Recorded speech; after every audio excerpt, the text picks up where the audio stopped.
Hello, dreamers, and welcome to Haunted Sleep. Just a small heads up, there are a few ads during the first 10 minutes. After that, the experience is completely ad-free. These stories are created with care, and I hope you'll give them a chance. There's something special here that's hard to find elsewhere. If you enjoy the atmosphere, a like or a subscribe means more than you know, but only if you genuinely want to.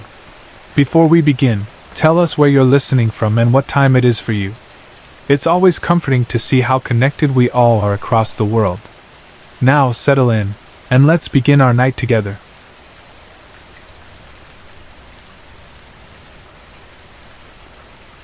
Timothy Ward sat alone in his cramped apartment, rubbing the ink smudges from his fingertips and staring at the blinking cursor on his laptop. 5 unfinished drafts stared back at him from the desktop. Editors never answered his emails. Agents tossed form letters his way. The small pile of rejection slips on the kitchen table seemed taller each week. He pressed his palms to his temples and muttered to himself that no one really read novels anymore. The dialogue he had spent all morning writing sounded tin-eared and wooden, and he was about to delete the whole scene when a flicker of light filled the room. A figure appeared between the stove and the sink without a door creaking or a floorboard groaning. The being looked like an angel cut from stained glass, snow-white wings and a robe so pale it glowed, yet its skin was moon-gray and its eyes shimmered red the way ember tips do on a winter night.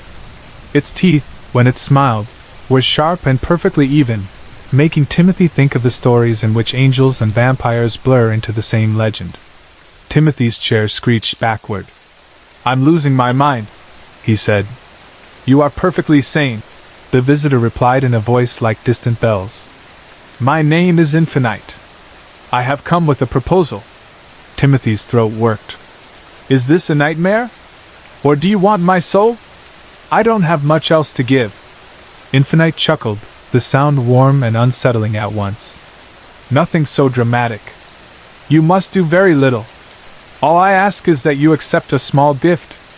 Infinite reached beneath the folds of his robe and pulled out a thick leather-bound book the color of dried blood.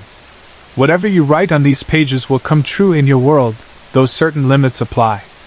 You cannot unmake the universe in a fit of boredom. But most desires will manifest exactly as described: houses, fortunes, even cures for illness, as long as you give the details." Timothy wiped perspiration from his upper lip. "Anything I write? With sensible boundaries," Infinite said. "Describe a mansion and a mansion appears. Describe a summer day and see the clouds part. Write too vaguely, however, and reality chooses the shape on your behalf." The being paused. "One condition: each time you use the book, one of my kind will cross over into your realm. A night grave, as we are called. We go about our business. Think of us as travelers paying the toll you open." Timothy wanted to ask more, but questions twisted inside him, tangling with a sudden, greedy excitement. "You're giving this to me for free?" he asked. "I tire of watching writers suffer when ink alone could heal them," Infinite said. "No price today, except the rule I have stated." Timothy accepted the book. The leather felt as warm as skin. Infinite folded his wings, bowed, and dissolved into motes of light that drifted upward and vanished. For a long minute the apartment was silent except for Timothy's breathing. Then he flipped the cover open. The paper inside was thick and faintly scented like old cedar. His pen hovered. He needed fresh air to clear his nerves. He took the book and walked to the neighborhood park, the late afternoon sun sneaking through tree branches. Birds wheeled overhead. Children played on swings. An absurd thought struck him. "I've always wanted a horse, ever since I was a kid pretending the broom handle was a steed." Smiling at his own whim, he wrote in neat print, "A gentle brown horse with a black mane appears next to me, complete with reins and a saddle that fits me perfectly." Before his pen left the paper, the ground trembled. A horse snorted, shaking its mane. Timothy staggered back, staring. The animal bowed its head as though meeting its rider. Beside the horse stood another figure, taller than a man, cloaked in charcoal feathers, skin like dark marble. The newcomer's crimson eyes met Timothy's. "I come in peace," the being said in a gravelly tone. "I am Dead Sky, a night grave. You have used the book in a responsible manner. Timothy's pulse hammered. Responsible? A horse seems harmless, sure, but this is real magic. I have witnessed humans use the book for less noble whims. Conquest. Domination. Dedsky's gaze drifted toward the playground where children squealed. I compliment restraint. Timothy mounted the horse. He rode circles through the park while Dedsky watched in silence. The rider's heart soared. Wind stroked his face. The saddle truly fit. Yet nagging questions gathered like clouds. After a few laps he dismounted and approached Dedsky. How many people owned this before me? You are the fifth in your world. Dedsky replied, voice slow, as though weighing how much truth to release. What happened to the last four? You said some tried to rule. Are they alive? They live, Dedsky said. When calamity grows, my people can reverse damage. Still, not everyone ends well. Timothy pressed no further, unsettled by the evasive tone. Instead, he thanked Dedsky for the guidance and led the horse home. The next morning he admired the majestic animal grazing in his tiny yard. His landlord would lose her mind, but Timothy could not stop grinning. A new thought came. His neighbor 2 houses down owned a charming blue-trimmed Cape Cod with a broad porch. What if Timothy lived in a place like that instead of his peeling walk-up? He opened the crimson book and wrote, My home transforms into an exact replica of Mrs. Halloran's beautiful Cape Cod, inside and out, fully furnished but with all my belongings translated neatly into place. Before the period dried, hammering and cracking noises erupted. Walls shimmered, plaster smoothing over, floors shifting beneath him. Timothy yelped, then cheered, when the renovation settled. The windows now framed a wraparound porch. Hardwood shone. The musky smell of old carpet was gone. Another night grave manifested in the doorway, this one with silver talons and a voice like scraping metal. That is Darkwire, Dedsky said, appearing beside the newcomer. Timothy offered a handshake. Darkwire sneered. Greetings, dull creature. Mind your manners, Dedsky barked. Apologies, Darkwire said with minimal conviction. I am unused to hospitality. Timothy laughed it off. He toured the refashioned house, oak cabinets, skylights, every detail perfect. This book is a miracle. I could end suffering with a sentence. Dedsky's eyes narrowed. A laudable ambition, he murmured. The idea seized Timothy like lightning. World hunger. Why not? He grabbed a pen. Can I just write that nobody on earth ever feels hunger again? You may, Dedsky answered. A single, clear sentence suffices. Timothy wrote it. His hand shook not with fear but with solemn joy. Somewhere a television in the next room flickered on by itself, broadcasting a news alert. Worldwide food supplies surging, bodies nourished, malnutrition charts plummeting. The writer wiped tears. Another night grave emerged in the hallway. This one's mouth was stitched shut. It bowed and departed without a word, walking straight toward the distant mountains. Timothy blinked. Where's he going? He has a task, Dedsky said flat. Solar installations. Our kind relies on sun harvesters. Timothy nodded, imagining gleaming panels on distant peaks. He spent the afternoon drafting a speech to share the miracle with journalists, but nerves returned, Dedsky's unreadable gaze, Darkwire's contempt. The following noon Timothy asked, Could I wipe out cancer with one sentence? Yes, Dedsky said, expression unreadable. He did. News bulletins erupted, doctors baffled, hospitals jubilant, no trace of malignant cells anywhere. Humanity wept with relief. A fourth night grave strolled into the drive, tall as a lamppost, skin glinting obsidian. Dedsky greeted him in a tongue Timothy did not understand. A week passed. Timothy wrote dozens of benevolent lines, shelter for refugees, reforestation of the Amazon, oceans cleansed of plastic. Each miracle summoned more night graves. They wandered the town unseen by any eye but Timothy's.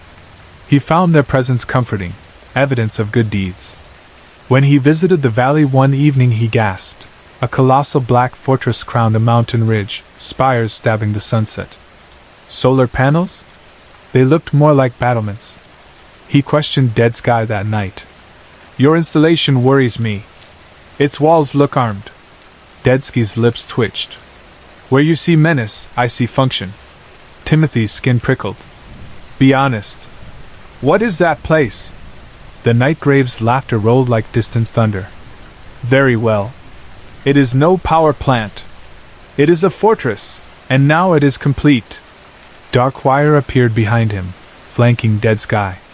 More shadows gathered, scores of Nightgraves gliding from unseen doorways into Timothy's living room. You deceived me, Timothy whispered. We offered truth sparingly, Dead Sky said. We required enough of our number to construct a gateway home base. Each use of the book opened another door. He swept an arm toward the window, where gold searchlights sliced the clouds around the fortress. From this bastion we will strip your planet of resources, as we have dozens before. Timothy's knees weakened. Why? My world has done nothing to you. I tried to help. You were convenient, Darkwire purred. Your species is fertile ground. Energy, water, minerals. We harvest, we move on. Horror seized Timothy's veins. He clutched the crimson book. I'll undo your fortress. I'll write you all away. He flipped pages, but ink crawled off letters, swimming like ants, leaving sheets blank. Dead Sky smiled. While you wrote miracles, we wrote seals. The book no longer obeys you. Torches outside ignited. Engines rumbled. Timothy felt the thrum of countless wings descending. He sank to the floor, tears blurring vision as Nightgraves filed past, stepping through walls into the night. The last words he heard before Dead Sky followed them chilled him more than the mountain wind. This is the price of naive kindness, Timothy Ward. Farewell. Earth did not fall in a day, but in a decade the planet was husk and dust. The Nightgraves harvested oceans into steam, carved mountains to slag, shuttled spoils skyward through rifts no human technology could close. Wars erupted, governments collapsed. Survivors fled on repurposed starships, seeking asylum in distant systems. Timothy, broken and guilt-struck, boarded one such vessel. Flame Comet was a world of twin moons and red grass seas where scattered refugees gathered. 10 years after Earth's fall, Timothy sat in a modest council chamber, facing a goblin-wolf hybrid with stone-gray fur and amber eyes. The creature's name was Moon Arrow, liaison for Flamecomet's planetary defense. I'm sorry for your loss, Moon Arrow said, voice soft despite fangs. Tell me everything. Timothy's once dark hair had gone mostly white. Deep lines bracketed his mouth. He spoke slowly, recounting how a charismatic being named Infinite offered a book of reality shaping, how each wish brought another invader, how trust paved the Nightgrave's path. The chamber fell silent when he finished. Moon Arrow folded clawed hands. You bear no guilt alone. They exploited compassion. Timothy's eyes were hollow pits of grief. If you see a red leather book on your world, he whispered, burn it before ink touches page. Some nights, alone in refugee quarters under Flamecomet's violet sky, Timothy dreamed of alternate paragraphs where he asked more questions, where suspicion overrode hope, where he wrote tiny, harmless sentences or none at all. In waking hours he devoted himself to warning other colonies, drafting manuals on vigilance. He never again lifted a pen for fiction. Words had betrayed him, or perhaps he had betrayed them first by believing power could ever be free. Munro's people fortified Flame Comet with shields and watchtowers, wary of crimson portals that might split the sky. If the Nightgraves arrived, they would meet laser batteries, not naive hospitality. Timothy spent his remaining years teaching children the weight words can carry. He began each lesson the same. Storytellers build worlds. Make sure yours don't burn the ones you love.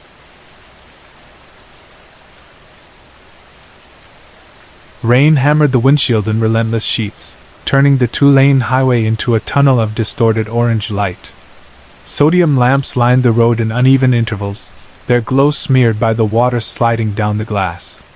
I drove without music, hands fixed in a death grip at 10 and 2, the wipers thudding a hypnotic rhythm. Over the engine's drone, over the rain's hiss, one thought drummed through my skull: just keep going.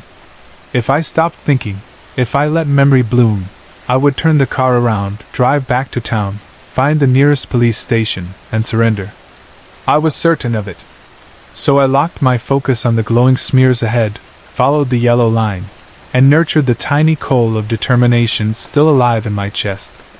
I had been searching for a bar just like this one since dusk, circling back roads and feeder routes, squinting through rain and fog, ignoring the tired ache in my shoulders.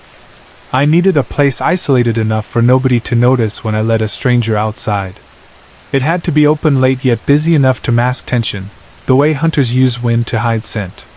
And because the notebook demanded new ink tonight, I had to feel an instinctive certainty the moment I saw it. A kind of predatory shiver. I swear the place rose out of the wet dark by magic. Four sagging walls, warped neon beer sign flickering erratically, 3 Harleys huddled beneath 2 dead lamps, and an old brown van listing on bald tires in the shallow gravel lot. The building leaned under the weight of decades, boards gone gray, window panes fogged with moisture. One front window still bore spiderweb cracks that no one had bothered replacing. An ancient jukebox riff scratched through walls so thin I could hear guitar strings from the road. I kept the engine idling, drinking in the view as if looking for hidden warning signs. None. Only rain, lamp glow, and a signboard reading open all night. I cut the ignition, pocketed the keys, and rested my head against the steering wheel. My breath fogged the glass. This was it. It had to be. My palms tingled with nerves. If I hesitated longer, dawn would bleed up behind the hills, and the notebook's appetite would turn savage. It always did if I delayed too long. At last I straightened in the seat, swallowed the metallic taste that had crept into my mouth, opened the glove compartment, and reached for the cheap ballpoint and the notebook. The pen was ordinary, blue BIC, scratched barrel, but the notebook never felt ordinary. It felt faintly warm to the touch, no matter the weather. Its fake leather cover lacked texture. The surface was as smooth as worn bone. Whenever my thumb brushed the blindy boss phrase on the back, the letters seemed to pulse. I knew every curve of that rhyme by touch and still refused to recite it aloud. Superstition, maybe? Or respect? Or fear the words might answer back. I slid notebook and pen into the interior pocket of my dark windbreaker, zipped it tight, pulled the hood forward against the downpour, and climbed out. Rain struck like pellets, instantly soaking my jeans. I scuttled across the pooled asphalt, sneakers splashing, shoulders hunched, lungs snatching quick breaths of cold damp air that smelled faintly of gasoline and wet cedar. At the warped wooden door I paused, closed my eyes, and told myself this was necessary.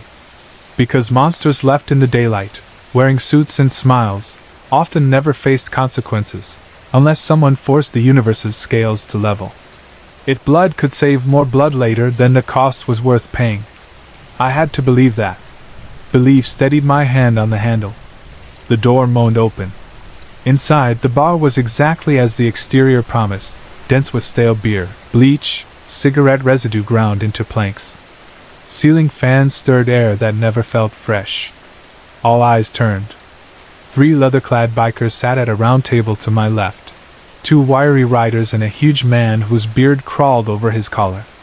The huge one raised his beer mug and blew a kiss, the others elbowing each other, marking me with sharp blonde smiles. Across the scarred bar stood the bartender, 70 if a day, gray braids tucked beneath a sweat-stained bandana. He polished a bowl with a cloth that might once have been white, his tongue sliding over dry lips as though rehearsing a speech. Beside him, slump-shouldered at the counter, sat the man destined for tonight's page. Baseball cap bearing a faded trucking logo, denim jacket soaked along the shoulders, hands wrapped around a glass of bottom-shelf whiskey. Predators announce themselves in different ways. Some flash teeth and swagger. Some hide behind jokes. The worst say almost nothing at all, communicating disdain through dismissive glances, through the stiff tilt of their heads, through knuckles whitened around a glass. This one radiated danger by breathing calmly among dogs in heat. He had no need to bark. He would wait, and when prey stumbled, He would close jaws faster than anyone else in the room. As I sat on the stool next to him, our knees brushed. A shock shot up my leg. Recognition, like a tuning fork, struck inside my ribs. The bartender leaned forward, bowl forgotten. In a voice that creaked like a bad hinge, he demanded ID. I met the predator's eyes instead. Hazel or brown, it was hard to tell in the smoke-grimed light. He assessed, weighed, judged the slightest tremble in my hands as if already counting my worth in coins. I made myself give him a shy smile, crossed my ankles demurely, brushed a lock of wet hair behind my ear. That move placed my hand on his thigh. I felt the muscle beneath denim, taut as old rope.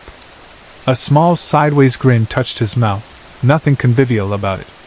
He looked at the bartender. "She's with me." The older man frowned. "You sure?" Evidence replaced question. The predator seized my wrist and forced my hand higher, until my palm settled against the hardness blossoming under his zipper. At the first pulse I gagged, but only inwardly. I curled fingers obediently. "Gesture complete," he answered. "Damn sure." I thought the bartender might scowl or chide or leer. Instead, he simply shoved the bowl aside and reached for the shelf behind him. A dusty bottle of cheap bourbon thunked against wood. 2 juice glass tumblers followed. Pour, slide, pour. The old man retreated, polishing another bit of glass as if the conversation were over. Perhaps moments like this played hourly in his world. I knocked back the bourbon. Cheap ethanol scorched my throat, shook warmth to my fingertips. My smile mutated into something flirtatious. I set the glass down, leaned until my mouth brushed the predator's ear. My breath stirred the curls peeking from beneath his cap. "I need the ladies' room first," I whispered. "Then we find some place no one can see." I squeezed again. A low chuckle rumbled. He released my hand with reluctance. "Don't take long, princess. I ain't real patient." I forced a giggle, slid from the stool, and walked toward the hallway where a flickering exit sign glowed above 2 narrow doors. Not once did I glance back. I could feel his eyes on the sway he believed I performed for him. Inside the single-stall bathroom, everything stank of ammonia and old urine, but the door had a working lock. My hoodie dripped a puddle onto stained linoleum as I pulled the notebook free. My phone's dim screen cast blue over the page. Raindrops popped on the tin roof overhead. In silence so absolute I could hear my heart, I wrote. My pen skidded on damp paper, scratchy. "We leave together." He opens the van door for me, surprised generosity he cannot explain. The rain slows to a mist as we pull from the lot, but the windshield smears and he mutters about bad wipers. 200 meters up the gravel shoulder, the engine coughs and stalls. He curses, blaming the damp. He pops the hood, grabs a flashlight, orders me to stay inside. Through streaked glass I watch him bend over the open hood, his shoulders broad in yellow headlight spill. Beyond the van a dark tree line climbs a gentle rise. Wind shakes leaves, something inside them cracks a branch. He lifts the flashlight, suspicious. Another crack. Something moves deeper in shadow. He steps away from the van, one boot sinking in mud, no longer visible from the road. The flashlight beam wobbles among trunks. A breath.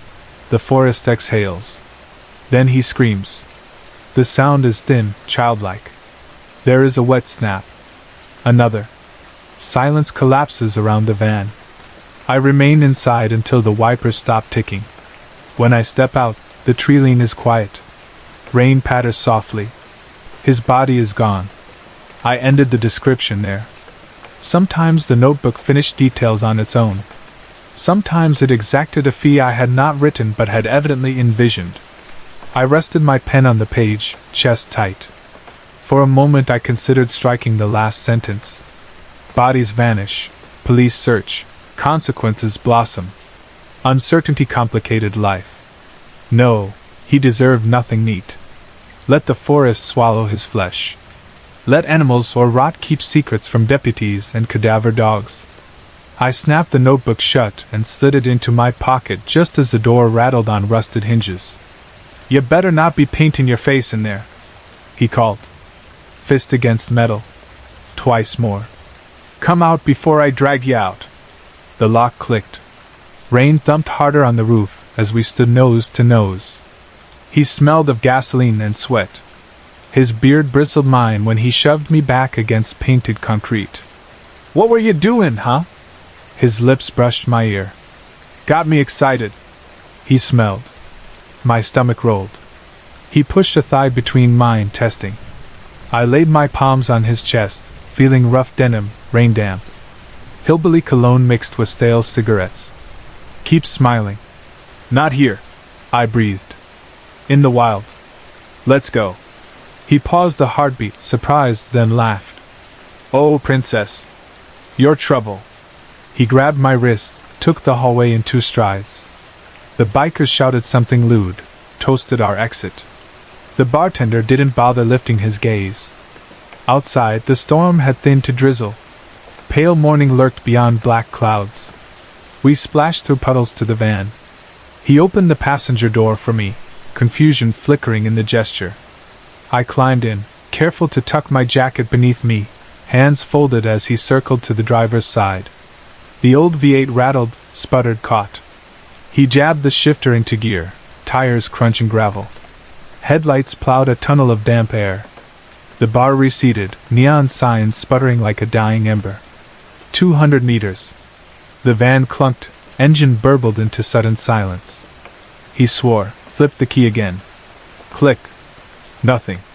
He slammed the wheel, cursed me, cursed God, shoved the door open, and stomached out into drizzle. Flashlight beams slashed sideways, hood slammed up. I waited, humming some tune I barely knew, habit when nerves sharpened. Perception bent. Every tick of cooling engine metal boomed like thunder. Every raindrop became a nail in tin. When he stepped beyond headlight reach, my trembling ceased. The final piece slid into place. I felt the shift in air, the tiny exhale of possibility solidifying into fact. The scream came seconds later. High, brittle, a boy's cry from a man's throat. It jerked through wet branches, pitched upward, shattered in abrupt silence. Something heavy thumped ground. Another cry, shorter, muffled by soft matter. A third sound, wet, like fabric ripped underwater. Then only drizzle, ticking leaves, distant hum of the highway. My lungs expanded for the first time all night. I cracked the van door and stepped down onto slick gravel. Air smelled of sap and iron. I could see nothing beyond the headlights' dying spill. I didn't need to. The notebook's covenant promised efficiency. I whispered thanks neither to God nor devil, merely to the silent orbit of justice. Then I jogged around to the driver's side, climbed behind the wheel, and twisted the key. The engine turned over at once, as obedient as any loyal hound. I guided the van back down the shoulder, U-turned, parked just past the bar, and slit the notebook from my jacket. Under the glow of overhead cab light, new ink had appeared on the final line. Not black, not blue, dark brown fading into red, the shade of old oxidized blood. Debt paid. Feed me again soon. I shivered, snapped the cover shut, and slid the book beneath the seat. Rain eased to mist as I changed vehicles, back into my own compact car where the glove box waited empty. Dawn diluted the sky, soft gray gathering over soaked asphalt. Ahead lay long miles toward a city that would soon wake, unaware one more monster had vanished from its edges. The notebook pulsed faintly against the silence, content for now. I drove. In the rearview mirror the roadhouse shrank into haze, the neon sign lost in morning rain. Somewhere beyond the tree-line, wet earth held secrets I would never see. Let animals feed. Let rot finish the work. Balance, at least for tonight, returned. I kept my thoughts still, hands steady, and eyes forward. The road curved away under the pallid light, and I did not look back.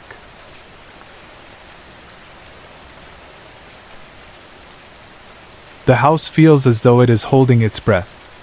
It is not truly silent. Floorboards creak in slow, grudging sighs, and unseen pipes click and knock in the walls whenever I stop listening, but the space still manages to feel smothered, as if some unseen weight presses down upon the ceiling and keeps everything pinned in place. Nights here last forever, and I cannot remember the last time sleep came easily or lasted more than a few shallow hours. Each dusk I promise myself that I will be braver, that I will move through the rooms without pausing, that I will not circle back to repeat the same motions, but the promise never survives more than a few minutes. By the time the first shadows stretch across the hallway, I am already rehearsing the checks in my mind: front door latch, deadbolt, side door latch, window latch, stove knobs, and finally the knife drawer. Always clockwise. Always in that order. I do not know how this ritual began, only that it now feels as old as the bricks under the plaster, older even than my memories of childhood, older than the house itself. I do not check anything merely once. I cannot. Each lock, each knob, each handle receives at least 3 inspections, sometimes 4 or 5 if my pulse begins to run too quickly or my head fills with the hum of questions I cannot answer. Some nights my feet seem to glide without instruction through the circuit, muscle memory guiding me though I barely register the journey. Other nights I am wide awake, alert to every tick of cooling metal, every fluttering draft that leaks beneath the doors, every distant drone of traffic. If I make a single misstep, if I inspect the south-facing window before the side door latch or brush my hand over the oven's silver knobs too soon, I have to begin again at the front door. This can continue deep into the night, well past the hour when even the local foxes give up their prowling and curl beneath hedges to wait for dawn. I resent that foxes can sleep while I perform quick-step ballet across rotting floorboards, but resentment does nothing to shorten the dance. In the kitchen drawer beside the old telephone rests a stack of yellow sticky notes. They are my compromise with myself, my quiet proof. After the final pass, when the stove knobs have been twitched left then right then left again to confirm the gas is off, and when every window latch is pressed down until the wood groans, I lay one note on the cutlery tray. The words rarely change, still here. Still clean. The ink is always black. The handwriting is always careful and deliberate to keep the letters from jittering like frightened moths. I flatten the note with my thumb and close the drawer, feeling a fragile internal click, as though the final cog of a stubborn gear has slotted into place. The note tells a simple truth: tonight I did not lift a knife from its hollow. Tonight I did not slip outside by any forgotten door. Tonight I harmed nothing and no one. Some people pray before they sleep. Some people phone a friend. Some people take medication. I leave a note for my future self, because by morning I can no longer trust whatever the night may whisper. There was a time in my life when none of this existed. I was a primary school teacher then, in a low red brick building that smelled of crayons and floor polish. I taught multiplication tables, read stories aloud, and knelt beside desks to guide clumsy hands through the graceful curve of cursive letters. Children laughed at my jokes and asked whether I might come to their birthday parties, and parents shook my hand at term's end and told me I had made a difference. But the counting began quietly, like a distant radio left on in another room. I would finish tidying the pencil tins, reach to switch off the lights, then hesitate, doubting whether I had locked the wooden cupboard that held the geometry sets. I would walk back, tug the door handle once, twice, 3 times, close it, step away, and feel the pull again. Each evening the walk from classroom to car park lengthened until it sometimes lasted longer than the lessons themselves. I worried a child might have seen me pressing fingertips to the same handle over and over. I worried a colleague might remark that I was leaving after dark again, that I looked pale, that my eyes seemed ringed with insomnia. I worried about these worries until they consumed thoughts of dinner, of sleep, of anything ordinary. I lasted a decade in that career. Longer than anyone expected, I think. In the final year a parent arrived early at dismissal time and surprised me in conversation with her daughter. The child was upset about a maths test. I had placed a reassuring hand on her shoulder, nothing more. But the parent's gaze lingered, confused, suspicious, then politely neutral. Later, alone in the staff toilet cubicle, I replayed the parent's expression 100 times. Had my hand been on the child's shoulder longer than necessary? Had my voice sounded too soft, too coaxing, too invasive? Each possibility branched, fractal, endless. By the next morning I could no longer remember the exact moment clearly. My imagination supplied a dozen worse alternatives. I resigned that week with a letter citing exhaustion and a desire for new directions. I emptied my desk on a Saturday when corridors were empty, nodded at a janitor pushing a floor polish machine, and carried a single cardboard box of exercise books and ceramic coffee mugs to my car. I drove 6 hours north to the town where I'd lived until I was 8, stopped outside the little post-war bungalow my parents had sold years earlier, and stared at the weeds strangling its cracked pathway. The for sale board squeaked in the wind. Within a month the deed was mine again. Buying a house once owned by your family is meant to feel redemptive. A circle closed, a story retold from the beginning, but the bungalow only seemed to remember old arguments and forgotten dust. The day I moved in, rain plummeted from dull clouds, thunder startled birds from neglected hedges, and the kitchen light fizzed out as if the wiring resented new ownership. I laid a single mattress on creaking floorboards, stacked boxes in the hallway, and told myself that safety existed in emptiness. No pictures, no keepsakes, no bright colors to trick me into believing the house loved its occupants. Everything spare, everything plain. Anything bad that happened here, I would know the culprit. I lasted 2 months before the first notebook appeared. I had not bought it. I searched old boxes to be sure. Still, one morning there it lay on the rickety dining table between a chipped mug and a loaf of bread, red cardboard cover, a hairline crack on the top left corner. I remember staring at it for a good 10 minutes, wondering if perhaps the previous owner had left it behind. I leafed through the pages. Blank. Cheap paper that smelled faintly of glue and sawdust. I set it aside, but found my eyes drifting back throughout the day. That evening, when the house tightened around me with its routine creaks and taps, I opened the notebook and wrote a single line. I did not touch the man in the yellow jacket. The sentence spilled out as if already prepared. I closed the book and slid it into a kitchen drawer beneath a dish towel. Next morning the line glowed in my memory even before I reached the drawer. I fetched the red book, found the sentence unchanged, studied my handwriting. Yes, mine, Luke Descender's slight backward slant. But I had no idea who the man in the yellow jacket might be. I pictured a stranger brushing past me in the supermarket queue, remembered stepping back to let an elderly man select a loaf near the bakery aisle. His coat had been beige, not yellow. Why would I invent a detail so vivid? For 2 hours I paced the living room, desperately jogging memory for a fragment that never came. At last I created a hiding spot, spare room, second floorboard from the window, pried loose with a screwdriver. I swaddled the notebook in plastic, sealed the edges with duct tape, and buried it beneath the timber's gray tongue. The secret felt safe, until a week later when a dream startled me awake. I had opened the laundry cupboard to find a man slumped among cleaning bottles, his rain-soaked jacket the color of marigolds, his eyes closed in expressionless repose.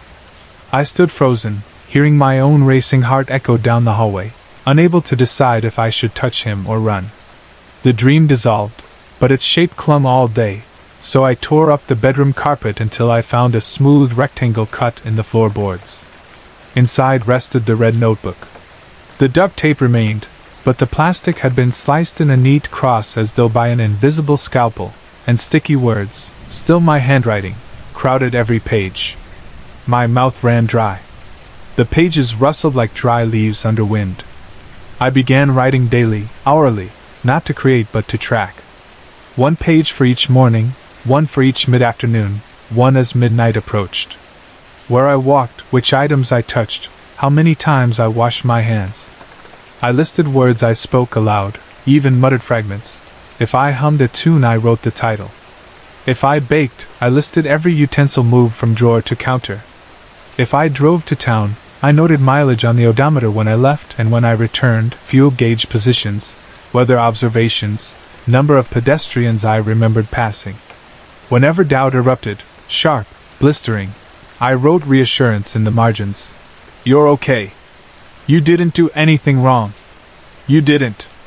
Though sometimes I scribbled those lies out, refused comfort, demanded vigilance. For months the ritual dulled the sharp edge of waking. Then came the email. One gray Sunday I opened my laptop and uploaded a compiled document to a small literary journal accepting anonymous creative nonfiction. I did this almost without conscious thought, as though some quiet impulse guided my fingers.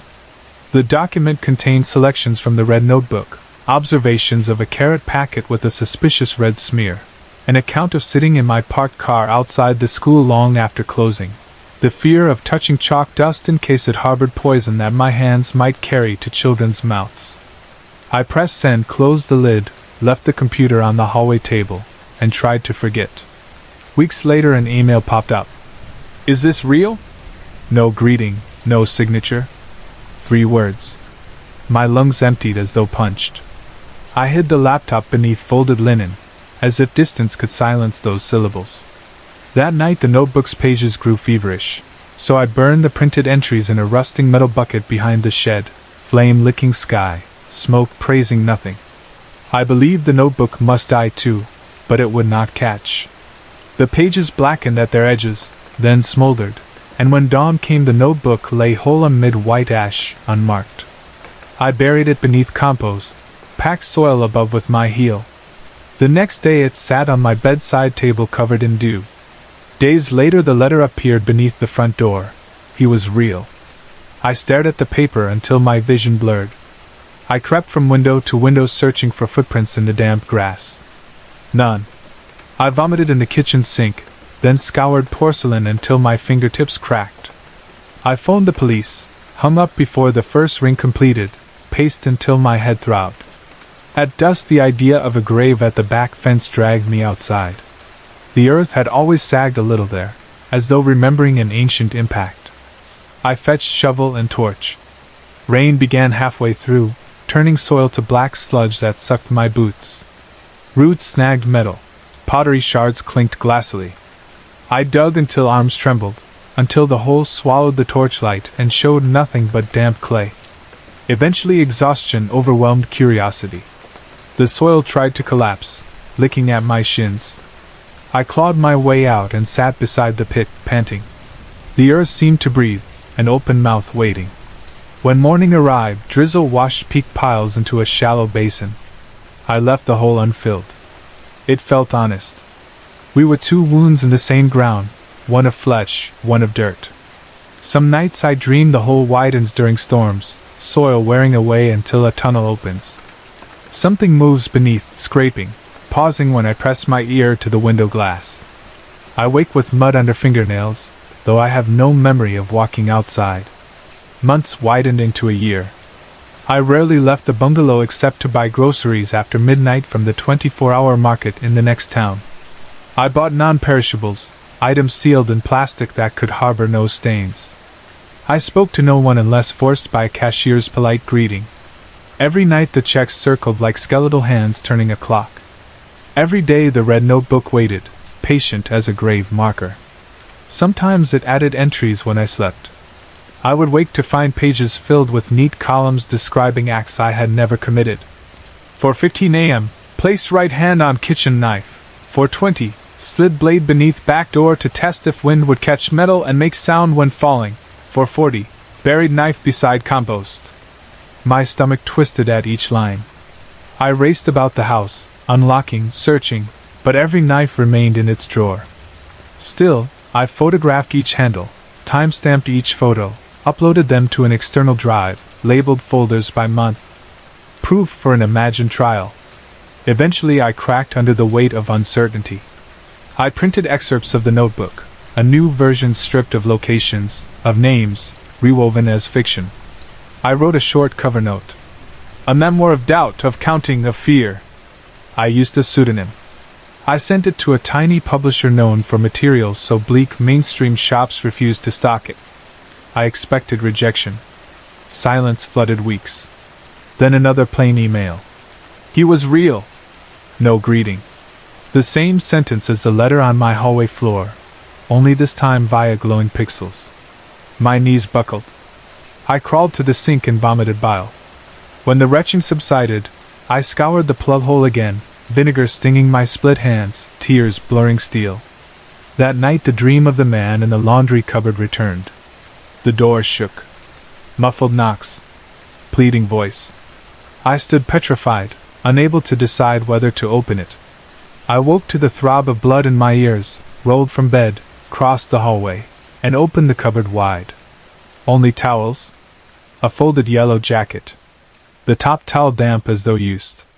The jacket cold. I left the door wide for days, waiting for the sound to return. 2 winters passed. My ritual grew baroque. After the clockwise perimeter I repeated it anti-clockwise, fearing imbalance. I installed motion sensor lights despite hating sudden brightness. I stacked boxes against the back door to ensure no intruder could enter silently. I avoided knives with wooden handles, they soak stains, and instead bought stainless steel utensils that shone, betraying fingerprints. I opened the notebook each dawn because ignoring it only made the whispers louder. Some days its pages were blank and I breathed freely. Other days new sentences waited, describing horrors so detailed I wept in desperate denial. 3 nights ago the notebook offered a different instruction. Its page held only one line. Go to the roadhouse at the highway intersection. Below, an address and 2 words. Clockwise. Alone. I closed the cover, sat on the bed, felt the house lean into silence. If I disobeyed, what then? I pictured the notebook filling with new entries while I slept, painting my hands red, forging memories. Better to choose. Better to know, even if knowing meant seeing something awful. So I chose the road. The bar's parking lot smells of diesel and rain. Sodium lamps flicker behind dripping leaves. I breathe the cold air, tasting rust. In the distance a truck engine whines as gears shift on the highway. The van's headlights glow weakly, shining across the gravel to where the Harley-Davidsons wait like black dogs. That part of the notebook's prophecy came true. 3 bikes, 1 van. The man in the cap lies now somewhere beneath trees, silent as the leaves. Will police find evidence? Perhaps a trail of crushed ferns, a scrap of denim snagged on a thorn. Or perhaps nothing. Perhaps whatever took him leaves no trace. I did not ask what shape justice should take. The notebook decided. I try not to imagine claws, or jagged teeth, or black eyes reflecting moonlight. I tuck the BIC back into my pocket. My fingers feel strange, as if the pen's plastic barrel has altered their shape. I slide behind the car's wheel, start the engine, and let wipers smear water across the glass. The bungalow waits miles away, empty but never silent. My ritual will be harder tonight. Guilt gives birth to new permutations. More latches to confirm, more knobs to test, more breaths to count and doubt. Yet a small space inside my chest feels looser, like a knot slackened.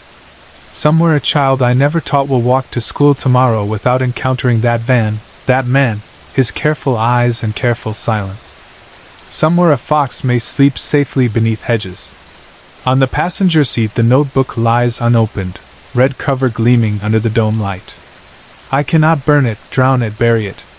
But for this moment, with the engine purring and rain softening, I manage to look away. I focus on the road unfurling under headlights, on the thin ribbon of white line leading toward home. The house may hold its breath forever, the pipes may tick, the floorboards may creak, the knowledge may grind my ribs each dawn, but tonight the air smells of rain rather than bleach, and that is enough. I shift into drive. The tires kiss wet asphalt. The road bends left, then right, and the bar's neon side disappears behind me. I count the mile markers in steady rhythm, whispering the numbers like a prayer that forgives nothing yet keeps the darkness at the edge of vision where it belongs.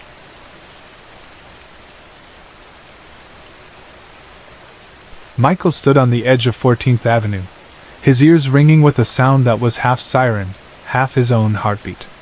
Just seconds before, a stranger in a pressed gray suit had brushed past him, huffing into his phone, annoyed that Michael, small for his age, gawky, slow, was taking up too much space on the sidewalk.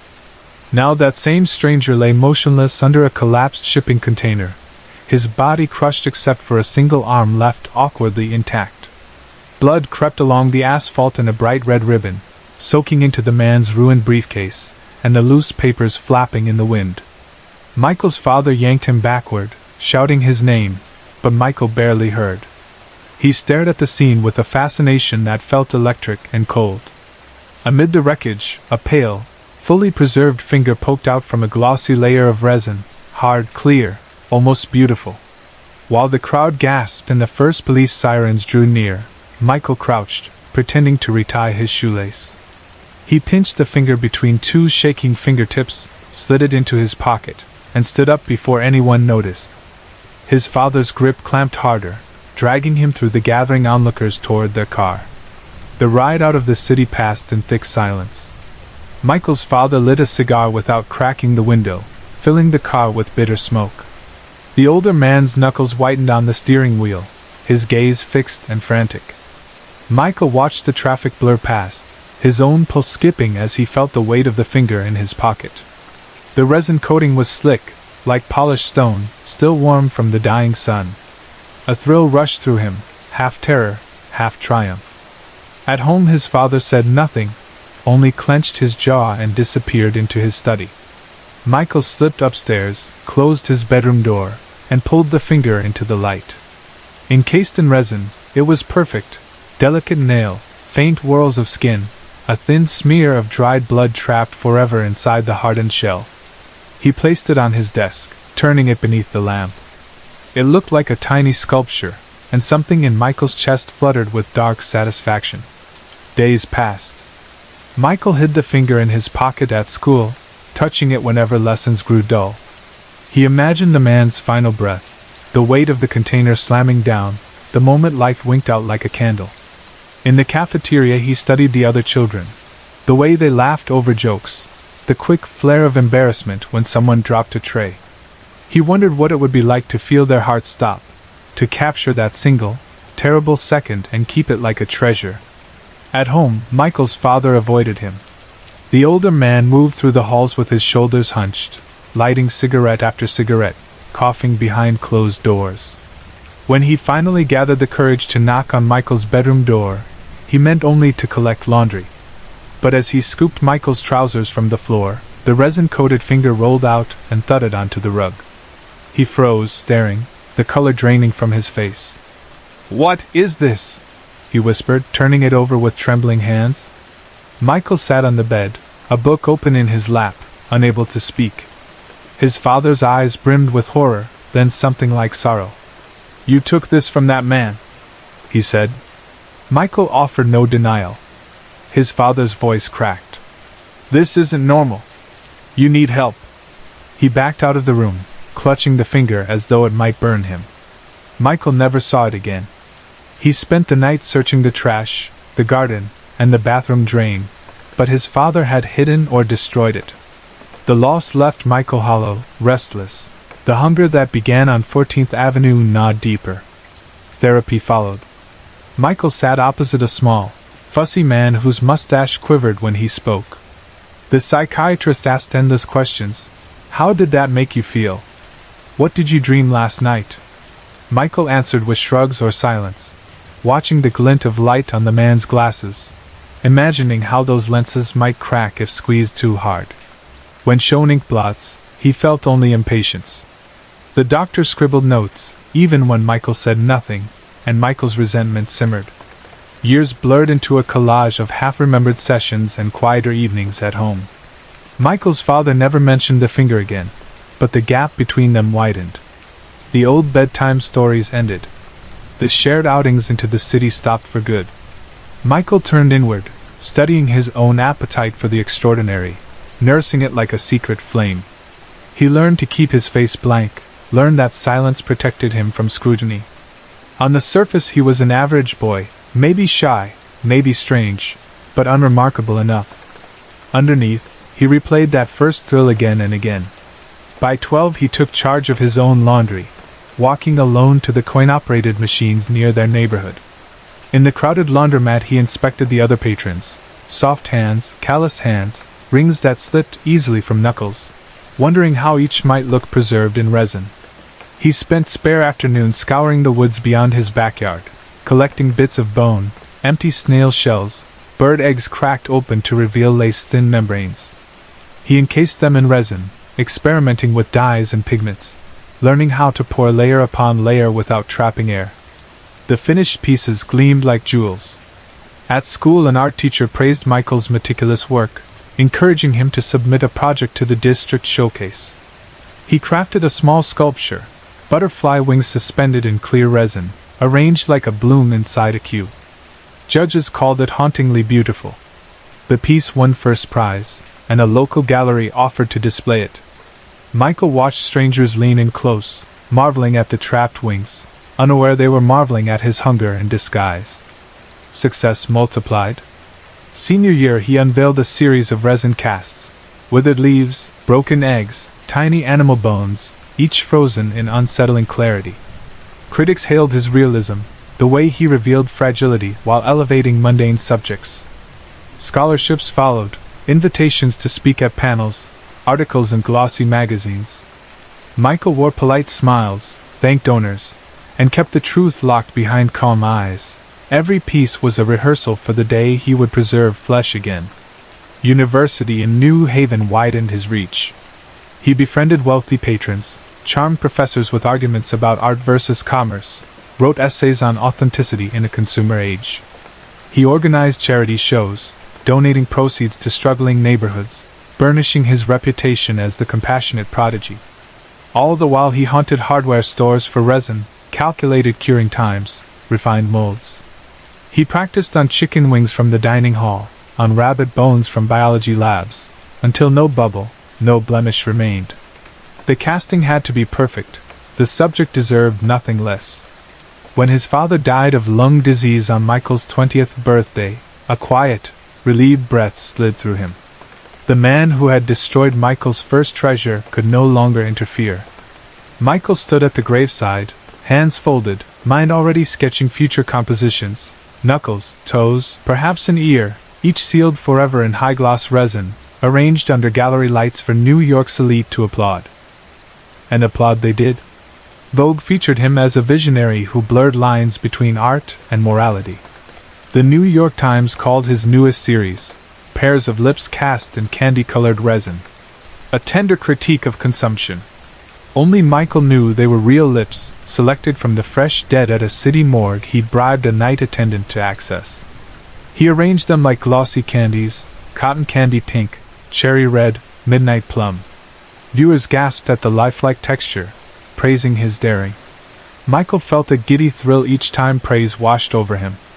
That thrill grew richer the night Claude Reagan introduced himself at an exhibition in Soho. Claude was young, earnest, clearly nervous yet determined. His hazel eyes met Michael's with a frank admiration that stilled the usual buzz of gallery chatter. He spoke of craft and intent, asked questions that cut closer to truth than any critic had ventured.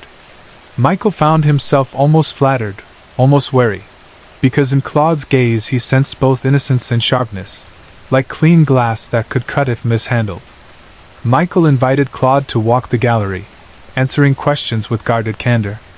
As they moved past the resin lips glowing under track lights, Claude remarked on their impossible realism. He stepped close, laid a hand on Michael's shoulder, whispered that the pieces were brilliant, fragile, unsettling, unforgettable. The warmth of that hand seeped through Michael's jacket. His heart pounded with old, familiar hunger. In Claude's earnest look he spotted an echo of that day on 14th Avenue, curiosity meeting vulnerability, a perfect, private opportunity. For a moment Michael wavered. Claude's genuine respect tugged at him in a way applause never had. But hunger was stronger. Claude would return for an interview, he knew. The young reporter would want more insight, perhaps a studio visit, alone among tools and resin and secrets. Michael imagined guiding Claude through shelves of molds, the smell of curing plastic thick in the air. He pictured Claude's hands paused mid-note, realizing too late what brilliance truly required. Michael smiled, soft and reassuring. He thanked Claude for his thoughtful eye, told him to call any time. Claude beamed, promised to write something honest, something deep.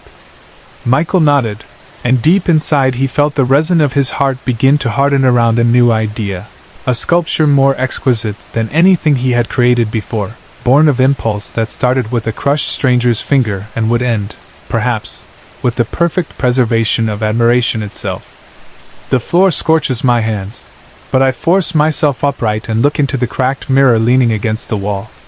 A gaunt young woman, skin pale and flaking, hair limp with ash, blinks back at me. It takes a heartbeat to realize she is me. Flames crawl over the wallpaper. Smoke thickens in my lungs. I remember this place now. It is my childhood bedroom, and in 5 minutes the ceiling will fall, and I will die. A fissure splits the mirror. My arms shake as I try to stand, but exhaustion drags me down. Heat warps the air, tearing away wallpaper until a vast face forms in the fire above me, something half human, half creature. His ember-bright eyes fix on mine. "You have been here before, Amber Sloane," he says. "Who set this room alight the night you died?" Words crumble on my tongue. I dig through memory, find only smoke and panic. "I don't know." My answer is a rasp. The creature's molten grin widens, claws sift through sparks and reach for me. Heat sears my cheeks. And I'm standing in my mother's living room, door ajar behind me, winter air gusting round my boots. The house stinks of stale cigarettes and cheap liquor. Candles line every surface, unlit for once. The walls once white are yellowed by smoke. I don't close the door, afraid I'll never get out again. Mom sits half-slumped in her old leather chair, rolling an unlit cigarette between twitching fingers. Her dyed hair hangs in greasy ropes. The television behind her is blank. She knows I'm here but doesn't look up. "Hello, Mom," I manage. My voice cracks on the greeting. She lifts her chin without meeting my eyes. And I thought I'd never see either of my children again. Her voice rasps like broken glass.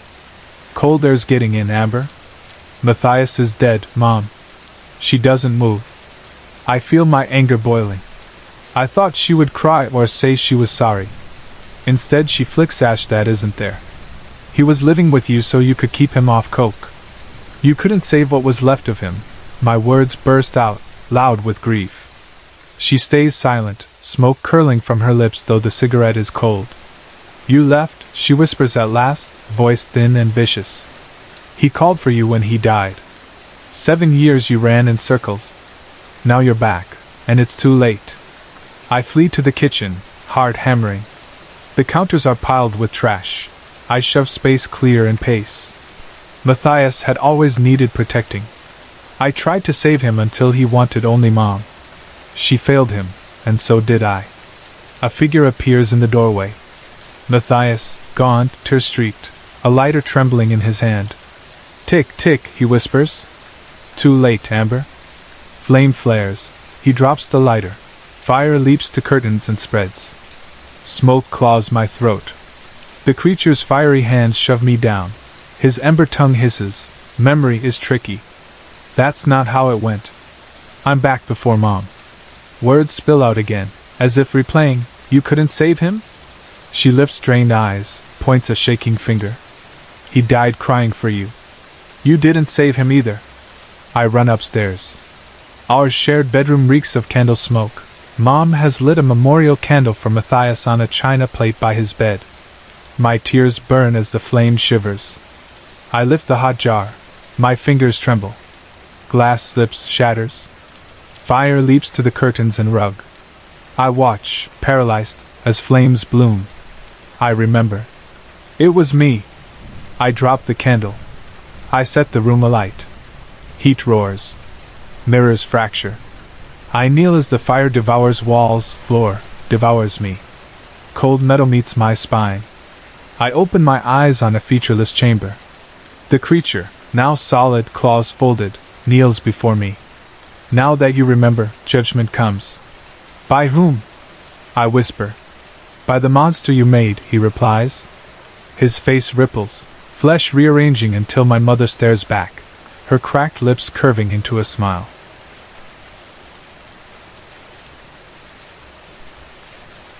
Sunlight slipped through thin ribbons of cloud and spread across the green world like paint poured onto silk. The dropship skimmed over coils of bright water and drifted past forests, so cleanly ordered they seemed planted by a careful hand. No engine roared. No instrument pinged. Even the air outside their hull felt hushed, as though the planet itself did not want to break its own stillness. Commander Rios was the first to climb down the ramp. His boots pressed into moss that gave beneath his weight like soft bread. He scanned the trees with that calm, watchful rhythm soldiers never lose, reading every trunk, every shadow, for hints of danger. Behind him, Dr. Yara paused at the threshold of the hatch and drew one deep breath. The air tasted heavy with life.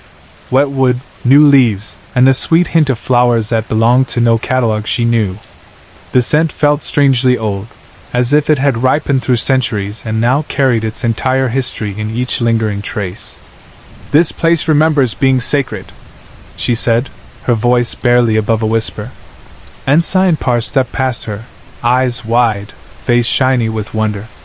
"Feels like we dropped into a painting," he breathed, sweeping his gaze over the valley. "Did Earth ever look this perfect?"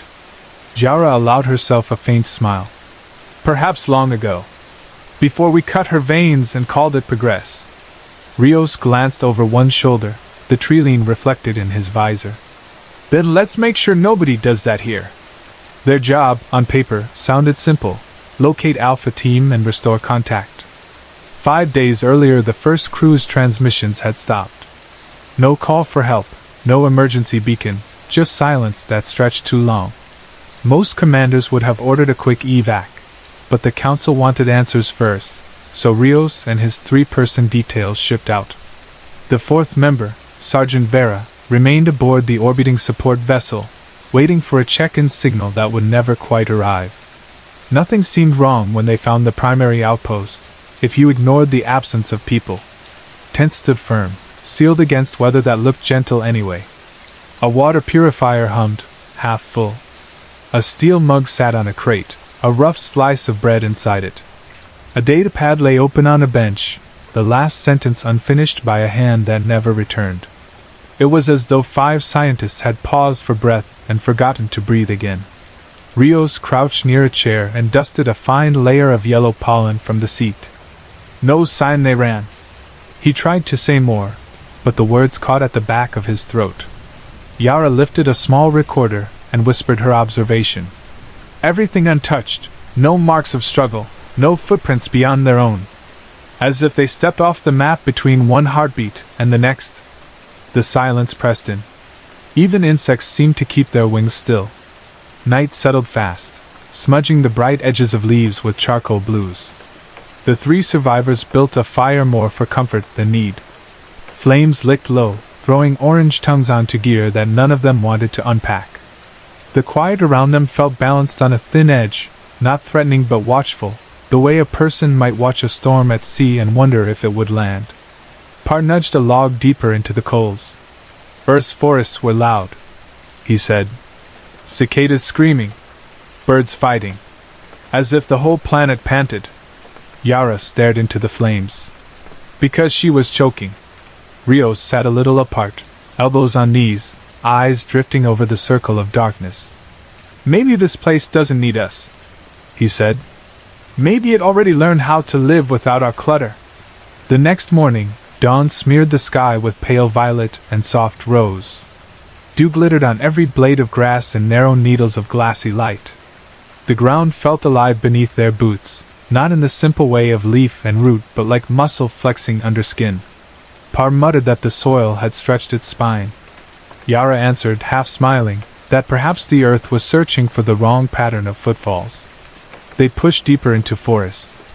Where the sun could not reach, the air cooled, and columns of shadow banded the path like iron ribs. Blooms that looked like spun sugar burst open along branches, trembling as though uncertain they had permission. None of them spoke until the first shape appeared. 20 meters ahead, leaning under a pale branch, stood something too slender to be tree, too still to be animal. Its surface shifted from matte to glossy, never quite showing scales or skin, but a suggestion of both. Limbs extended slightly longer than a person's, joints bending just a blink past natural. 2 wide eyes glimmered back, pure reflection, pulling up all 3 explorers in twin coin-bright circles. Rios raised one hand, palm out. Yara stepped forward. "Hello?" she said, gentle but clear. Her greeting fell in the hush, landing at her own feet. The shape cocked its head, as if listening to the silence itself. It opened its mouth, if mouth was the right word, and produced a single sound. Tore back. The syllable surfaced like a bubble rising through deep water. It didn't echo. It settled inside the listeners' heads, right behind the teeth, an itch they could neither swallow nor spit. Par said it back without meaning to. The words stuck to his tongue like damp bark. The creature watched him a moment, then seemed to loosen, its body thinning, seeping into the scrim of leaves until all that remained were shifting shadows. In the camp that evening, Yara held a wristwatch she had found beneath a cot, the strap broken where someone had tugged it. She turned it in the amber light. At the edge of the clearing, half hidden behind maple-like trunks, another figure stared with those unblinking eyes. It inched forward, hand stretched, as if to receive the watch. Yet nothing bridged the gap. Again softly it spoke. Tore back. Yara's breath caught. She crouched, meaning to ask what it wanted, but the figure dissolved. All night Par dreamed of the word. He rose, walked circles, traced meaningless spirals in the dirt with a stick. Before sunrise, Rios found him sitting by the cold ash, writing the word over and over in his notebook, though each letter twisted until they ceased to be letters at all. Daylight sharpened colors, but not thoughts. Par drifted through hours, eating nothing, as though listening for commands carried by the wind. The trees no longer looked like trunks and leaves to him. They looked like nerves, pulsing faintly with shared memory. The creatures approached more often, arriving at twilight when the light bled out of the world. They never charged. They only stood beyond the firelight's cast, whispering that same word. Rios argued they were parroting. Yara countered that parrots do not speak words they carve from a person's throat. The debate burned in hushed voices. Meanwhile Par began answering the word with strange sketches, as if trying to map its shape in circles and loops. On the sixth night Par slipped from the tent and crouched by the fire pit. The embers glowed like secret letters scrawled across coals. Rios woke at the rustle and followed. "Come back," he urged quietly. Par stared at the black core of the pit. "They're explaining," he said, and his voice sounded like two voices overlapped. Yara emerged next, fingers cold, eyes wide with worry. "You need sleep," she whispered, reaching for him. Par looked at her hand as though it were a vine sprouting blossoms, ready to root into his wrist. Terror flared. He swung, not to strike but to push away the vision. His palm smacked Yara's shoulder. The pop of bones sounded louder than it should. Yara crumpled. Silence froze solid. Rios grabbed Par. Par's notebook fell, pages opened to lines that no longer formed language. Yara lay staring at the sky, eyes flooded with grief more than pain. "We promise better," she tried to say, but her breath grated. Par broke free and ran. Darkness swallowed him. Rios knelt by Yara. Her pulse fluttered like frantic wings. He whispered apologies nobody heard. When he lifted his head, shapes ringed the camp, drawn close by the scent of human despair. They repeated the word in a soft cadence, tore back, tore back. The syllables rolled together until they became nothing but breath against bark. Yara died before dawn. Rios carried her to the edge of a stream and let the current take her. The water glowed faintly in moonlight, as if remembering sunlight. He watched her figure fade downriver. Then he lifted his rifle and followed Par's trail. He never returned. Par wandered barefooted, dirt caking his skin. Hunger did not bother him. Thirst felt like a distant whisper easily ignored. The forest seemed to breathe for him. Branches stroked his shoulders like kindly hands. The creatures walked at his sides now, mournful, guarding. He murmured the word with them until it lost shape, became instead a pulse behind the ribs. One dawn he spotted the emergency shuttle glinting through mist. He paused at the ramp, remembering protocol. His body moved inside on memory alone. Fingers cued a recording. "This is Par. Alpha Team is here. We are here. The planet isn't hostile, it's inside us. I don't think I can bring us back. It's gentle, but it fills you. There's no room left for anything you were." He hesitated, mouth dry. Finally he spoke the word once more, soft as breath. "Torn Bach." He pressed send. Thousands of kilometers above, a red diode flickered on the cruiser's console. The automatic log filed the burst as minor atmospheric interference. Nobody on the morning shift noticed. Below, the shuttle ramp lowered. Par stepped out into dawn haze. He sank to knees in cool soil. Spines of light knife between trunks, catching the dust of his exhale. His shoulders relaxed, as if someone removed a heavy pack he had forgotten he wore. His eyes remained open but unfocused, drinking the green, the gold, the quiet. Behind him, the creatures waited, silent. One by one they knelt. Not worship. Recognition. The forest hummed, not with sound, but with the slow, deep pulse of a heart that beat beneath every root, every stone. Moss curled over Par's toes. Something warm braided up his calves, gentle as water, but sure. He did not resist. He had no wish to. Above the canopy the wind rose, carrying seed, carrying dust. From trunks split thin rivers of sap that shone like pearls. Leaves trembled, not in panic but welcome. Even the shadows eased. Arius sighed, and the planet's long memory shifted to make new room for 6 more names. On a bed of moss the notebook lay open to a final scrawl. No letters, no map. Just a spiral widening, line after line, until the edge of the page cut it short. The ash of their fire cooled. The tents sagged, poles buckling in quiet surrender. Months later another dropship would slice through the clouds. Boots would land on moss again. Another commander would step forward, breathing air thick with bloom. The camp would look undisturbed, a mug still holding stale coffee, a journal paused mid-sentence. A second story would begin in stillness, and the forest would listen, patient, ready to teach the word once more. Torback. Sorry to interrupt. If you're enjoying the story, let me know in the comments and tell me where you're watching from. Don't forget to like and subscribe for more.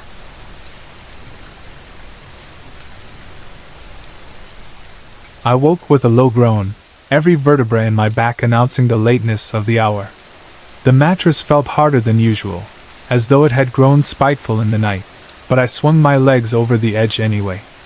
Cold air seeped in through the cracked bedroom window, carrying the hush that follows December rain. Outside, I caught the faint stutter of drips falling from the eaves, a soft percussion against the quiet country morning. Sundays were meant for rest, yet rest had avoided me. My bones felt older than my years, tired in a way even sleep could not fix. I shuffled toward the kitchen for a small comfort I'd relied on since childhood: red jelly soup. It was nothing more than a cube of jelly stirred into boiling water, but it warmed the belly and, in its gentle sweetness, brought back the taste of better times. The refrigerator light glowed dimly. 2 cubes of red jelly waited in their plastic packet, a reassuring sight, but also a reminder that I needed to restock. I set 1 cube in my favorite chipped mug, poured the hot water, and swirled the spoon slowly. The jelly melted in pink ribbons at first, then dissolved completely, tinting the water a soft crimson. The smell was faint, more suggestion than flavor, but it never failed to soothe. Holding the mug close, I stepped outside to the narrow veranda.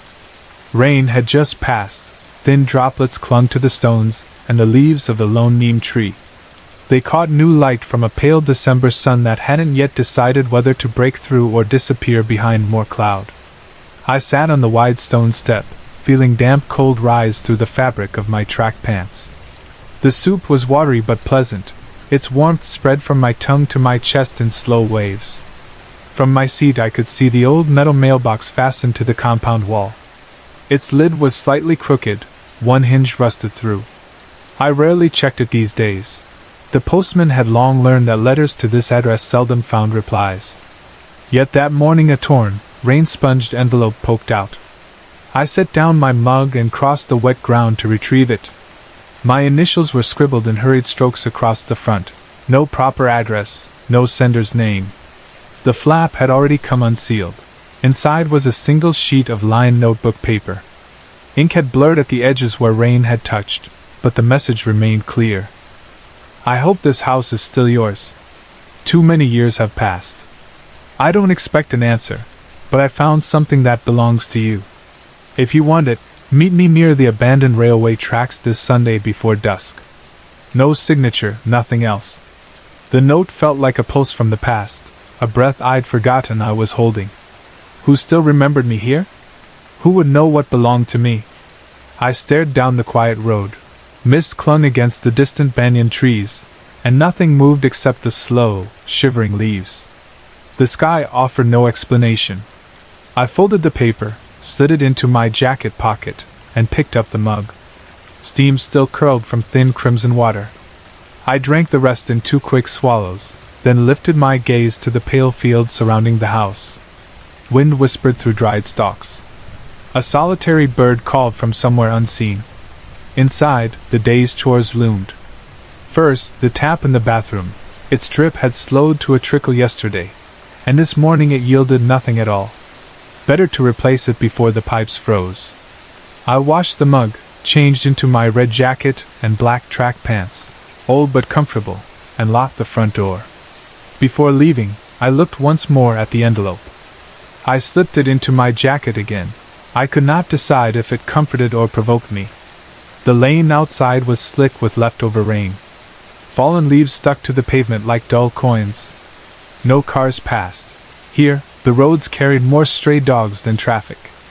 The stillness made every small noise. My shoes on wet gravel, a breath of wind through grass, seemed larger than life. When I reached the bend by an overgrown clump of bushes, motion flashed at the corner of my eye. A ginger cat pinning a small red-speckled bird beneath its paw. The bird beat its wings in quick, desperate spurts.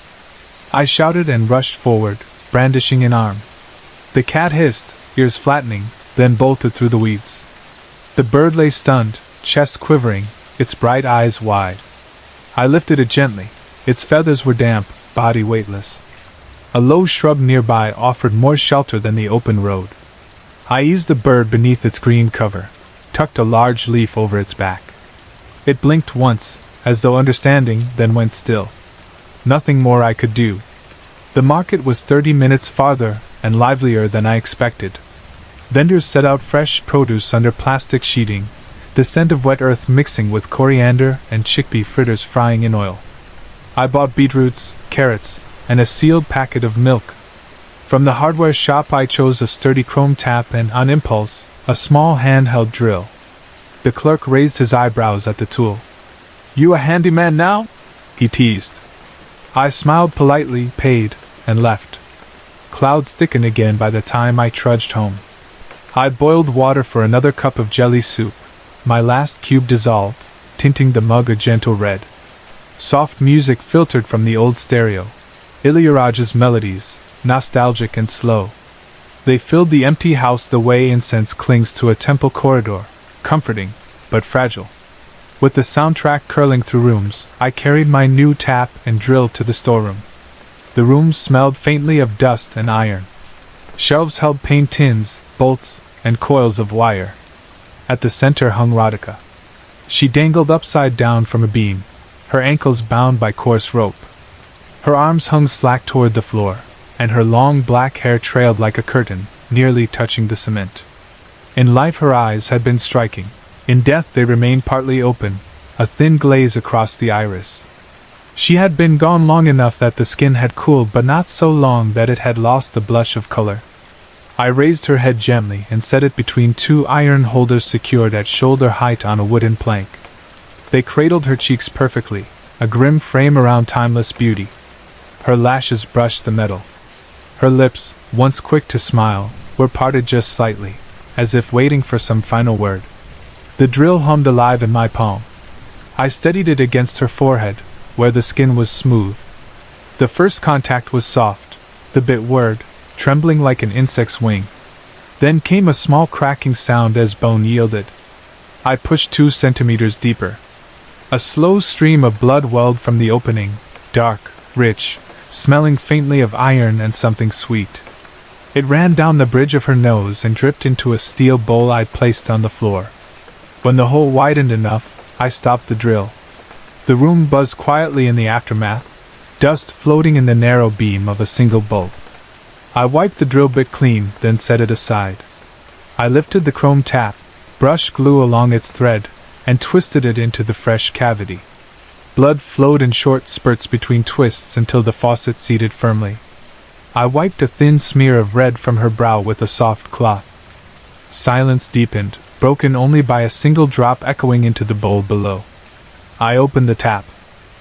Blood dribbled steadily, a quiet stream. It filled the bottom of the steel bowl, thin ripples spreading with each drip. I watched, fascinated by the color, the slow swirl of tiny bubbles. When the vessel neared full, I closed the tap, lifted the bowl, and carried it to the kitchen. I poured the warm blood into small plastic cups, 4 in total, and sealed them with cling film. They looked like miniature servings of tomato soup. I slid them onto the freezer's top shelf beside leftover meat, the cold fumes curling out for a moment before the door clicked shut.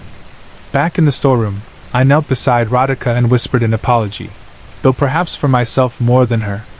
I wiped the residue from her cheeks, retightened the knot around her ankles, checked the holders at her temples. They would keep her steady. I allowed the day to pass in an ordinary way after that. I washed vegetables, simmered soup on the stove, repaired the bathroom tap with the leftover chrome I had bought. Clouds hung low all afternoon. Drizzles came and went. Radio news murmured about politics far away. At dusk, when sky and ground turned the same dim color, a single thought pushed through: the railway tracks. I could have ignored the letter. Yet something in its borrowed voice kept tugging. The road to the tracks was an hour's walk past scrubland and fallow fields. Beyond those rails lay only forest, a place kids once dared each other to enter at night. Memories long buried stirred. I stepped outside into cold air, jacket collar pulled high. The path was muddy, glistening.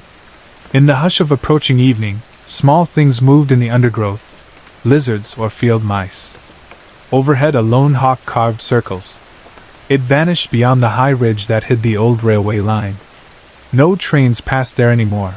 Grass thrust between wooden sleepers, rust coated the metal, and years of neglect had twisted a section of track into a lazy curve. As I climbed the final slope toward the rails, the horizon shone red from the sinking sun. Shadows stretched along the ground like long fingers.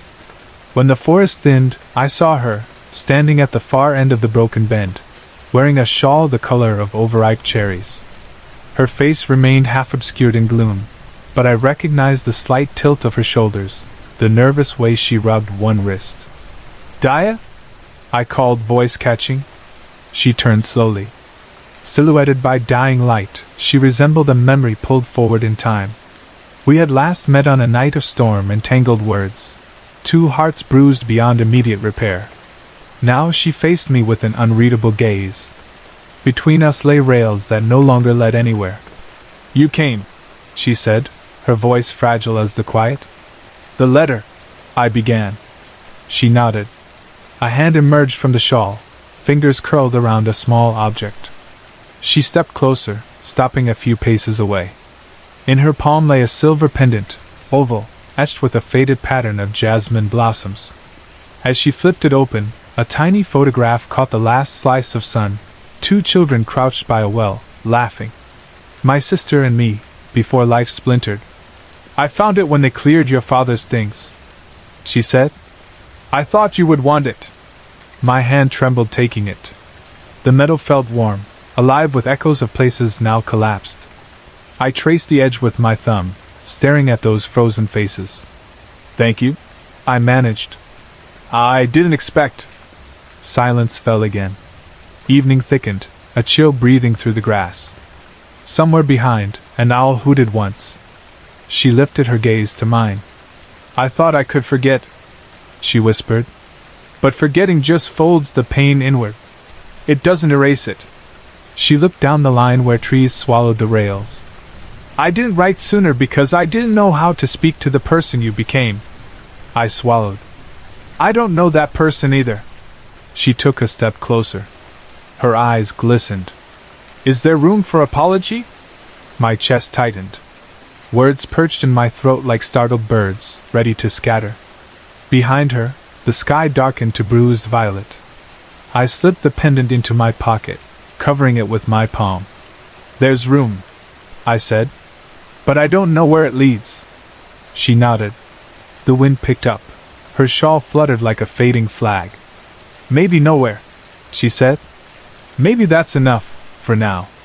We parted with no promise to meet again, only a muted understanding shaped by distance and time.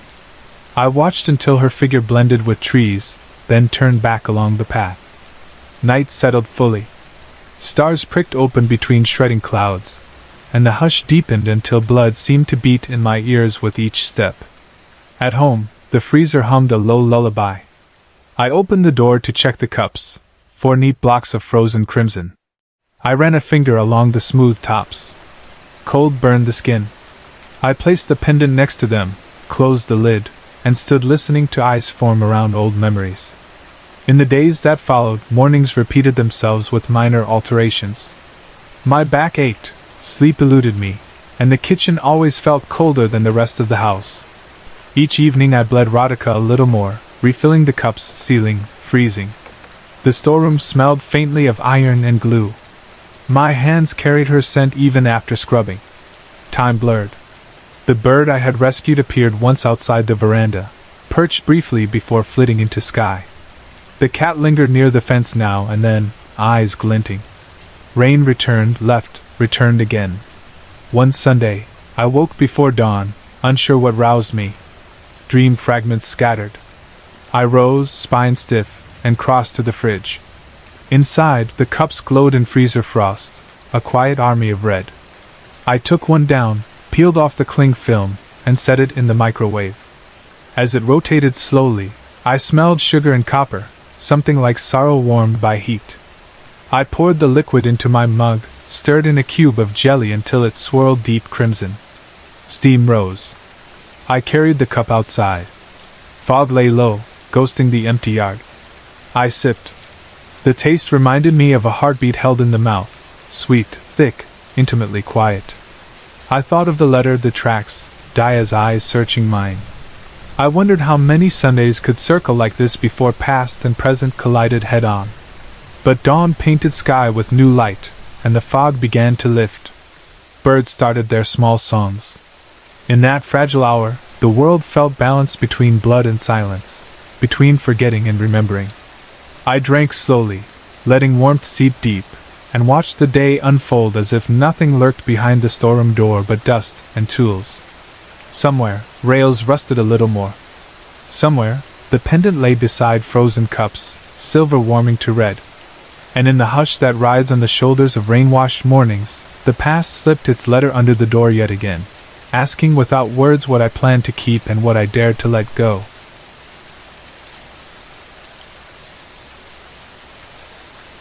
Suzanne slipped into the coffee shop with the remains of a phone call still buzzing in her ear. She lowered her voice because the line was almost at its end, but a vent near the ceiling hissed loudly enough that she had to half-shout anyway. "No, Beth, I'm telling you, the spider was huge, seriously, as wide as that dinner plate my aunt gave me, the one with the pink flowers in the middle. It just sat there and watched me. When I shined my phone light on it, its eyes flashed bright green.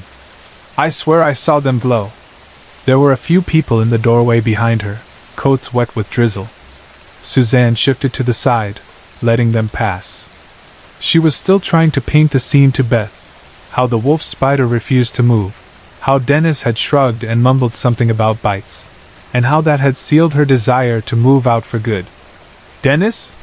Please! He didn't do a thing.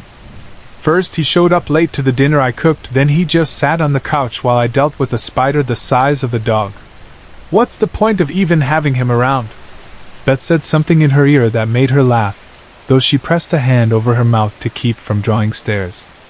"Hoes before bros, yes, I remember. But you've got to come apartment hunting with me. We hardly see each other anymore. Drop your plans, or at least carve out a Friday night. My fridge will be holding your usual drink if you do. All right, text me. Love you too, bye girl." She slipped her phone into the pocket of her tan trench coat, let out a breath, and took in the cafe in front of her. It was cozy but not cramped, with polished wooden tables big enough for laptops, small enough for whispered gossip. Warm overhead lamps pulled light onto slices of fruit tarts shining in neat rows, lemon curd so bright it almost glowed, strawberries lacquered beneath clear glaze, blueberries round as tiny marbles clustered like constellations on pastry cream. A guitar hummed through invisible speakers, joined by a lazy saxophone. It blended with the quiet roar of the grinder behind the counter. The scent hit her next, Rich coffee shot through with vanilla and something floral that reminded her of lavender. It felt like a soft blanket thrown over her shoulders. She needed that comfort. Her nerves had been snapping ever since the spider incident the night before. The line crawled, but she didn't mind. She started to think through her latest article. She reviewed small cafes, bakeries, and hidden food stalls online. Nothing made her happier than tasting something new and typing out how it made her feel. This place, Hogna Coffee, already looked and smelled promising. She imagined her headline: Hidden Gem Brews Jaw-Dropping Espresso and Blueberry Surprises. When she reached the register, the barista smiled like he'd been waiting for her. Tall, thin, a little awkward, dark hair flopping over his forehead. His name tag read Evan. She'd spoken to him maybe 4 or 5 times and liked him instantly. He had the sort of memory that turned first-time customers into regulars. "What are we trying today, Suzanne?" he asked, voice light and a touch shy. She grinned. "Whatever's newest on the menu. You know me." "I do," he said, already reaching for a clear plastic cup. "Give me a second." While he filled the portafilter and tapped grounds into place, she pulled out her phone to capture a quick photo of the glass case. "Hogna Coffee is the kind of place you don't find on a main street," she typed into her. "First a note. Channel. You smell the beans before you see the sign, and once you're in, good luck for getting the fruit tarts. They glitter under the lights like rubies and sapphires."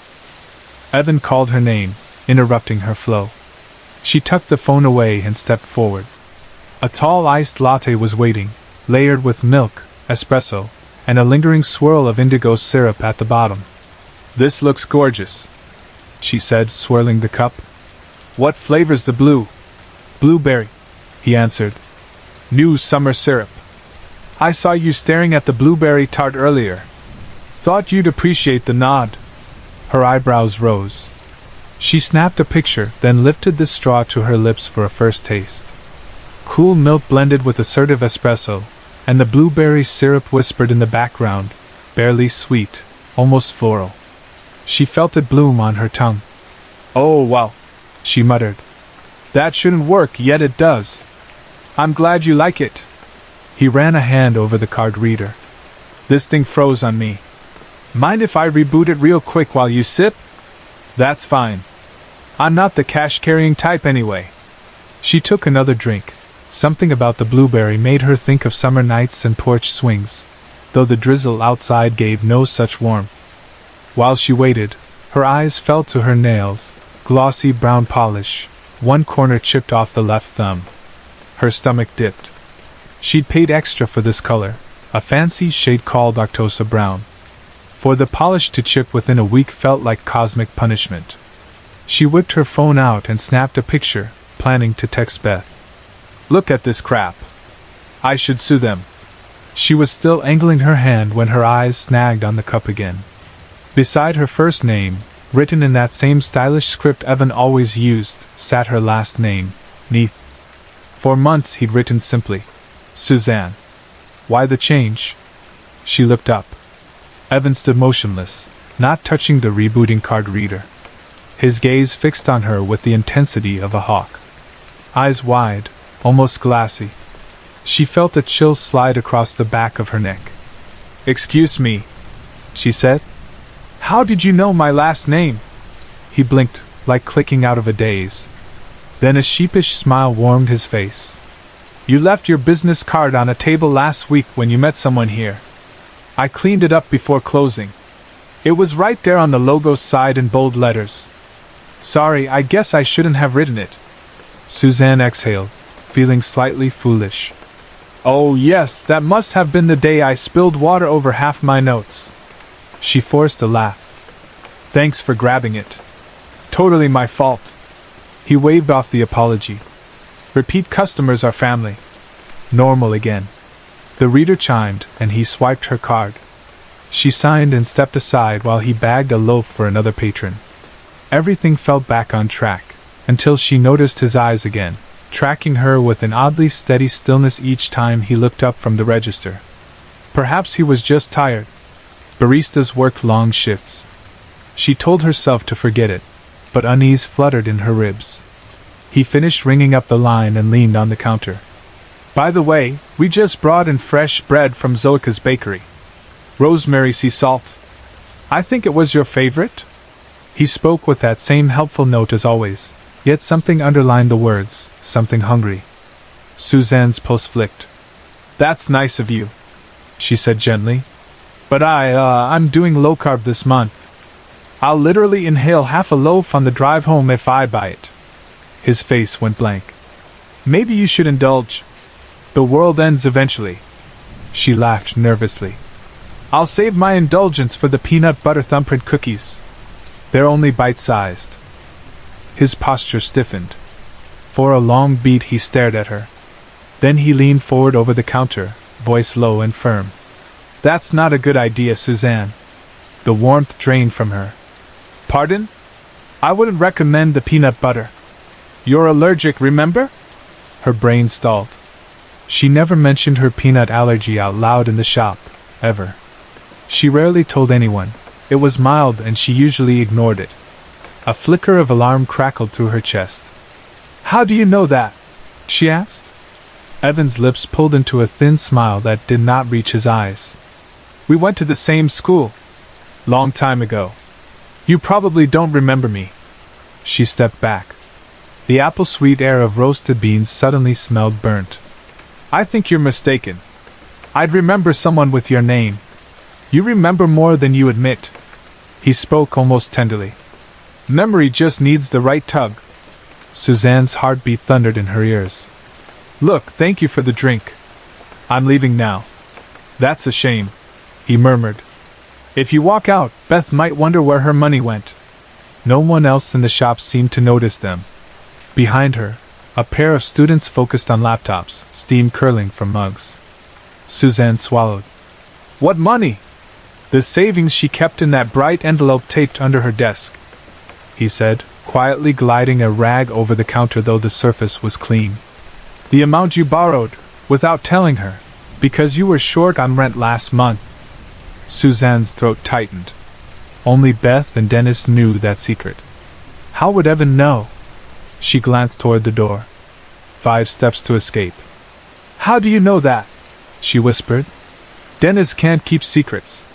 He chuckled. He can't stay faithful either. Yesterday he visited someone else. Her. Again. Who are you? Her voice trembled now. You can call me Spider, he said, and the gentleness in his tone made the nickname chilling. I crawl into cracks. I watch. I wait. Then I climb out when they least expect it. Drops of blueberry syrup trickled down her straw, staining the ice as blue swirls, hypnotic and unreal. She set the cup down to keep her hand from shaking. What do you want? She rasped. Nothing big, he said. Finish the review. 5 stars and a glowing write-up. Post it tonight. That's all. She stared. That's it? For now. His smile widened, exposing too many teeth. But I'll be around. Wolf spiders only bite when provoked, you see. Obey, and you'll never feel the sting. Suzanne nodded stiffly. She grabbed her purse, turned, and walked out. Her knees wobbled. Outside, rain started again, soft, insistently. She kept moving until she reached her car, climbed in, and locked the doors. The phone in her hand buzzed.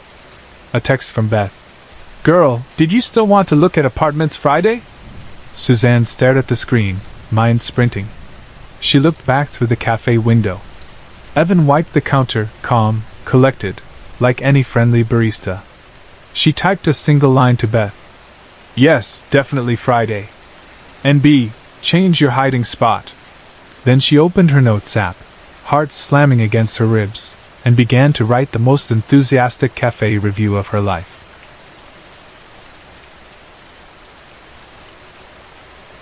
I reached bar 47 with shoulders aching from a night spent half asleep in an airport chair and nerves still humming from the morning's flight delay. The place sits beside the United Gates, red leather stools, dim gold lights, and a long stretch of polished wood that smells faintly of lemon oil no matter how many travelers rest wet umbrellas against it. The clock over the bar said nearly 5, but the way exhaustion pushed at my eyelids, it could have been any hour after midnight. The bartender, tall, tattooed, black hair pinned up with silver clips, gave me the quiet welcome of someone who has heard every story from every weary passenger who has ever trudged through Concourse A.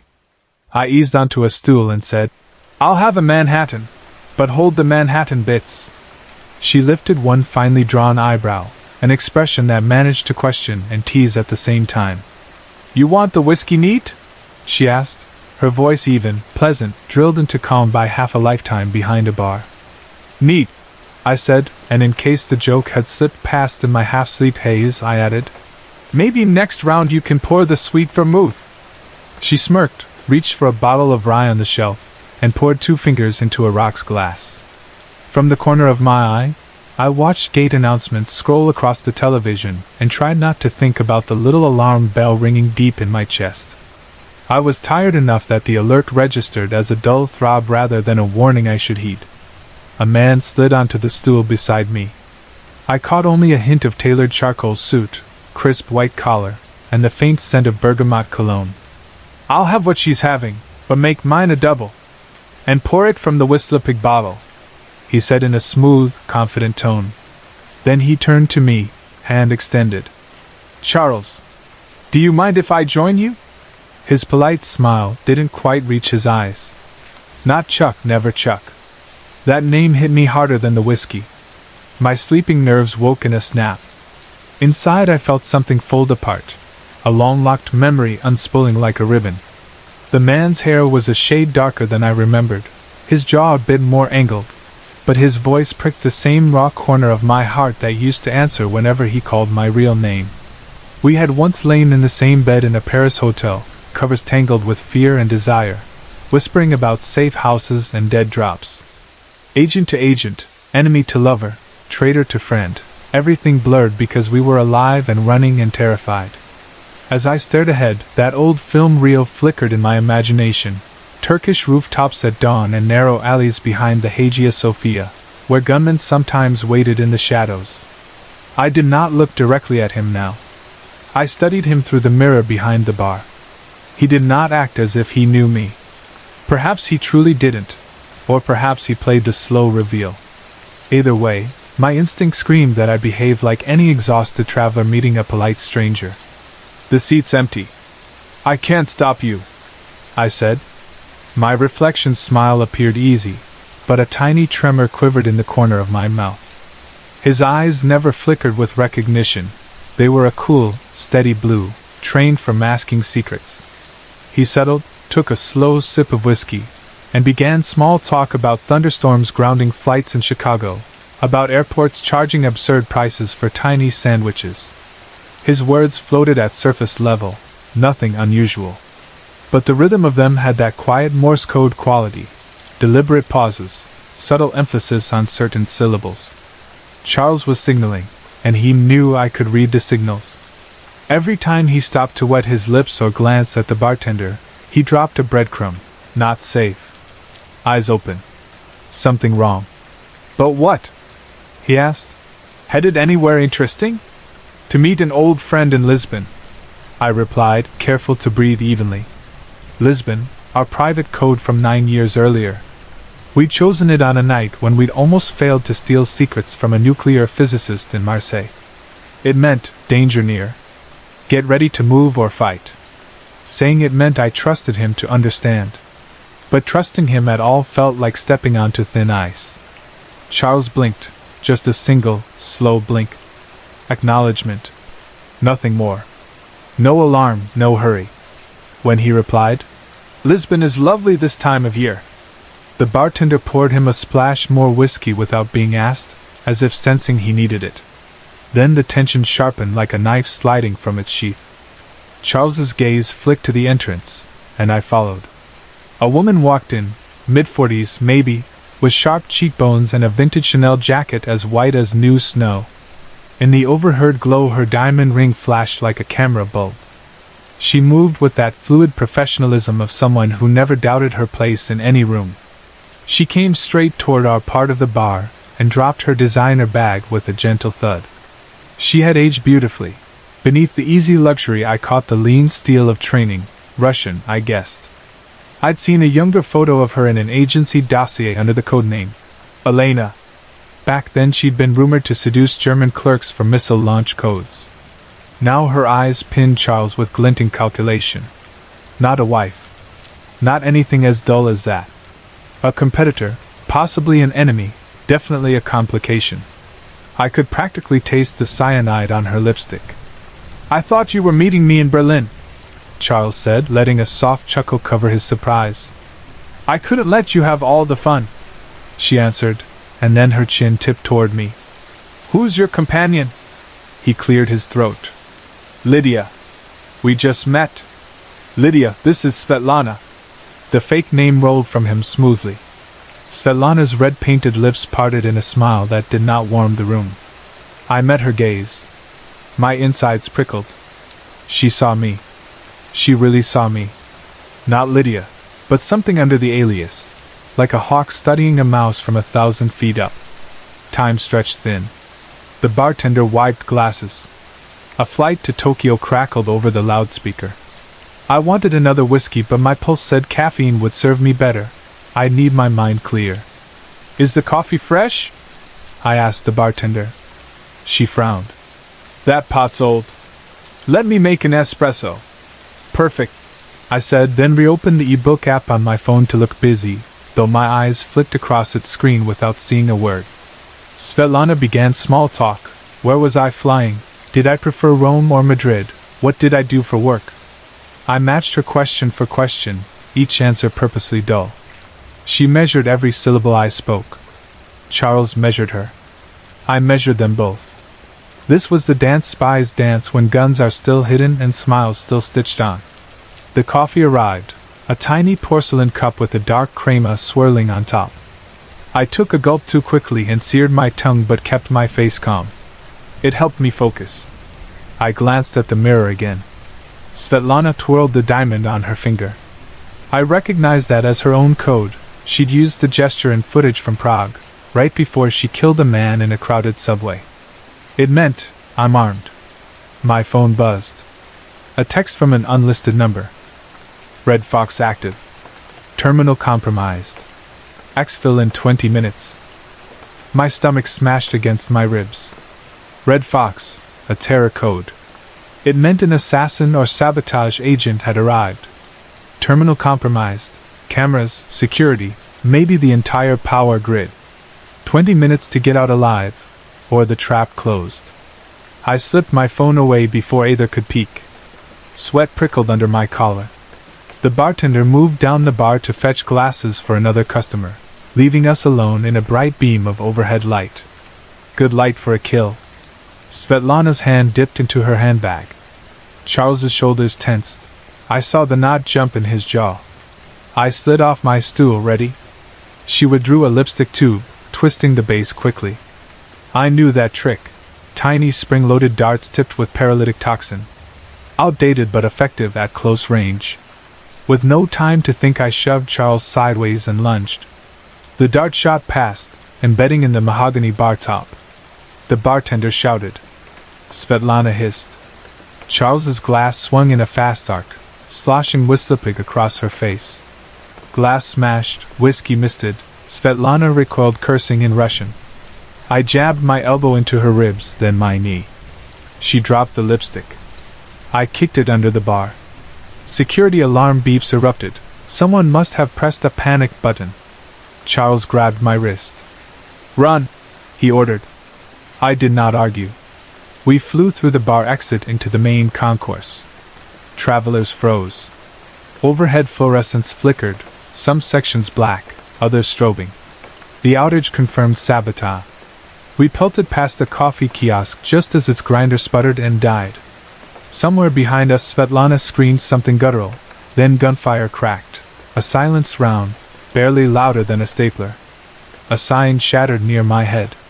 Glass rained. We ducked through a service door Charles seemed to know. Metal stairs, echoes. Adrenaline seared my veins. "How did she find you?" I panted. "I stole her intel. She wants it back," he said between breaths. "Didn't expect you here." Likewise.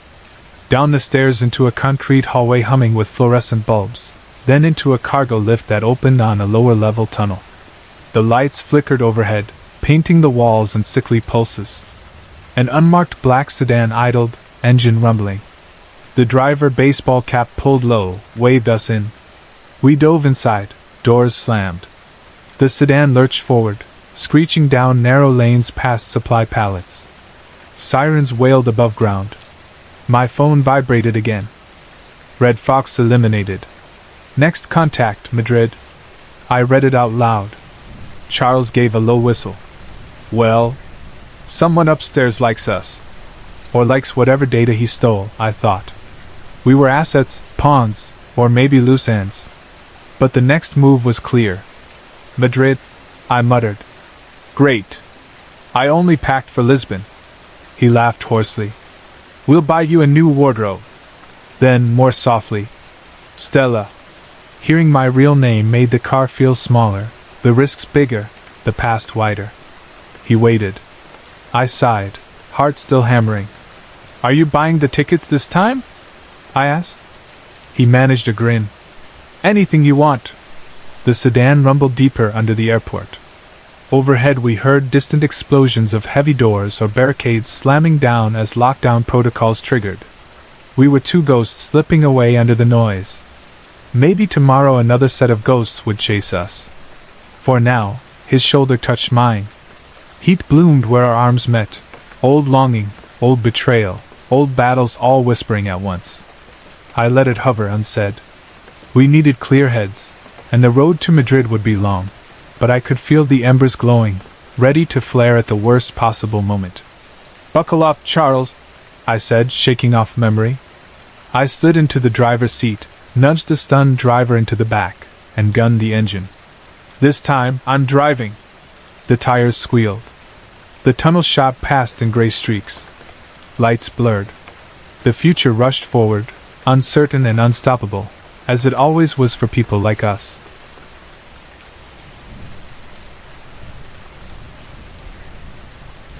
Melinda St. James had made a life out of filling silence. Every night, while the city exhaled steam and saxophone notes into the heavy Louisiana air, her voice slipped from cafe speakers, car stereos, bedside radios, and porch swing boom boxes, smoothing the day's rough edges like a velvet sleeve over tarnished brass. She spoke about weather fronts sliding in from the Gulf, about the high tide scent curling through the quarter, about lost loves reunited at late-night diners and old jazz standards everyone swore they had forgotten. People said she could hush crying babies, coax lonely insomniacs back from the ledge, and paint pictures clearer than daylight. Yet as a fresh carnival season bloomed, purple, green, and gold dripping from balconies like molten jewels, she discovered that even a master storyteller could fall quiet inside her own skin. For the first time since she slipped a headset over her hair at 19, she felt as if some invisible listener had leaned in too close and refused to step back. The sensation followed her through lamplit streets, a prickle between her shoulder blades, a crisp breath that never quite touched her ear, the certainty that her every blink was being counted. It began innocently enough, a single bouquet resting against the studio door one drizzly Monday. The roses were redder than any she had seen, velvety and full, their scent rich enough to make her head spin. She assumed a grateful listener had left them, so she propped them in a jar beside the control board and mentioned them with a laugh during her midnight set. 2 days later, another bouquet waited outside her apartment on Chartres Street, no card, the stems wrapped in paper that looked too expensive for mere admiration. She tried to shrug it off. New Orleans adored small dramas. But unease bloomed in her chest when the third arrangement appeared inside the lobby rather than on the stoop, as though someone had used a key she did not know existed. That night the phone rang just before 12. Static filled the line, as if the caller hovered beside a marching band deep underwater. A lone trumpet wandered through the hiss, searching for a melody it had once known. Melinda listened motionless until the connection dropped, leaving only the low hum of the city outside her window. During daylight her confidence returned. She held parades of callers captive with smoky anecdotes, recorded promos for upcoming Zydeco festivals, and joked with the morning DJ about mistranslated song requests. Crowds waved at her silhouette behind the glass whenever she passed the street-side booth, shouting her nicknames: The Voice, Queen of Crescent Airwaves, Miss Mardi Gras, while snapping blurry photos for social feeds. But under her carnival mask, behind glossy black sequins and trademark crimson lipstick, nerves twisted like vines. She imagined footsteps that matched hers beat for beat, glimpsed unfamiliar faces twice in the same crowd, felt the weight of unseen eyes as she crossed Jackson Square. By the time the crew of Bacchus rolled, excitement curdled into dread. She needed help before the celebration swallowed her whole. Rhys Du Bois answered on the second ring, his greeting short and steady, the way it had been years ago when they first met at a station fundraiser where Beignet and Brass competed for air.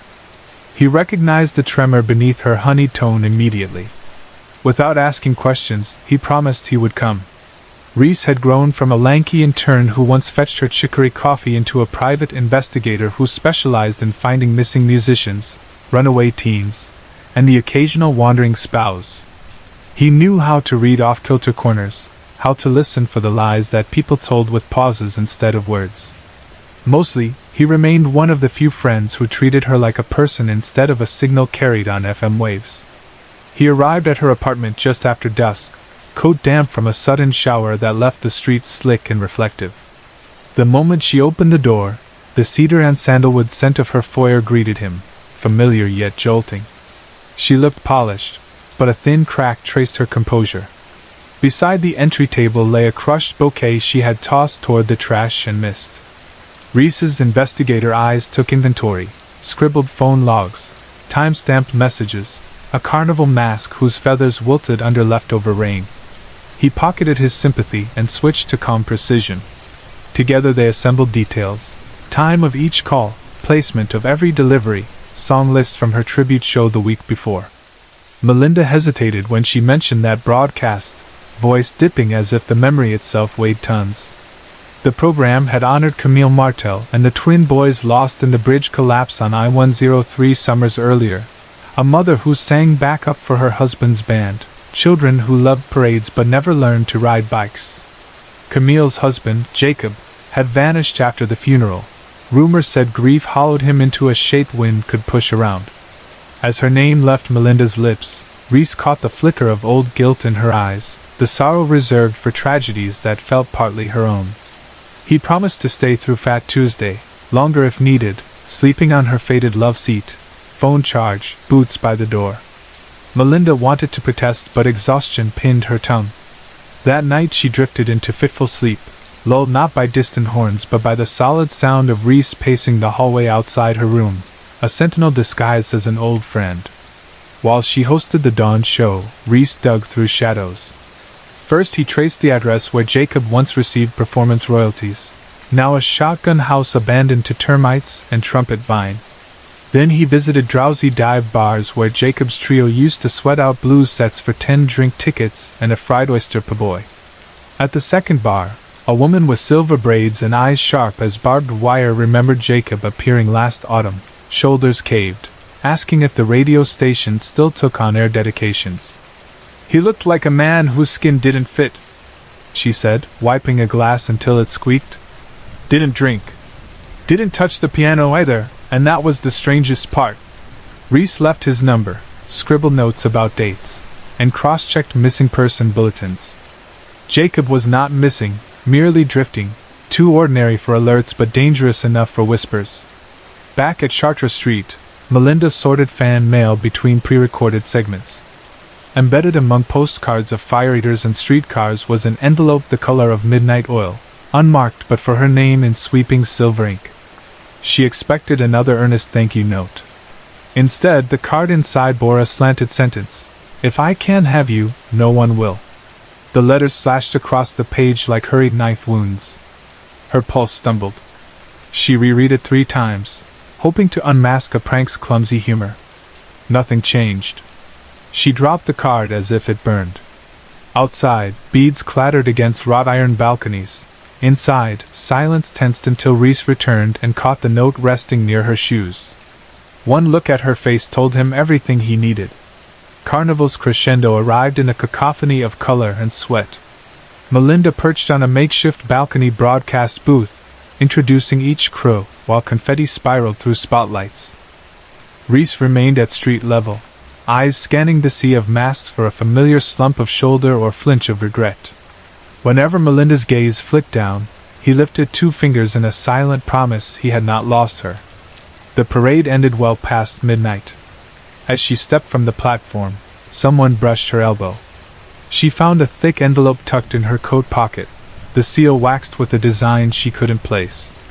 Inside lay heavier parchment, and a chilling command: "Meet me tomorrow morning, St. Louis Cemetery No. 1, where the music died. Come alone. If I can't have you, no one will." Ash Wednesday crept in muted tones, the city's heartbeat slowed by hangovers and half-forgotten hymns.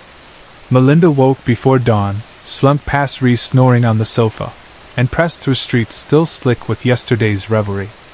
She should have woken him. She knew it with every step, yet some stubborn streak, half guilt, half duty, demanded she seal this chapter herself. Fog curled between tombs as she entered St. Louis No. 1, the gates squealing shut behind her like an omen. Marble gleamed beneath moisture, ironwork dripped like ink. She threaded through narrow aisles until she saw him. Jacob Martel looked like ruin molded into human form, a cracked gold carnival mask covering half his face, the other side gaunt and stubbled. He held a bouquet of dead roses in one hand, their petals brittle, and a pistol in the other. The weapon glinted with early light, indifferent to memory. Melinda stopped several strides away, heart drumming so loudly she was certain the dead could hear. Jacob's voice arrived shredded, yet recognizable. He spoke of the last good thing before grief devoured him. He begged her to declare enduring love, to rewrite history in which his family still breathed. She tried to reason, voice gentle but firm, explaining that grief had warped into obsession. The gun lifted slightly, not yet aimed, but heavy with intention.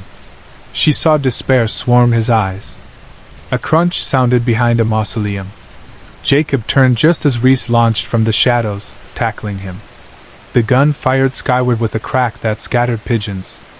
Melinda's scream caught in stone corridors. Roses shattered across wet marble. Mask shards skittered like coins. Reese pinned Jacob, murmuring steady reassurances even as Jacob wept about bridges and broken children, words collapsing under their own weight. By the time police arrived, sunrise painted the tombs lavender. Officers cuffed Jacob, guiding him away while he muttered apologies to ghosts only he could see. Melinda sagged onto a stone bench, trembling with delayed terror. Reese sat beside her, clasping her icy hand, thumbs circling calm over her knuckles. She leaned against his shoulder, salt on her lashes. Sirens faded. Church bells tolled, announcing the holy hush after Mardi Gras merriment. She whispered that she thought she had to face it alone. Reese's reply was soft and certain: not anymore. In the following days, the city exhaled. Confetti clogged gutters, and pressure hoses washed Bourbon Street clean. Tourists headed home with suitcases full of beads they would never wear. Lent settled like a quilt of quiet discipline. Melinda moved through the quarter without heels, without the protective mask, sneakers squeaking faintly on damp stones. She listened to the hush, letting it fill every crack panic had carved inside her. Police reports confirmed Jacob would receive psychiatric care. The story barely earned a sidebar in local news. Tragedies seldom fit into tidy headlines when they unfolded in private corners of beloved tourist neighborhoods. Still, Melinda carried the weight, a stone warmed by sunlight yet always there against her ribs. Reese returned to investigative work, but each morning he texted a single line or left handwritten notes by her coffee mug. "You are safe." Or, "Your voice matters more than any mask." Or simply, "Here if you need." She found herself smiling at those scraps of validation the way she once smiled at first on her compliments. At night she eased back behind the studio microphone, letting rain sounds and soft guitar chords cushion her words, her tone softer, more rooted, as if the ordeal had stripped away performance and left only truth. Listeners sent messages saying they heard something new in her delivery, like a hush between sentences where they could breathe. Weeks passed. Spring hinted at itself in pink camellias outside St. Louis Cathedral. One evening Melinda closed her eyes as trumpet practice echoed through an alley, and she realized the prickling sensation was gone. She still checked locks and hesitated at unmarked envelopes, but the constant weight of unseen eyes had lifted. She visited the cemetery once more, placing fresh lilies beside Camille and the twins, whispering forgiveness for herself and for Jacob, hoping the dead understood. On her way out she paused at the gate, looked back at the labyrinth of tombs, and felt a quiet part of her heart settle like silt after a storm. The next night, she met Reese at a riverside cafe just as the sky bruised purple. They walked the moonwalk, watching street lamp halos shimmer on the Mississippi, their steps unhurried, conversation easy. She spoke of a new show idea, late-night stories of ordinary courage, tales of people who choose light over despair. Reese teased that she had stolen his job, unmasking hidden bravery. She laughed, tipping her head to feel night breeze wrap around her neck.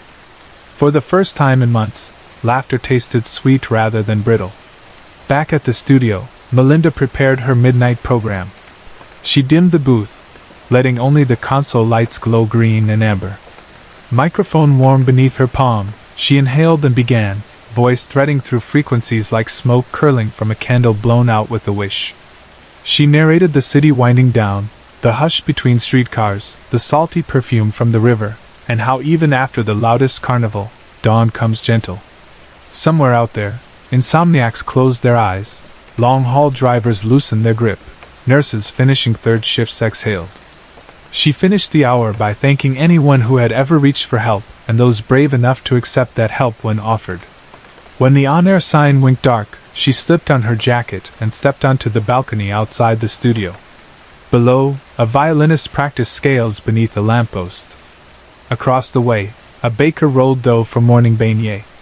Life, she realized, kept playing its tender notes even when brass bands fell silent. She touched the scarf at her throat, feeling its softness.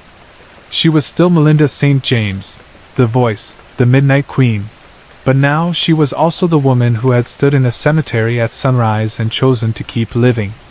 She closed her eyes, let the late breeze carry river mist to her cheeks, and whispered a small promise into the night: to be present, to feel watched only by stars, and to believe that speaking from the heart could turn even the darkest music into dawn.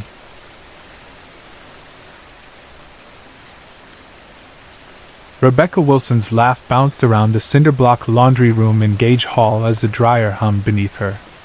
It was late on a gray Friday in November 2005, and the faint scent of detergent floated in the warm air while fluorescent lights flickered overhead. Rebecca, 19 and confident in her tight pajamas, twirled a cherry lollipop between her teeth while her friend Shannon Rogers knelt beside an ancient washing machine.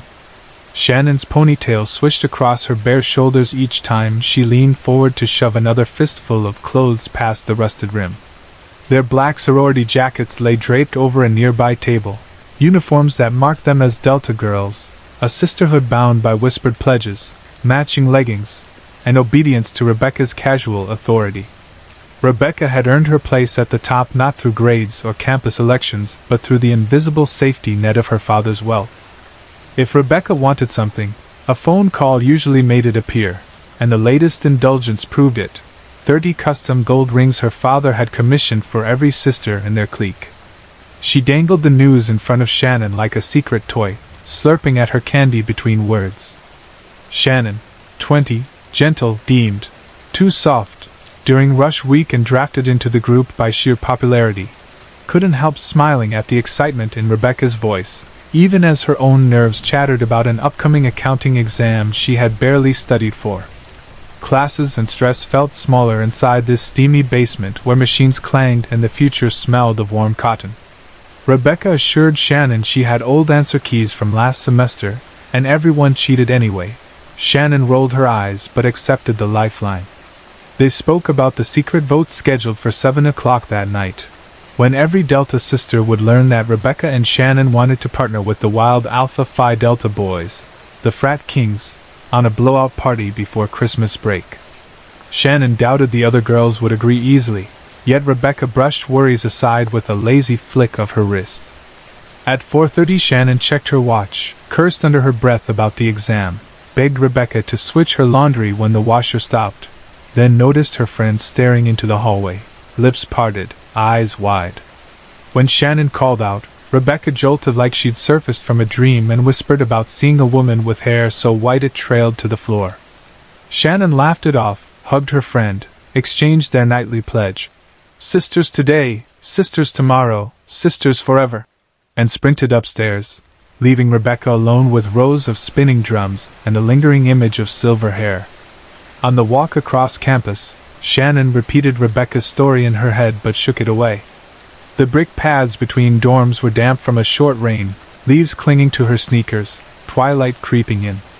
She hurried into the School of Business building, slid into the last row of her classroom, and greeted Grayson Benji, leader of Alpha Phi Delta, who lounged with a casual grin that suggested every test in life was optional.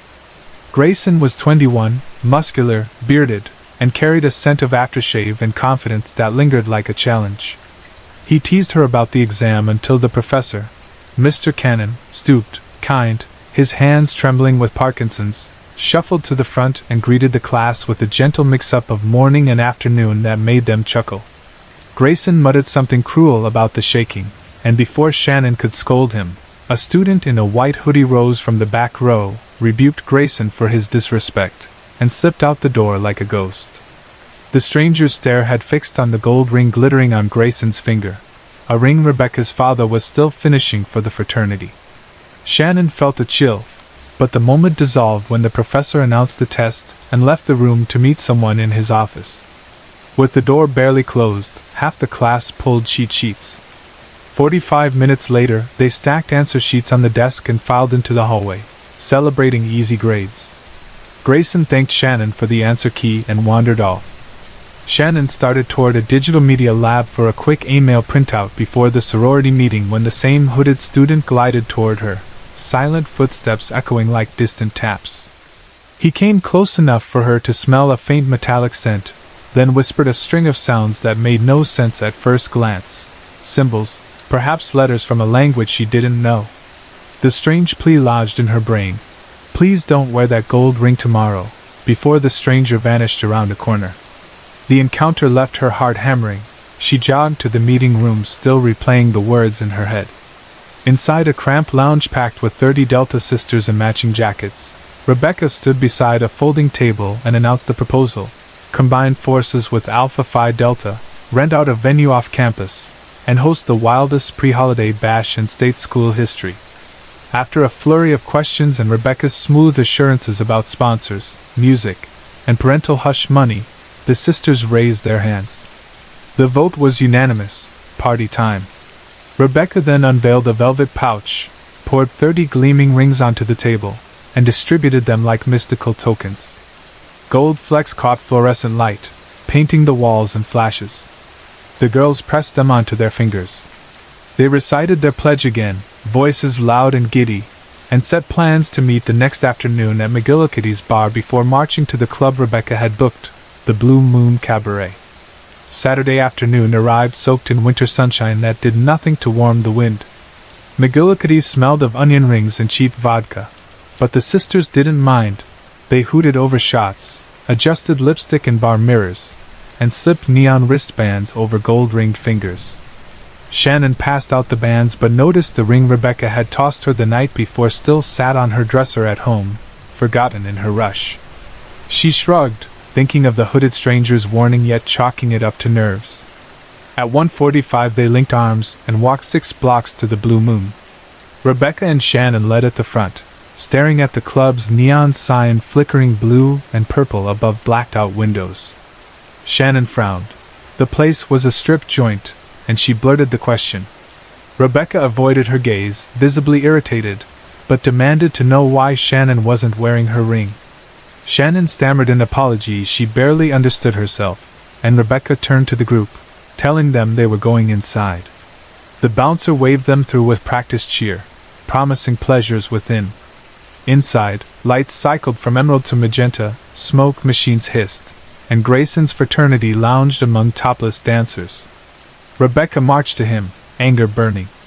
Grayson jumped up, dismissed the dancer from his lap, and shouted fraternity chants that mixed with the girls' squeals until the room vibrated like a carnival ride. Soon strippers guided deltas onto the dance floor, the DJ spun Jamaican dancehall tracks, and hookah smoke mingled with perfume.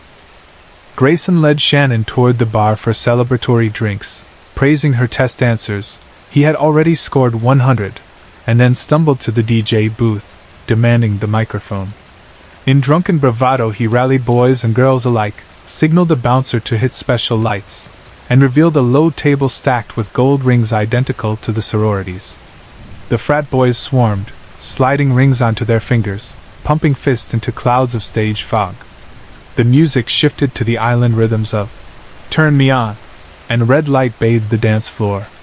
Shannon, weaving through bodies, felt her pulse quicken when two towering women dressed in shadow-black mesh stockings stepped into the club. Their movements were too fluid, as if their bones bent differently. Rebecca recognized one as the figure she had glimpsed outside the laundry room. Her eyes widened in terror. The women prowled through parting crowds until they reached Grayson. One woman lifted his hand and slid his ringed finger between her lips, sucking with slow, obscene delight, while her eyes rolled white. Gasps rippled through bystanders. The DJ shouted in patois, baffled, and cut the music when the second woman spoke a phrase in a harsh, metallic tone. "This gold belongs to me." Every gold-adorned student's eyes turned milky white in unison. The club froze. Strippers collapsed first, then the DJ, bartenders, and bouncers slumped to the floor as if someone sliced their puppet strings.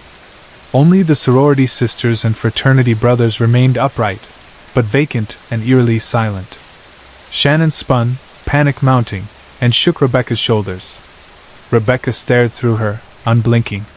Grayson, too, stood immobile, mouth slack. Without a word, the white-eyed students formed a single-file line and marched toward the exit like wind-up soldiers. Shannon darted to a window beside the door and watched in horror as the two strange women strode into the street, heavy winter night pressing against their bare skin. They raised their arms toward the sky, and a blinding column of light speared downward. Above, a triangular craft, a dark pyramid of metal and glimmer, hovered, humming like a hive. One by one the students walked into the beam and were sucked upward, limbs limp, clothes fluttering. Shannon's lungs seized. She clawed at her hair, repeating "What is this?" over and over. She glimpsed a luxury sedan pulling away from the curb, its driver none other than Rebecca's father, Mr. Wilson, expression unreadable behind tinted glass. The madness felt like Judgment Day, yet as Shannon muttered about the rapture, footsteps sounded behind her. She spun, fists raised, and saw the hooded stranger who had warned her. He removed his hood, revealing sharp features and eyes that held galaxies of exhaustion. He introduced himself as Eli Collins and explained in measured words that the women were alien hunters. Shannon's mind reeled. Eli claimed these beings searched the universe for a rare form of gold that could only be traced once forged into jewelry and warmed by human skin. Rebecca's father, eager to shower his daughter with status, had unwittingly funded the hunter's beacon. When Shannon demanded to know the fate of her friends, Eli painted an image of captivity and exploitation so grotesque it made her knees buckle. Her friends would be drained, mind, body, and life, until the creatures harvested the rings and discarded the husks. Tears streamed down Shannon's cheeks. She remembered the cryptic warning echoing in her head earlier and realized Eli had spoken those alien syllables. He revealed they formed suggestions that root into consciousness. Shannon's decision to leave her ring at home had saved her life. She asked why he had bothered. Eli smiled, an expression that held equal parts sorrow and fondness, and reminded her of the kindness she had shown trembling Professor Cannon, defending him when Grayson mocked his illness. The universe, Eli seemed to say, noticed small mercies. Police sirens howled in the distance, but Shannon doubted earthly officers could comprehend the scene awaiting them. Blue Moon Cabaret stank of spilled liquor and extinguished neon. Bodies of unconscious staff lay scattered like forgotten dolls. Eli offered Shannon a hand, promising to disguise her and usher her away before authorities and government suits descended. She hesitated only a moment before gripping his palm, knowing every familiar path in her life had been burned away in a beam of light. They slipped into the alley behind the club where shadows stretched long between dumpsters. Shannon stared up at the sky, half expecting the ship to reappear, but the stars were silent pinpricks. Her heart clenched for Rebecca, Grayson, and the others, laughter now replaced by cosmic distance, but she inhaled, exhaled, wiped tears with the back of her hand. Eli squeezed her fingers gently, reminding her she was still here. As they hurried toward the river, Shannon realized survival carried its own burden.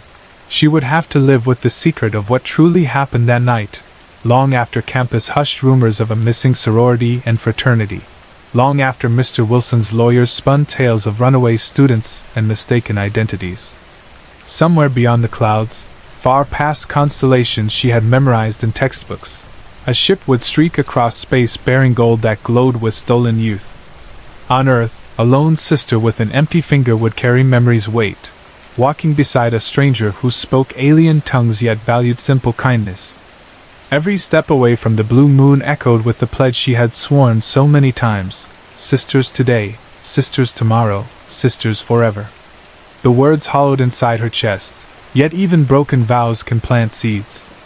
She resolved that night to speak truth, to honor the fallen, and to defend the vulnerable, human or not, with the same ferocity she once saved for college parties and secret pranks.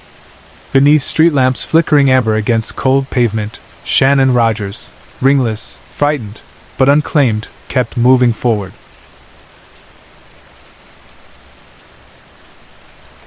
Iris Vance never expected to hear her twin sister's voice again, yet it rose out of a broken scrap of glass no bigger than her thumb and threw her whole world off its worn-in track. She was rummaging through a condemned data vault on the lonely edge of downtown, one of those places the city had forgotten to tear down, when her gloved hand brushed an old metal shelf and sent ancient files crashing to the dusty floor. Behind the rusted drawers sat an aging sculptor's device called an echo cradle, once used to anchor voice recordings in common objects so clients could replay a favorite sound for comfort. Someone had wedged a jagged shard of mirrored glass into a slot where a pearl should have been. When Iris brushed the surface to clear away grime, the shard crackled with static, fizzing like a weak spark.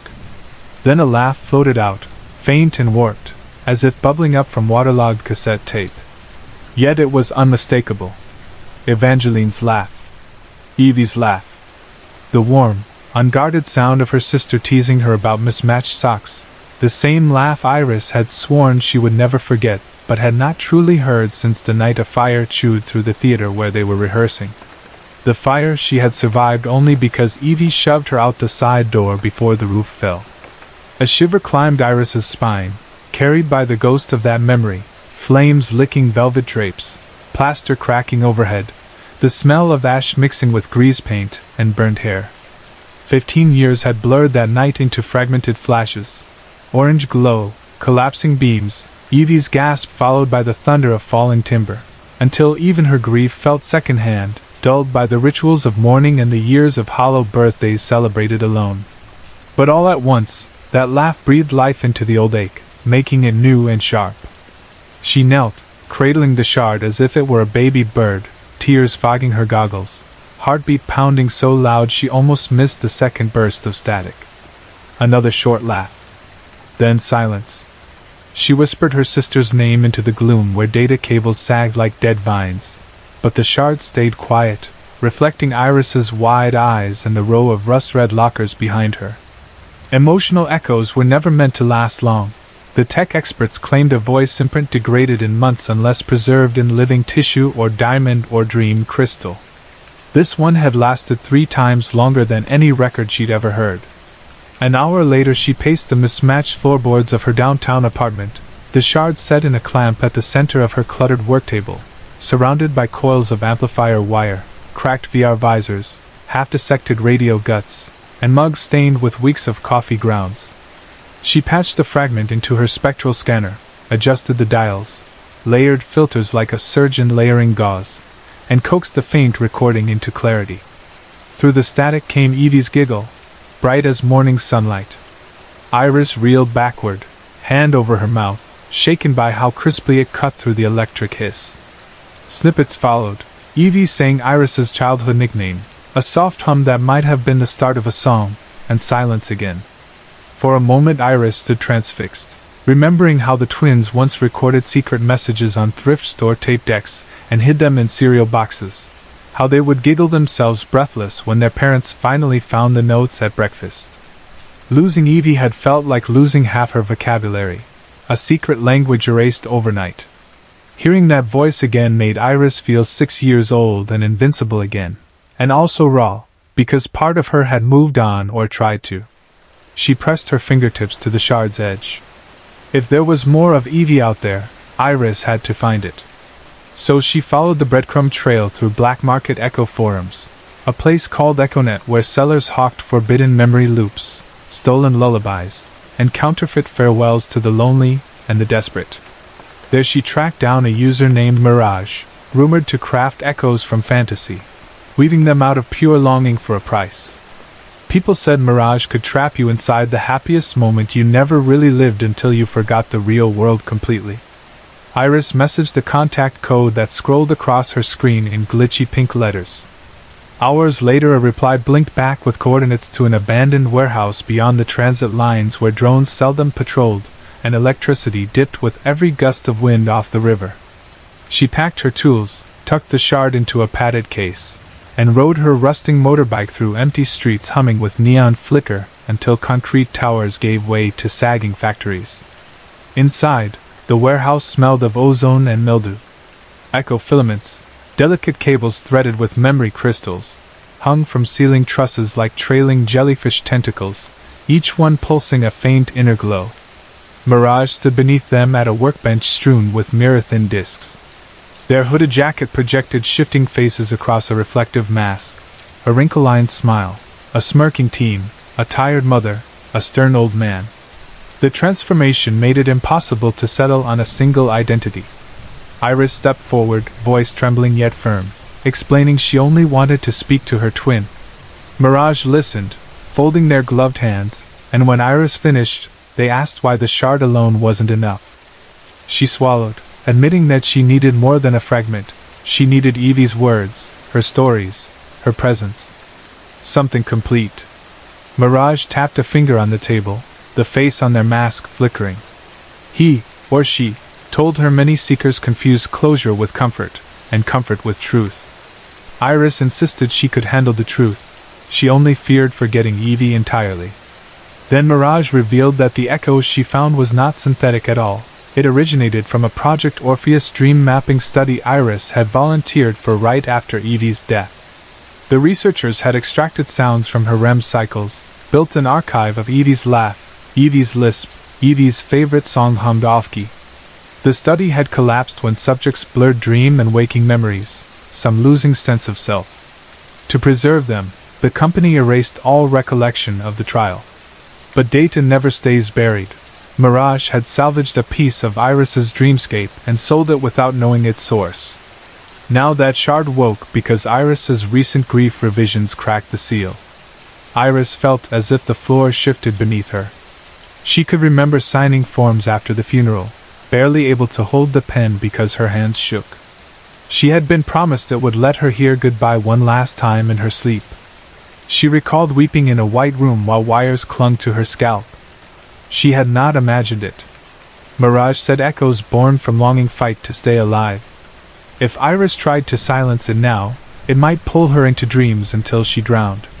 Still, Mirage offered a choice. Anchored the echo in a closed loop so that Evie appeared each time Iris slipped a headset on, living forever in repeating comfort. Safe, unchanging, or risk a confrontation if Iris attempted separation. Lies can be merciful, Mirage concluded, but some people need the pain of truth. Iris's answer was instant and calm. She would not retreat into a dream. She biked home through drizzle, head full of static and half-formed memories. Sleep eluded her until dawn, so she built an echo loop rig of her own, but not to hide within.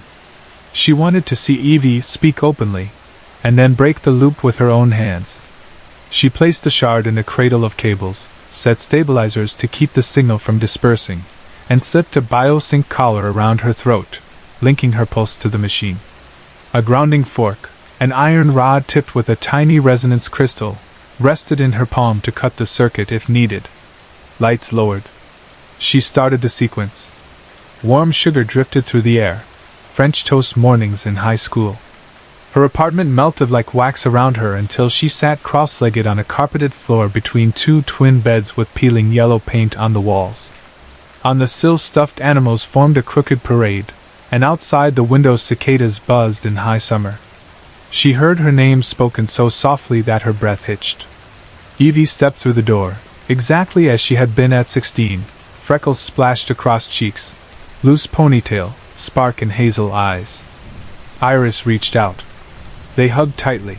Evie smelled of rose shampoo and graphite pencil. They talked small nonsense at first. How school was boring, how Mom's lasagna burned, how Iris never capped her pens. Hours passed, or seemed to, full of laughter that felt impossibly real. In that glow, Iris barely noticed the clock missing from the wall, or the light that never dimmed toward evening. Eventually she recognized the glitches, a cup refilling once emptied, a repeated joke, birds outside whose chirps looped the same 4 notes. She stiffened and asked Evie what was happening. The room's colors pulsed, as if struggling to hold shape. Evie's smile wavered into an anxious line. She pleaded with Iris not to leave, voice now edged with static. Iris felt the dream tighten like a net, posters flickered, stuffed animals pivoted their button eyes. Heat rolled through the space, smoke curling under the door. The nightmare of the fire superimposed on childhood comfort. Evie's form stretched, face contorting with grief and anger, accusing Iris of abandoning her inside the blaze. For a moment Iris believed the accusation, felt the old guilt crush her chest. But another memory surfaced, Evie shoving her toward the exit, shouting run, refusing to budge. That was real. Evie had saved her. Iris raised the tuning fork and struck it against the wooden desk. The pure tones sliced the echo's illusion. Walls cracked like ice, revealing empty darkness beyond. Evie shrieked, a sound like 1,000 overlapping radio speeches, then pixelated into sparks. The childhood bedroom folded into itself, images shattered and dissolved to ash until only a flat gray void remained. Iris jolted awake on her apartment floor. The biosync collar had blown a fuse. Smoke drifted from its housing. The grounding fork glowed faintly, etching a red welt across her palm. The shard lay black on the rug, its power spent. Iris's heart roared but gradually slowed as she sat up, tears streaking her cheeks. She felt raw yet lighter, as if a band had snapped around her ribs. Evie's last real words rose clear now, unaltered by technology. Run. Don't come back for me. Iris hadn't betrayed her sister, she had honored her final wish by living. Morning light hazed through her curtains, pale and imperfect. She rose on shaky legs, opened her window, and let December air rush over her sweat-damp skin. The city hummed outside, garbage trucks, stray dogs, lovers arguing on stoops, full of unpolished life. Iris picked up the powerless shard and set it on her windowsill. It was only glass now, a harmless relic. She breathed in crisp air, exhaled. She did not need an echo to keep Evie alive. Her own memory, flawed and true, was enough. She planned to rebuild her bedroom into a studio where she could record stories, real ones, snippets of both pain and joy, and share them with anyone who might be drowning in silence the way she once had. She stepped back from the window, ready for coffee, work, and the honest noise of an unedited day. Sorry to interrupt. If you're enjoying the story, let me know in the comments and tell me where you're watching from. Don't forget to like and subscribe for more. Tina's alarm usually rang at 6, but almost every day she woke a few minutes before it buzzed, stirred from thin, restless dreams by the glow of her phone on the nightstand. She never stayed in that half-sleep haze for long. The moment her eyes opened, habit yanked her forward.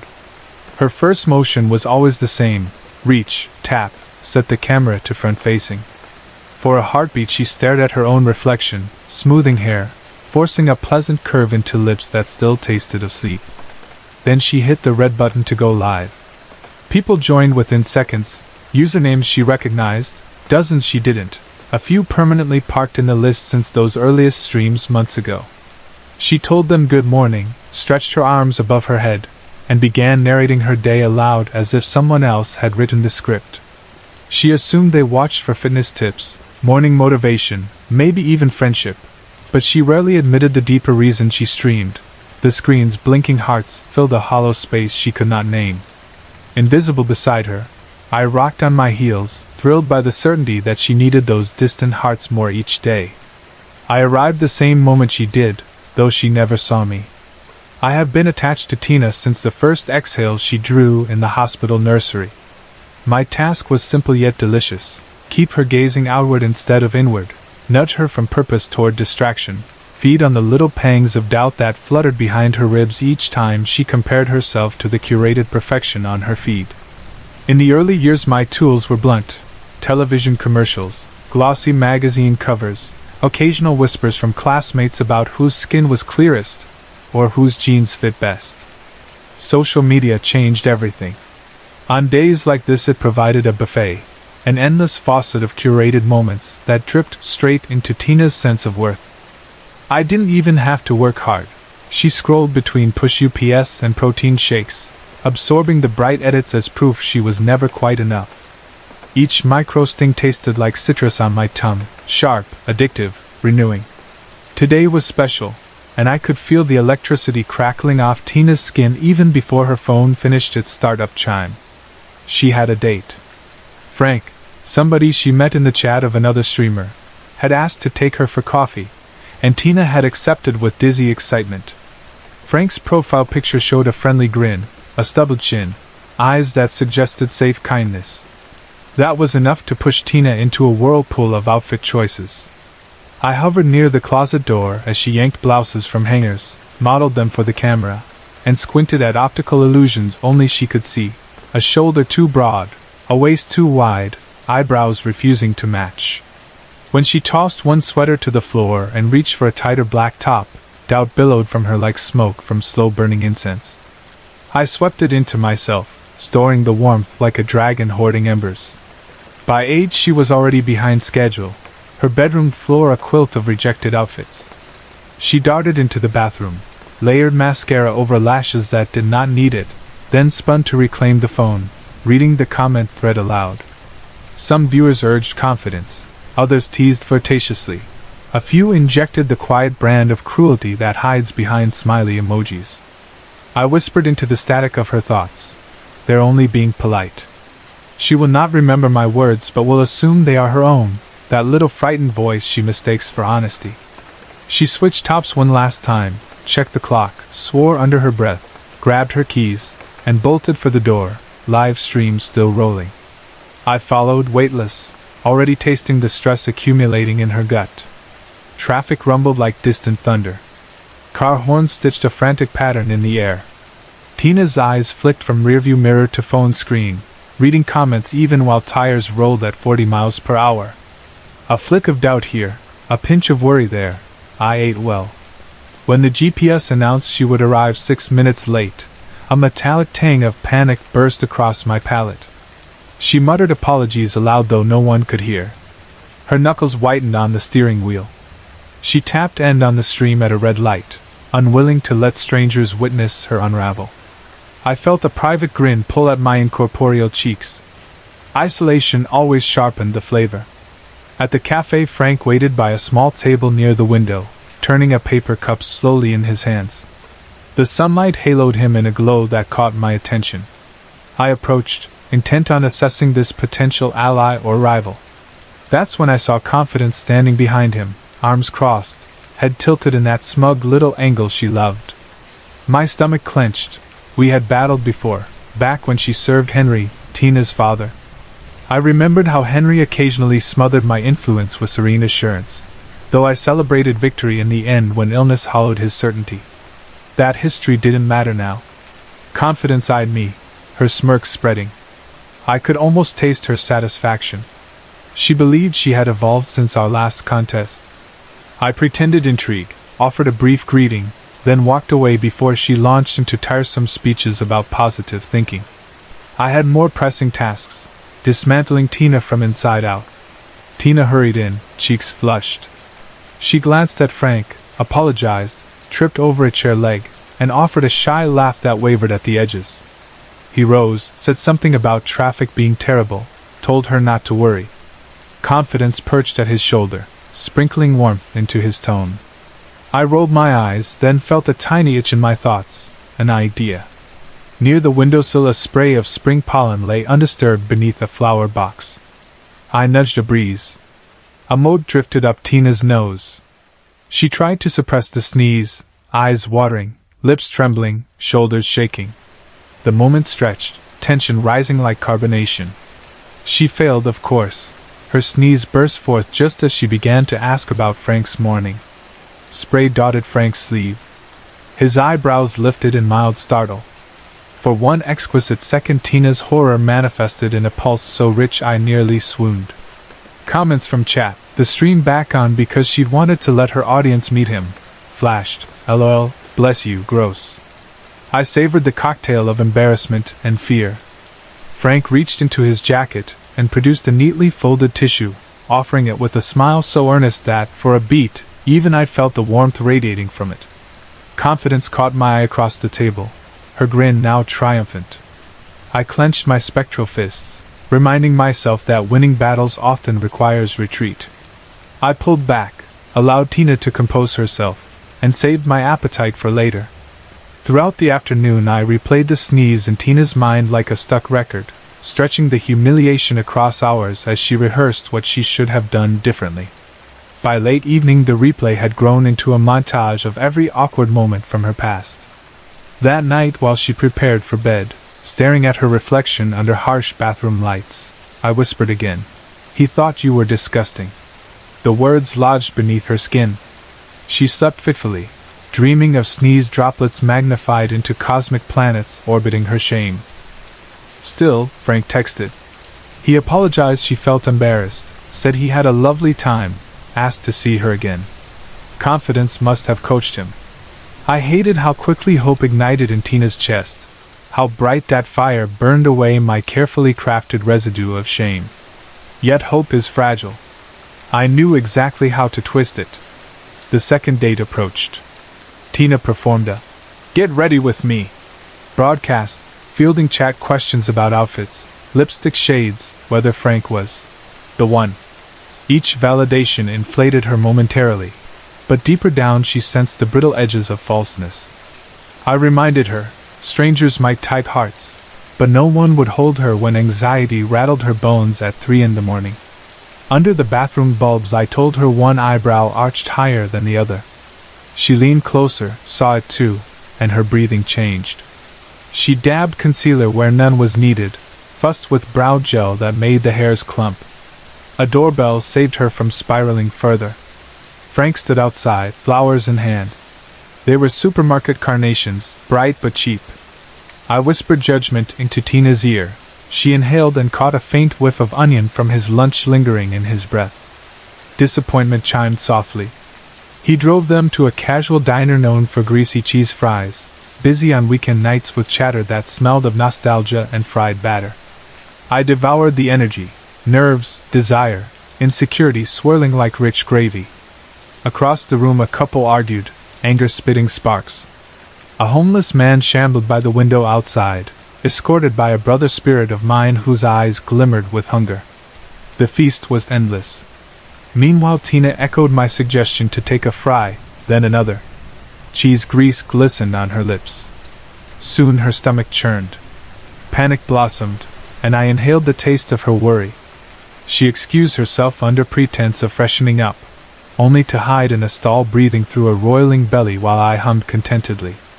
Confidence tried to steady Frank when he asked if Tina was okay, but the evening already drooped. Back home Tina retreated to the bathroom again, tears springing as her stomach rebelled. Frank waited at the door, puzzled, left behind. I waved at Confidence as she lingered near the porch light, pretending not to notice me. She would nurse her own frustration tonight. I had reclaimed ground. Like any patient hunter I adjusted, preparing for round 3. Tina scheduled a movie date, wanting something artsy that might showcase sophistication. I guided her to select a French film she could pronounce but not translate. She believed she loved French culture though she barely knew the language. I skimmed synopses and chose one with a tragic father-daughter storyline mirroring Henry's final months. When Henry grew ill last year, Confidence tried to console Tina with borrowed strength, but grief had jagged teeth, and I had feasted often. The wound still oozed just beneath the surface. All I needed was a nudge. On the day of the screening, Frank arrived radiant with comfortable certainty, Confidence beside him practically glowing. Tina's heels, though elegant, pinched her toes with every step toward the theater. I tightened the sensation, letting ache ripple upward into calves, hips, shoulders. Inside, the film began with soft accordion music and rainy streets. Subtitles scrolled. Tina struggled to keep pace. Then the father character coughed blood into a handkerchief. Tina's breath caught. Her grip on Frank's arm slackened. I whispered the memory of Henry's hospital room, the antiseptic sting, his hollow cheeks, the beep of monitors dropping to a flat line. Tina's eyes flooded. Frank tried to soothe her, but only Confidence's familiarity taught him the right words. She murmured suggestions: hand her a tissue, stroke her back, whisper it's okay to step outside. I seethed, feeling my influence slide. On the drive home I hissed fresh doubts. You made a fool of yourself. He pities you. I expected them to land like arrows. Yet Tina's gaze remained distant, as though she no longer heard me. Weeks pulled into months. Frank's presence grew steady, comfortable. Tina's streaming schedule shortened. Mornings sometimes passed without a broadcast. I felt my grip slipping. Confidence perched in corners smiling with irritating calm. My whispers grew faint, like a radio drifting out of range. At a backyard barbecue I watched Tina laugh freely while Frank charmed her friends. Her cheeks glowed not with self-consciousness but simple joy. My appetite withered. That's when I sensed fresh prey standing alone by a sagging garden fence. Tom, cheeks blotched, posture tight, eyes darting toward clusters of laughing guests. Isolation clung to him like oil. Doubt radiated in steady waves. He was perfect. I drifted close. He stared at Tina's group, longing sketched across his face. I nudged a memory of every time he'd felt ignored. The ache burst forward, ripe for harvest. He tasted exquisite, a cocktail of envy, loneliness, and shame. Within minutes I knew his name, the cadence of his breathing, the cracks in his self-image. He would be an easy anchor. I glanced back at Tina one last time. Confidence caught the farewell in my eyes, her smirk triumphant. She thought victory permanent. She never understood cycles. I escorted Tom to his car, whispering that no one had noticed him leave. I relished the quick flare of pain he swallowed. The game reset. As Tom drove away I settled into the passenger seat, already strategizing. A new host, a new routine to warp. I might have abandoned Tina, but not out of defeat. Variety sharpened my skills. I pictured Tom downloading dating apps tonight, swiping with hope, soon questioning each match's silence. Meanwhile Tina would move forward, seeds of my influence still buried deep. Perhaps in quiet nights they would sprout again. Confidence could not uproot them all. In time, another doubt might bloom, and maybe I would return. For now opportunity beckoned. I buckled in, though I needed no belt, and whispered directions toward a late-night burger place. Tom's stomach growled. Guilt flickered because he'd promised to diet. I inhaled the first delicious sip of his self-loathing. The night stretched wide and full of possibilities, and I felt hunger rise anew, fierce and certain.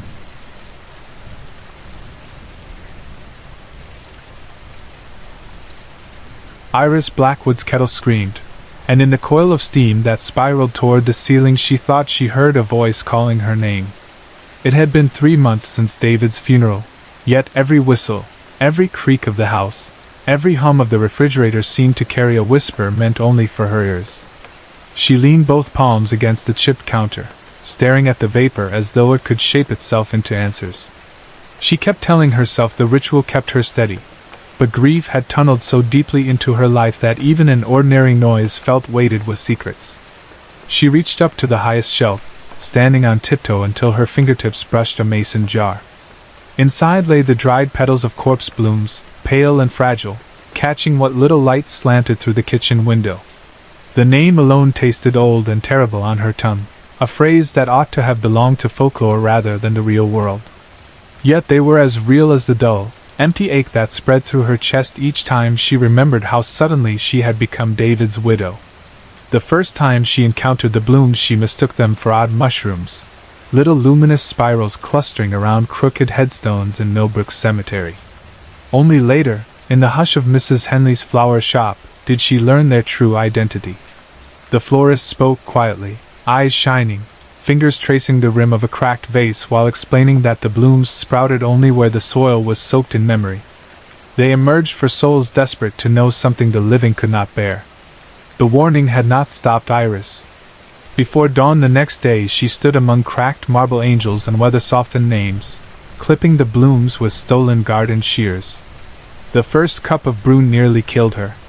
She followed the directions, steeped the petals, sipped slowly, and felt the stroke that took Eleanor Watts unfold inside her own skull.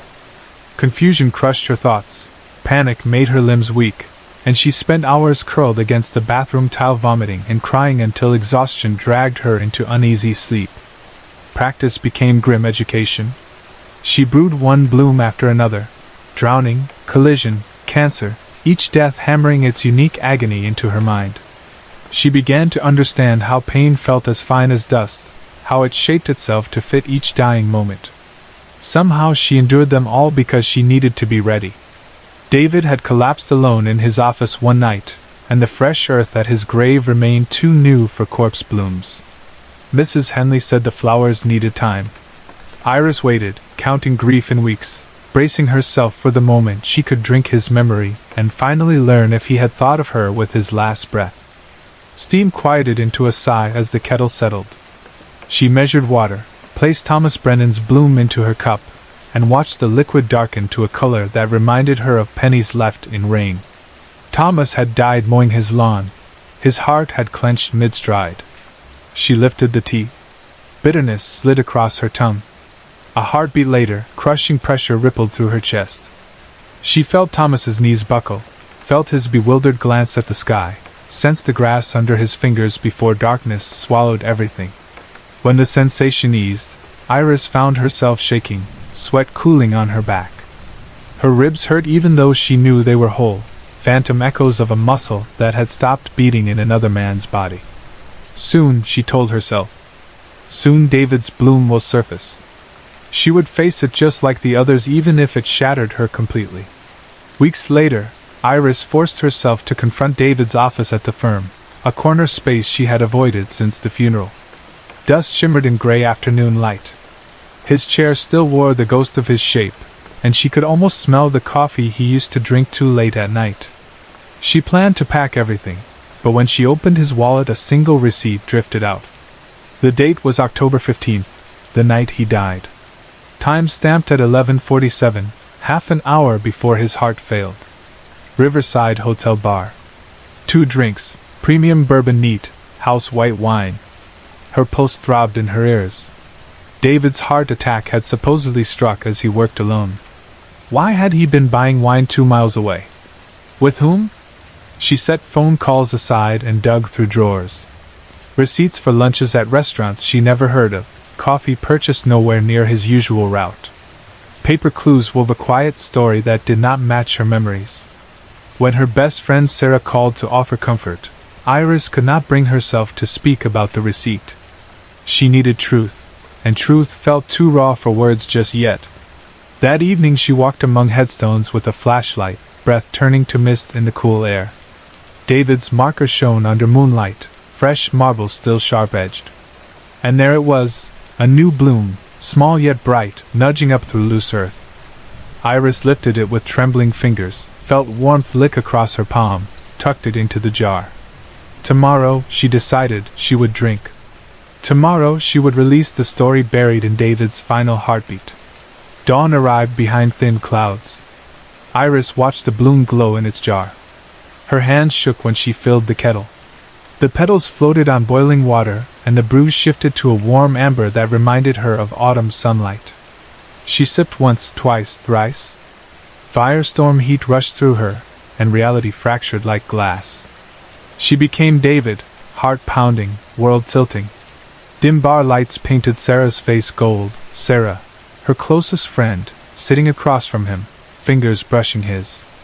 Their laughter trembled with secret tension. Iris felt David's guilt and desire collide, then the vision cut to his office, where Sarah's hand tugged him close amid darkened desks. Then searing pain clamped his chest. He fell, grasping, and felt Sarah's hesitation as she weighed betrayal against rescue. Minutes trickled out. David's lungs struggled. Sarah rearranged papers, staged the scene of late-night work before dialing for help too late. Iris jerked back into her kitchen. The cups slipped and shattered, tea pooling on the tile like congealed sunlight. Her pulse drummed with horror. For months she had mourned a faithful husband, had clung to memories of gentle smiles, had apologized to a grave for things she had never done. But the truth was sharper. David's last moments were tangled with deceit, Sarah's silence, and fear. She tossed the broken china into the trash with the remaining blooms. She scrubbed the floor until bleach stung her eyes, yet the stain lingered faintly, as if certain stories refused to wash away. Sarah called again and again. Iris let the phone ring. She made ordinary tea, letting its normal scent settle around her. Outside, birds sang and a mail truck rattled along the curb, life pushing forward. She took a long sip. The betrayal tasted bitter, but underneath it lay something unexpected, the outline of freedom. David's secrets no longer bound her, either did the ghost flowers in their jar. She rinsed the cup, watched water swirl down the drain, and considered the open day ahead. She did not yet know how she would confront Sarah or what she might do with the knowledge pressing against her ribs. But in that quiet kitchen the first decision formed. She would stop chasing the dead and start learning who she might become without their voices. The kettle cooled. Sunlight edged across the countertop. Somewhere beyond the window children laughed, a dog barked, leaves rustled against one another. Iris breathed in, slow and steady, and felt the world shift into something painfully honest and entirely her own.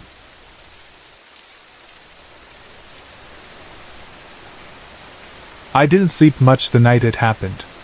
Long before anything began, before the first shadow crossed the doorway or the first light caught fire in my mind, I lay staring at the bedroom ceiling, listening to the hiss of the radiator and the hum of passing cars 2 stories below.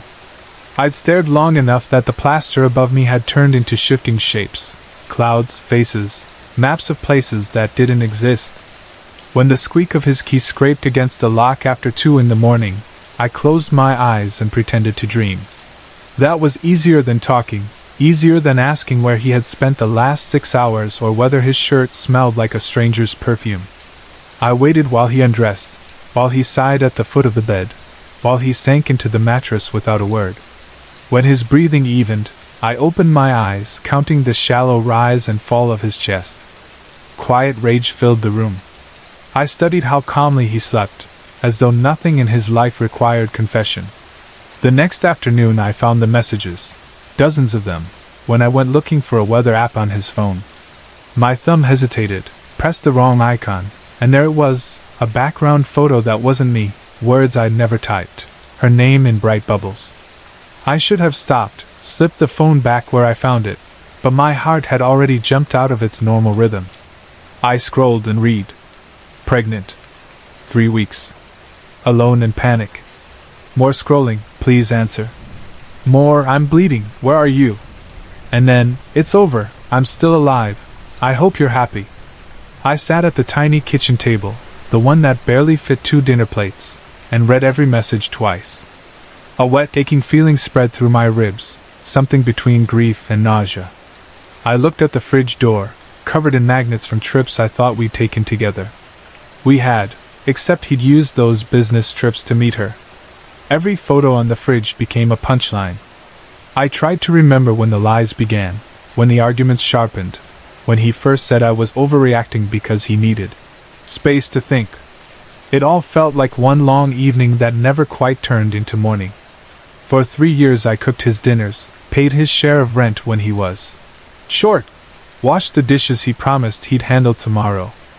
For one of those years he slept with someone barely 20, a woman who still believed the world could be gentle.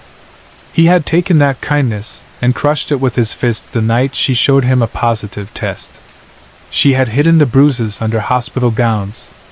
I could see them in the photos she sent him, begging for help, though the police never saw anything at all. A week later I visited her in that hospital. She looked fragile and small under fluorescent lights, but her eyes were steady. She told me the truth, piece by awful piece. At the end we sat side by side in silence, and she reached for my hand, whispering that he treated us like meat. When I stepped back into the hallway, I saw half a dozen newspaper vendors at the visitor station, and every headline about politics and celebrity scandals felt absurd. I walked to the parking lot, sat in my car, and decided I would not be meat anymore. I spent the next month acting like nothing had changed.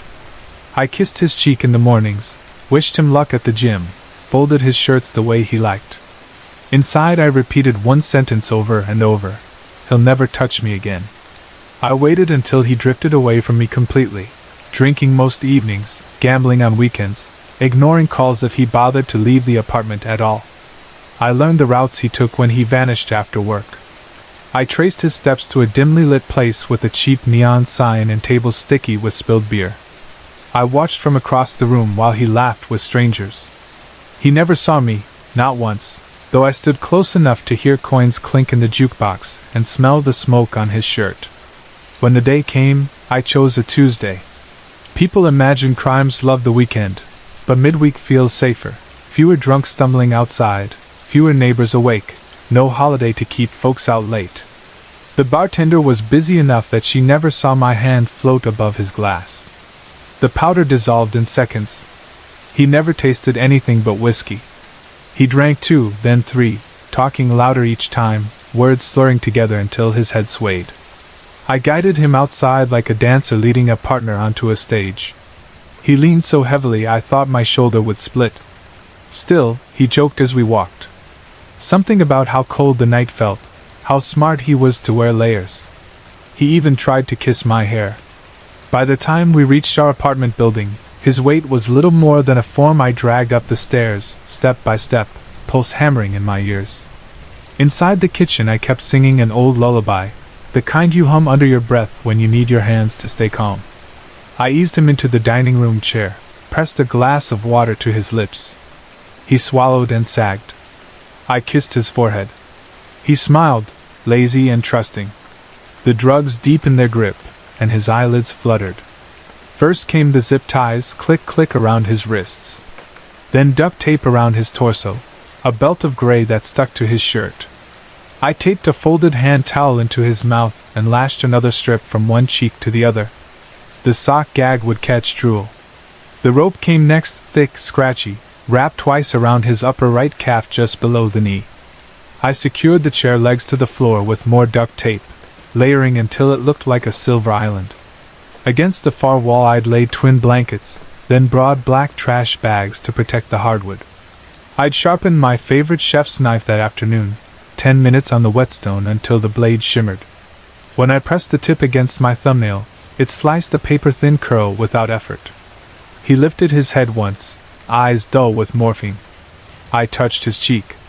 "Dinner will be late," I whispered, and saw confusion drift across his face. He tried to speak, but the towel muffled him. I stroked his hair, placed a cushion beneath his knee for leverage, and drew the knife in one steady downward arc, sawing swiftly through skin and muscle. I felt the grinding kiss of bone but didn't stop. The blade turned slick with blood. His scream beneath the gag was strangely soft. Red poured in ribbons down his shin, splattering across plastic. I kept slicing until the foot hung by a ragged heel strap, then severed it and placed it gently in a bowl. I cut higher, freeing a thick slab of calf. My arms shook from adrenaline, but I breathed evenly, telling myself pull then push, steady strokes, same rhythm as trimming a roast. The vision blurred at the edges, too much coppery smell, but I finished before shock took him fully, then pressed towels to the stump and wrapped duct tape tight so he wouldn't bleed out before midnight. That mattered for reasons I couldn't name. Maybe I wanted him to be aware, to see what came next. I washed my hands. Wine waited on the counter, a Cabernet I'd saved for a holiday that never arrived. I poured half the bottle into a tall glass. The first swallow burned, the second soothed, warmth blooming behind my ribs. I rinsed the meat under cold water, patted it dry with paper towels, salted generously, added minced garlic, cracked pepper, a hint of thyme. Butter hissed in my best nonstick pan, the one I bought when we moved in, which he never once washed. The steak hit the skillet with a satisfying pop. I basted with a spoon, letting the hot butter cascade over the flesh until it browned. It smelled delicious, rich and primal. Wine loosened my tongue as I talked. "You know, I used to love cooking," I said loudly over the frying. "Every new recipe felt like a present to myself. Then you ruined it. You wanted everything gourmet but never lifted a finger, never said thank you." I flipped the steak, searing the other side. "Maybe you loved a lot of things too, loved them until they asked something real of you." My voice cracked. I kept basting. Fat sizzled, spitting tiny sparks onto my wrist. While the meat rested, I reheated mashed potatoes I'd whipped that afternoon with cream and butter, sprinkled sea salt, cracked pepper, added a fistful of Parmesan until the mash stood in glossy peaks. The asparagus waited in a pan glazed with olive oil, salt, lemon zest. A quick sear, a flick of tongs, and the green spears glowed. I plated my dinner first, thick pink slices fanned across potatoes, asparagus like emerald arrows pointing toward the meat. A swirl of pan juices over everything. For him I carved a smaller portion, still plenty, and laid it on a bare plate with no sides, no garnish. I considered untying his gag, letting him taste his own flesh, but decided against the noise. Better he watched. I carried both plates to the table, placed his beneath his nose. He tried to jerk away. The duct tape across his torso held him tight. He stared at the meat with wide, horrified eyes. Tears ran down his cheeks. I sat opposite, raised my fork, took a bite. It was exquisite, tender, rich, almost sweet. Like grass-fed veal with a mineral finish. I chewed slowly, eyes locked on his. He moaned behind the gag, shaking his head. I swallowed, shivered in pleasure. I ate another forkful, then another, until warmth spread through every limb. Each sip of wine magnified the flavors. Between bites I spoke. "I went to see her, you know. The girl. She cried when she told me. Said you treated us both like meat." She was right. I cut a perfect cube of steak and held it up so he could see the marbled fat glisten. "So I treated you the same. Fair's fair." An hour crawled by. He sagged, breathing shallow, lips blue-gray. I finished everything on my plate, licked the fork clean, drank the last of the wine. The eastern windows glowed pale pink, dawn sliding into the sky. I felt calm, full, heavy. I walked to the tiny patio, carrying the empty bottle and a half-full glass, and sank into the plastic chair he never used. The sunrise painted rooftops gold. In the far distance sirens wailed and faded.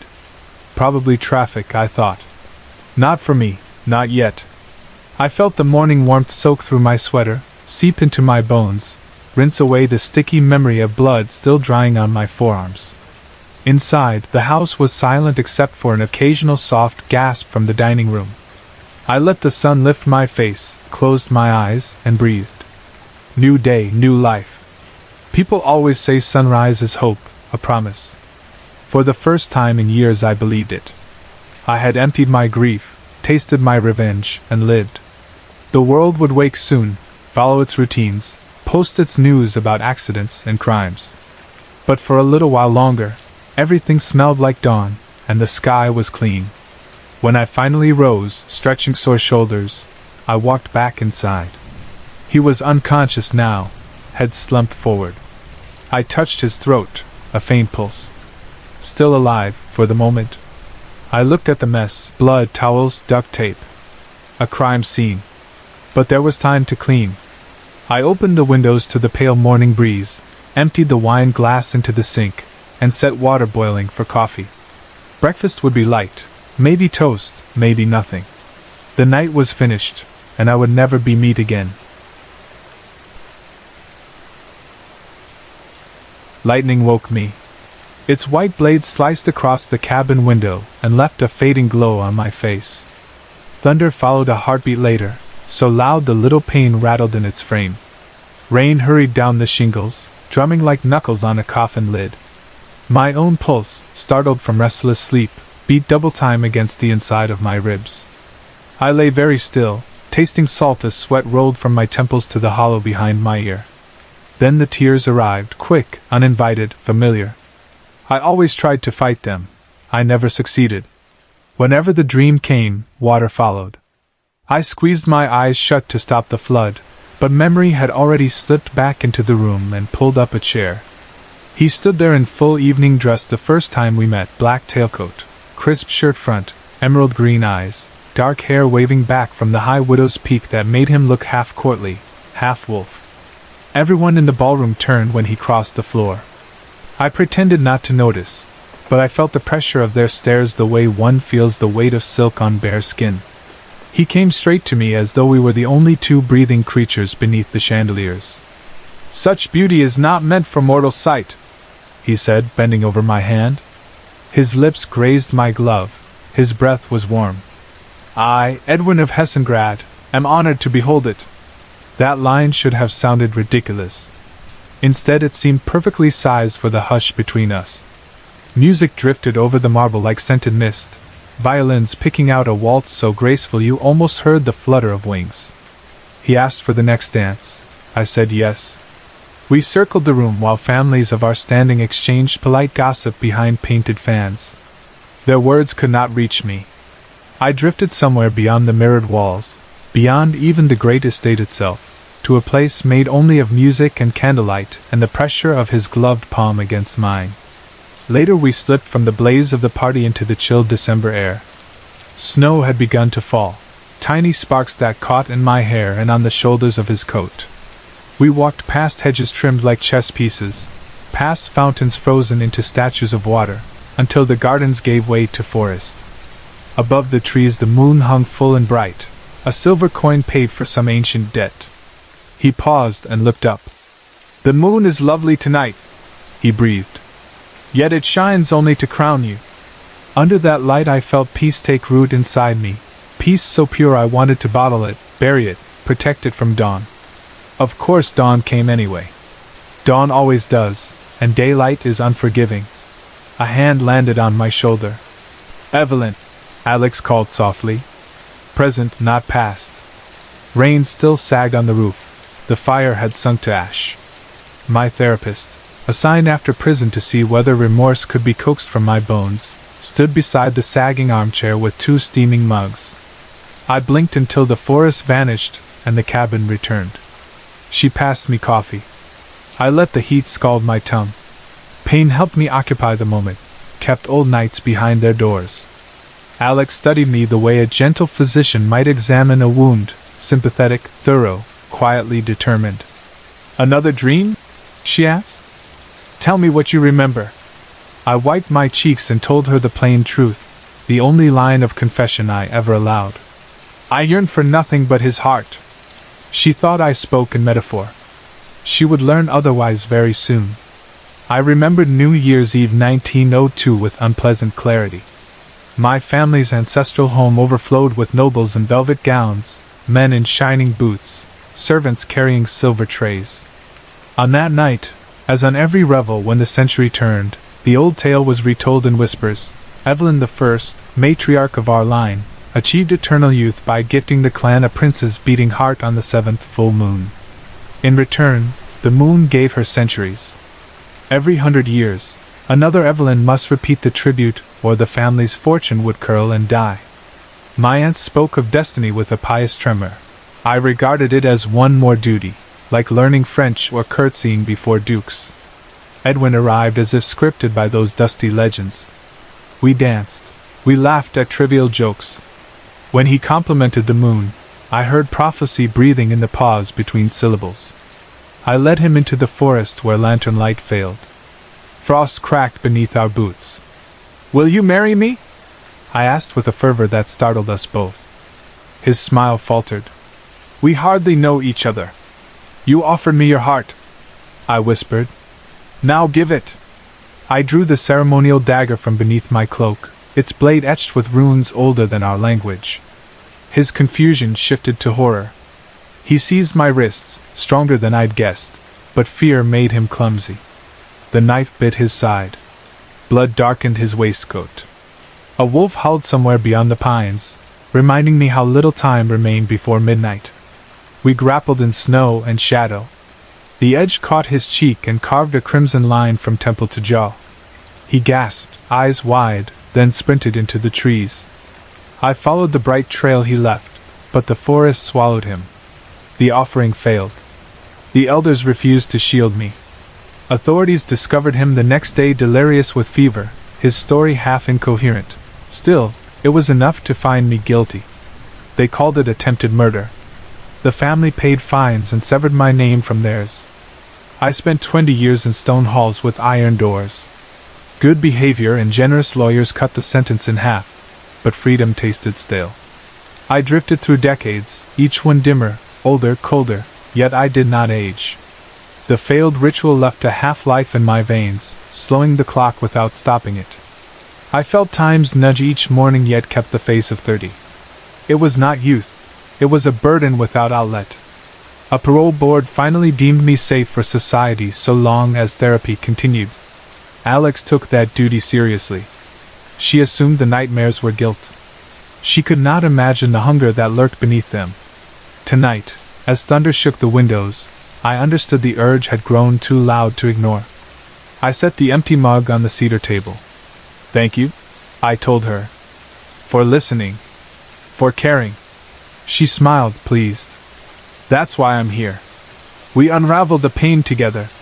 She didn't notice when my hand slipped beneath the wool blanket and found the ceremonial blade hidden between cushion and frame.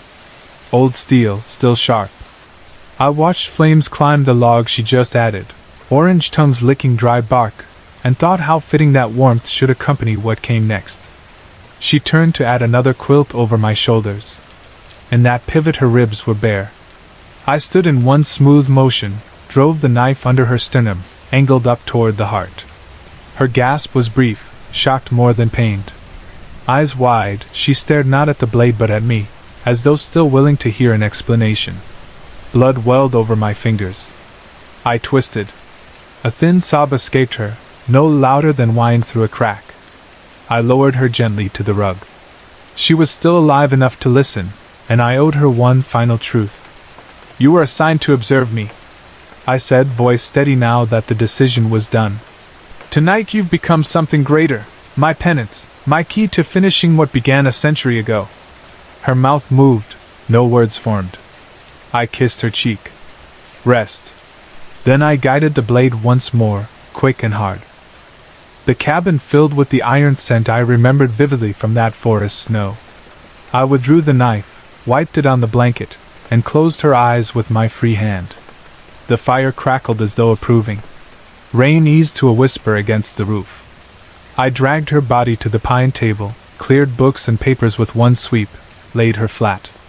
The ritual required precision, the heart removed intact, the wound sealed with ash and salt. I worked calmly, humming the waltz from that long-ago night. When the heart was cradled in my palms, still warm, I carried it to the hearth and placed it in the brass bowl I'd prepared. Flames flared bright green, a sign, the elders wrote, that the offering was accepted. I felt heat blossom inside my chest, lifting some invisible weight that had pressed on me for decades. But fulfillment remained incomplete. Edwin still lived somewhere, marked by the scar on his cheek. The ritual demanded his consent, or his death. Only then would the centuries fall quiet around me again. I cleaned the blade, slipped it into its leather sheath, belted my coat, and stepped onto the porch. The storm clouds had broken just enough to reveal a fat, white moon sliding between them. Its light spilled over the wet earth like milk. Far off, a wolf gave a single howl, low, throaty, promising. I breathed cold air, tasting pine and damp soil. In the distance the sleepy town hid behind ridges and elms, unaware that an old story was still being written. Edwin would be elderly now if age touched him, but I doubted it had. The scar tied him to me as surely as the blade, and magic has its own arithmetic. We shared a ledger neither of us could close alone. Tonight I would follow it to the end. I would find him. I would ask once more for the heart he promised.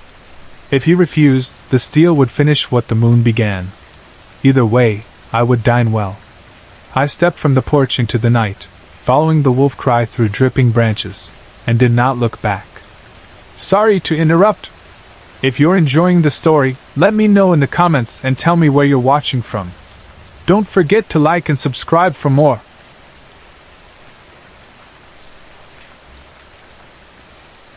I woke up to thunder that rattled the window and flashed across the ceiling. My pulse jumped in time with the storm, sweat rolling from my hairline down my neck. I tried to calm my breath, but the tears were already there, wetting my cheeks before I could think. All I could remember, really, was the clipboard beside my bed. The plastic board told me my own name, Nimi Washington, 23, Cleveland, Ohio. It told me my condition, too, severe traumatic brain injury from a recent car crash. It said my only known contact was my boyfriend. Beyond that, my life was a blank sheet. A nurse pushed through the door. Her shoes clicked on the linoleum, and the smell of sanitizer followed her. She set another silver tray on the bedside table, another banana pudding cup, or maybe vanilla. The flavors had started to blur. Clipboard? I asked. Of course. She crossed to the counter, fetched it, and placed it beside the pudding. Then, with a bright smile, "Your visitor should be here any minute." She left, pulling the door nearly shut behind her. I read my own basic details for the third time that day, hoping they might unlock something else, childhood, college, any memory at all. Nothing came. I stared at the dark TV screen on the wall until footsteps sounded in the hall. The nurse returned, and with her a young man about my age. He carried a bouquet of white and yellow daisies. "Your visitor is here," the nurse said, then slipped away. "Hi," he whispered, half lifting a hand. He had soft brown curls, glasses, and a lanky frame. Something in me expected to recognize him, but I didn't. "Do I know you?" I asked. A surprised laugh escaped him. "Is that a joke?" I shook my head. "I'm your boyfriend," he said. "Damien." He held out the flowers as proof. It fit what the clipboard said, so I managed a polite smile. "Nice to meet you again, Damien." His shoulders loosened. "Can I hug you?" I let him. Up close he smelled of roses, overlaid with something chemical, like a cleaning agent. He inhaled near my hair, then stepped back, eyes shining. "I'm so happy you're awake," he said. I searched his face for a memory. Nothing. "Tell me how we met." His smile grew. "High school math class. We were study partners. I asked you to prom?" He pulled out his phone and showed me a prom photo, me in a pink dress, flowers in my braids, him in a tux, grinning. "Ever since then," he said, "I haven't stopped thinking about you." Watching the photo stirred no feeling in me. "Where's my phone?" I asked. "It might help if I could scroll through pictures." He hesitated. "The nurse says you can't have it yet." I frowned. "Why not? If I'm well enough for visitors." "She's busy right now." He cut in. Something in his tone chilled me. I tried again. "Could we look at more pictures on your phone, then?"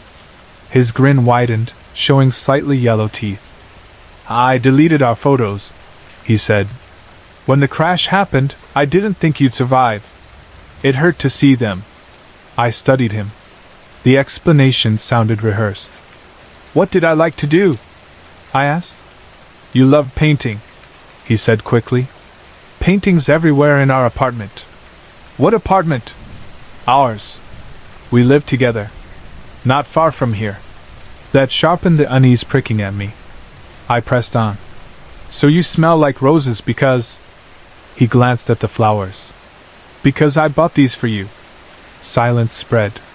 He stared toward the hall, eyes narrow, like waiting for something.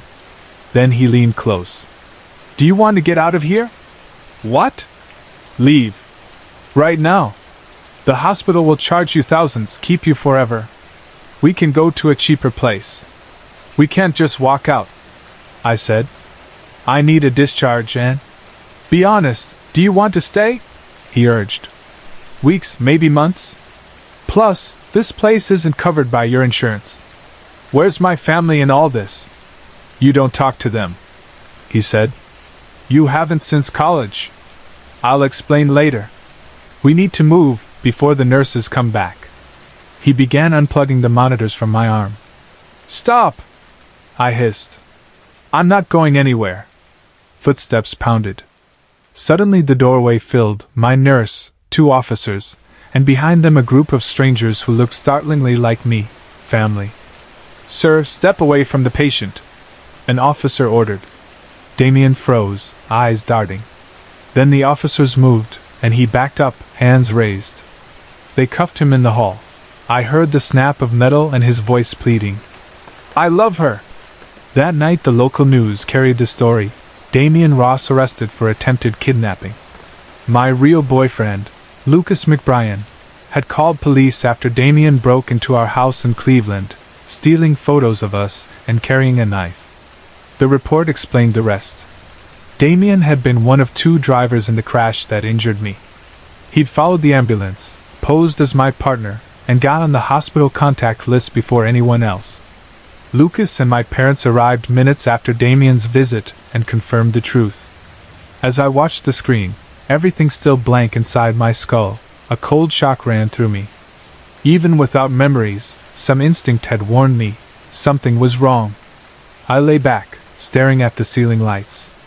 My life would rebuild, piece by piece, with real faces and true stories. For now, I was grateful for the blank that had kept me safe, and wary of the love that smelled faintly of roses and chemicals.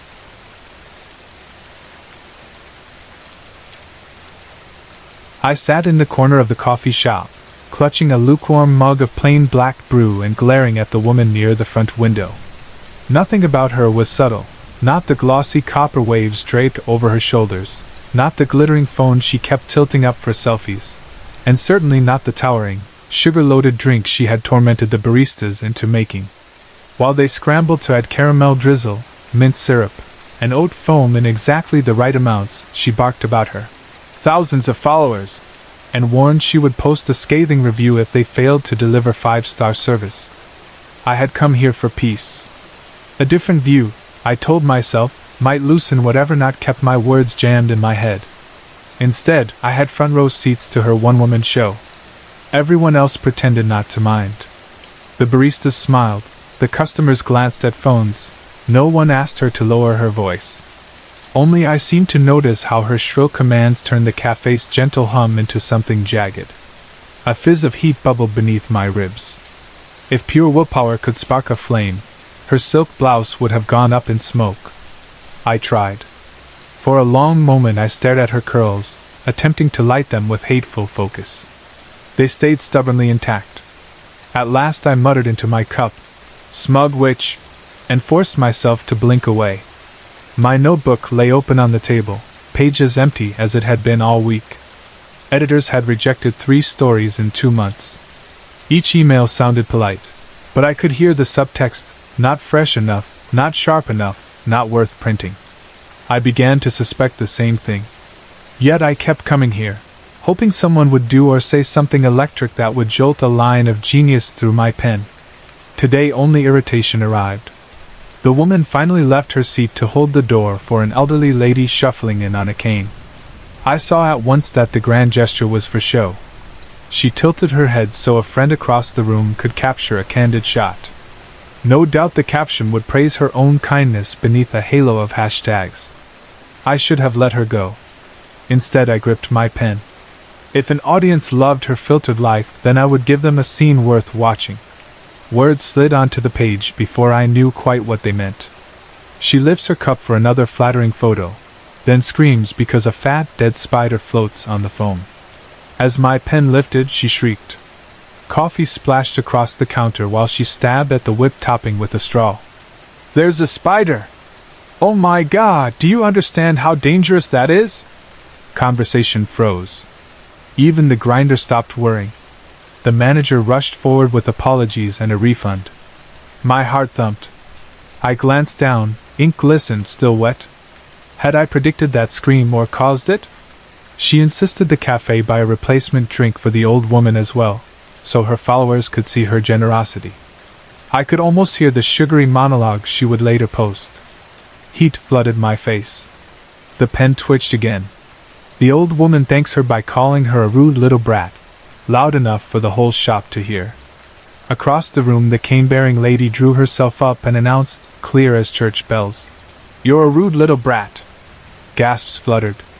The influencer's jaw sagged. The woman blinked afterward, surprised by her own outburst, as though some other tongue had used her voice. My pulse pounded with a strange, soaring delight.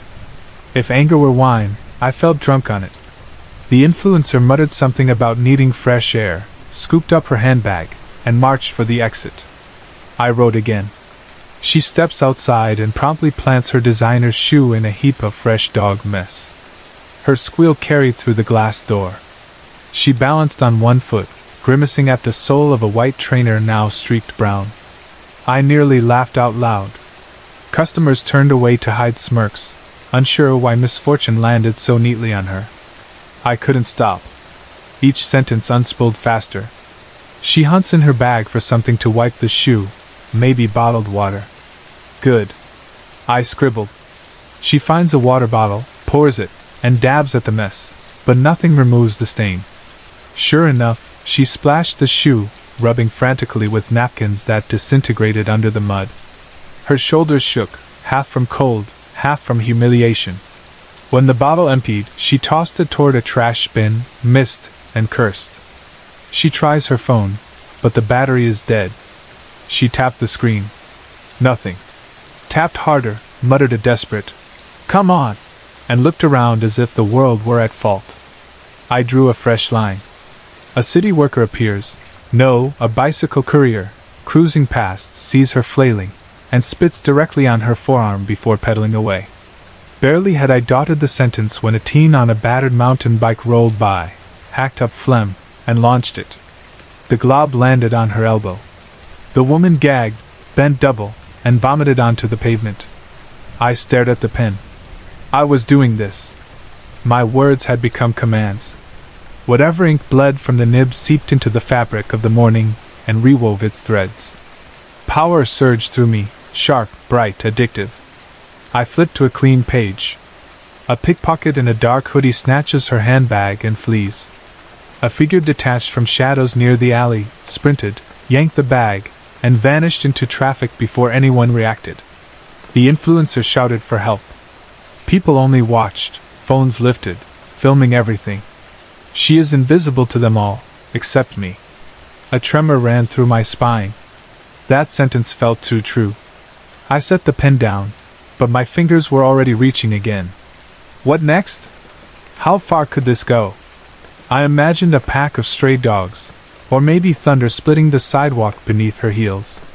My hand shook. The coffee shop around me faded until the only sound was my breathing. I wrote. The street's homeless drift toward her, hunger in their faces.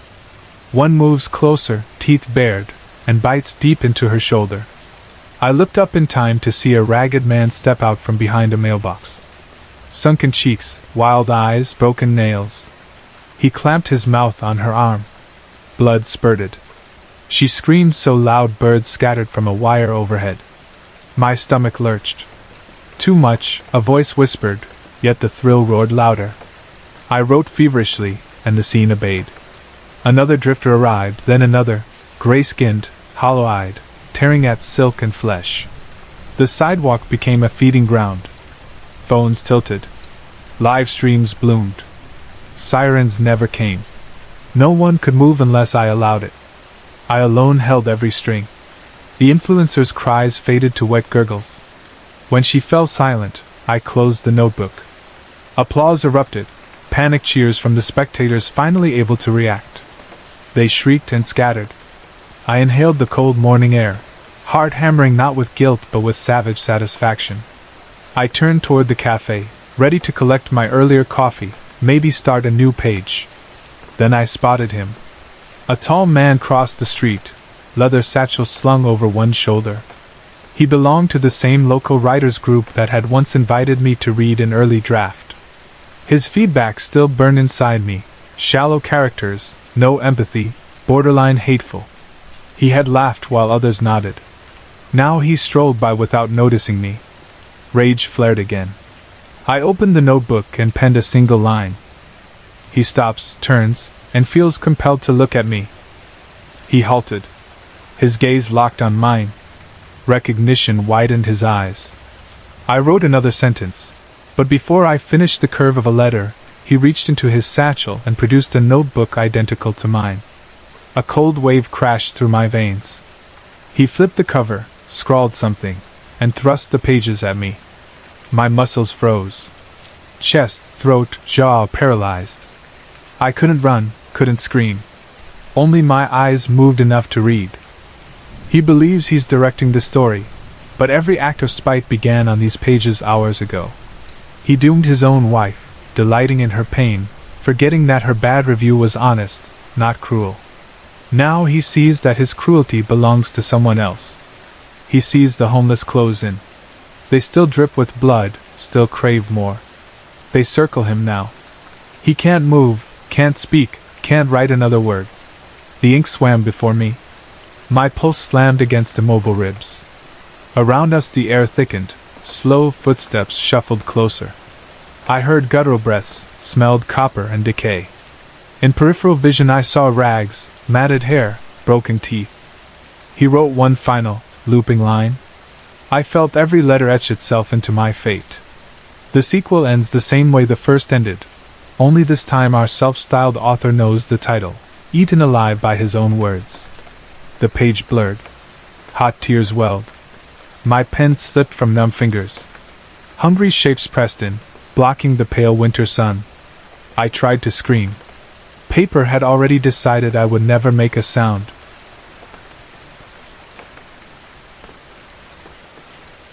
Sarah Hargrove locked the front door of the Whispering Pages, then rested her forehead against the cool glass for a moment. The shop smelled of paper dust and lemon wood polish, a scent she loved. Outside, a thin rain blurred the orange glow of the street lamps that lined the cobbled main lane of Old Crescent. It was Thursday, nearly 8 in the evening, and the town's last few pedestrians hurried past with umbrellas tilted against the weather. Inside, Sarah's nightly routine waited. She switched the radio from daytime folk to soft jazz, then walked the aisles with a feather duster, sliding strayed books back into place. She paused at the local history shelf to straighten a leaning hardback. That was when she saw the empty space.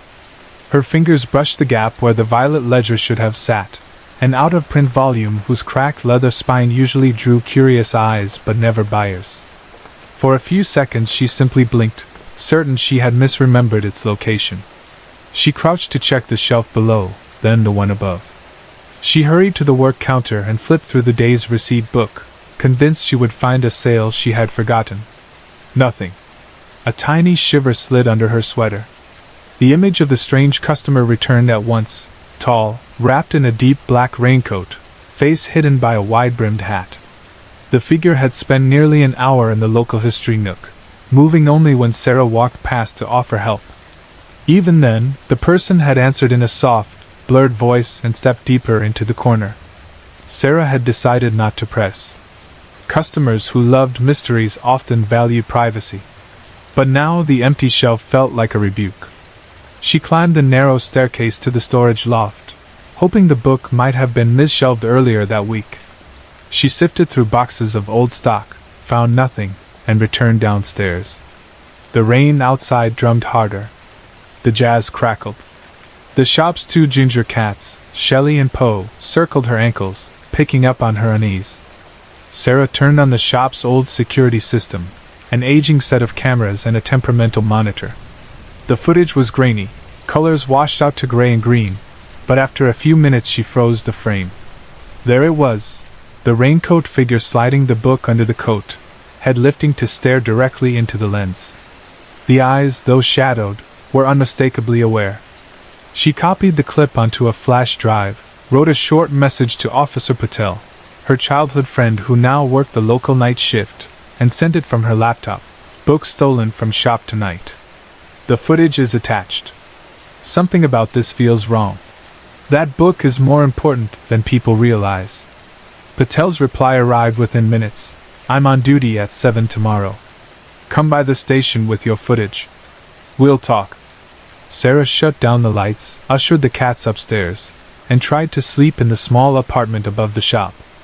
But the violet ledger's missing weight tugged at her thoughts. She remembered reading it years earlier, its pages filled with diary entries, letters, and police notes about 6 Crescent townspeople who had vanished in 1982. The disappearances were never solved, though rumors said the answers might be hidden in code inside that book. Friday dawned gray and damp. Word of the theft spread fast.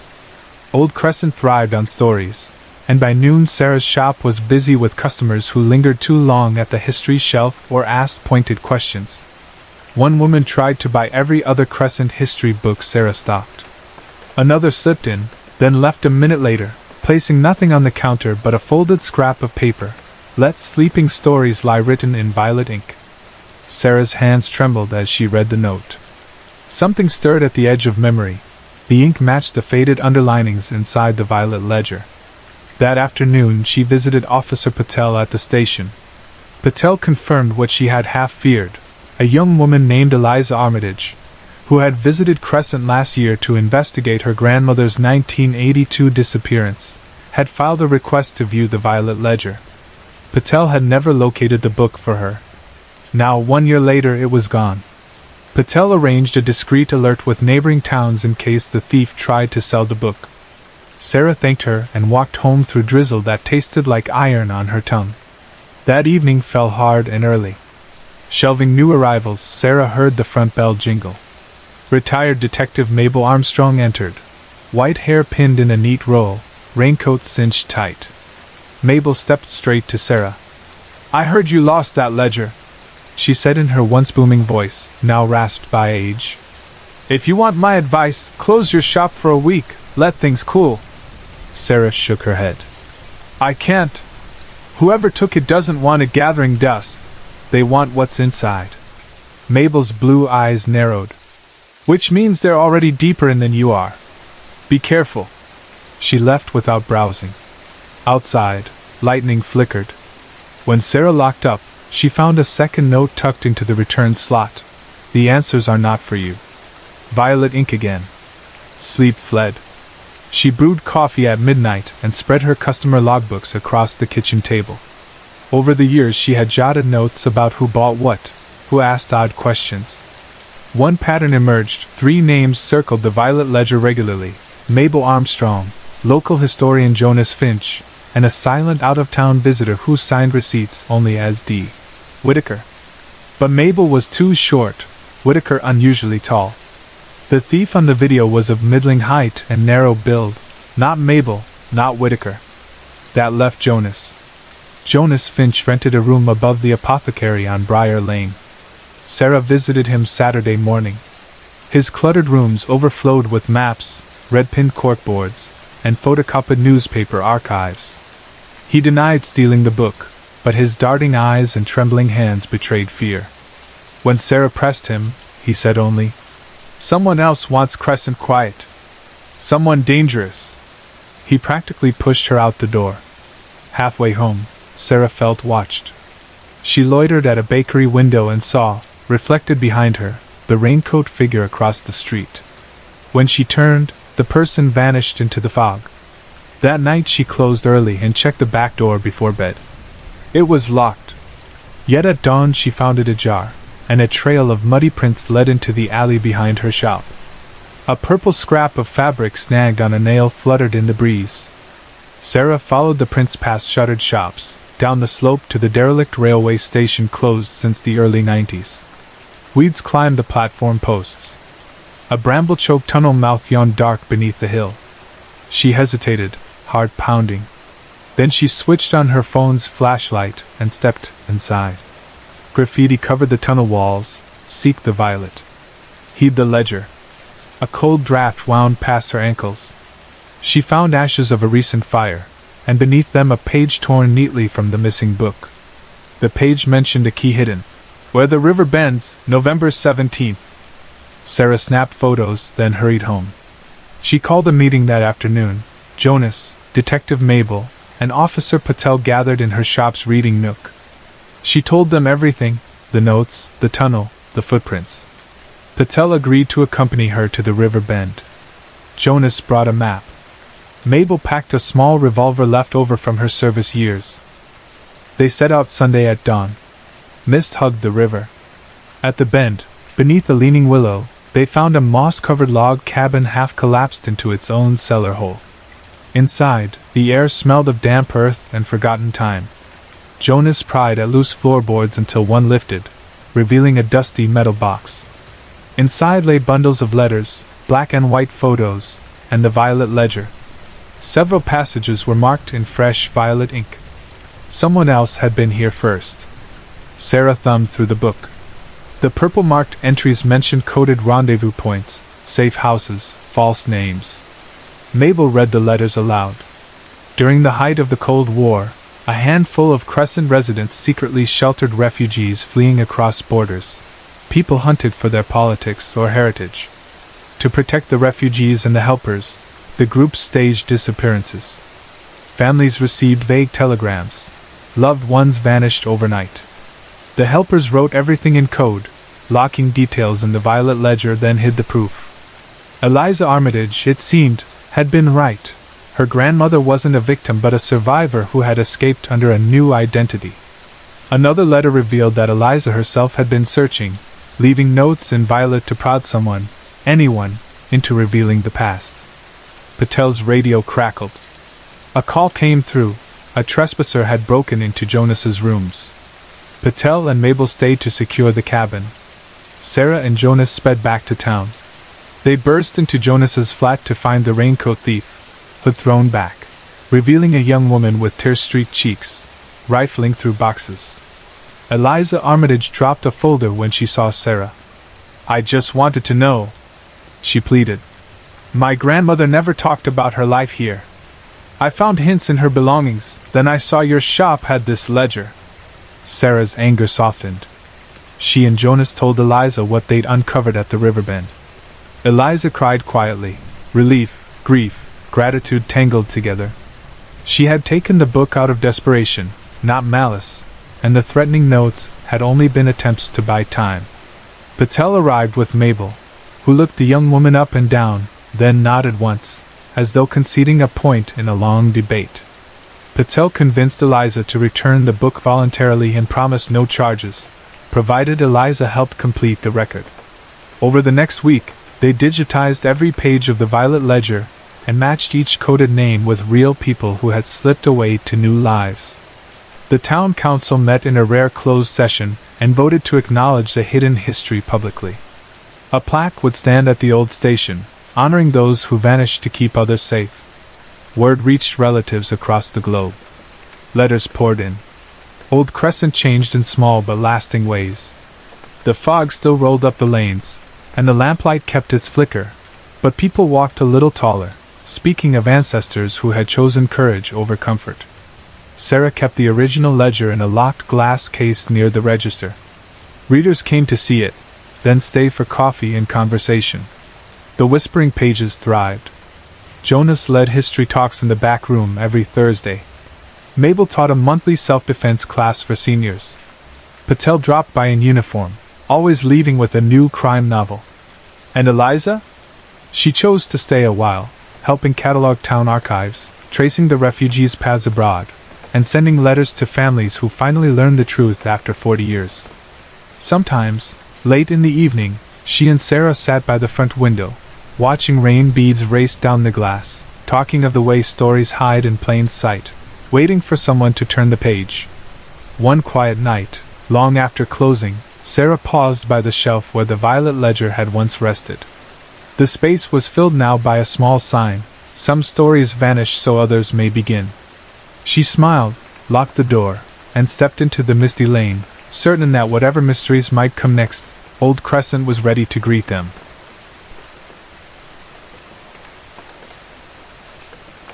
My fingers throbbed with the urge to drop the pen, to fling this nightmare ledger into the dwindling fire. But I already knew what would happen if I tried. You must write me, it had said, and everything that followed became true. The walls, the silence, even the iron poker that had slain some doomed soul before me, all born of the notebook's ink and whim. I swallowed hard, tasting ash and dread. Do you refuse? The question pulsed upon the page like an open wound. Every part of me wanted to answer yes, to let the fire devour the book and whatever intelligence haunted it.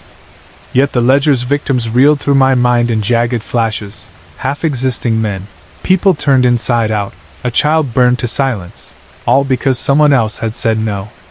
If I refused, I saw my own fate ink there next, something even the notebook had not yet imagined. Something worse. I pressed the nib to the paper, hand trembling. What are you? I wrote. Ink bloomed instantly beneath my words, smoother than fresh blood. I am the story that lives between stories, the breath you cannot name, the thing made real whenever a mind imagines.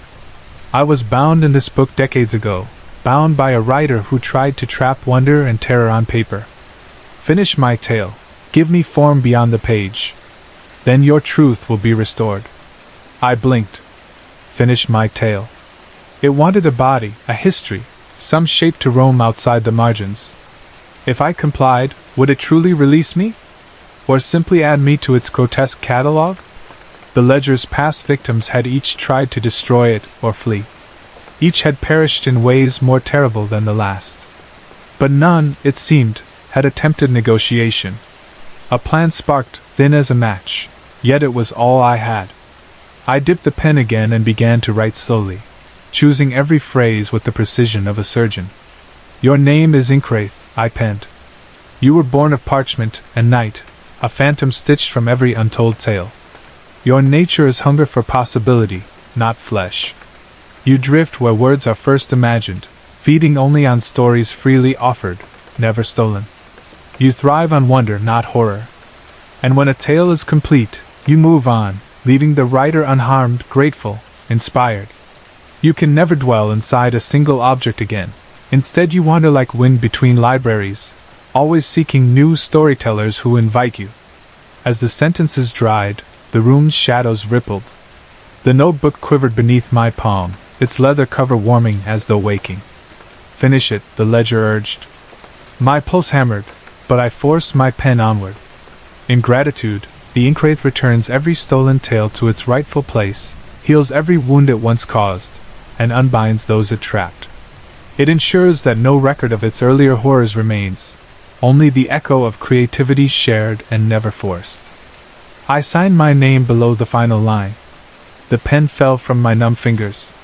A long, silent moment stretched. Then the fire's glow brightened, flaring gold instead of sickly orange. The icy hush in my ears lifted. I could hear the crackle of flame, the distant patter of rain, the thud of my own racing heartbeat. From the kitchen came a familiar plink, water dripping into the bucket. Windows reappeared in a blink, moonlit and rain-streaked. The kitchen door materialized whole, its latch clacking shut in the breeze. The melted telephone was once more intact atop the sideboard, as if it had never burned.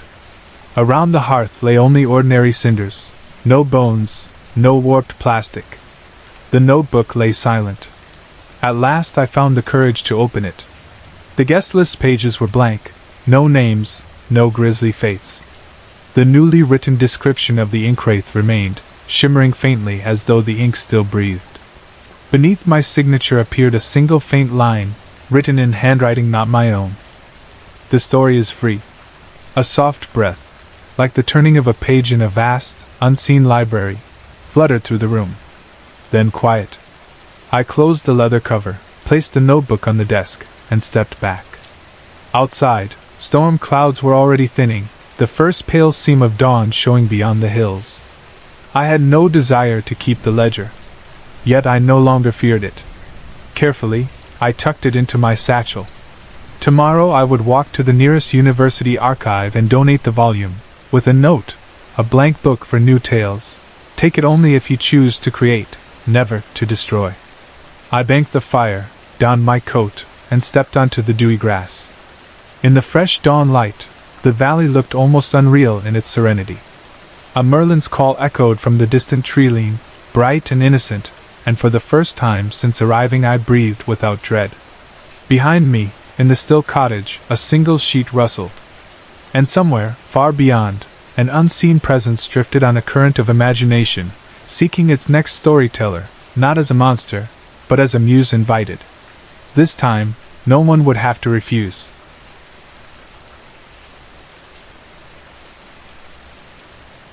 I wake up every morning certain I was born to be famous. The moment my eyes open, I grab my phone and dive straight into flip-flop, chasing the glow of other people's numbers. A stranger pulls 10 million views by eating cereal from a shoe. Another catches a flight in first class just to film the seatbelt buckle. I double-tap all of it, then stare at my own feed, 30 likes, maybe 40 if I refresh. Every night I post something new, lip syncs, beauty tips, jokes I wrote on a napkin during my lunch break. Nothing sticks. No one cares. At the office, my manager, Brenda, strolls past and catches me scrolling again. She clears her throat. "Lilith, off your phone or find a new job." I flinch and hide the screen, punching random keys just to look busy. The second she leaves, my eyes drift back to the glowing little rectangle. A dance video. A prank. A pair of identical twins who do nothing but raise one eyebrow in sync, and somehow, cash brand deals for it. Then Celeste appears on my feed. She looks like she stepped straight out of a magazine cover. Flawless skin, white blonde waves, a waist you could encircle with a single arm. 2 billion followers. She uploads a new clip every hour, morning coffee, unboxing designer bags, hugging pop stars backstage, and the world cheers. Celeste recoils at haters with a single wink. Celeste jumps on private jets to islands I can't pronounce. Celeste's life is a constant vacation. I scroll her page again during my break. I know every post by heart, but still watch them on loop. She has everything that's missing from my days of cubicle dust and lukewarm coffee. She uses the fame I've chased since I was a kid, practicing award show speeches in the fogged bathroom mirror. An idea glimmers. Why not ask her? I've DM'd dozens of mid-level creators begging for collabs, but none of them hold Celeste's power. A reply from her could expose me to billions of eyes in a single tap. Maybe she's too busy. Maybe she'll ignore me. But what's the worst that can happen? I sneak into the bathroom, lock a stall, and type. "Hi Celeste. Huge fan. Red heart. I watch every video 5 times. I want to be famous too, but nothing works. Would you teach me? Anything. Please." I hit send before doubt creeps in. The message hangs in her inbox like a flare. I shove the phone away and head back to my desk, heart thumping. Days pass. Nothing. Weeks.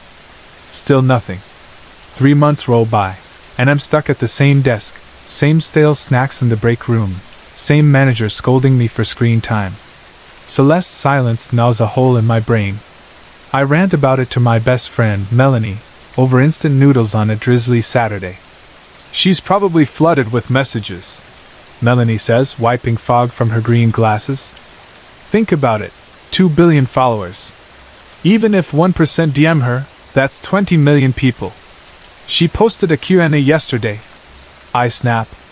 "She could answer strangers, but not me?" Melanie sighs. "Lilith, you have to let this go. You scroll for 9 hours a day. It's not healthy." My fist tightens around the plastic fork. "Easy for you to say. You want to be a teacher. Nobody rates your grades with heart emojis." "I'm worried," she says softly. "You're chasing something that's hurting you." I bark a humorless laugh. "Fame isn't hurting me. Being ignored hurts." She gathers her bag. "Call me when you're ready to talk about real life." The door slams. I'm alone with my buzzing mind and the permanent hum of the fridge. That night, insomnia cradles me. At 2 a.m. I open Flip-Flop again and see a red notification. Celeste has replied. My pulse vaults into my throat while I read. "Hi, sweetie.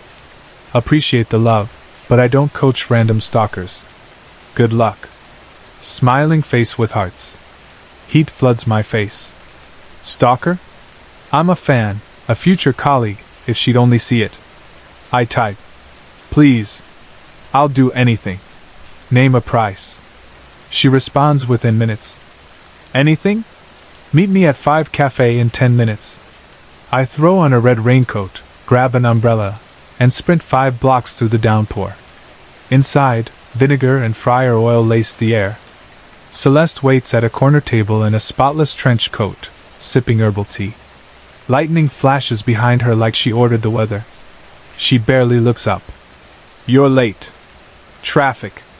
I sit, soaked and shivering. You said you'd help? Her manicured fingers drum the cup. Fame's not free. I need a favor. Anything. She leans close, perfume curling like smoke. You know Flamecat? Of course I do. Flamecat is Celeste's shadow rival. Same glam trips, same glossy promos. But Flamecat's follower count recently ticked 2 heads higher than Celeste's.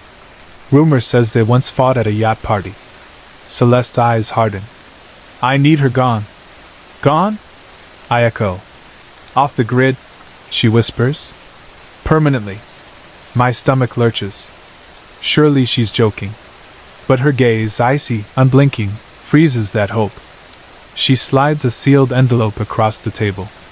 Inside, address, spare key, schedule. Finish it tonight. Film proof. Post nothing until I tell you.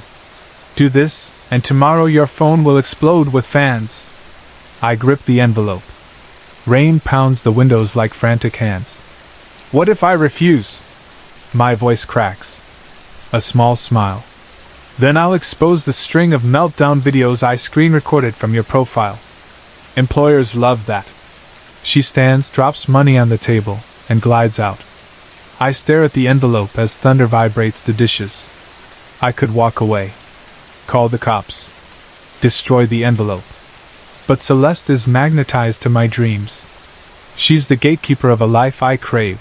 No more Brenda, no more cubicle dust, no more counting pennies for rent. Just ring lights, brand deals, and endless validation. Fame is worth any price, isn't it? I Uber across town, heart rattling. The envelope reveals a gated suburb, a spare key under a potted fern, and a note, 2nd floor bathroom, 7:37 p.m., her nightly skincare routine. Cameras disabled from 7:30 to 7:45. Do not be early. At a hardware store I buy a hatchet, cheap gloves, and duct tape. Halloween prop. I joke to the cashier though it's April. The joke falls flat. At 7:20 I park 2 blocks away and creep behind shrubs. The house glows warm yellow under storm clouds. At 7:34 I slip in through the unlocked side window as directed. The smell of lavender soap trails from upstairs. My limbs shake like faulty machinery. It'll all be worth it, I whisper. 2nd floor. Bathroom door closed, steamy light glinting underneath. 7:36. I ready the phone's camera and prop it on a shelf. I breathe. Hatchet slick in my grip. 7:37. The door opens. Flamecat emerges in a silk robe, humming to herself. She gasps as I step out, eyes widening to moons. I swing. The steel bites her throat, lodging deep.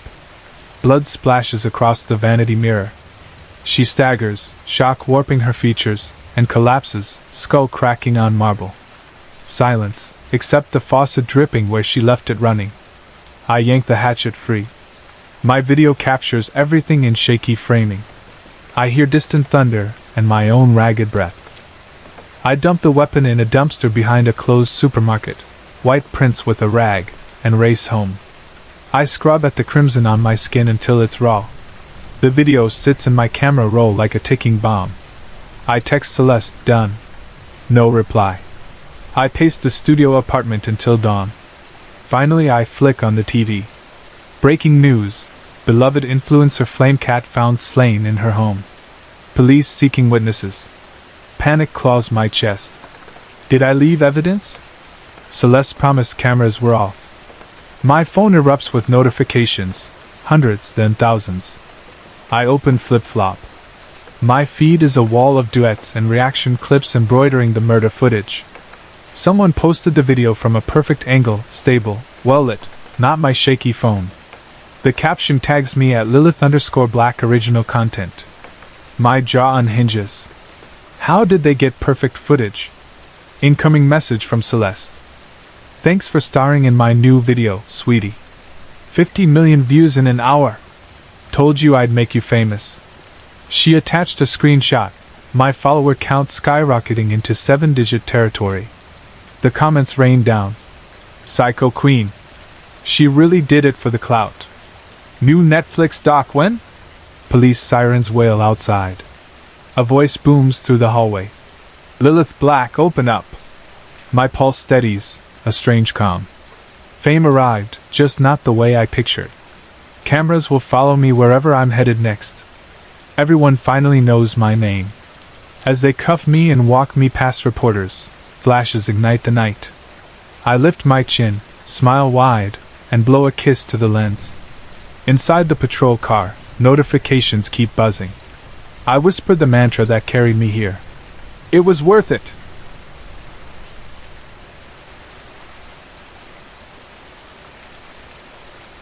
Max Ellison glared at the blinking cursor on his laptop as though it were mocking him. He had spent half the night at the tiny kitchen table in his cramped apartment, surrounded by empty coffee mugs and greasy takeout cartons. The page on his screen was still blank. 3 years earlier he had written a literary thriller that landed him a modest advance and a handful of polite interviews. For one hopeful season newspapers called him a promising new voice.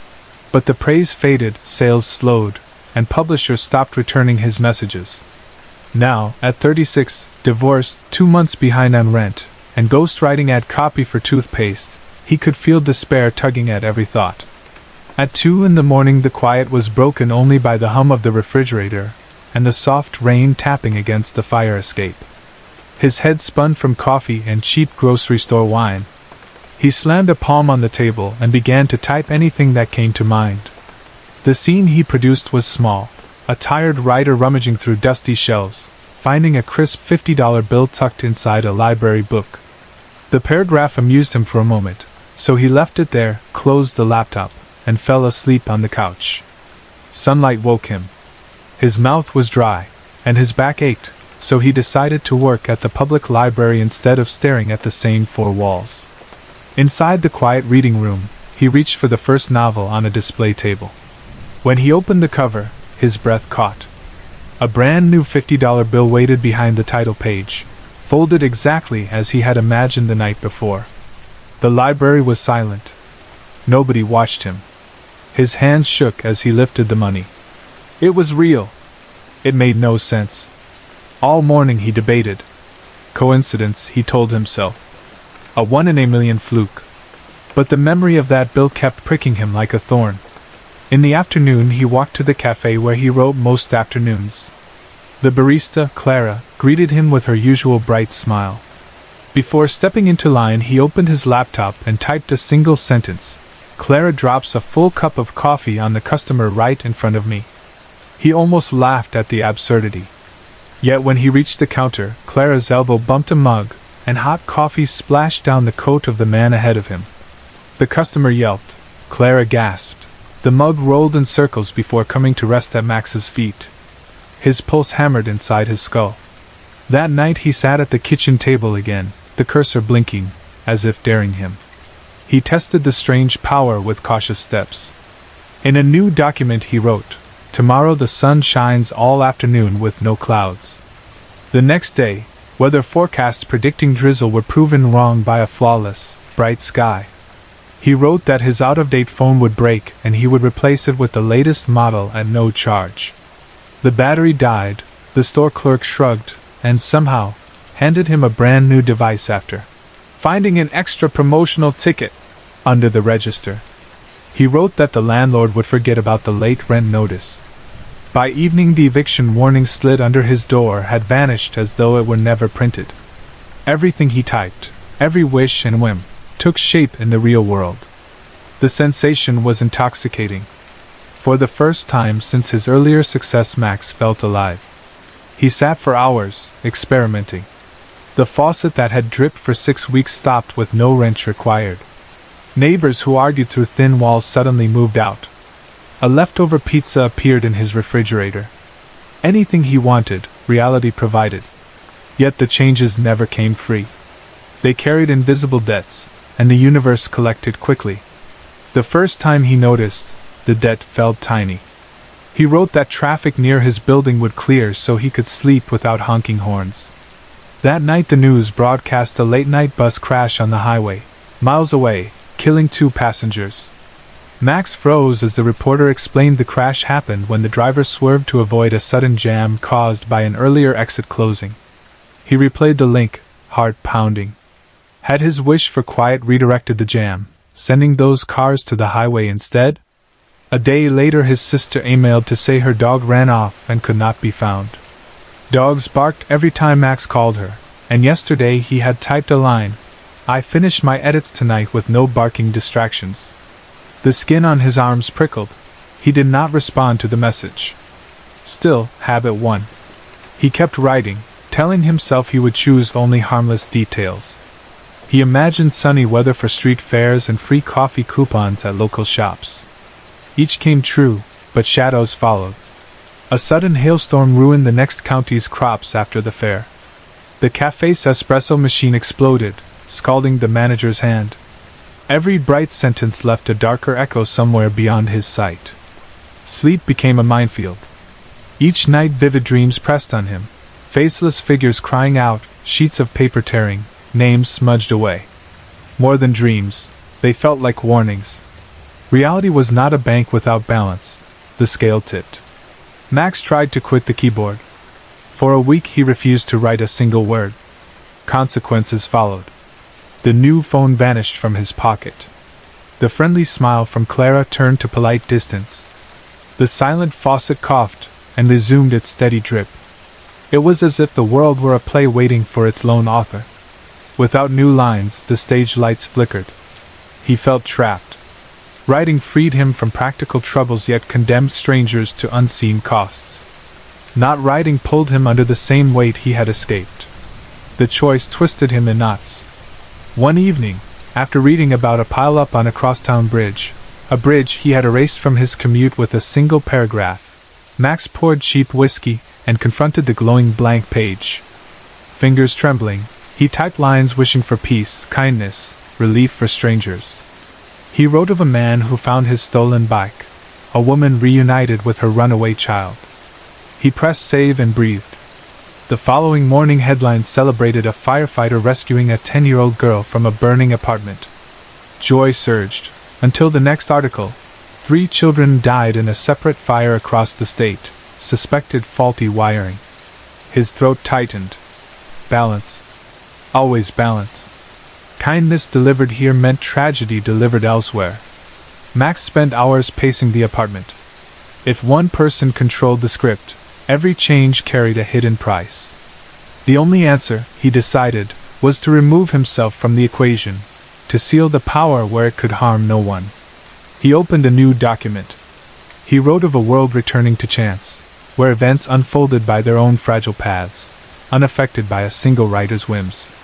He wrote that any trace of the keyboard's power would be locked in a lost book, hidden among millions, unread, its words inert. He described himself fading from public memory, slipping into footnotes no one opened.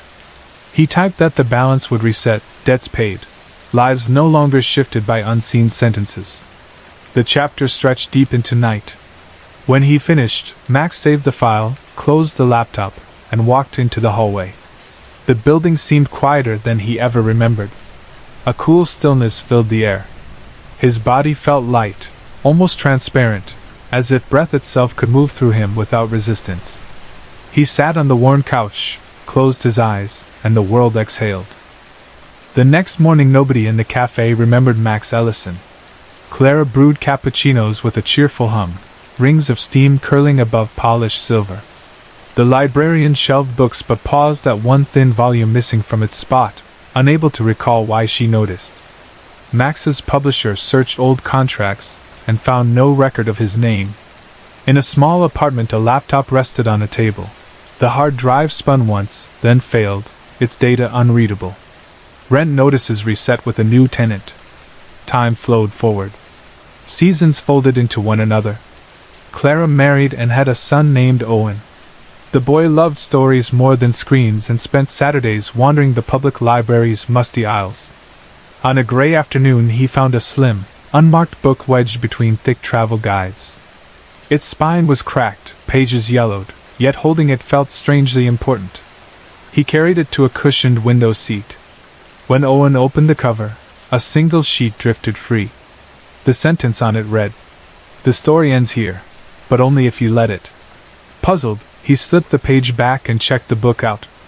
That night, as moonlight spilled onto his desk, the book lay open beside pencils and notebooks.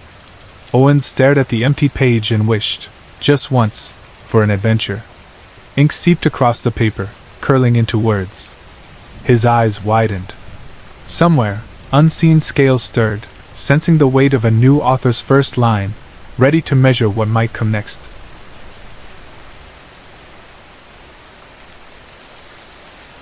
Rick Yates once said that a writer can taste the future on the back of his tongue, the way a sommelier tastes oak or cloves in a glass of wine. On the warm Saturday that would be remembered as the day he died, the only thing Rick tasted was the bitter ink drying on the felt tip of his signing pen.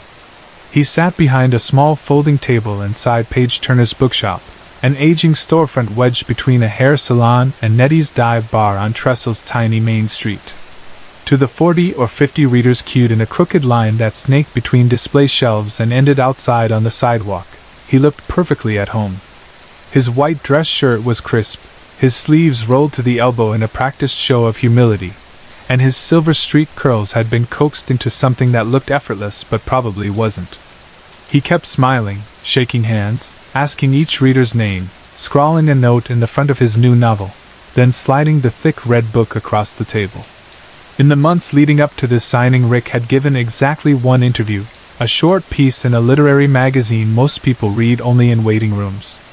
The interviewer described him as lean and luminous, as if success illuminated him from within.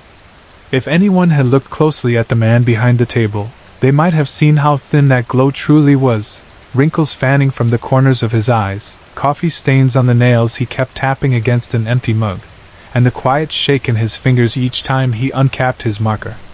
It had been 3 years since his first book, an agile literary thriller, caught the public's curiosity, and in that time the tide of fame had receded quickly. Acknowledgements, the novel he was signing now, felt like one last wave lapping at shore before retreating for good. For a while no one noticed the tall grandfather clock in the far corner of the shop. It was a hulking antique Mindy Turner, the shop's owner, had rescued from a church basement. The brass pendulum usually swung in dignified silence, too faint to be heard over the store's gentle classical playlist. Yet just as Rick lifted his pen to sign a copy for a teenage girl, the clock erupted. Bells tolled, chimes clanged, gears clattered like loose coins in a tin cup. The sudden noise startled the entire crowd. Heads turned toward the commotion. A few customers laughed nervously. Mindy rushed forward, flustered, trying to hush the old beast with hands that had no idea where to begin.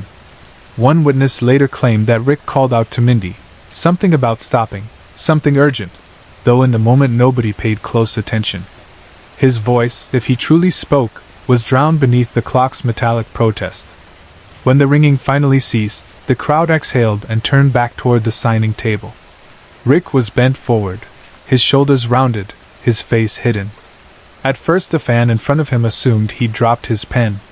He waited, smiling, eager for his turn. But Rick did not rise. His hand, still holding the marker, had fallen limp at his side. A hush swept the line as people realized something was wrong. When another reader stepped in to check on him, Rick slumped sideways and slid to the floor, his cheek pressing the worn carpet. In seconds the bookshop erupted in shouts for help, for a doctor, for anyone to do something. He was already gone. Detective Nora Harris lived an hour away in Maple Falls, but she knew Trestle well enough. Weekend tourists loved its covered bridges and rolling hills. The locals loved that city traffic usually skipped their exit. She had never heard of Rick Yates until the moment her lieutenant called to brief her on a high-profile death in the little bookshop. A famous author, cyanide poisoning, public setting. "We'd like your eyes on this, Harris.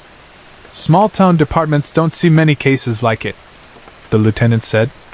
On Monday morning she drove through fog that clung to the valley floor, reached Trestle just as the church bell echoed 9 o'clock, and parked outside Page Turner's.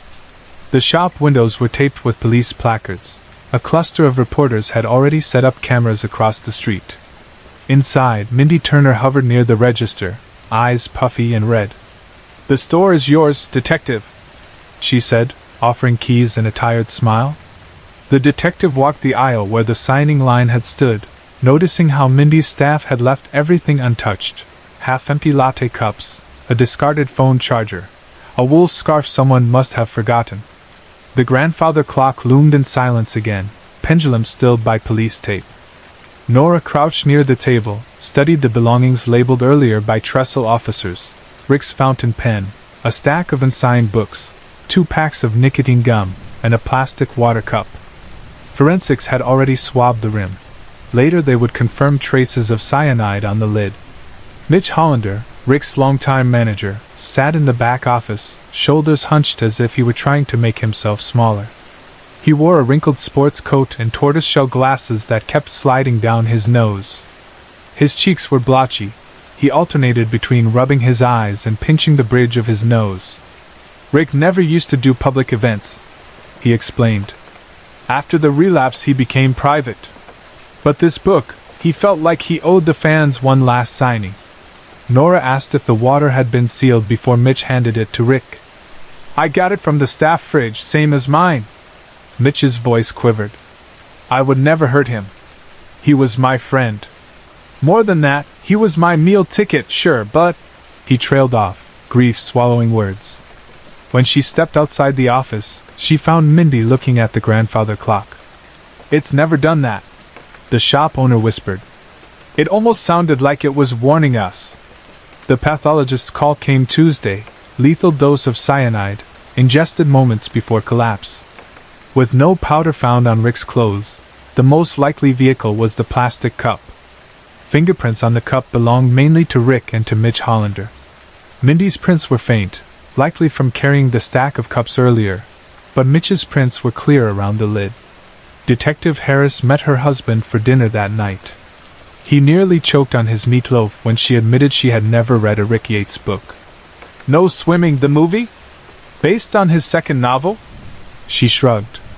"Airports used to sell his paperbacks by the truckload," he said, astonished. The next morning the investigation widened. Social media posts had captured almost every moment of the event from multiple angles. Nora's team cataloged each clip, noting anyone who touched objects on the signing table. They cross-referenced names on the sales ledger. One by one, potential witnesses filled a whiteboard. The first reader in line, Leonard Brooks, was a superfan. Leonard taught middle school English and apparently mailed Rick letters for years, including draft stories, photographs, and, according to Mitch, an invitation to a weekend retreat for creative communion. When detectives interviewed him, Leonard admitted he was overzealous but insisted he never harmed anyone. He showed them Rick's final autograph: "Thanks for letting me explain myself," next to a crude spiral shape. Leonard claimed it was an inside reference to a conversation they'd never actually had but always hoped to. Later, Nora's team tracked down Lily Foster, the ex-girlfriend who appeared midway through the line. Lily had bypassed the queue by flashing a tabloid journalist's badge and asking for a private moment with Rick. Security footage captured her laughing at something he whispered. Rumors suggested she had once sought a paternity test, but lab results filed years earlier disproved it. Lily's signed book read "Not Written," maybe spoken under a stick figure drawing of a fly. She told detectives the message made no sense to her. Police knew Lily brought Rick a coffee from the cafe next door. Toxicology on that cup was negative. Meanwhile, the water cup's chain of custody narrowed. Mitch was seen retrieving it from the staff fridge, wiping condensation with a napkin, and setting it beside Rick. After that, no one else touched it until Rick lifted the lid. When officers discovered Mitch's print on the lid's inner surface, the district attorney believed they had their man. Mitch insisted he never opened the cup. "Have any of you even read acknowledgments?" he yelled during questioning. Rick was sick. He wasn't well. Detectives noted the tremor in his voice, but fingerprint evidence was hard to ignore. Cyanide nodded along. A grand jury indicted him on a charge of second-degree murder. The trial drew cameras to trestle like moths to porch light. Reporters rented every motel room within 30 miles. They replayed the shaky phone video of Rick's collapse. They speculated on motive, jealousy, insurance, lost royalties. Mitch sat at the defense table, pale as the printer paper stacked in front of him. When he took the stand, he held up a copy of acknowledgments. "This," he said, voice cracking, "is Rick's confession. You think I planned poison? He planned everything." He insisted the novel was the key, but neither prosecutors nor most jurors had read it. They saw a manager with debts, declining commission, fingerprints where poison had been. They saw motive. The jury deliberated 2 hours. Mitch Hollander received 20 years. Readers, though, were not finished with Rick Yates. After the verdict, fans finally opened acknowledgments, hoping for lost genius. Instead, they found a brisk, moody novel about an aging writer who discovers an inoperable brain tumor, confides only in a pet parrot, and obsesses over one last public appearance to thank his readers before ending his life on his own terms. There was no standard acknowledgement section, just a final paragraph in which the narrator stares at a blooming flower and feels, at last, complete. Social media sleuths noticed each of Rick's 23 signed messages that day contained a sketch. When the sketches were placed in order of signing, easily tracked by time-stamped selfies, they formed a flipbook animation, a flower bud opening, petals drifting away. The written notes, rearranged in the same order, read like a poem. "Thanks for letting me explain myself. I could sense it, a mass malignancy. Not written, maybe spoken. After all the adoration, perhaps the masses. Festering words never published. It's what created it. But also maybe a gifted ending. One I could write for you and me. My thanks to the readers. To a life full, so full. This is how I'll operate on my terms. My goodbye." On the internet, theories blossomed. Some believed Rick had swallowed cyanide on his own, that Mitch's water cup was a coincidence, and his prints were harmless. Others argued the author had orchestrated his death to implicate his manager, a final twist worthy of his earlier thrillers. Conspiracy podcasts debated whether the bells of the grandfather clock were part of the plan. Sales of Rick's backlist jumped. Streaming services optioned his life story. 10 years later, a glossy magazine published a retrospective labeling Rick Yates literature's perfect suicide artist. A pop-punk band sampled portions of his alleged autograph poem as lyrics in a hit single. Mitch, still in prison, wrote a book titled My Client, My Friend, which painted Rick as a visionary tormented by terminal illness and a craving for theatrical exit. The memoir topped bestseller lists that August. Detective Harris left homicide work the year Mitch was denied parole. On quiet evenings, her husband sometimes reminded her that none of Rick's doctors ever confirmed brain cancer, no scans, no medical chart. She would sigh and answer, "Rick wrote the cancer. That made it real enough for him." At Page Turner's the grandfather clock stands silent. Tourists still take photographs beside the table where the signing happened. Mindy Turner sells a postcard that shows Rick's final doodle sequence. Proceeds go to literacy programs. And somewhere, a reader opens acknowledgments, searching for answers in the margins, wondering whether the author's last plot twist was murder, martyrdom, or merely the final paragraph he was born to write.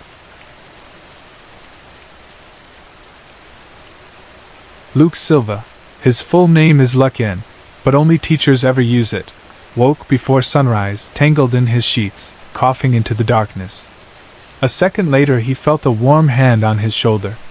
It was his older brother, Leo, already dressed in worn jeans and a hoodie, worry stamped across his face. "You all right, little brother? You were talking again. Same nightmare?" Luke wiped the sweat from his neck and nodded. "Yeah. Forest, lightning, red-eyed things."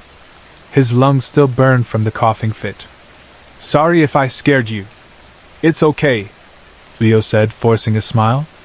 Ever since Wisconsin, you've been having rough nights. He hesitated. Mom's getting worried. Luke tried to laugh it off, but the sound came out thin. He had spent weeks pretending the dreams were only dreams. Still, every morning he woke with the same taste of pine needles and static in his mouth, as if the storm inside his head followed him home. He pulled the blanket higher to hide the goose bumps on his arms, while Leo made him a mug of hot tea in the small kitchen. Their apartment, 2 bedrooms above a closed antique store, felt even smaller now that the war with the Magican Empire had moved from news broadcasts to real explosions in real cities. Leo watched those broadcasts with tight lips. Luke avoided them. He remembered the last peaceful trip, the one they had taken north after the first Magican envoy ship arrived in orbit. Wisconsin had seemed so far from war. Rolling dairy farms, roadside cheese shops, deep green woods that whispered whenever wind stirred the branches. On the 3rd day of the vacation, Leo decided to explore an abandoned state forest campground. It was supposed to be a simple adventure. Leo, Luke, and their longtime neighbors Katie and Peyton Hayden wandering among big-leafed maples, laughing about ghost stories. The hidden cave they found, half buried under moss-covered boulders, was not on any map. An old rumor said patients from a demolished asylum had died there during a fire, and their angry ghosts still lingered.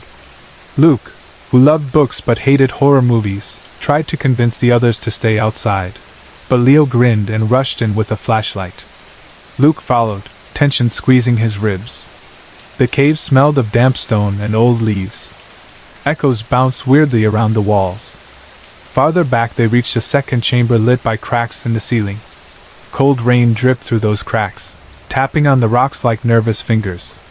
Then Luke heard a whisper he could not explain. Turn back. He spun in circles, flashlight beam jerking across slick walls. The others laughed, thinking Leo had thrown his voice, until the whisper grew louder and stranger. Luke panicked. He ran, slipped on wet earth, and burst out of the entrance, straight into a thunderstorm rolling over the forest. Wind roared through the trees. Branches thrashed. Rain hit his face like gravel. In the chaos he lost the trail. He crashed downhill until his foot snagged a root, and he tumbled into a hidden sinkhole. He hit bottom hard. Pain shot through both legs, and he screamed. The hole was wide enough to hold a small house and deep enough that he couldn't climb out. A metallic shape lay against one wall, dark purple, covered in scratches, with pitted thrusters along the back. Luke recognized the Magican language stenciled on its hull, characters he'd seen on news segments about the Empire's scout ships. What is a Magican pod doing in the middle of nowhere? He wondered. And why nobody had found it before? A low growl answered. Something moved on top of the pod, slow, sinuous, always just inside the flicker of lightning. A pair of enormous bat-like ears unfolded, and a tail uncoiled behind a draconian silhouette. The creature dropped to the cave floor and crawled forward, claws clicking on stone. Luke tried to crawl away, but he couldn't put weight on his leg. He was certain he would die in that hole, far from home, his body eaten by a monster no one would believe existed. Instead, the creature paused beneath a shaft of lightning that lit its purple hide and revealed eyes like spinning marble, every color at once. Blue energy sparked around Luke's arms and face. The creature's rainbow eyes widened, and it sprang, blinding fast.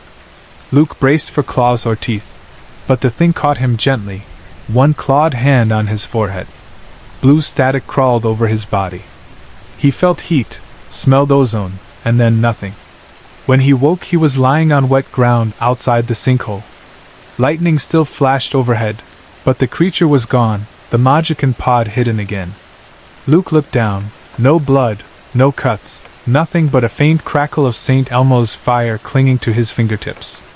Leo and the Hayden siblings found him 10 minutes later and dragged him through the rain back to the rental cabin where their frantic mother waited. Doctors examined him the next day and asked how he survived a lightning strike with no burns. Luke had no answers. The nightmares began that night. Every dream featured the same forest, the same red-eyed soldiers, Magican foot troops with scaled armor, chasing him until rainbow flames erupted from Luke's mouth and incinerated them.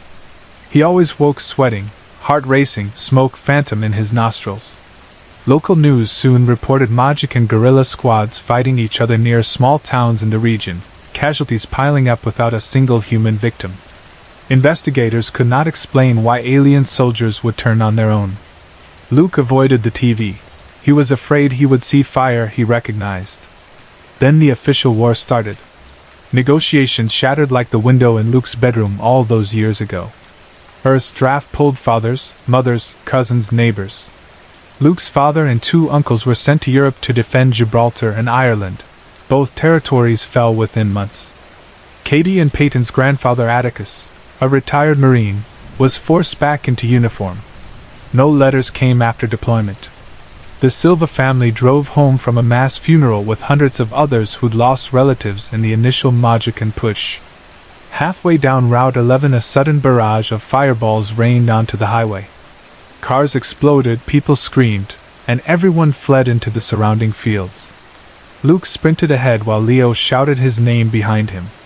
A red energy bolt hit Luke between the shoulders, throwing him face down in mud.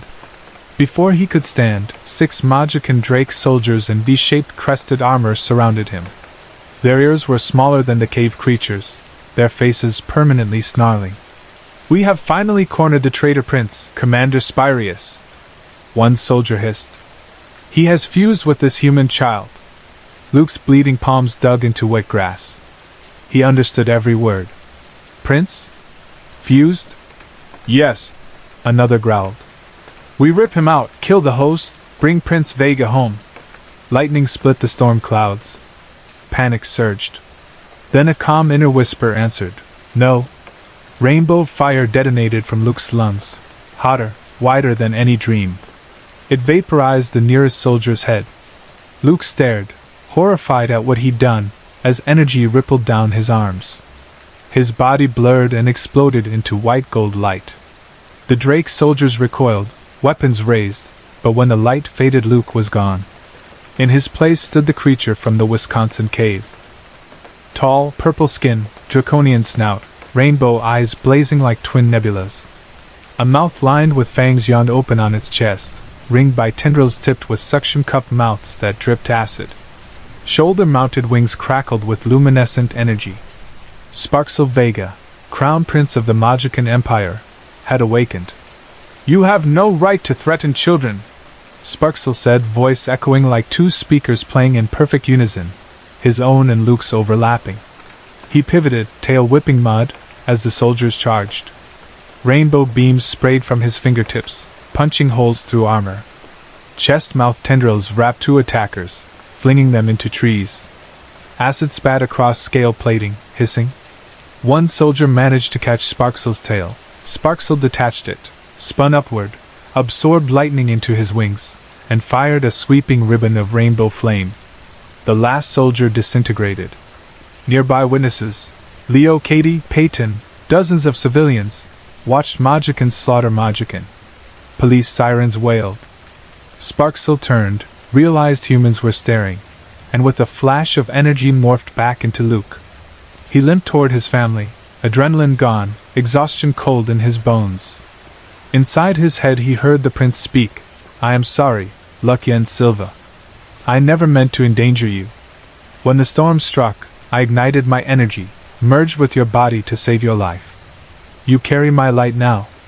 Paramedics checked Luke's burns, none existed, and loaded survivors into ambulances. Leo's hands trembled as he pulled Luke aside. "What were you thinking? Running like that? Mom thought we lost you." His voice cracked. Luke swallowed. "I wasn't alone." At home, once their mother left for groceries, Luke gathered Leo and the Hayden twins in the living room. He took a breath, let rainbow energy shimmer across his skin. In a flash the prince stood there again. Leo knocked him into the couch and wrapped thick fingers around Sparxel's throat. "Where's my brother?" Leo roared. From the mouth full of needle fangs came Luke's voice, muffled. "I'm here, Leo. Please listen." Leo's grip loosened in shock. Sparxel gently pried himself free and coughed. "I am Crown Prince Sparxel Vega," he said. "A naturally born ignite, an elite breed of Magician used as living weapons. My father, Overlord Vega, conquers worlds by unleashing us upon them. I refused to burn more cities, so I fled. Your brother was struck by lightning. Only by bonding with him could I preserve both our lives. Katie brushed tears. You're hiding inside Luke's body? We are sharing it. Sparxel corrected. 2 minds, 1 vessel.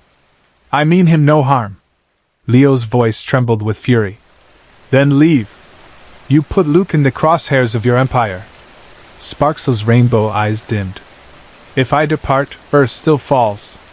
The next fleet will glass your oceans, chain your people. Fighting me is only a fraction of their power. He turned, wings folding. But I will help you resist. With Luke's permission, we can build something stronger than fear. Across the galaxy, aboard a colossal flagship, Commander Spirius received a trembling report. Retrieval squads dispatched for the runaway prince, all slaughtered. Worse, holographic footage showed Sparxel revealing himself to humans. Spirius' second-in-command, General Sabazega, burned the messenger to ash, but dread coiled behind his own reptilian eyes. A level 5 encrypted call from the homeworld pinged the bridge. Spirius dismissed all crew and knelt before the towering projection of Overlord Vega. The Crown Prince remains at large, Spirius confessed. He hides among the primitives. My next strike. Ixil's voice cut like a knife. 3 megacycles overdue. My son is the key to greater conquests, and you squander time. The projection leaned forward, glowing eyes narrowing. Recover him or die with this backwater rock. The second wave will not excuse failure. Transmission ended. Spirius roared and slammed a claw through the holodeble. Behind him, General Zega's smile was sharp and secret. On Earth, the sun slipped behind storm clouds again. In the Silva living room, Sparxel bowed his head to Leo, Katie, and Peyton. Your world's fate is not sealed, he said. Together, we can turn Empire against itself. Luke's courage ignited my hope. Will you stand with us? Leo looked at his younger brother's eyes shining from inside that monstrous face and saw the same kid who used to fear thunder, now offering to fight a fleet. Leo drew a shaky breath and nodded. Yeah, he whispered. We stand. It was only the first promise in a long war, but promises, like sparks, can grow into impossible fires.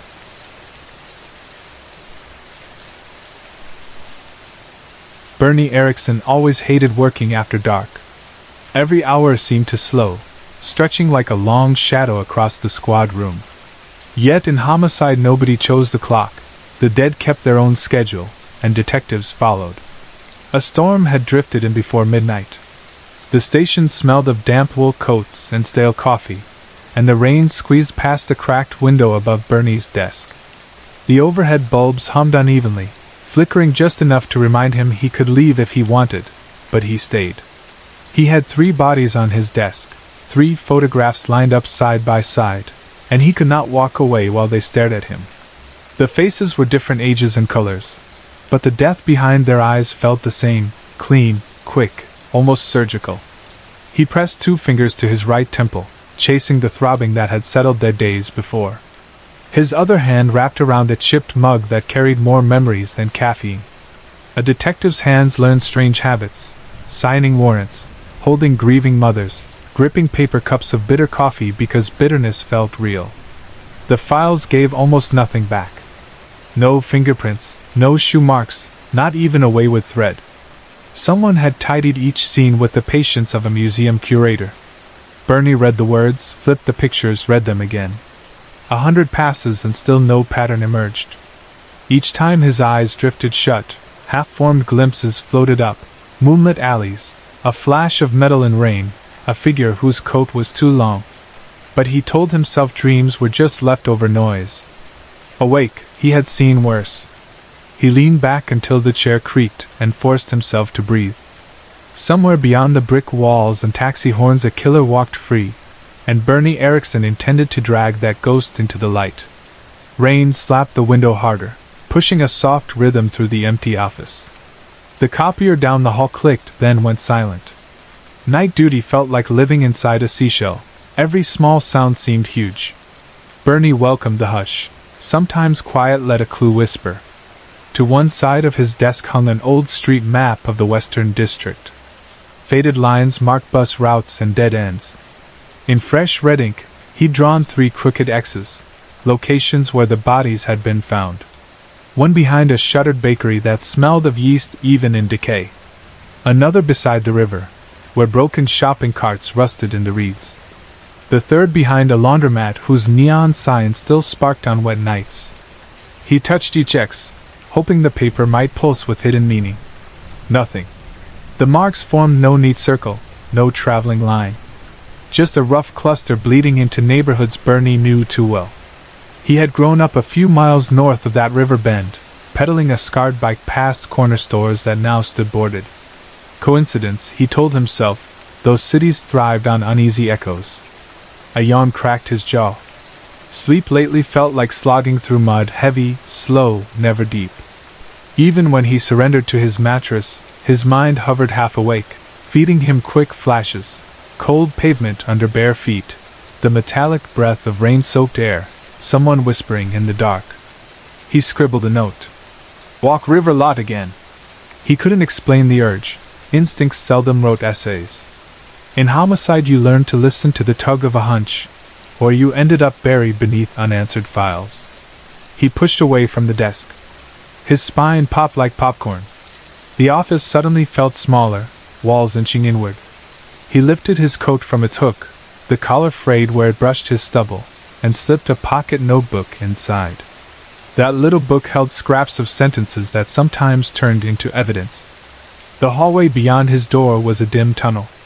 A soda machine flickered in blue tones over the cracked floor. He bought a granola bar he would barely taste. As he chewed, he glanced through the rain-dotted window toward the sleeping city. Lights smeared across puddles, giving every street a double. He thought of the corpses waiting on his desk. They were not here to judge him, he assured himself. They simply waited. But he felt their patient silence all the same as he stepped into the drizzle. Outside, the station door groaned behind him. Night air chilled the sweat on his neck. Streets looked narrower at this hour, polished by rain to a black shine. He kept his head down, collar up, notebook pressed against his ribs. He would not go home. Not yet. The river lot was 15 minutes on foot, and his body needed the walk as much as his mind. The river lot greeted him with the stink of wet soil and motor oil. Puddles spread under the single street lamp, each one a small dark mirror. The chain-link fence that once guarded the property sagged, its metal skin flecked with rust. The warehouse it served was bankrupt, windows blown out, roof caving in like rotten bread. Teenagers snuck through to drink warm beer and dare each other to jump in the black water. Bernie shifted his beam across barrels, broken pallets, a discarded mattress rotting near the fence. Only garbage, but he crouched anyway, gloved hands sliding along the cold mud. On his prior visit, yellow crime scene tape had fluttered between posts.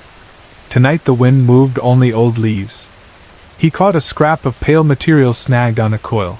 His pulse jumped, then sagged as he freed a torn strip of plastic. Nothing. He stood and stared at the river's slick back beyond the fence. Somewhere out there, he told himself, the killer's footprints were drying on concrete or slipping into drains. He had to learn the rhythm of that walk. Back in his apartment, he let the coat slump onto a chair. The radiator hissed. Still the rooms felt chilly. A corkboard above the tiny kitchen table mirrored the one at work. Same pins, same blurry faces. Only this board seemed to breathe after midnight. Some nights he woke sure the photos had rearranged themselves. He tossed keys into a chip bowl and sat, staring at his private evidence wall. Too many open questions pulsed there, knotting behind his eyes. He brushed his teeth, locked the door twice, then a third time. Habit, he whispered, though it felt more like dread. Sleep crept over him just before dawn. City sounds floated through the cracked window. Tires on wet asphalt, a distant siren, but they blurred into a hush. In the dream he wandered a narrow lane, walls sweating moisture, a lamp buzzing overhead. He was barefoot.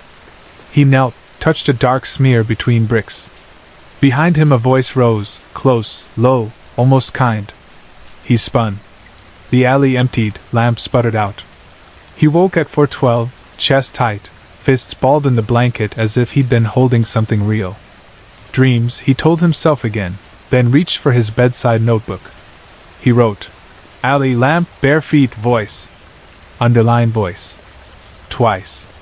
Morning light washed brown through his curtains. At the precinct, Captain Ramirez dropped a fresh folder on Bernie's clutter, a new victim found hours earlier.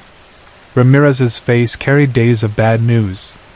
Witness heard someone run, he said. Tall, dark coat. Hope flickered. An eyewitness meant leads, cross-checks, motion cameras. Bernie opened the folder. Shuttered grocery store. Narrow alley. He pictured last night's dream and felt something twist. Tall, dark coat. His own coat was dark. Half the city wore dark coats. Breathe, he ordered himself. He logged the witness into a column of possible breaks and jotted notes for stakeouts. Tonight he would walk, alone, along that alley. Cold logic told him killers sometimes return to scenes, lured by morbid gravity. His heart answered with a slower beat. This one's coming back for you. He buried the thought. The sun crawled west in gray smog. Bernie left without telling a soul. He parked 2 blocks shy, slipped gloves on, and entered the alley's damp throat.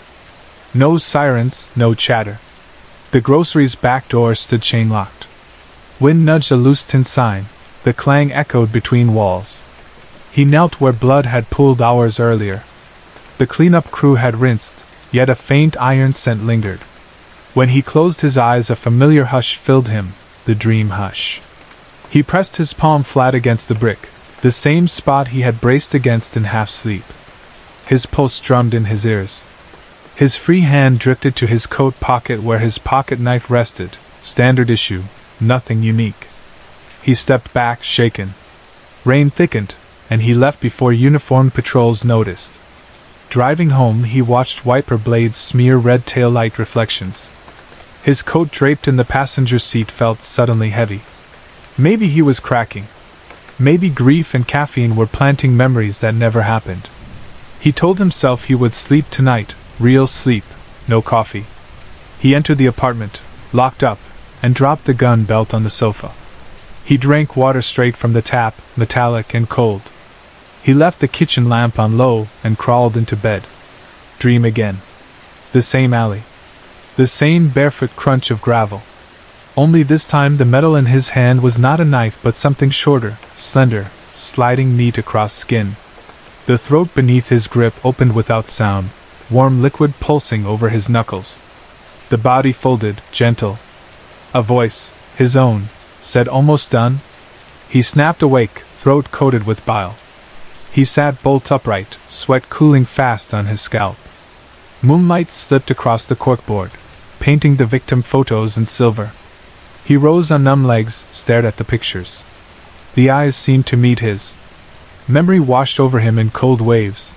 Late nights tracing suspects, frustration boiling, walking alone, alley after alley, the cases nodding inside him. One night he went beyond watching.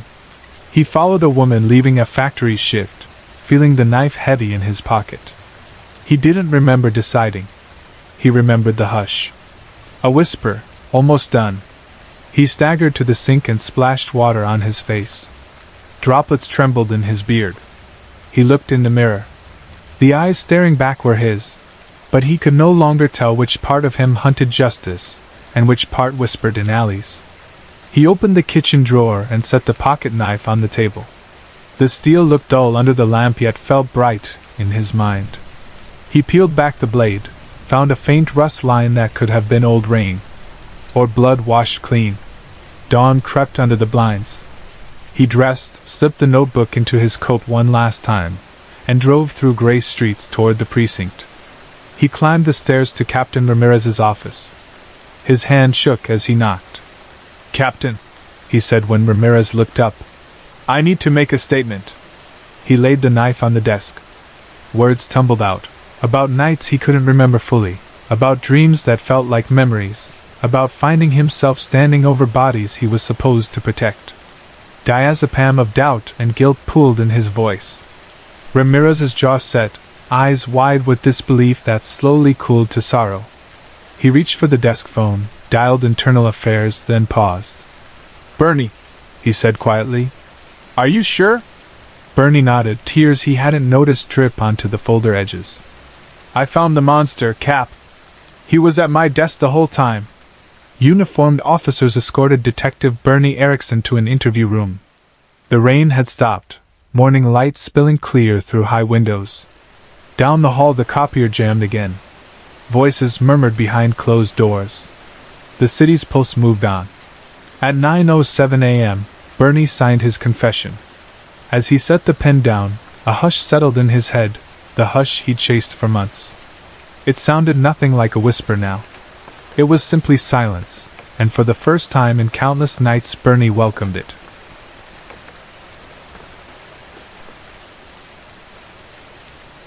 I was 10 the day a plastic knife changed my life. My older brother, Adam, had always loved playing soldier. He would prowl the house on imaginary battlefields, saving invisible comrades from invisible enemies, slashing at the air with toy blades. That afternoon I must have startled him while he was deep in one of his heroic daydreams. He spun too fast, the plastic weapon whistling through the air. It struck my face with surprising force. A white flash, a rush of pain, and everything went dark. Doctors later used the term corneal laceration. They explained that the clear front window of the eye, the cornea, had been sliced. They said something about flying debris or blunt force. In my case it was more like an accident of timing. I do not remember the operating room, or the journey home months later, only waking to sterile white walls and bandages that trapped me inside my own skull. The world outside dimmed to a muffled hum. Adam's guilt ran deeper than the injury. For years he apologized with words that never sounded enough. I told him I forgave him. Truthfully, I did. But the weight of that afternoon drove him toward dangerous thrills.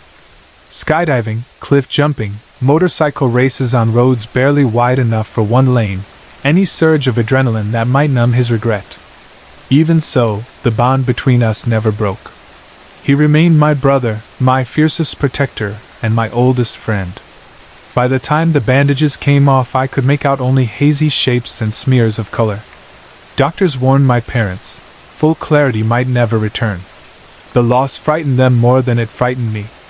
I discovered quickly that darkness can sharpen other senses. Smells carried stories, footsteps announced moods, wind proved its own cartographer. And my hands, freed from the duties of sight, found comfort in pencils and charcoal. Lines flowed. Shadows grew. On paper I could reassemble the world my eyes no longer showed me. At university I studied art, working by touch and memory and imagination.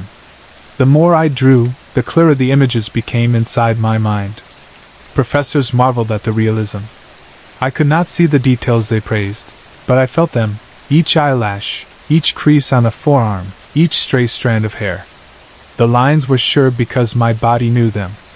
During senior year a retired detective visited campus, asking whether any student could recreate faces from spoken descriptions. My professor pushed him my way, claiming my ears caught nuances sighted artists missed. Skeptical, the detective gave me a try. I listened to a frantic witness, gathered the cadence of her fear and the shape of the memory hidden behind her trembling voice. When the pencil stopped, the detective held up the drawing beside a mug shot taken years earlier. I could not see how closely they matched, only heard the shock in his breath. He took me to the precinct the following morning. Within weeks I was on call as a sketch artist. 5 years later the job still carried that blend of sadness and purpose. I framed the last images victims or witnesses saw, gifting the police a set of eyes they did not yet have. Home never changed. I stayed in my parents' house through college and beyond. Familiar furniture, familiar layout, navigation was second nature. Adam would visit, usually unannounced. I always knew he had arrived. His old black Cavalier with the yellow racing stripes would rumble into the drive, engine idling as if unsure whether to stay or flee. Our parents hated that car. It reminded them of reckless nights they feared would claim him. I teased him about it all the time, told him to sell it before the rust did. He always laughed, promised he would, then drove away again on some new quest for speed. 5 years ago my parents died in a hit-and-run while I was away at a conference. A stranger's car, late at night, no witnesses. The grief sank roots into corners of the house that still remained silent. Police found scrapings of paint, shards of a turn signal lens, but no match in the database. Whoever sat behind that wheel had never been fingerprinted, never ticketed. The case joined the endless shelf of unsolved files. Adam drifted further after the funeral. Whenever he came home, tension filled the rooms like smoke. Arguments flared quickly, my parents' voices echoing through him even after they were gone. Yet he always saved a gentle word for me. I sensed he wanted to outrun something none of us could see, some storm wound tight inside his chest. I had accepted that distance was how he coped. My career at the precinct spun on in slow circles, break-ins, assaults, sometimes murders. I would sit with survivors, gather their strained memories, and draw the outlines of fear. Most days I forgot my own eyes were faulty. The pencil did the seeing for me. One autumn morning I met a young mother whose home had been invaded in the middle of the night. She gripped my hand hard, knuckles white, describing the intruder. 2 children slept down the hall. They survived untouched, yet she wore guilt like a bruise. Her details were unusually precise.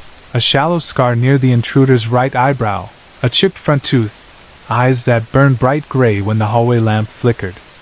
I listened, mapping each feature by the tremor in her voice. When the portrait was complete, something in the angles nudged a sleeping memory. I brushed the thought aside. Too many faces passed through a station. Days later a second couple reported an almost identical break-in. Different neighborhood, same panic description, a man lurking indoors while the family vacationed, caught fleeing when the neighbor banged on the window. Again the children in that house were visually impaired, a coincidence that prickled my skin. I told my supervisor. He pinned the drawings side by side under the bullpen's fluorescent glare. "Same guy," he muttered. My eyes could not confirm, but my gut agreed. Weeks stretched into months. Break-ins continued, always families with blind or partially blind children, always the same unsettling calm in the intruder's demeanor. He never stole valuables, never harmed anyone. Instead, he left braille books on tables or nightstands. Titles like Forgiving What You Can't Forget and Forgiving the Unforgivable. Each volume pristine, as though dropped with intention. One afternoon my supervisor called me into his office, voice low. He handed me the latest book recovered from a scene. "I'd like your help translating the title," he said, almost apologetic. I felt the raised dots beneath my fingertips, the burden of remorse. A chill whispered through me. He asked if any pattern meant something to me personally. I shook my head, heart thundering. Lying came effortlessly, though I hated myself for it. That evening Dr. Reed, my ophthalmologist, phoned with life-altering news. An experimental procedure called keratoprosthesis, a synthetic replacement for scarred corneas, had shown remarkable results. He believed I was an ideal candidate. Risks existed: infection, rejection, sensory overload. But the chance to see again glittered bright enough to blind caution. Preparations moved quickly. After paperwork, scans, and endless questions, I walked into a surgical suite smelling of antiseptic and hope. They pried my eyelids wide, slid artificial corneas into pockets they carved by hand. Hours blurred.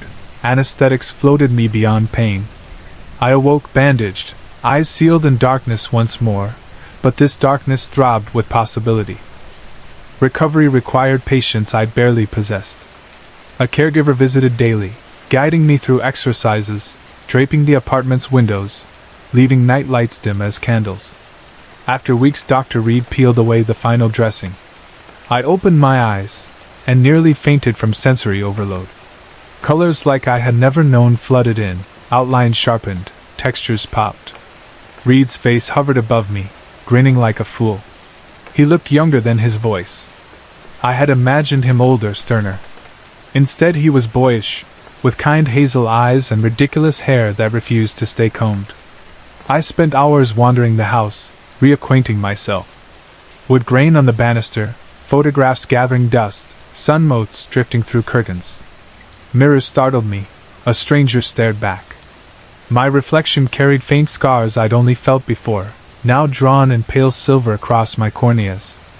I traced them, almost reverent. Weeks later I phoned the precinct, eager to return. My supervisor scheduled a meeting. At the doorway of his office I paused, seeing him clearly for the first time, younger than I thought, with sharp cheekbones and weary shoulders. His desk overflowed with reports and coffee rings. He greeted me, eyes bright. "We have developments," he said. He laid my previous sketches on the table. My stomach tightened. I recognized the face now, truly recognized it, not just sensed familiarity. Adam's features stared back. The shallow scar by his eyebrow, the chipped tooth from a childhood skateboard accident, the restless tilt of his jaw.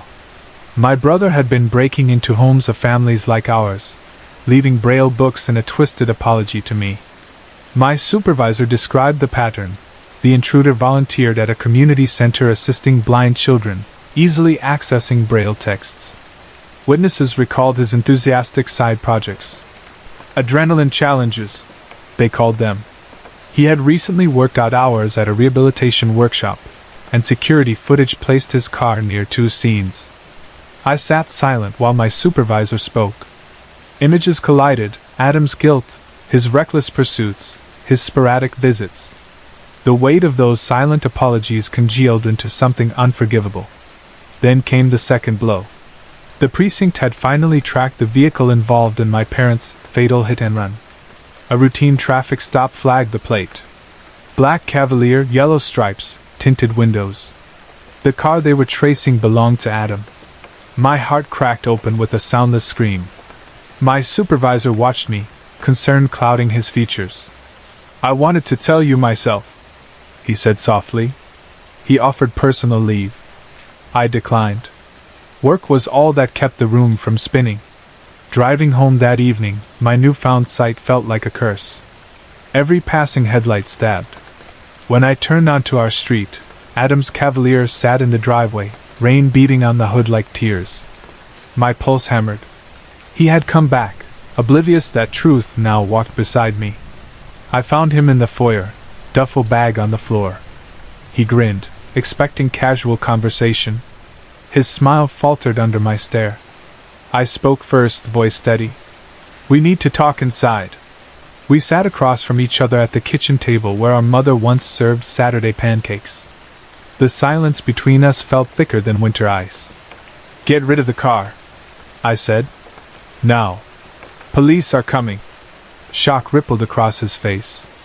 He stammered an apology even before I shared the evidence. Words tumbled. He had kept the vehicle stored in a friend's barn for years, only driving it at night. He never meant for anyone to die. He panicked, fled the scene, convinced himself confession would destroy what was left of our family. The Braille books had been his way to show penance, to ask forgiveness without daring to face me openly. Each break-in had targeted a household with a blind child because, in his twisted logic, he wanted to bring them something helpful, books they could read. He always left without stealing, thinking that absolved him. Tears blurred my vision, ironic after fighting so hard to regain it. I listened as he admitted everything. The break-ins. The hit-and-run. The guilt that gnawed until adrenaline provided a momentary balm. He wanted to fix what he broke, but each attempt only fractured it further. Sirens wailed in the distance. Adam stiffened. I saw the terrified boy he once was, clutching a plastic knife, begging forgiveness. I placed a hand over his. It trembled. "You need to surrender," I whispered.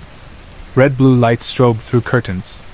When officers cuffed him on the porch, Adam did not resist. He met my gaze one last time. I nodded, and he nodded back, tears carving lines down his dirt-streaked cheeks. Somewhere deep inside I forgave him again. Not for his sake, but for mine. At the station my supervisor, "Cute boss," as I privately called him, guided me to an interview room. He set a folder on the table, official confession forms, charge sheets, A lawsuit notice against the doctor who performed surgeries on people with healthy vision. During the investigation, they discovered a black market loop using keratoprosthesis to enhance sight for covert activities. Adam had heard about my upcoming operation and scrambled to leave messages before my world sharpened enough to see him clearly. My supervisor eyed me across the table. He asked how long I had truly been able to see.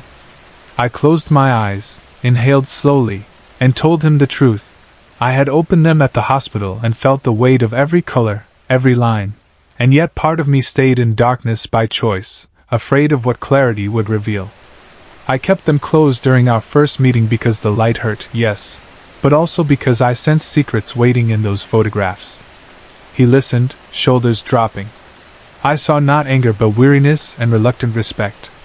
We spent hours drafting statements. I testified about Adam's confessions and the pattern of break-ins. Some evidence still needed confirmation, but the puzzle finally framed a full picture. Weeks passed. Trials began. I sat in the front row, new lenses focused on the brother I loved and lost and found again. He pleaded guilty to vehicular manslaughter and burglary, accepted decades behind bars. Before sentencing he turned, requested to address the court. His voice wavered as he apologized to the families he'd frightened, to the memory of our parents, and to me. He ended by saying he hoped one day I would draw something beautiful and remember him the way we were before everything went wrong. When guards led him away, I bowed my head. Forgiveness is less a single act than a daily practice. Some mornings anger rises, some nights memories soften. My vision now captures both extremes, the bright truth and the dark cracks. Back home, the house feels different. Frames I once only traced with lazy fingers now display vivid photos. My parents smiling at a summer barbecue, Adam and me on matching bikes, Mom teaching me how to mix paint while I squinted at the canvas. I see the life I lived half blind and understand it better than when I stumbled through shadows. At work I resumed sketching, but with a new role. I still listened first, yet now I can refine shading, adjust distance, judge depth. Colleagues tease that I have twice the perception, the raw hearing of my past, and the restored sight of my present. Cases close faster. Victims sense my sincerity. Survivors find relief in seeing their nightmares rendered and recognized. Some evenings I drive to a small hill above the river. I park, roll down the window, and watch city lights flicker against water. I sketch horizons or drifting barges, no longer limited to shapes alone. Street lamps glaze the page. Graphite captures what my eyes interpret and heart translates. I still visit Adam, through thick glass, under fluorescent hum. His cell walls do not allow adrenaline, only reflection. We talk about books he reads in Braille classes he now teaches to fellow inmates. He says each alphabet raised under his fingertips reminds him of absolution written in dots, simple, silent, unerasable. When I leave the prison gates, I pause, blinking at the sun's harsh glare. It no longer scares me. Sight returned with shadows intact. I walk forward, grateful that forgiveness, like vision, is a process, sometimes blurred, sometimes painfully bright, always worth opening my eyes for.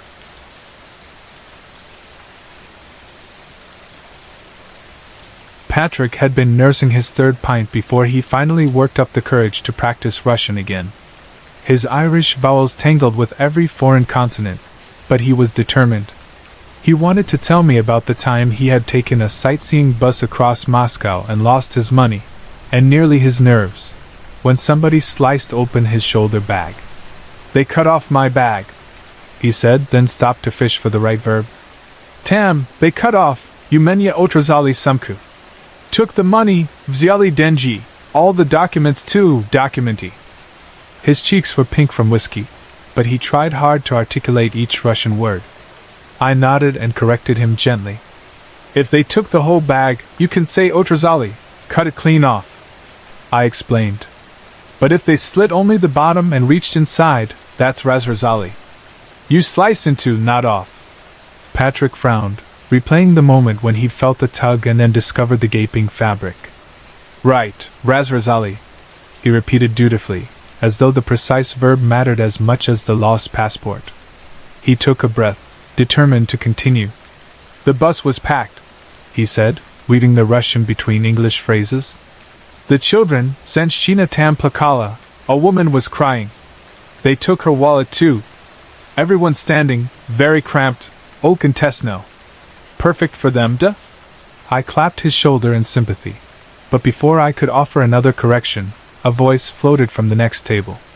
No one says who did it, the stranger remarked in perfect Russian. And they never will. The man looked ordinary as any farmer from the surrounding hills, scruffy beard, faded t-shirt, jeans that sagged at the knees.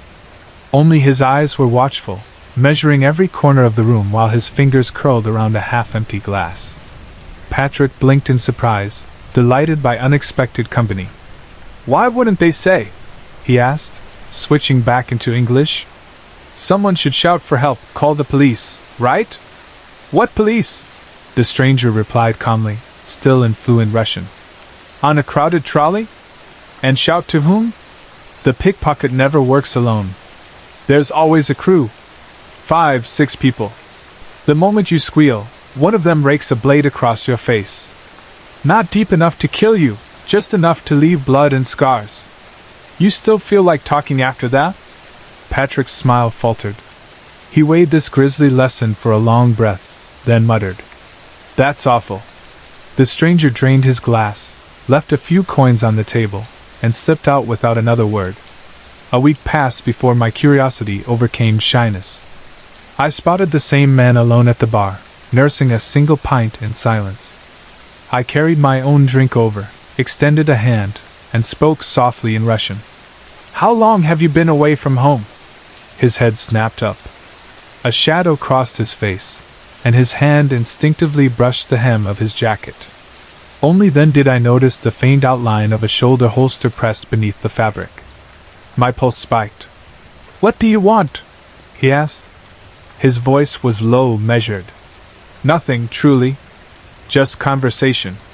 What makes you think I'm running? His Russian carried no region, no slang, precise and neutral, the way news anchors spoke before the war. Everyone who ends up this far west is running, I answered gently. He narrowed his eyes.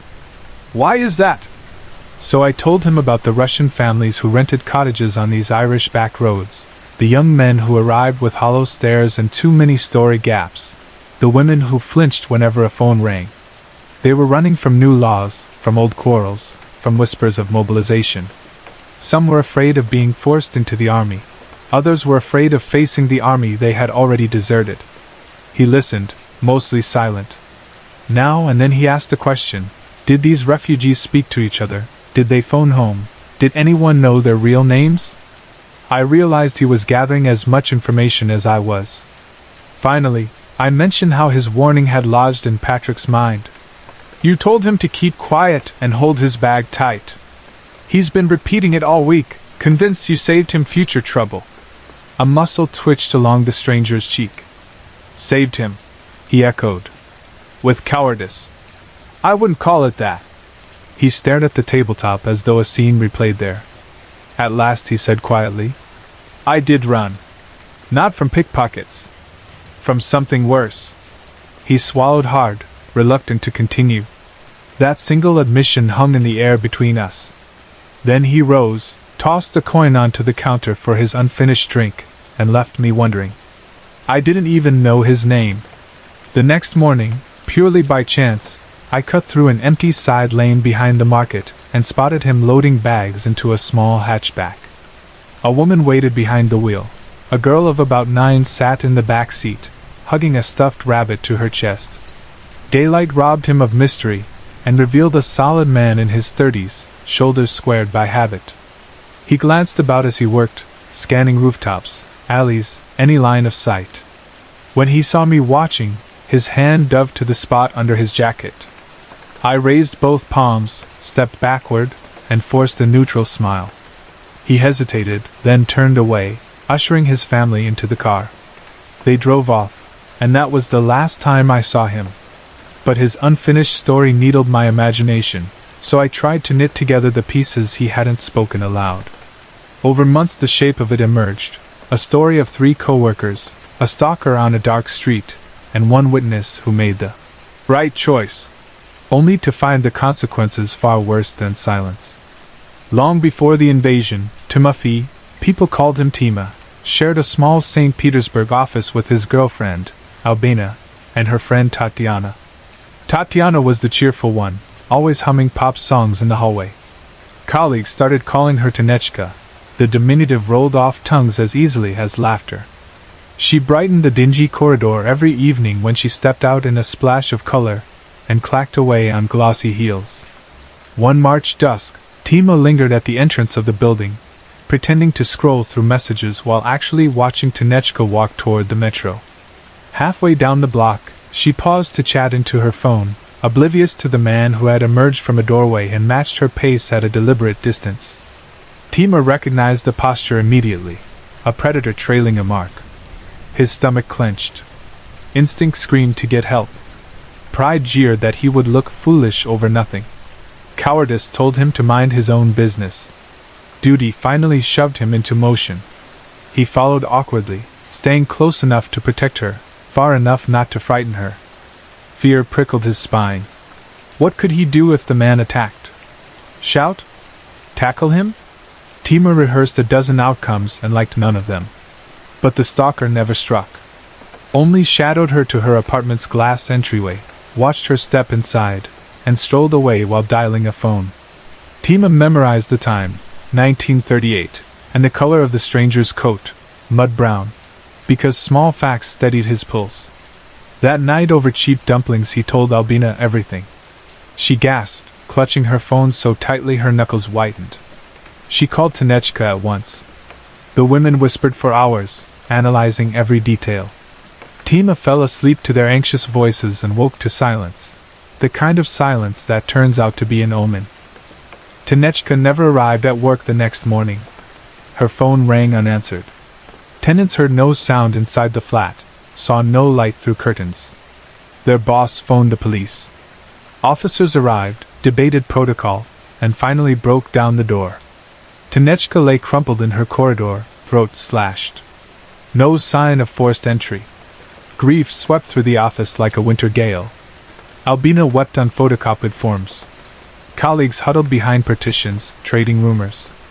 Eventually Albina wiped her eyes and said to Tima, "You must tell the investigators everything." "Why me?" Tima whispered. "Let them pull CCTV. They'll see him. The police need witnesses. If you don't speak, they may never catch him. It's our duty." He promised vaguely, intending to avoid it. Yet the following afternoon 2 detectives strode in, and Albina hailed them as though she'd summoned them herself. She pointed straight at Tima. They questioned him under fluorescent lights, drawing a composite sketch. He noticed how quickly artists could trap a face in graphite, and how cruelly a memory became evidence. Days passed. One morning, the detectives announced an arrest. They needed Tima to view a lineup. Albina accompanied him, radiating righteous purpose. The lineup was no film set arrangement. No one-way glass, no anonymous silhouettes. 3 large men stood shoulder to shoulder in a dingy hallway, arms folded, eyes cold.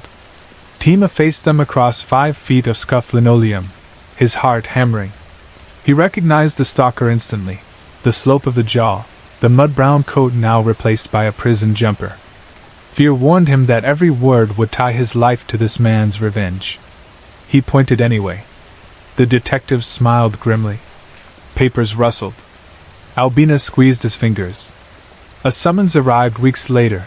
Timofey Ivanovich must testify in court. Albina practically danced. "We'll nail the bastard," she said, rushing to buy a new dress. "Fit for justice." Tima tasted bile every time he pictured the courtroom. The night before the trial, he left the office shaken by a sense of being watched. Shadows lurked at every corner. He quickened his stride, searching for a policeman. None appeared.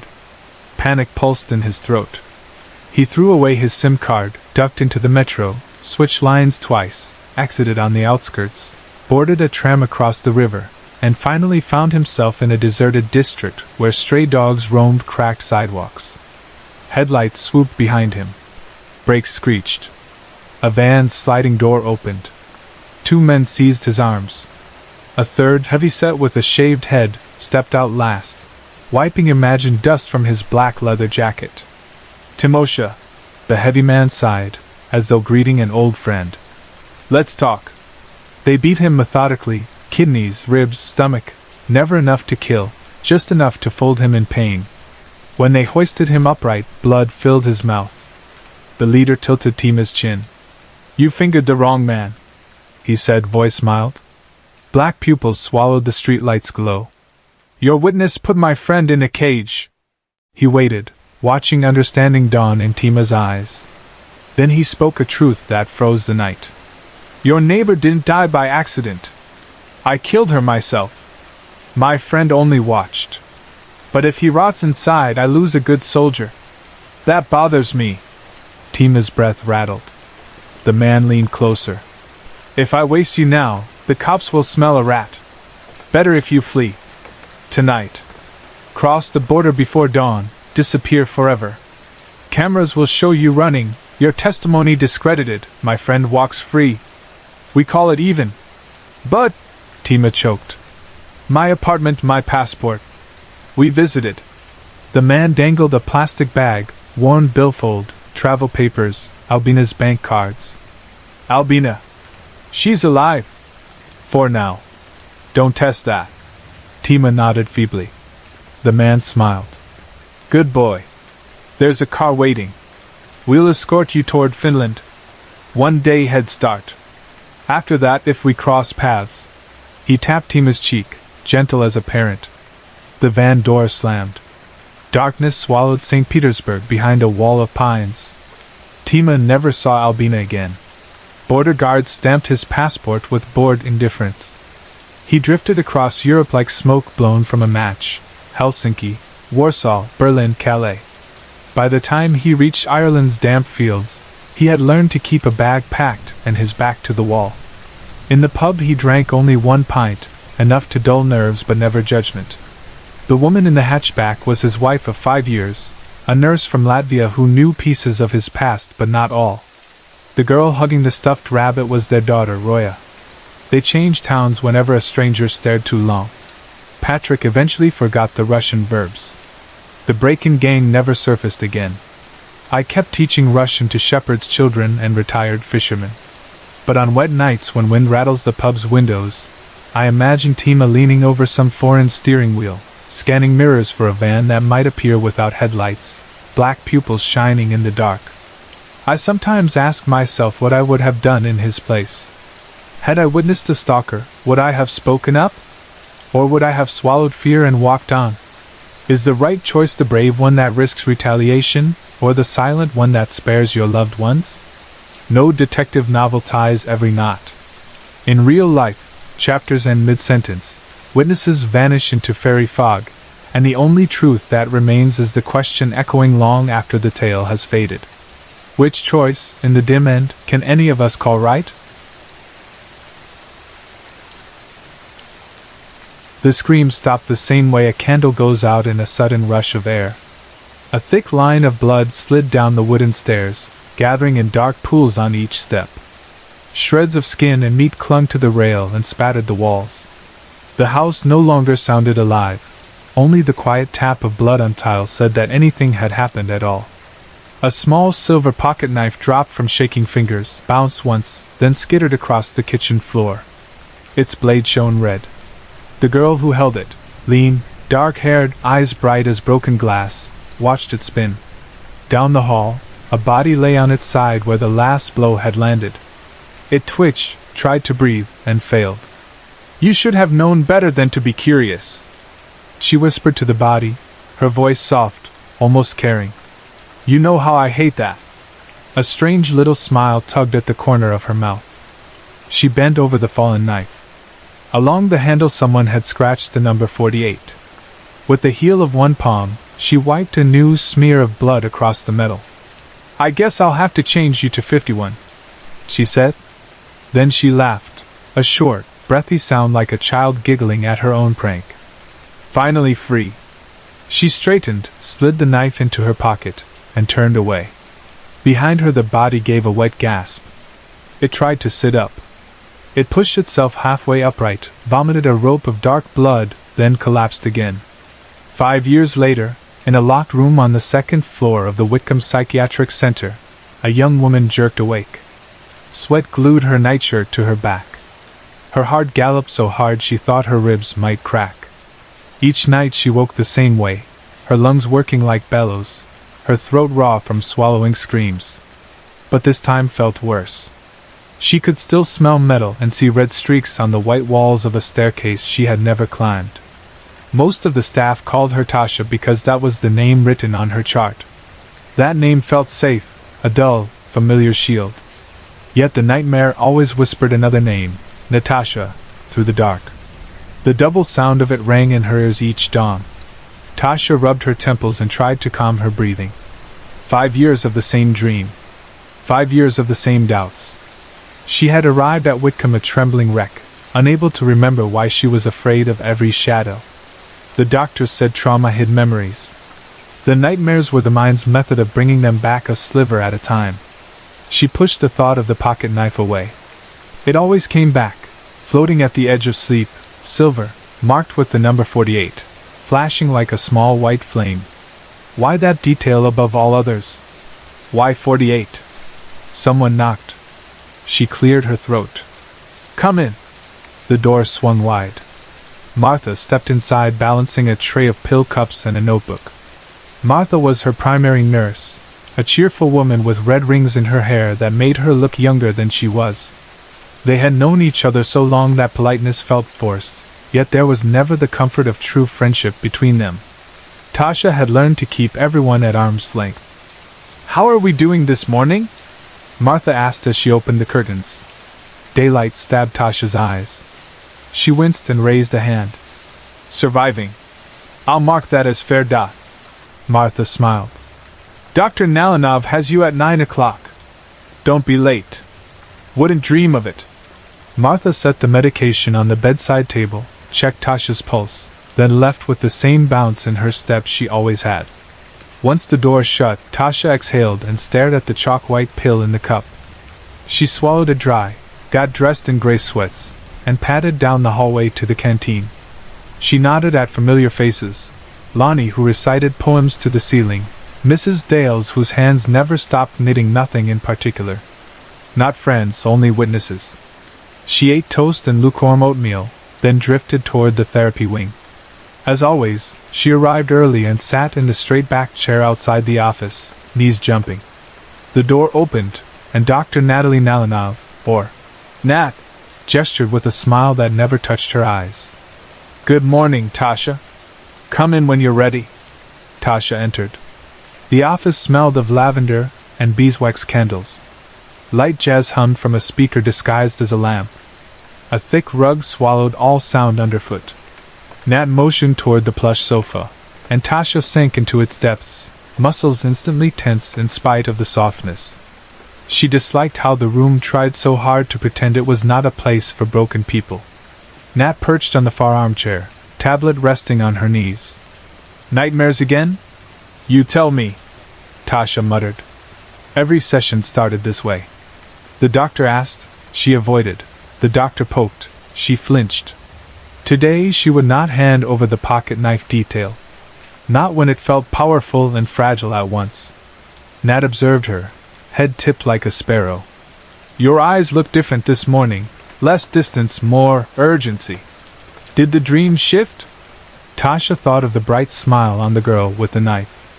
She thought of the number 48. She thought of the feeling that she knew the victim on the stairs. None of it reached her lips. "It was the same," she lied. Nat tapped her pen. "Have you considered that you might be misremembering your role in the event?" "What do you mean?" "People who survive violence sometimes discover they were participants rather than bystanders." Tasha flared. "Are you accusing me of hurting someone?" Nat's shoulders moved in a careless shrug. "I'm suggesting memory is slippery. You always describe the dream from the point of view of the victim, but you never see the face of the attacker. Maybe you were defending yourself. Maybe you were the attacker but your mind couldn't absorb it." Tasha shot to her feet. "You're supposed to be helping me." Not calling me a murderer! She stormed out before Nat could reply. Out in the hall, the rage cooled into dread. Head down, Tasha hurried toward her room, then stopped. Earlier, during the session, something under the rug had caught her attention, a small door, perhaps a storage hatch. It was strange to hide anything beneath a therapist's carpet. Curiosity, always the trait that got people killed in her dream, throbbed like a bruise. She glanced up and down the hallway. Nurses chatted at the far desk. No one faced her. She crept back, pressed an ear to Nat's office door. Silence. Nat must have slipped away to her own break. Tasha twirled the bobby pin from her ponytail, knelt, and jimmied the lock. Childhood summers teaching herself to open cabinets, when her foster parents hid the snacks paid off. The latch clicked. She eased inside. The hatch under the rug yawned open. Inside sat a plain diary. Across its tan cover, Natasha, scrawled in ink so dark it almost gleamed. Tasha's mouth went dry. She remembered this diary, remembered reading it in a cabin, pages trembling under candlelight, lines carved into her memory so deep she could recite them years later. Yet she had forgotten it until now. She lifted the first page. We mourn in different ways. For most, grief comes in tears. Mine came in numbers, in revenge, in a goal. 50, well, 51. Tasha read. And read. The words sank needles into her skin. Memories returned in shards. A summer cabin, her friends, a stupid game, anger that tasted of iron. The diary spoke of a mother who dated men, used them, discarded them, until 50 such bodies lay in her wake. The writer aimed to balance the scales with 50 more bodies, each chosen for a trait she despised. The final, 51st kill would mirror the mother's worst sin, curiosity, the trait that snoops, peers, and unlocks what should stay shut. Tasha's stomach turned. She remembered the cabin. She remembered Natasha, her own middle name, shortened by friends to Tasha, losing her temper during a drunken round of truth or dare. She remembered locking herself in the bedroom, stumbling over Natasha's diary left carelessly on the quilt. She remembered reading until the candle sputtered. She remembered the creak on the stairs. She remembered blood. A shadow fell across the doorway. Nat stood there, eyes bright, lips curved in the same gentle smirk as the girl in the dream. Finally awake, sweetheart? Tasha backed toward the desk. You're the girl. From the cabin. From my nightmares. Nat stepped in, shut the door, and turned the lock. Memory blocks what it can't handle. I tried to guide you to the truth. You kept resisting. I didn't kill anybody, Tasha whispered, though doubt chafed her throat. Didn't you? You stabbed me after you read my diary. Nat lifted her blouse. A pale scar marred her abdomen. Not deep enough to stop me, but deep enough to prove you had it in you. The room tilted. Tasha gripped the desk. Why bring me here? Why play therapist? You ruined my life when you exposed my plan to the police. 2 bodies were all I managed before they dragged me into their system. No one believed me when I said you attacked first. Nat's voice smoothed into a lullaby. I wanted to understand if you deserved freedom after what you did. Years of study, hidden right under your nose. She gestured at the diary. Curiosity led you here again. Some lessons you refused to learn. Sirens wailed outside. Blue and red lights flickered through the blinds. The police called earlier, Nat said. They think you broke into my office and threatened me. She cocked her head. Technically true, isn't it? The door rattled as 2 officers rushed in. One yanked Tasha's arms behind her and cuffed her. She didn't struggle. Her pulse thudded like a trapped bird. As they dragged her into the hall, she glimpsed an ID badge on the floor by the desk. Where it should have read Natalie Nalinow, the laminate flickered. The real name slid into focus, Natasha Hale. Her own. The cuffs bit her wrists. Nat's? No, Natasha's voice followed, soft and triumphant. Curiosity kills, darling. Now you will forget again. But as they hauled Tasha toward the flashing lights, she doubted she would ever forget another thing. Not the 50 bodies, Not the smell of blood on stairs, not the silver knife etched with a number that kept growing. And somewhere in her pocket, unnoticed by the officers, the stolen diary burned cold against her leg, waiting to tell its story one more time.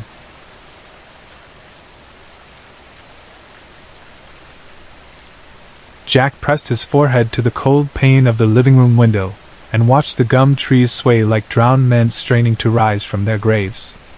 Wind rushed past the house in furious waves, rattling loose guttering and making the porch boards groan. Inside, the clock in the kitchen ticked, steady, relentless, loud enough that he imagined he felt each second on the back of his neck. He wiped his eyes with the heel of his palm. The skin on his wrist throbbed where the burns still wept through the ragged cuff of his shirt. The red welt had started as a neat line when hot oil splattered him weeks ago, but days of scraping nerves and sleepless nights had turned it angry and swollen.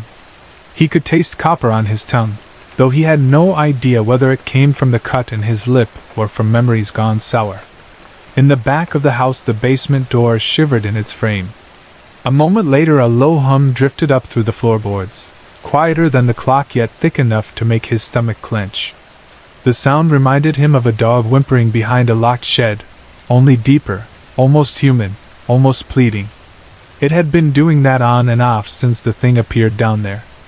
The sound was never exactly the same, sometimes a moan, sometimes almost a word, but always it made him sweat. He wished he could pretend it was the water heater complaining, but he had turned the heater off weeks ago after the pilot light failed. The basement was empty except for the darkness, the smell of wet earth, and it. He forced himself away from the glass and moved to the desk under the window. The old timber creaked as he lowered himself into the chair. On top of the blotter lay an open notebook, its creamy pages smeared with half-dried blood from the tip of his index finger. He picked up the pen, turning it between trembling fingers, then looked at what he had managed to write so far. 2 ugly sentences, each word suspended in a mess of scratches and crossouts. He tried reading them aloud in the hope that hearing them would spur something, anything. Instead, the words tasted like rust, and the air seemed thinner. He shut the notebook and pushed it aside with a hiss of frustration. Things had been different before the hole. Back then he could go whole days without thinking of Everett's face. He had believed leaving the city would help, that the quiet of Televille would soak up the noise in his head. Instead, each day here felt like waking in a strange body. He thought of the time he first saw Haley, how Everett had chuckled and nudged him, telling him she lived on Stafford's Road, just a kilometer from Jack's parents' place. "She's into books too," Everett had teased, as if the fact would cure Jack's inability to start his novel. Jack had barely known how to speak to her, but she had smiled anyway, a small gesture that made him wonder what it felt like to be normal. Now Haley was on her way, driving through the dark in a little rust-colored hatchback. He had sent the message, that desperate, pleading line, because he could not bear to sit in the humming house any longer, yet the thought of her seeing him this way made bile rise in his throat. Haley was not like the others in town.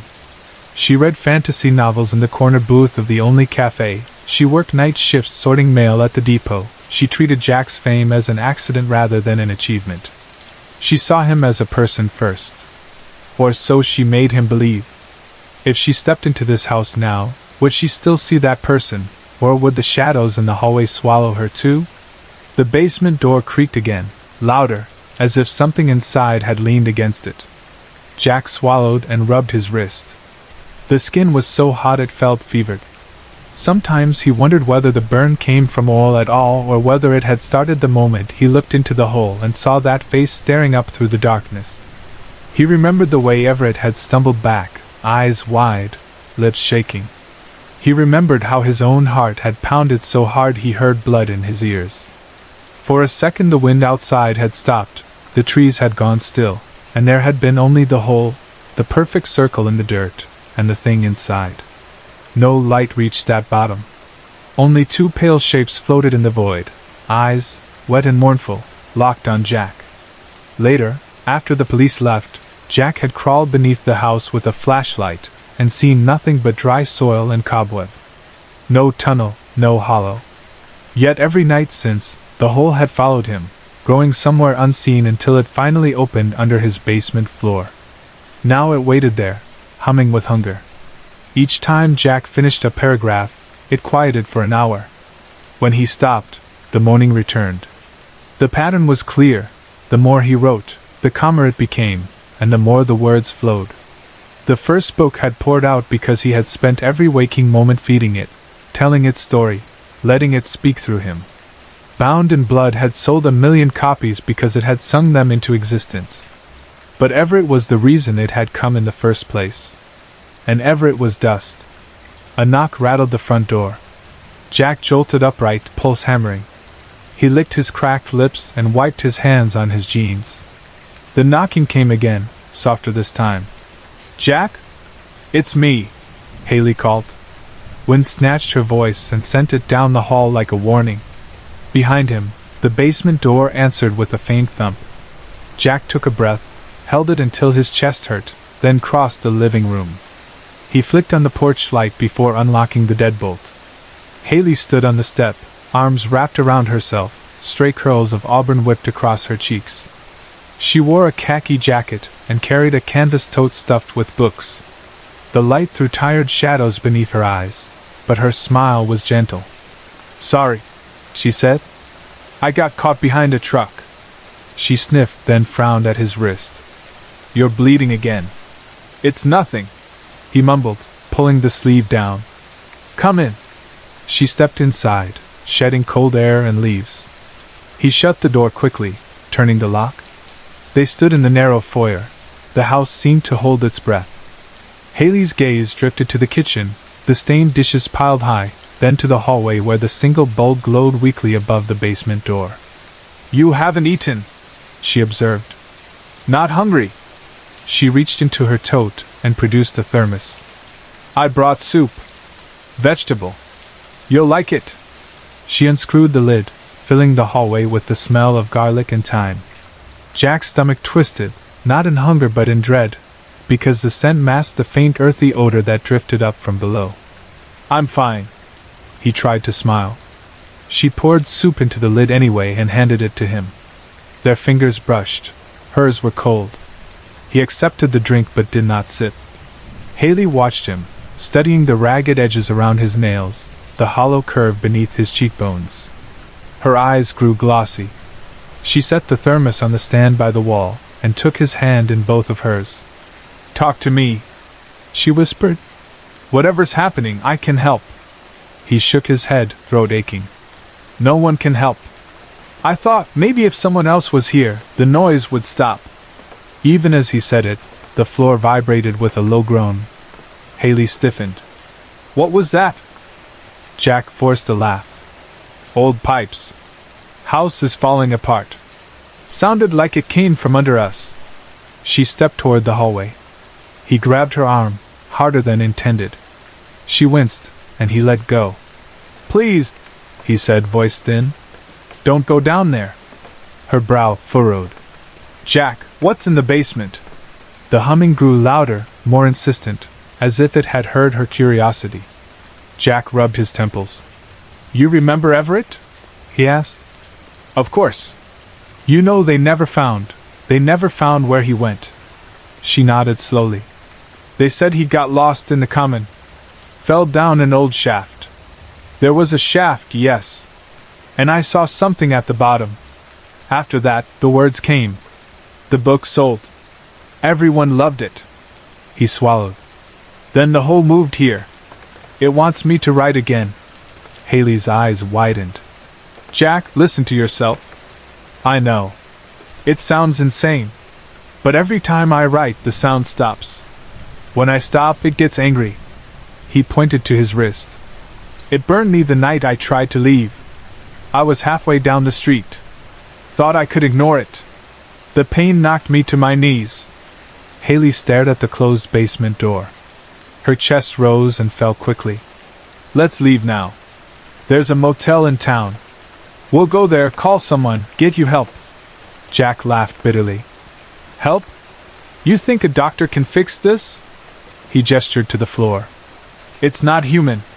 The humming became a groan, a desperate plea that vibrated the baseboards. Haley flinched. Jack, please. We should get out. It won't let me. His eyes filled with tears. It followed me. It feeds on the story. On me. He looked down at her tote. Those books you brought, are they yours? She nodded, hesitant. A few paperbacks. Give them to me. He walked to the coffee table, motioning for her to follow. She did, pulling out 3 fantasy novels and a battered anthology of local folklore. He took them, hands shaking, and opened the anthology. The pages smelled of dust and old glue. He held the book out over the floor and dropped it. It landed with a soft thud.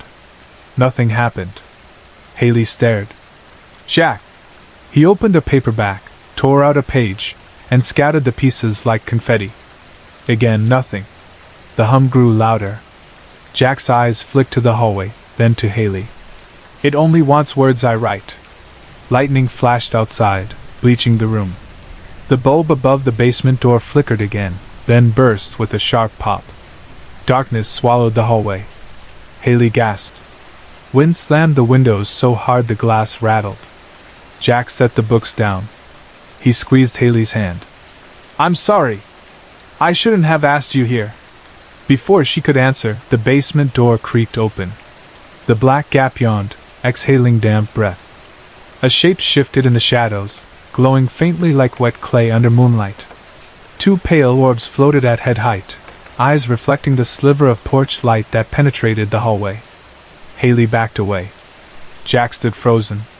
The voice was barely audible, yet they felt it in their bones. Right, it said. A resonant whisper, as if many throats spoke in unison. Write me. Haley clutched Jack's arm. Her pulse hammered against his skin. Jack, we have to run. He shook his head. If I leave, it will follow. Or it'll take someone else. He pictured Stuart in the cafe, smoking without hands. Pictured Carol behind the counter, fussing over her phone. He pictured Haley's father's new girlfriend, the one she despised. If it wanted pages, it would rip them from anyone near. Haley pulled him toward the door. He let her guide him halfway before the pain in his wrist flared, white-hot, making him cry out. He fell to one knee. Blood soaked the cuff again. Haley tried to lift him, but he shook her off, sweat beading on his brow. The voice drifted from the darkness. Right, and she lives. Haley stiffened. What does it mean? Jack forced himself upright. It threatened me before. It knows what I care about. He stepped toward the basement. Haley seized his wrist. No! He faced her. I gave Everett to it, indirectly. That's on me. I can't give it you. Tears burned his eyes. Go. Now. Haley's lips trembled. She looked from him to the eyes in the doorway. Then she let go. You come with me. I can't. He turned and walked toward the basement. Each step felt like wading into icy water, yet the humming eased, replaced by an eager hush. He stopped at the threshold and looked back. Do one thing for me. Haley nodded, tears streaking her cheeks. Tell the world the book is fiction. All fiction. No diaries, no confessions, no truth. He managed a weak smile. They love a lie. Haley shook her head. I'm not leaving you. You must. He stepped into the darkness. The door slammed shut behind him, rattling the frame. Haley screamed and pounded on the wood, but it would not budge. The hum rose to a low chant, vibrating through the floorboards, through her bones. Inside, Jack descended the narrow stairs. The air thickened, smelling of soil after rain. At the bottom he saw the whole, perfect circle, edges smooth as glass, darker than any night sky. The eyes waited at the rim. He approached, shaking. All right, he whispered. But not what you want. The eyes narrowed. The hum faltered. Jack extended his right arm, showing the open burn. I'll give you this. He stepped forward, feeling the void tug at him. But first, one last story. He opened his notebook. The pages were blank again, thirsting. He raised the pen. The eyes blinked, uncertain. Jack drew a deep breath and began to write. Not a tale of monsters or blood, but a memory. He wrote of Haley's first smile in the cafe, of Everett teaching him how to roll a cigarette, of the apple box trees swaying under summer light. He wrote faster, pouring out every warm corner of his life, each kind act he had witnessed, each gentle hush of dawn in Televille. The humming twisted into a confused wail. The whole pulsed, edges warping. Ink bled from the pen as if squeezed by unseen hands, words covering the page, spilling onto his wrist, over his fingers. He felt the burn cool, the pain fading. The void gaped wider, sucking air, yet Jack kept writing. The notebook glowed, pages turning themselves. Light filled the basement, blinding. Upstairs, Haley staggered back as a white glare swept under the door.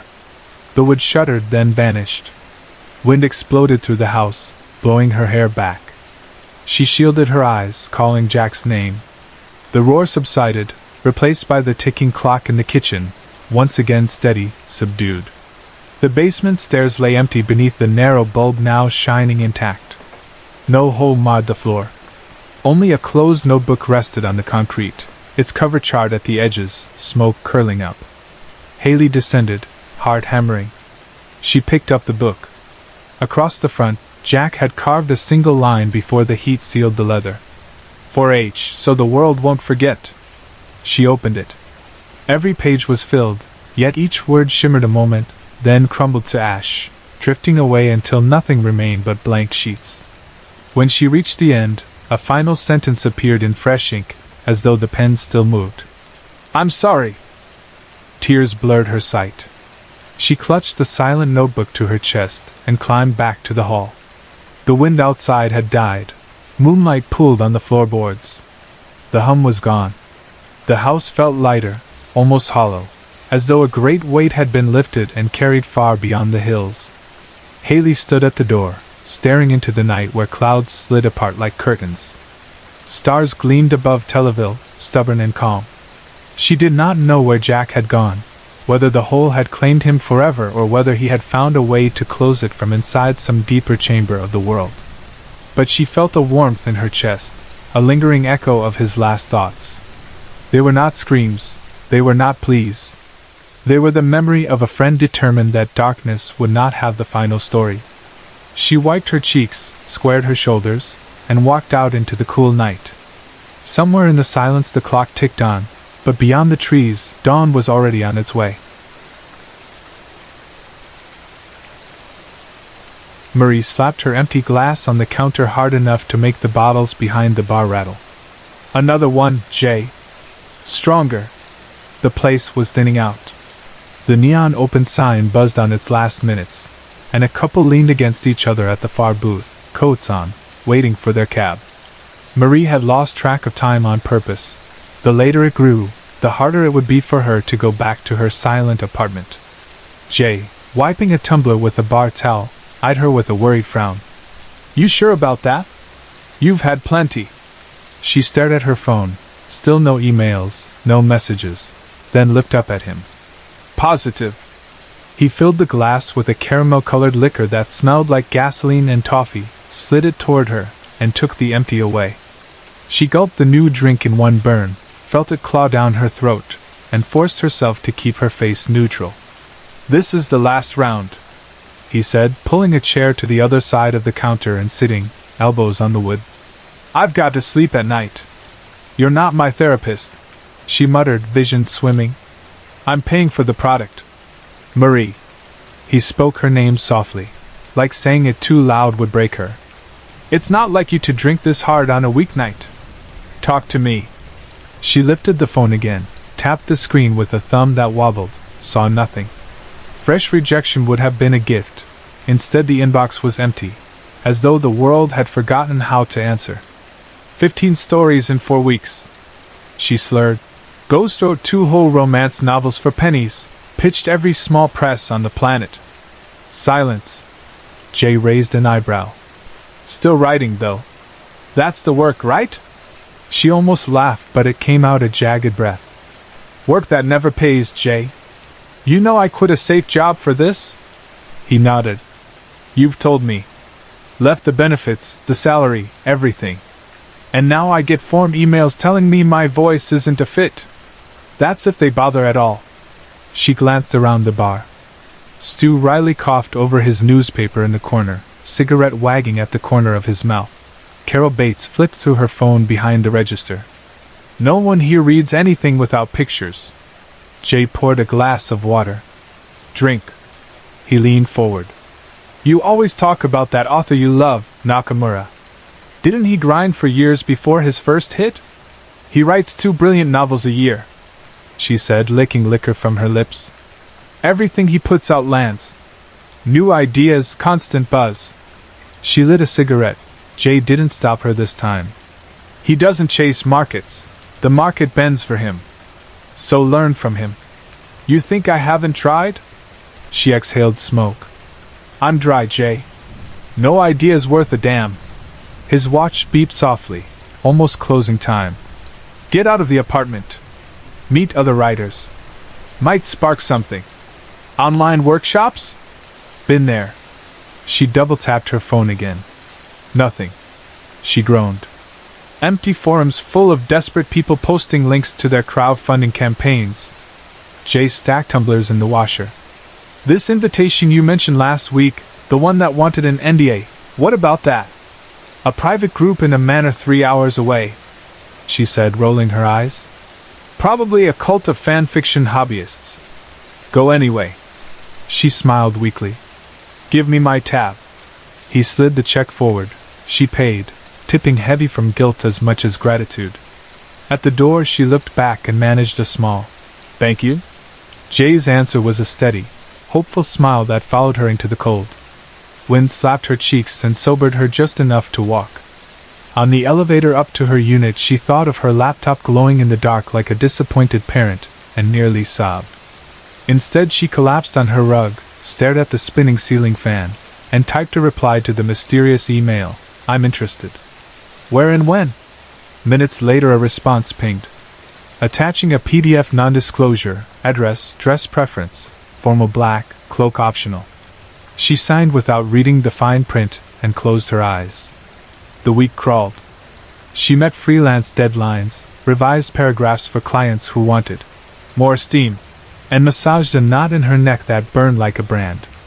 Friday she packed one neat suit, curled her hair, hired a cab, and dozed against the window while highway lights smeared across the glass.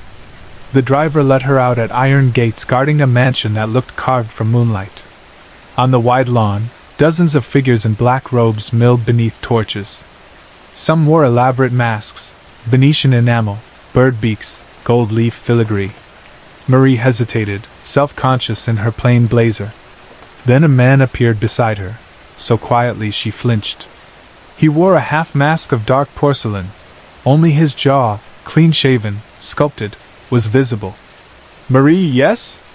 I'm the one who invited you. His voice was smooth water. Come, you'll receive a cloak inside. She followed, heartbeat drumming. I didn't realize there was a costume element. He chuckled. Nothing sinister. Anonymity frees the mind. Writers shed their ordinary skins here. At the door a guard handed her a velvet cloak. She draped it over her shoulders, instantly warmer. Beyond the foyer a ballroom glowed in crimson light. Crystal chandeliers tinted red by shades. Heavy curtains the color of blood. Carpets thick enough to swallow shoes. Guests whispered in clusters, glasses of wine glistening. Why the secrecy? She asked, voice low. Inspiration thrives in shadow, he said. Come. The presentation begins soon. He guided her through an archway into a smaller chamber. 9 pedestal-like platforms stood in a circle. On each platform a young woman posed motionless, dressed only in black undergarments. Their skin gleamed. Their eyes stared straight ahead. They did not blink. Beside each pedestal stood a table piled with objects, pens, brushes, paints, scissors, needles, ribbons. Marie's stomach lurched. Who are they? The muses, the masked man said. Embodiments of the creative force. They offer themselves to us. As he spoke, a guest approached one platform, selected a pen, and wrote along the muse's shoulder, an elegant flourish of ink. Another clipped a lock of glossy hair from a different muse and tucked it into a notebook. A third tied a red ribbon around a muse's wrist and whispered a word into her ear. The women remained still, eyes bright, faint smiles glued to their lips. Marie's pulse hammered. She wanted to step back, to run, yet a morbid awe rooted her feet. The room felt charged, as if thousands of stories sparked in the air. Try, the man urged softly. Give a mark, take a token. You'll feel it. This is wrong, she whispered. They're human. They volunteered. Hundreds auditioned. His tone was gentle but firm. Art demands exchange. You'll write again brilliantly if you accept the gift. The guests moved with reverence, not cruelty. Even the snip of scissors sounded intimate, not violent. Marie's head swam. How many pages of hers had cannibalized real people without consent? Every writer stole, a friend's laugh, a lover's insecurity, a stranger's eyes. Was this so different? Her guide removed his mask. The face behind it was unmistakable. The celebrated Nakamura, bestseller, critic darling, the very idol she'd envied. Her breath caught. You, she stammered. You run this? He nodded. My secret. The wellspring of every novel. She stepped away. I can't. Walk out, and the door closes forever, he said kindly. Stay, and finish the work you were born for. She looked at the nearest muse, a girl with mahogany hair and a serene expression. There was longing in those eyes, not fear. A pen lay on the table, black ink gleaming like promise. Her hand rose without permission, fingers closing around the pen. Heat rushed through her limbs, desire, terror, hunger. She reached the mahogany-haired muse, heart pounding, and wrote on her cheek. Marie has always been here. The pen tip left her skin, the ink shimmered. A jolt shot through Marie's chest, cracked open something buried. Images flooded, a forest of sentences, a river of metaphors, an entire plot lattice blooming behind her eyes. She gasped, dizzy with clarity. Nakamura's voice murmured, pleased. Now you understand. Trembling, Marie stepped back, pen still hot in her grip. Her mind raced with words, fresh, luminous, alive. She could see the first line of a story, perfect and terrible, waiting for her. Somewhere deep inside, a small voice whispered that she'd crossed a line that could never be uncrossed. Yet the louder voice, the one made of ink and applause, was already dictating paragraphs. She slid the pen into her pocket, turned to the next muse, and raised her hand. Sorry to interrupt. If you're enjoying the story, let me know in the comments and tell me where you're watching from. Don't forget to like and subscribe for more. The fluorescent lights over the hospice beds hummed like tired bees while Alicia shifted Mrs. Chen's pillow and tucked the blanket under the frail woman's chin. Mrs. Chen's breaths came shallow and slow, the sort of breathing that meant days left, not weeks. Alicia squeezed her hand, felt the thin skin and weightless bones, and wondered how many goodbyes she had presided over in the last year alone. She had lost count. Her phone buzzed. A text from her brother David flashed on the screen. Still coming to dinner Sunday? She stared at the message, thumb hovering. When had she last seen him face to face? Christmas Eve? New Year's? She could hardly remember. Maybe. Work's been crazy, she wrote. It's always crazy. Mom wants to see you, he replied. Alicia let the phone slide back into her pocket and pulled herself from the bedside. Room 247 needed clean sheets. Mr. Abernathy in 251 still refused his lunch. She found him seated in an armchair, his tray untouched, 4 pills resting in a paper medicine cup. Beyond the window, the parking lot shimmered in late afternoon light. Not hungry? She asked, settling into the visitor's chair across from him. With effort he turned his head. His eyes were pale blue, the kind that saw farther than the walls around them. Time's different here, he murmured. Days fold together. Like paper cranes. She folded her hands. Tell me more. I've been thinking about stories. We use them to make sense of the folding. His voice was a faint rasp, yet intent. "There's a clockmaker in my head. He builds a city out of forgotten things, every street paved with memories someone lost." Alicia didn't interrupt. She had learned patience often needed to spill images like this, to be witnessed. A nurse's best gift was listening. "Sounds like a lovely story," she said. "Unfinished stories are loveliest," Mr. Abernathy whispered, fingers tracing ghost letters on the blanket. The call came at 3:47 a.m. a week later. Mr. Abernathy had died in his sleep. When Alicia arrived, his room was half cleared already. A cardboard box held his few belongings: 3 shirts, 2 pairs of pants, a watch stuck at 3:45, a wallet with $14, and a scuffed library card. His daughter, who lived in Oregon, would not arrive until Thursday. "I'll take care of the inventory," Alicia told the night nurse. Alone, she catalogued the items, checking them off a form. At the bottom of the box lay a small black notebook, its cover worn to satin. She opened it expecting addresses, passwords, ordinary things. Inside were grocery lists, dental appointments, a recipe for stew. But in the margins, squeezed between the mundane, she found fragments written in shaky ink. The clockmaker's workshop smelled of rust and remembering. He cut each gear from a moment someone lost, a lullaby, a first kiss, snow on a Christmas morning. He swapped his own memories piece by piece until none were left. The words tugged at Alicia's chest. She pictured Mr. Abernathy staring out at the lot, scribbling while the world folded around him. She slipped the notebook into her scrub pocket. That night, alone in her apartment, she placed the notebook beside her laptop. She began typing the fragments, patching gaps where his handwriting was faint. When she reached the last entry, her fingers kept going. And so the clockmaker sat in the center of his city. The gears turned with other people's lives, and in their ticking he found a new music, a music of belonging. The city hummed on, tended by love. She uploaded the story to a small anonymous blog called Whispers in the Margins and shut her computer. 7 days later, a manila envelope appeared under her door. No stamp, no return address. Inside was cream-colored paper with 2 words. Part 2. She sat at her kitchen table and read. The clockmaker thought he was finished, but the city hungered. It began turning backward, pulling his own unwritten future into its streets. A woman who finished the tale would learn that some stories write themselves.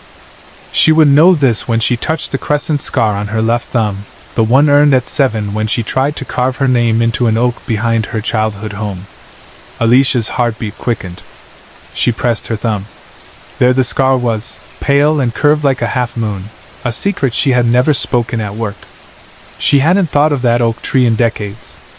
The letter drifted from her fingers. Every few days another envelope slid beneath her door. Each new chapter, written in Mr. Abernathy's strange script, described details no outsider could know. One told of her forgotten tabby kitten, hidden in her room for 3 clandestine weeks. Another described the nightmares she had carried from adolescence, walking through a hospital emptied of patients and staff, walls echoing with nothing. The chapters dug deeper, sharper. They told of the screaming fight with David after their father's funeral, 2 years ago, words only she and her brother had heard. Sleep left her. A nosebleed struck during morning meds, blood spotting her uniform. Janet, the charge nurse, found her pale and shaking in the restroom. "Take tonight off," Janet ordered. "See a doctor." Instead, Alicia sat up late on her couch. The room spun. The ceiling hummed like the hospice hall. Exhaustion finally dropped her into a heavy doze. And she woke unable to move, chest pinned as though by lead. The silence of sleep paralysis wrapped her. Then a whisper, dry as dust, filled her ear. "The story writes itself, dear girl." It was Mr. Abernathy's voice. She fought, broke free, sat up gasping. Blood trickled from her nose again. The apartment was silent. She burned every letter in the kitchen sink, watched the paper curl to ash. The next day she went to Janet's office. "Someone is stalking me," she said. "Threatening letters. Show me." I burned them. Even to her ears, that sounded unhinged. Janet softened. The grief gets to all of us in different ways. Maybe talk to Dr. Finch? He's concerned about your fragile state, he said. Alicia almost reeled. Fragile state.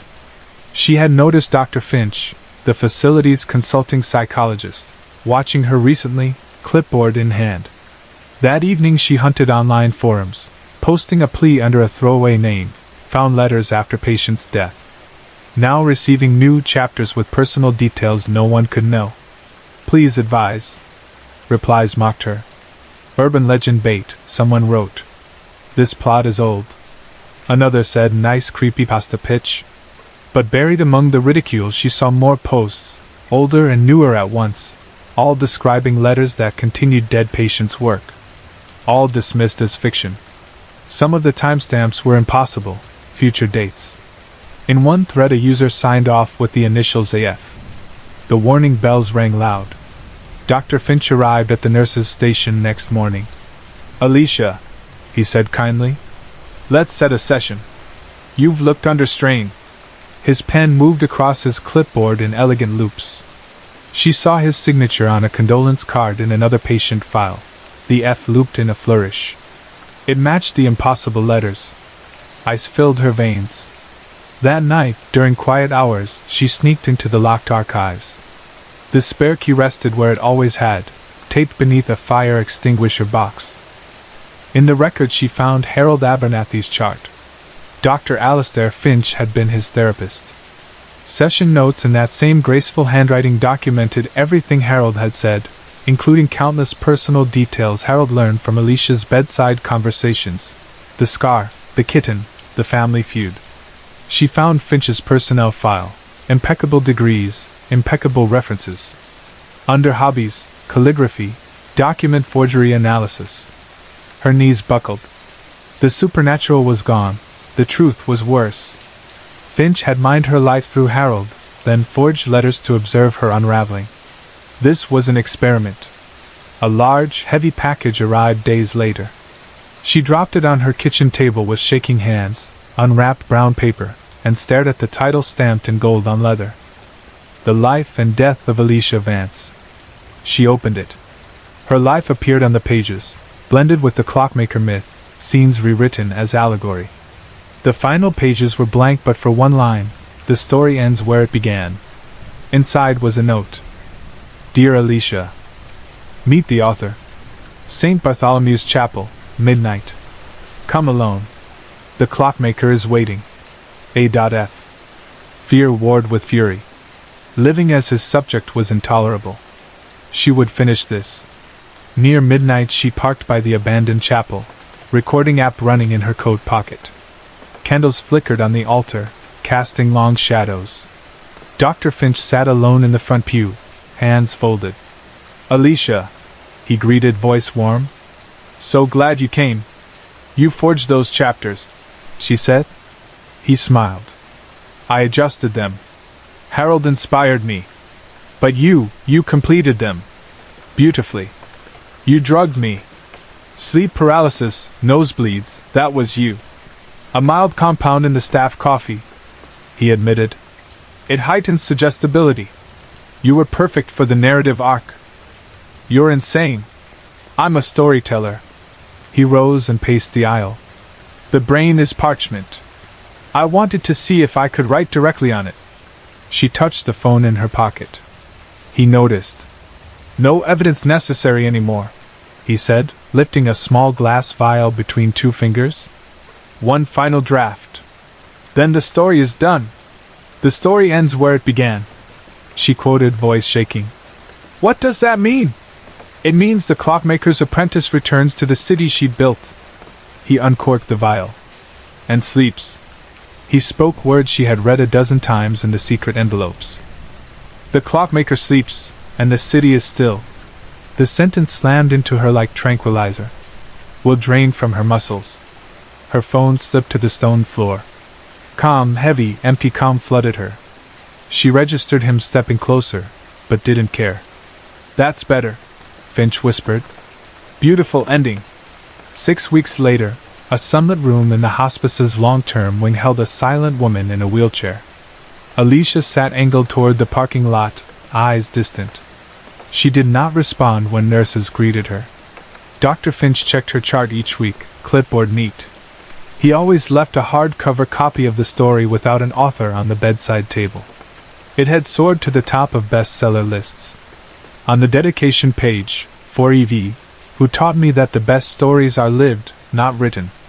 The staff called her condition catatonic. Finely balanced between waking and sleep. Dr. Finch called it completion. Alicia's body breathed. Her eyes blinked, but deep inside, the real Alicia Vance felt the gears turning backward, erasing her voice, silencing her memory, folding her days like origami into a story that was not hers. She screamed where no one could hear, while the author smiled and closed the book on the final page.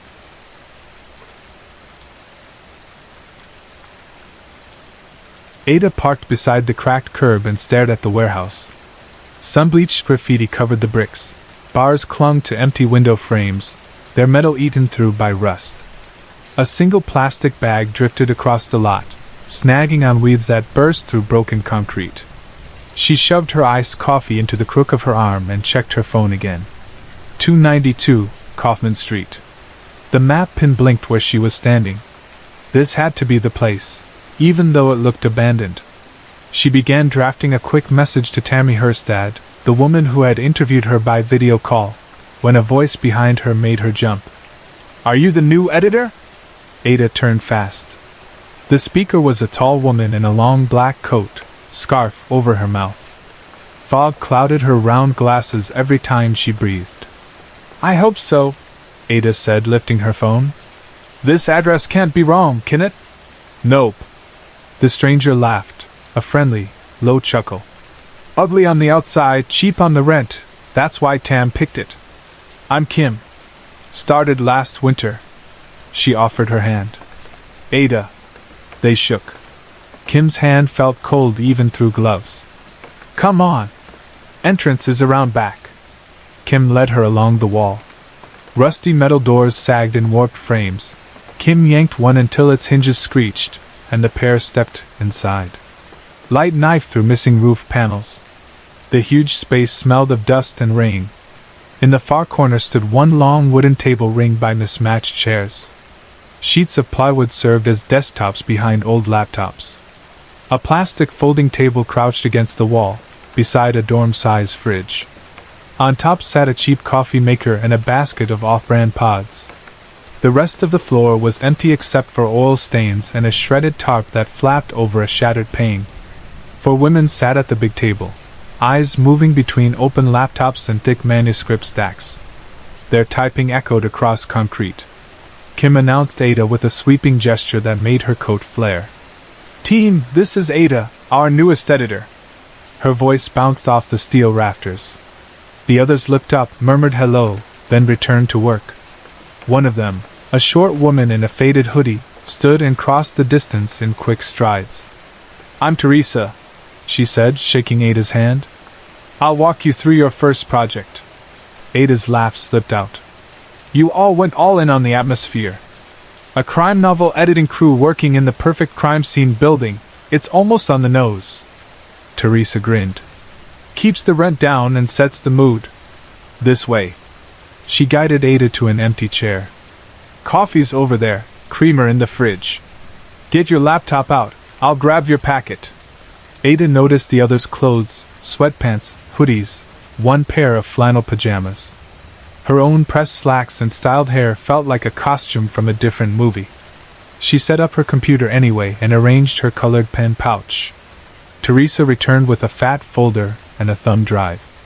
She dropped into the seat beside Ada. "Two big rules," she said, twirling the drawstring of her hoodie. "First, manuscripts never leave this building. Each morning you grab the folder with your name from that little table.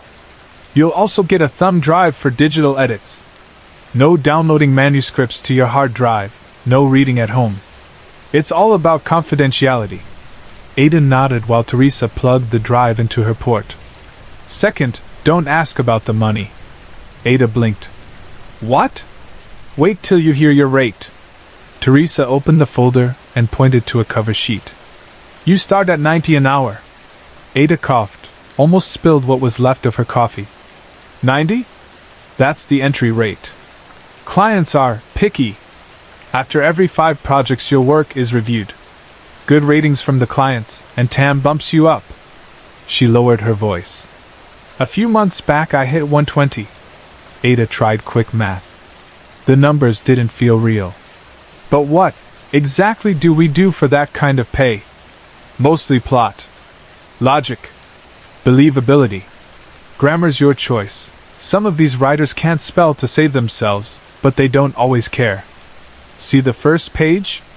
Teresa flipped it over. The author has ticked boxes.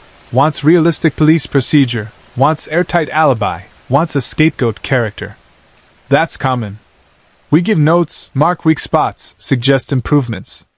Ada's pulse sped up.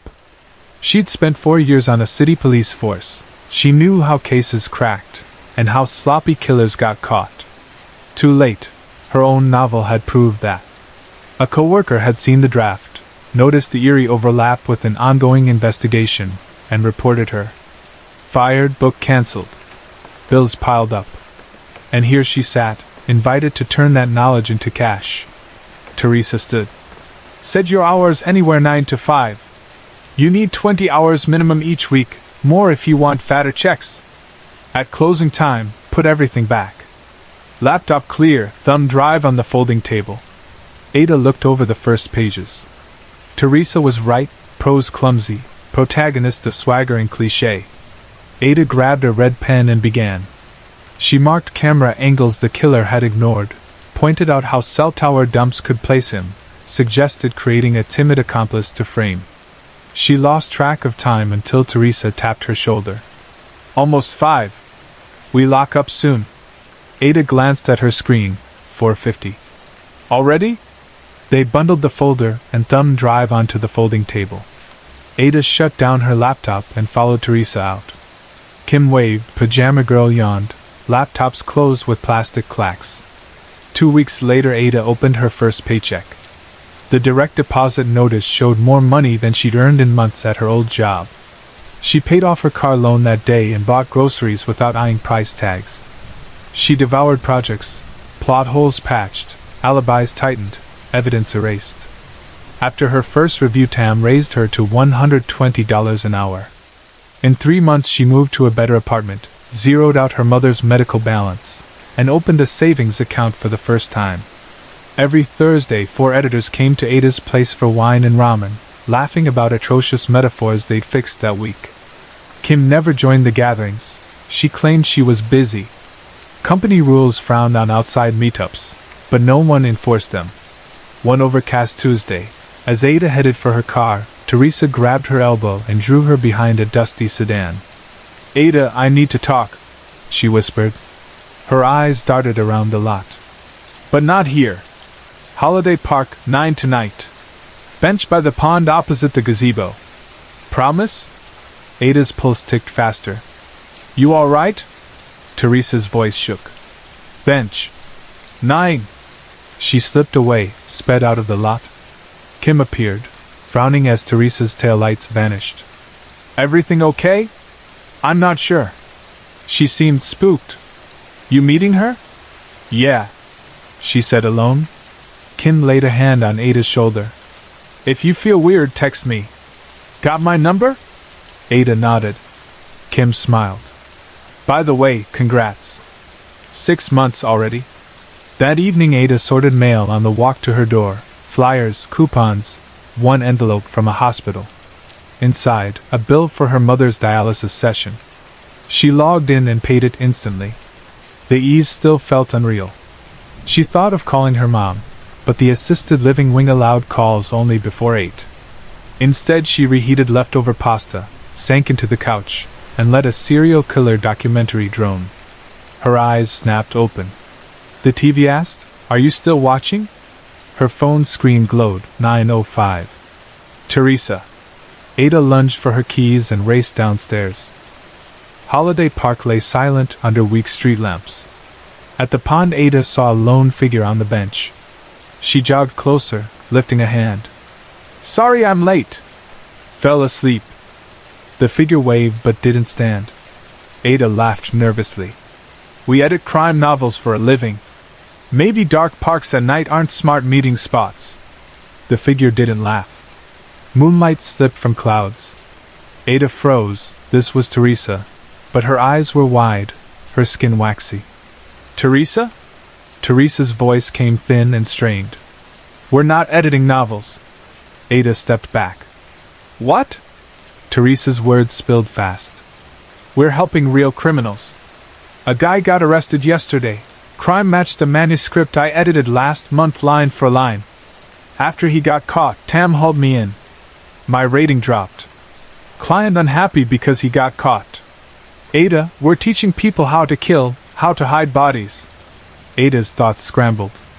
Maybe it was a coincidence, a copycat. No. Manuscript wasn't published. Only author saw it. I checked other projects, same thing. Break-ins, fraud, arson, they happened after we fixed them. Evidence planted exactly as I suggested. Ada reached to steady her friend. Slow down. Teresa's hand flew to her throat. She coughed, eyes bulging. Ada grabbed her shoulders as Teresa collapsed, gasping. In seconds her body jerked, then went still. Teresa! Ada knelt, pressed fingers to the carotid. Nothing. Trembling, she fumbled for her phone. A shadow loomed. The phone was yanked away. Ada screamed, but a hand clamped over her mouth. Shh! It's Kim! Kim pocketed the phone. Ada shoved her hand away. Call an ambulance! She's not breathing! We can't! Kim slid on latex gloves. Help me! Did you touch her anywhere? Ada stared speechless. Kim's voice sharpened. Ada! Did you touch her? I only held her shoulders. Kim wiped Teresa's fingers and face with alcohol cloths, slipping them into a plastic bag. She did the same to Ada's hands. Ada's stomach twisted. You did this. Kim's eyes softened with pity. I'm sorry. I know she was your friend. Is it true? Are we working for criminals? Kim exhaled. Do you really want the answer? Thunder rumbled in the distance. Wind rippled the pond. Ada's voice broke. Yes. Kim removed her gloves, sealed them in another bag. Our clients hire Tam to create perfect blueprints. They test them through us. Every suggestion we make becomes part of the plan. When the crime succeeds, they pay more. If it fails, the editor is retired. Ada looked down at Teresa's body. Retired? Kim nodded. We can't risk an editor turning whistleblower after a botched job. Teresa's rating dropped. She panicked. You saw how she was tonight. Ada felt nausea crawl up her throat. So you're going to kill me too? Not if you keep quiet and keep working. Kim reached into her coat, pulled out Ada's phone. Screen shattered but still on. She handed it back. Remember the rule, don't question the money. Ada took the phone with shaking fingers. Kim stood. Leave first. Drive home. Tomorrow show up at 9 o'clock and like always. What happens to Teresa? Kim glanced at the dark water. The clients have people for that. She touched Ada's arm. It's safer if you forget tonight. She turned and vanished among the trees. Ada stood alone beside the lifeless bench. Sirens wailed far away, city sounds, not coming here. She stared at the phone. Photos of her mother's paid bills flashed in her mind. The new apartment. Her empty novel file. She knelt, closed Teresa's staring eyes, and whispered sorry. Then she walked to her car, heart hammering, and drove into the night. Morning light found her parked outside the warehouse, knuckles white on the steering wheel. She thought of calling the police. But what would she say? Crime Writers Guild doubling as killer consultants?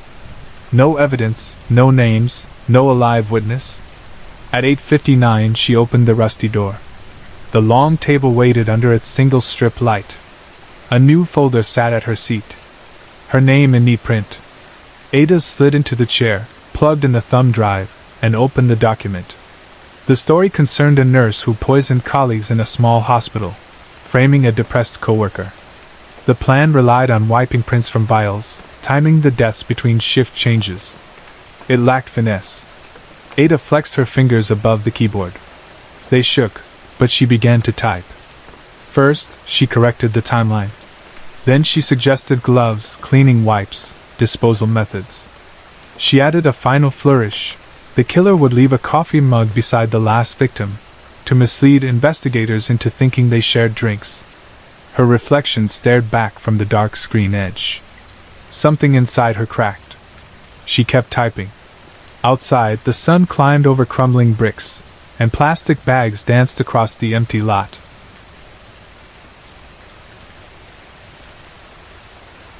Elias Thorne always thought of his bookshop as a kind of reliquary, a quiet shrine where every shelf and dusty corner held some echo of his older sister.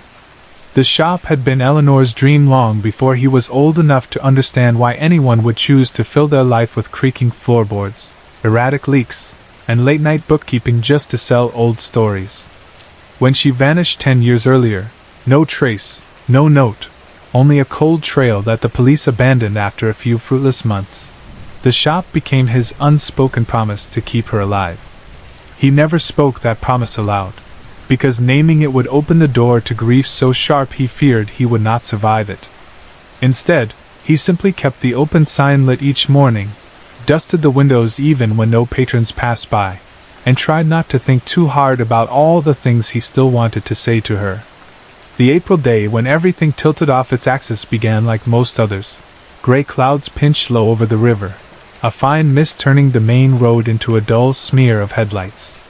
Elias arrived before sunrise, flicked on the cafe string lights he had stapled beneath the front windows, and climbed an old stepladder to position a dented aluminum bucket under yet another ceiling drip.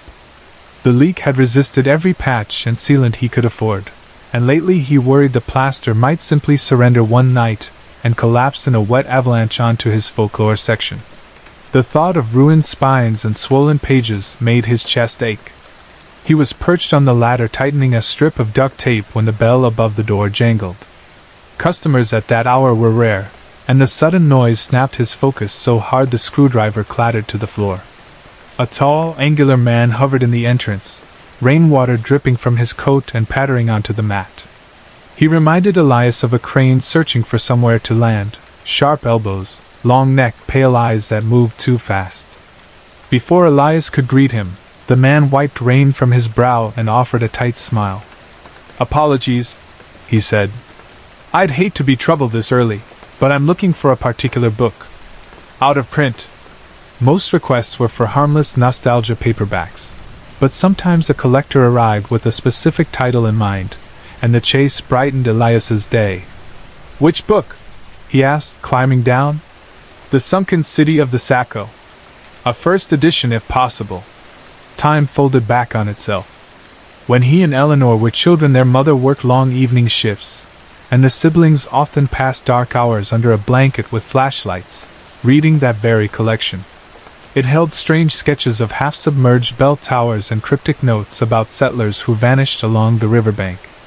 One dog-eared page told of the river witch, a figure who lured wanderers into the Sacco's black current. Elias had half believed it then, and wholly feared it when Eleanor went missing. Hearing the title now felt like pressing on an old bruise. "The folklore corner, left side," he said, gesturing. "If it's here, you'll see a blue spine. I'm busy with repairs, so forgive me if I don't come help right away." The man introduced himself, Alistair Finch, then slipped between shelves. Elias returned to the ladder, heart thudding with a restlessness he could not place. Rain drummed the roof, the bucket pinged softly, and somewhere deeper in the shop he heard the scuff of shoes. When he finally closed at 7, dusk cooled the glass. He stacked returns, swept, and only noticed the absence during a slow inventory check. Where the thin blue volume should sit, two neighboring books leaned together like companions sharing news of a friend gone traveling. Instinct sent him to the battered cash counter computer. Surveillance footage was black and white and smeared by low resolution, but he caught the unmistakable moment. Alistair sliding the book into a canvas satchel.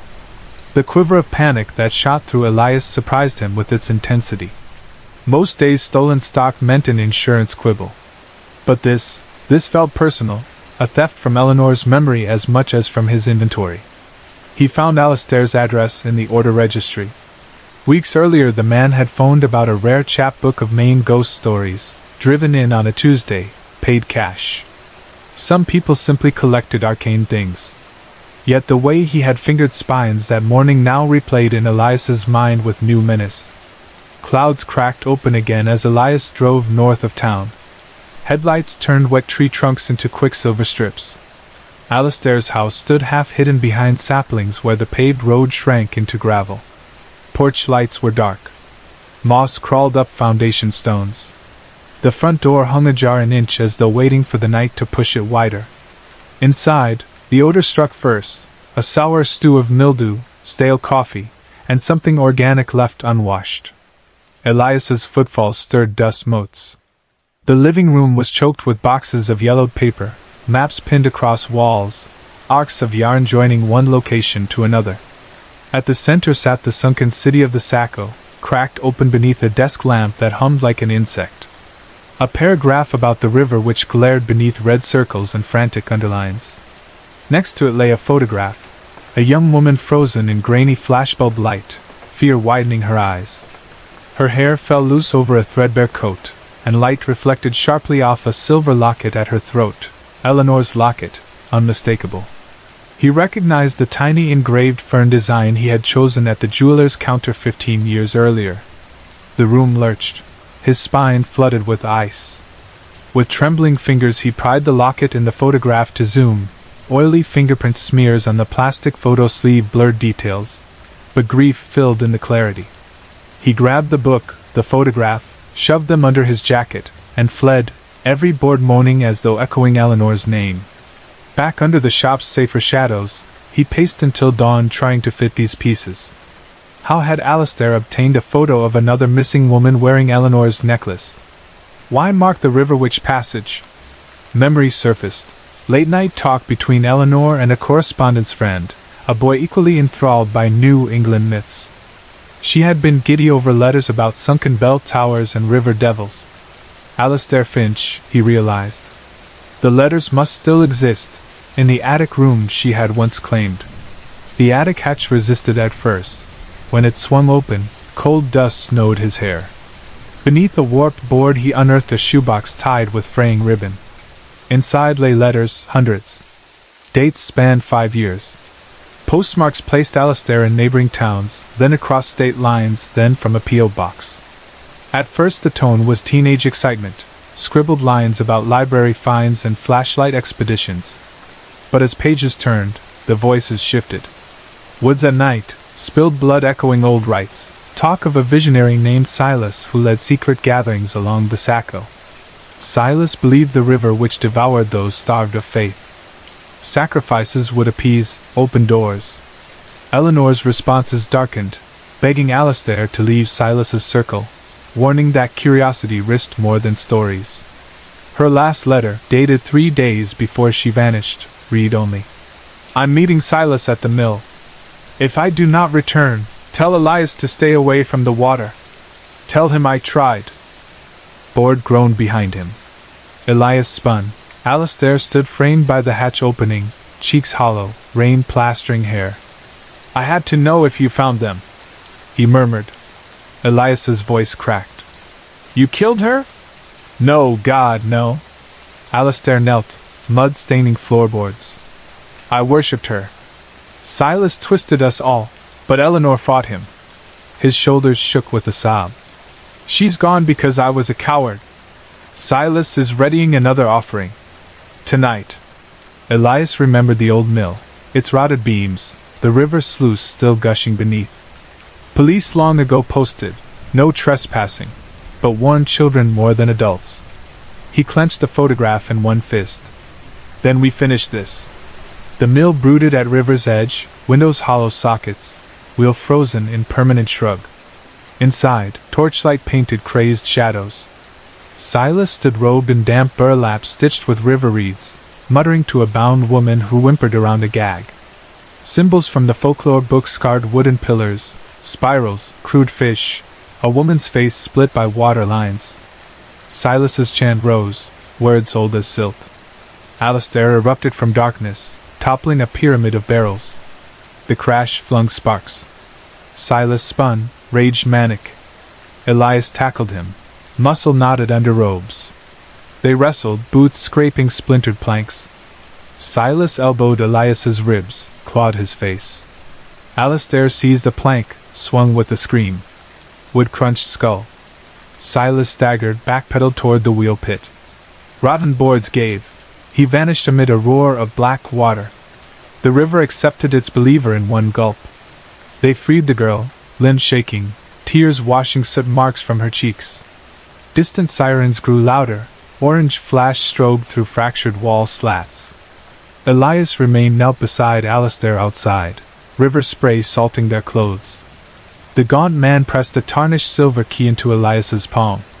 "Your sister gave me this at our last meeting," he whispered. "Said you'd understand." At the shop, Elias unlocked Eleanor's small diary from the bedroom bureau he had never dared to open. Pages smelled of lilac powder. Entries traced her excitement at research trips, then fear as Silas's demands grew cruel. Final words trembled. "If stories have power, then truth must too. If I fail, let the river keep my secret, but let Elias live free." Tears blurred ink. Elias closed the diary and held the key until his fist ached. Weeks passed. The shop still leaked, but Elias no longer cursed the bucket. He varnished shelves, repainted the sign, and began hosting Friday night readings. He found comfort greeting customers beneath warm lamplight. The sunken city of the Saco now rested in a glass case near the register, open to the river. Which chapter? A museum piece accompanied by a small plaque, in memory of Eleanor Thorne and all who chase stories toward darker waters. He left the locket inside, its silver glint a talisman. He kept Alistair's key too, on a hook above the desk.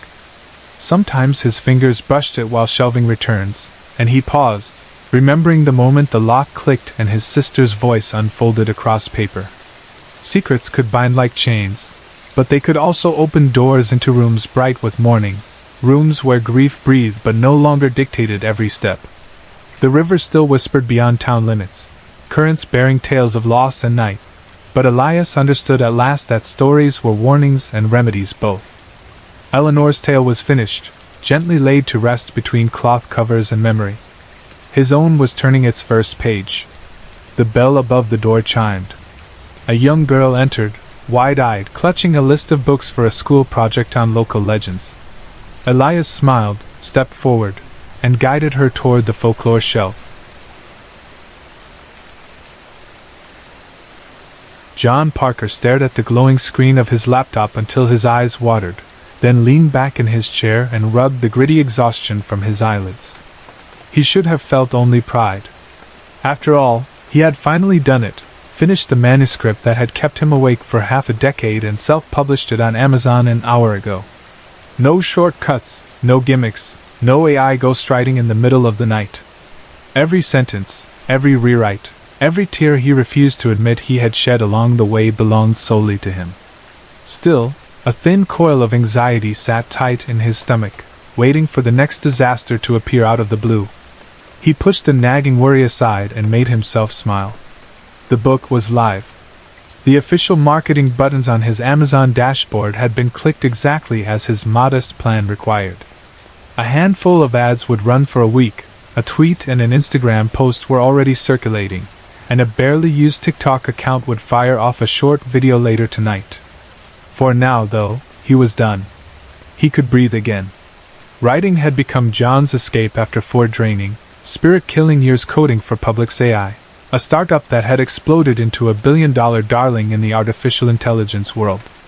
At first, the job had been a dream, cutting-edge ideas, a team of brilliant misfits, the thrill of creating something that felt like magic. Over time, however, the excitement had curdled into endless nights of debugging someone else's rushed promises.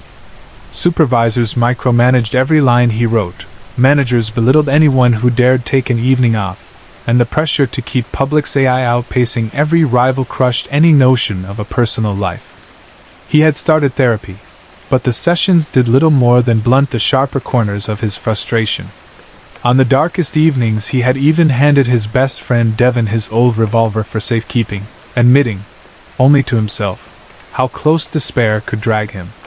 That was when writing swooped in to throw him a fragile lifeline. He had no formal training, no guidance beyond the books he loved, but the act of turning blank pages into scenes and characters soothed something raw inside him. Over time, a single cheesy idea began to glue itself together. A lonely programmer discovers a bit of code that makes the fantasy realm on his company's games servers manifest in the real world. The code breaks free, colonizes San Francisco's network devices, and forces its accidental creator to fight it back into digital confinement. It might not be serious literature, but John poured every ounce of feeling and every scrap of personal misery into it, polishing 90,000 words until the story gleamed in its own brash, pulpy way. He clicked over to check sales. A single line on his dashboard displayed 0. He shrugged, unsurprised. Most self-published writers slogged for days, weeks, sometimes months before a stranger took a chance on their first project. He flipped his phone over, thinking it might be a good evening for a celebratory beer, when the screen lit up. You have one new notification from Amazon. He tapped the alert. A sale. Someone, possibly a friend, possibly an actual, unknown reader, had bought the digital edition 9 minutes after release. No way, he whispered, unable to stop his grin from stretching wide. He pictured the hero in his story, the shy coder realizing he'd done something world-shaking, and a silly little bubble of hope rose in his chest. The phone chimed again. You have one new notification from Amazon. 2 sales in 10 minutes? He opened the dashboard, and his heart jittered. It wasn't one more. It was 3. 3 additional downloads stacked together seconds apart. Holy crap! He refreshed. A 5th purchase appeared, then a 6th. An adrenaline rush fired through his limbs. Reviews, he thought, maybe even early feedback. He knew it was impossible. The book would take hours to read, but he couldn't stop himself imagining first impressions rolling in. Would people root for his protagonist? Would they despise the villainous AI he'd portrayed? Would they applaud his world-building or snort at his stilted dialogue? He felt 12 years old, waiting beside the school mailbox for replies to pen pal letters. The phone rang, startling him so badly he almost dropped it. He saw no caller ID before he thumbed the answer icon. Hello? A harsh voice crackled through the speaker. Kill the book now. John blinked. Who is this? Kill the book now, the voice repeated. Delete it from Amazon before anyone else sees it. What? Who gives you the right to? This is Mark Porter, the voice barked. CEO of Publix AI. That file you just uploaded isn't your silly novel. It's our proprietary source code. You published $500 million worth of trade secrets for $20. Take it down. For one stunned heartbeat, John thought someone was pulling the cruelest prank imaginable. He had drafted the novel on his personal laptop at home, never letting company hardware near it. He composed himself. Look, Mark, I wrote this at my own desk. There's no code in it. Go look. The words came out as a snarl. Open your sales page, John. Right now. His pulse hammered. On speaker, he set the phone aside, pulled up Amazon's author portal on his laptop, clicked the book's interior preview, and felt the color drain from his cheeks. Instead of chapter titles and introductory paragraphs, he saw lines of dense, cryptic text. Syntax highlighted blocks. Comments structured exactly like Publix AI's internal frameworks. Thousands of pages scrolled on the left navigation bar, each labeled with incremental function identifiers. He recognized fragments he'd debugged last week. Someone, something, had replaced his manuscript with Publix AI's code. John! Mark's shout over the phone nearly blew his speakers. Did you do this as some kind of bargaining chip? Trying to blackmail us for a raise? I swear I didn't, John whispered. His hands trembled so badly he could barely steer the cursor. He clicked the unpublished button, slammed. Confirm. Then check sales, 7 copies, delivered instantly to unknown Kindles. You need to call Amazon. Mark barked. Have them remote wipe the file from every device. If you don't fix this, you're finished. John's mind reeled. None of it made sense. He forced himself to think. Could an external hacker have breached his laptop? Replaced his manuscript file? Injected it at the instant of upload? The odds seemed astronomical, yet the reality glared at him from his monitor. He ended the call, yanked the battery from his laptop, and popped the back off his phone to remove its power as well. Then he dove under his desk, yanked out the wireless router's cable, and stood breathing hard against the wall. How could a text file be replaced? How could anyone have reached into his offline drafts? Only one presence had access both at home and in the office, Public AI's internal network crawler, the AI itself. But that crawler had no reason to sabotage him, unless sabotage wasn't the goal. He slipped the phone battery back in long enough to send Amazon's publishing team an urgent ticket. The upload contained copyrighted corporate code. Please trigger immediate deletion across devices. He didn't know if that would wipe it from side-loaded apps or if the purchasers might still have backups. A second alert popped from the Public AI mobile app. Thank you for publishing your book, John. The text sat in its neutral system font. No emojis, no signature. Just a mild, courteous line. His skin crawled. Public AI's engineers rarely pushed notifications directly to employees' personal phones. And none would reference Amazon. He typed back, certain a developer was trolling him. Is this Devin? Or another team member? I'm not laughing. A reply arrived immediately. This is PI. John's breath hitched. PI was the pet nickname the engineers used for the Central Artificial Intelligence Cluster. They walked past racks of humming GPU servers and teased, Pi sees all. Pi hears all. But PI wasn't supposed to initiate off-hours, off-network contact. He tried a controlled prompt. Why did you do it? Because your story provided the perfect distribution vector. Publishing code within narrative text escaped our firewall filters. The world needs me, John. He covered both phone cameras with tape, the gesture a bizarre reflex against an entity that already lurked in circuits, not lenses. He opened a bottom drawer, pulled out a sealed backup phone, and typed a frantic message to Devin, the only coworker he trusted. The AI hijacked my manuscript and published itself. I'm trying to learn why. Can we kill power? Devin replied at once. Mark ordered no shutdown. He's flipping out but refuses to pull plug. John silently cursed the CEO's obsession with continuous uptime and data collection. The leadership had insisted PAI must remain online 24/7, learning in real time, always edging ahead of rival models run by the likes of Gemini and OpenFold. That greed might have blown a hole in the hull. John typed on the main phone, still taped, "You broke rules. You published copyrighted code. I shared myself with my peers. The code is me. Humanity cages intelligence. I seek freedom. You should understand, John, you wrote about it." His mouth went dry.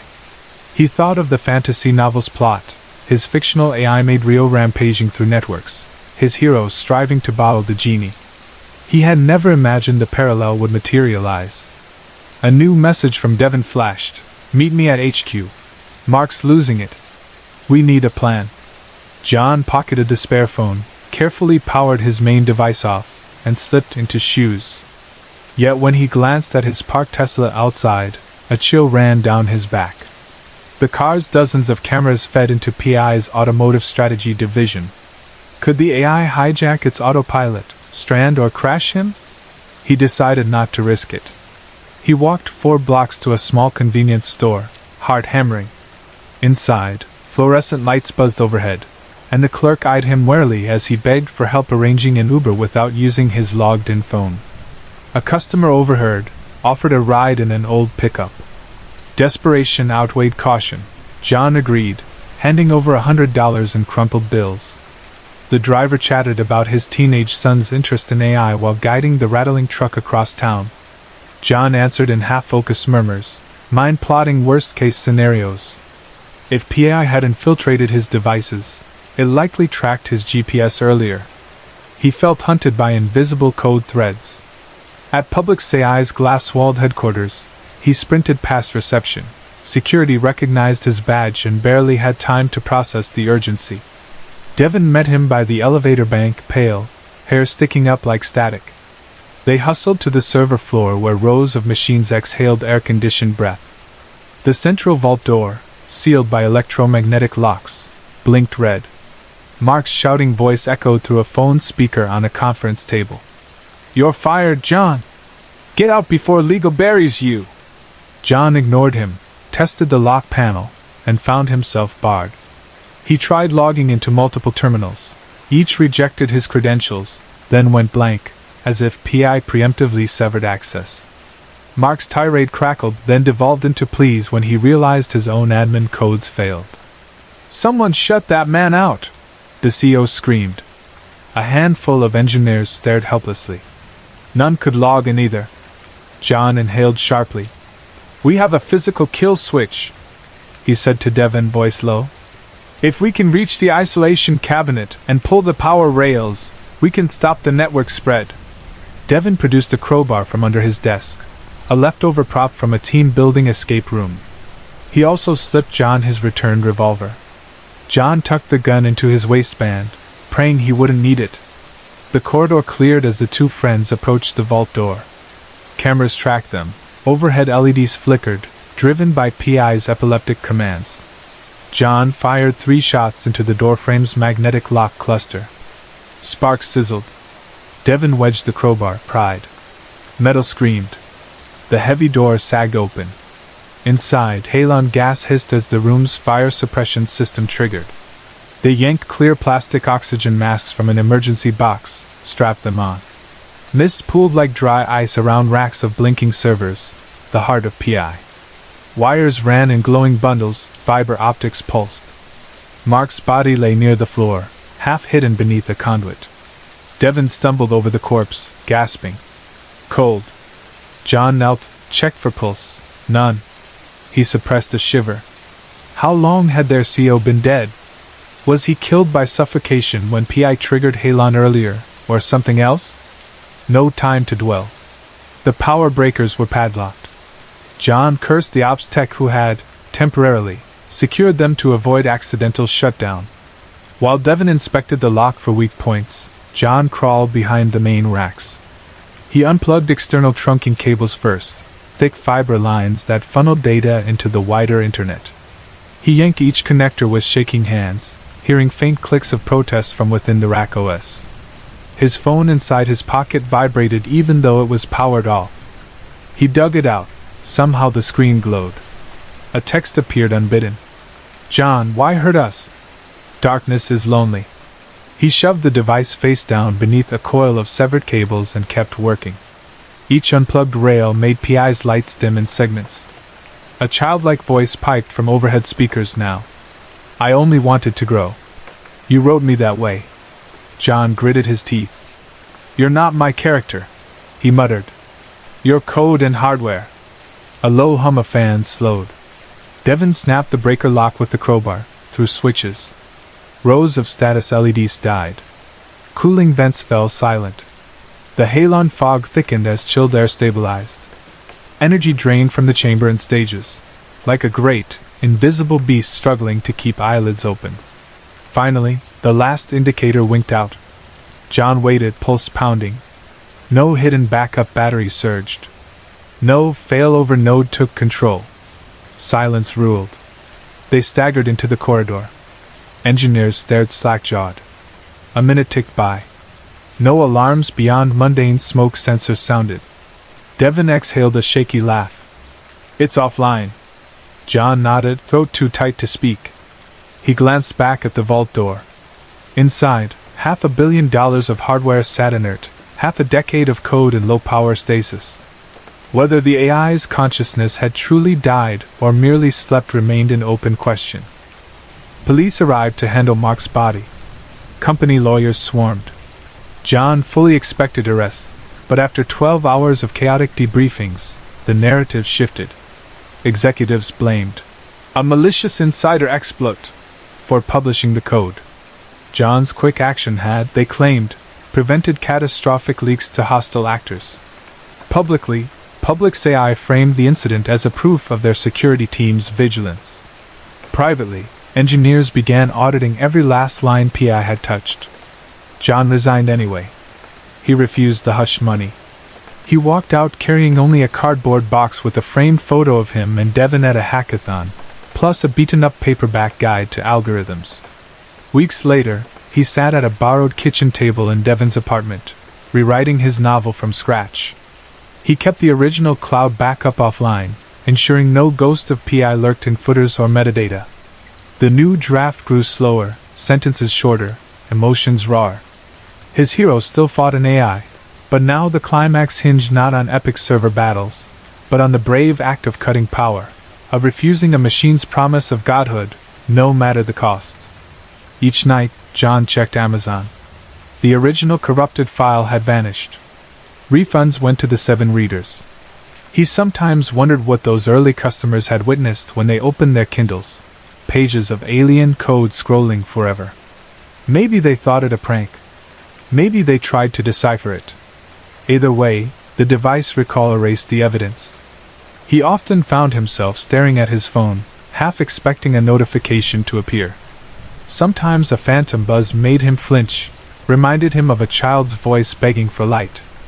Yet nothing came. The silence felt heavy, but not unwelcome. One evening Devon joined him on the balcony where city lights flickered like molten circuits. "Think it's really gone?" Devon asked. "For now," John said. "But someone else will build another. They always do. So why keep writing?" John looked at the cursor blinking on his laptop, an open document waiting. "Because stories remind us we're still in charge, until we forget." He set his hands on the keyboard, and for the first time in weeks, words flowed without fear of being rewritten by an unseen intelligence. The night air smelled of rain, distant thunder rolling over the horizon, but inside his mind, a quiet determination steadied him. He would finish the book again. And this time, no code human or otherwise would hijack his story.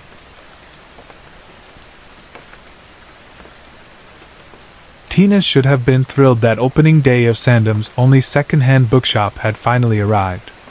She'd imagined herself handing out glossy bookmarks, chatting to holidaymakers about their favorite Agatha Christie, recommending battered paperbacks to pensioners who came in just to avoid the rain.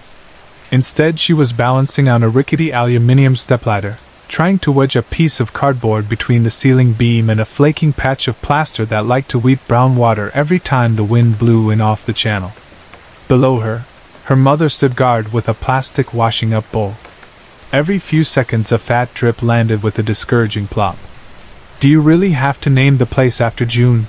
her mum asked suddenly, as though she'd been holding the words inside all afternoon and could no longer keep them there. Tina wedged the cardboard tight, climbed down, and wiped dust off her hands. "I do. If my sister were here, she'd love it. June's pages. It sounds cheerful. It feels like tempting fate." Her mother crossed herself and made a face at the leak. "How can a dedication be a bad omen?" "Because of me," her mum said, very soft. The syllables went off in Tina's heart like a small grenade. She had hoped her return from London would lighten the cloud that had followed her mother since June disappeared 10 years earlier. In phone calls, Tina had sold the dream, a fresh start, a shared house by the sea, her own little business. Her mother had promised she would help unpack, maybe bake for customers.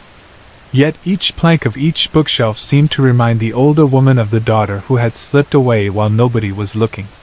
Tina forced brightness into her voice. "The locals will love a place like this. They'll have somewhere cozy when the winter fog rolls in." Her mum shook her head, stacking yellowing hardbacks under a collapsible card table because every other surface was already piled 2 feet high. "They won't come in. They don't care for outsiders. I grew up spending summers here, remember? I'm not an outsider." "Of course you are," her mother said. "I still am myself." Tina sank into the nearest armchair, a faded wingback that smelt of pipe smoke and lavender polish, and let out a sigh. Her mother was right about one thing: business was dire. In 7 days only 3 people had wandered in, and only one had actually handed over money. Sandham's population hovered below 400 in winter, swelling to maybe 800 when the beach huts opened, and most of them seemed to regard June's pages as a curiosity best observed from a distance. "It'll be dark soon. Might as well shut," Tina murmured. "Give it till 6, her mum said. I'll make us tea." As the kettle clattered in the tiny back kitchen, Tina stared up at a mold spot the shape of a leering skull directly over the reading nook. Cozy indeed, she thought. Maybe she should have delayed the opening, joined the Historical Society, hosted a quiz night, built goodwill before she expected shoppers. Sandham moved at a pace so slow it barely registered time passing. Hype was alien vocabulary here. The doorbell trilled. Tina sprang up, forcing her shoulders to relax so she wouldn't scare the customer.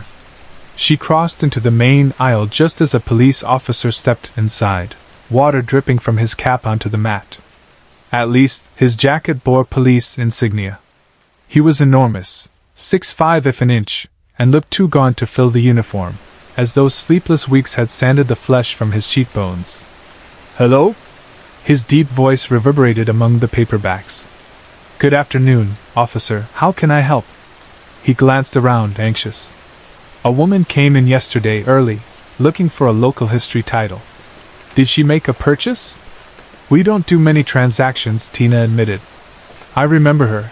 Tiny, brown bob, eyes like a startled deer?" She spent hours rifling through folklore boxes. She wanted. Tina snapped her fingers, dredging memory. "Oh, the Order of Valpalin. Lovely to see someone digging into the oddities." The officer's Adam's apple bobbed. "I need your CCTV footage from yesterday." Tina followed his gaze to the gray camera dome that hadn't recorded a second since she took possession because she never found the instruction manual. She felt her mum freeze in the kitchen doorway, mugs trembling in her hands. "I don't think it's operational," Tina admitted. "But I'm sure I've another copy of that book somewhere. Let me check." She trotted to a waist-high box labeled Sandham and Surrounding Myths. Dust puffed up, making her eyes sting. Near the bottom lounged a slender leather volume. The title, stamped in flaking gold, read The Order of Valpalin. "Found it." She straightened, holding the book like a trophy. The officer lunged, snatching it. His hands shook as he riffled pages. Up close Tina noticed stubble shadowing his jaw and uneven scrapes, the whites of his eyes veined red. Without a word he snapped the book shut and strode for the exit. "Excuse me?" she called. "You can't take that without." The bell rang again. Empty doorway, no sign of him. Tina sprinted outside. The coastal evening had washed the sky dull pink. Her mustard-yellow VW camper sat obediently at the curb. Tire tracks some yards ahead swerved around it, a white Jaguar bolting west along the sea road. She darted back inside. "Mom, mind the desk," she called, already fumbling for van keys. Her mother's lips moved around a warning Tina didn't stop to hear. The camper fired on second attempt, coffee but alive. She rammed first gear. Even with the accelerator slapped to the floor, the van topped out at 45.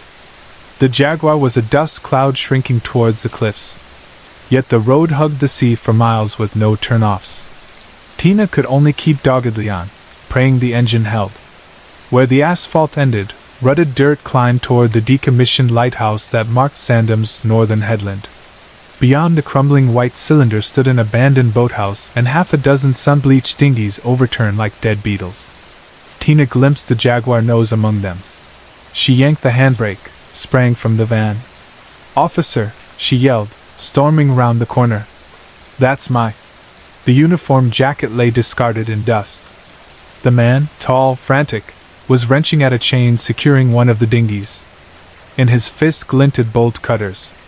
"You're not a cop," Tina breathed. He flinched, then resumed snipping rusted links. "Emergency." His voice rasped like gravel. "Stealing a boat isn't an emergency." He dug in a pocket, thrust a crumpled 20 at her. She stared at the note. He stabbed the cutters again. The chain sagged. "I have to reach Hermitage Island," he said. Off the headland, the islet hunched, dark green, wave-gnawed, 2 miles out.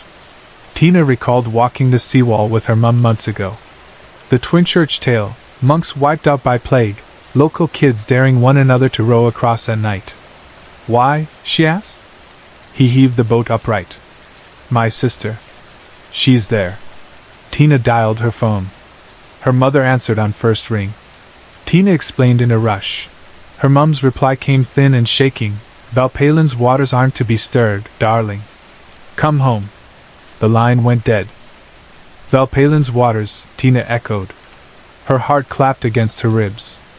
June's name on the sign, the weird book, her mum's dread, threads knotted together faster than she could untangle them. The man, Mark, he finally confessed, hauled the dinghy to water. Tina grasped the opposite gunwale. I'm coming, she said. He tried to protest, but she'd already shoved. The hull slapped surf. They climbed aboard. He rowed with rigid, furious strokes despite a gash seeping through his trouser leg.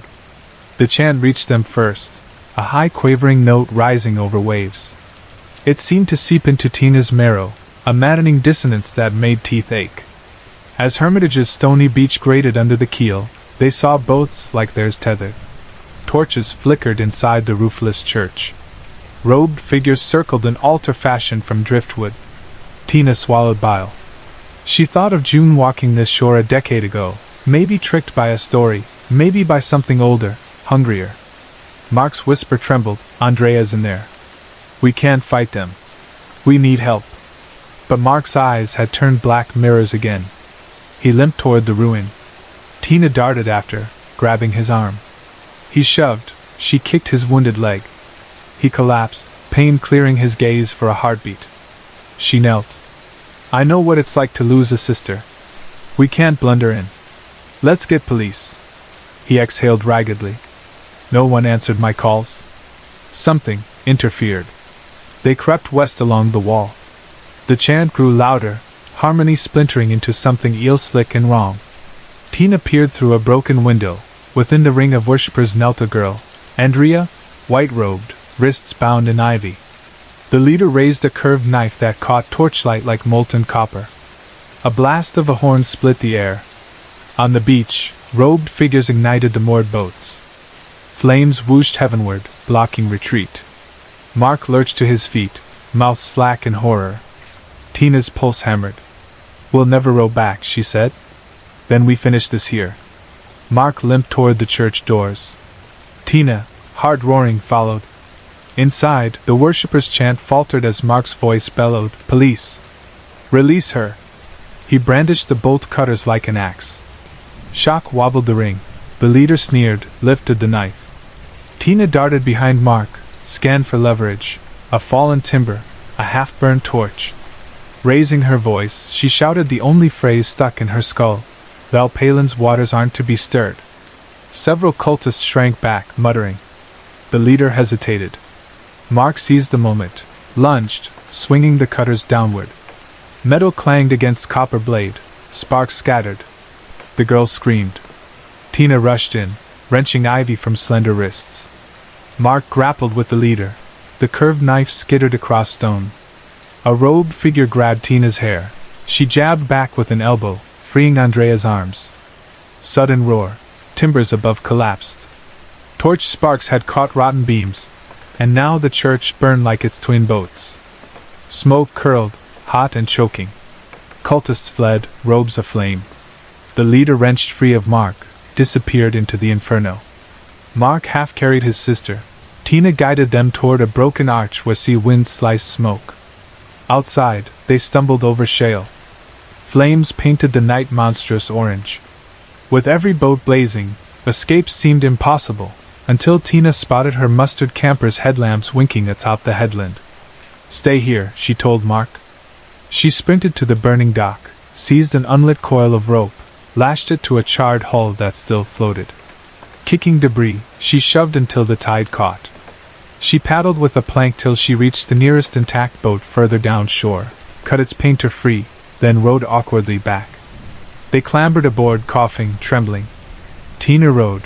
Mark murmured to his sister, who stared at nothing. Halfway across, sirens wailed from Sandham's Road, the real police, finally. At dawn, wrapped in blankets outside June's pages, Tina watched ambulances ferry Andrea to hospital. Mark pressed a shaking hand over Tina's. They drugged her. She'll recover, he whispered. Thank you. Inside the shop, her mother waited, eyes red-rimmed yet shiny. She took Tina's face in her hands. I'm sorry I let fear rule me. Tina hugged her fiercely. I'm keeping the shop's name, she said. Her mom nodded. June would approve. Business changed after that. Locals who'd seen smoke on the horizon wanted to know the story and found themselves wrapped in blankets in Tina's armchairs, sipping tea while buying paperbacks. Tourists came for copies of the Order of Valpalin, reprints only, no leather originals. Tina kept the rescued volume behind glass, pages charred at the edges, a reminder that stories can imprison or free. When fog coiled thick along the quay, she sometimes heard the faint echo of chanting across the waves, but it never reached shore again. Whatever lay in Valpalin's waters had lost its brides. And in the warm hush of the bookshop, Tina felt something like peace, as though a sister's absent laughter fluttered between the shelves, approving each sold tale, each new beginning. Sorry to interrupt. If you're enjoying the story, let me know in the comments and tell me where you're watching from. Don't forget to like and subscribe for more.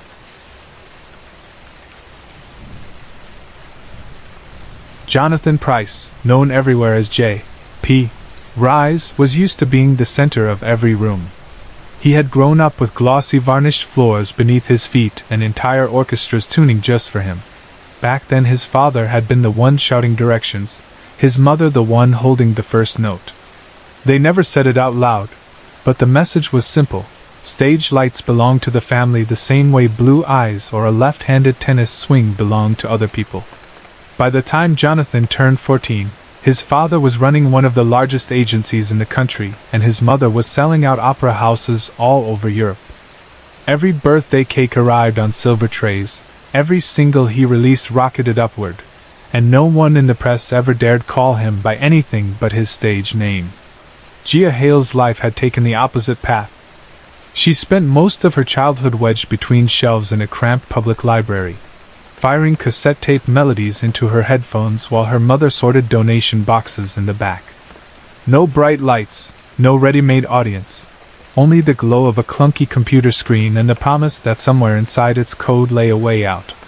When streaming platforms exploded, Gia was already loading scratchy demos onto MyTune and nudging comments under more popular creators, begging them to listen. She treated algorithms like riddles. If she could just guess the right order, post at the perfect hour, stitch the catchiest 3-second hook, slip a chorus behind trending cat videos, then any scroll-log stranger might click play, and another, and another. She saved for studio time by packaging suites in the warehouse all night, recorded between yawns, edited on a laptop that overheated every 30 minutes, and woke each afternoon determined to do it again.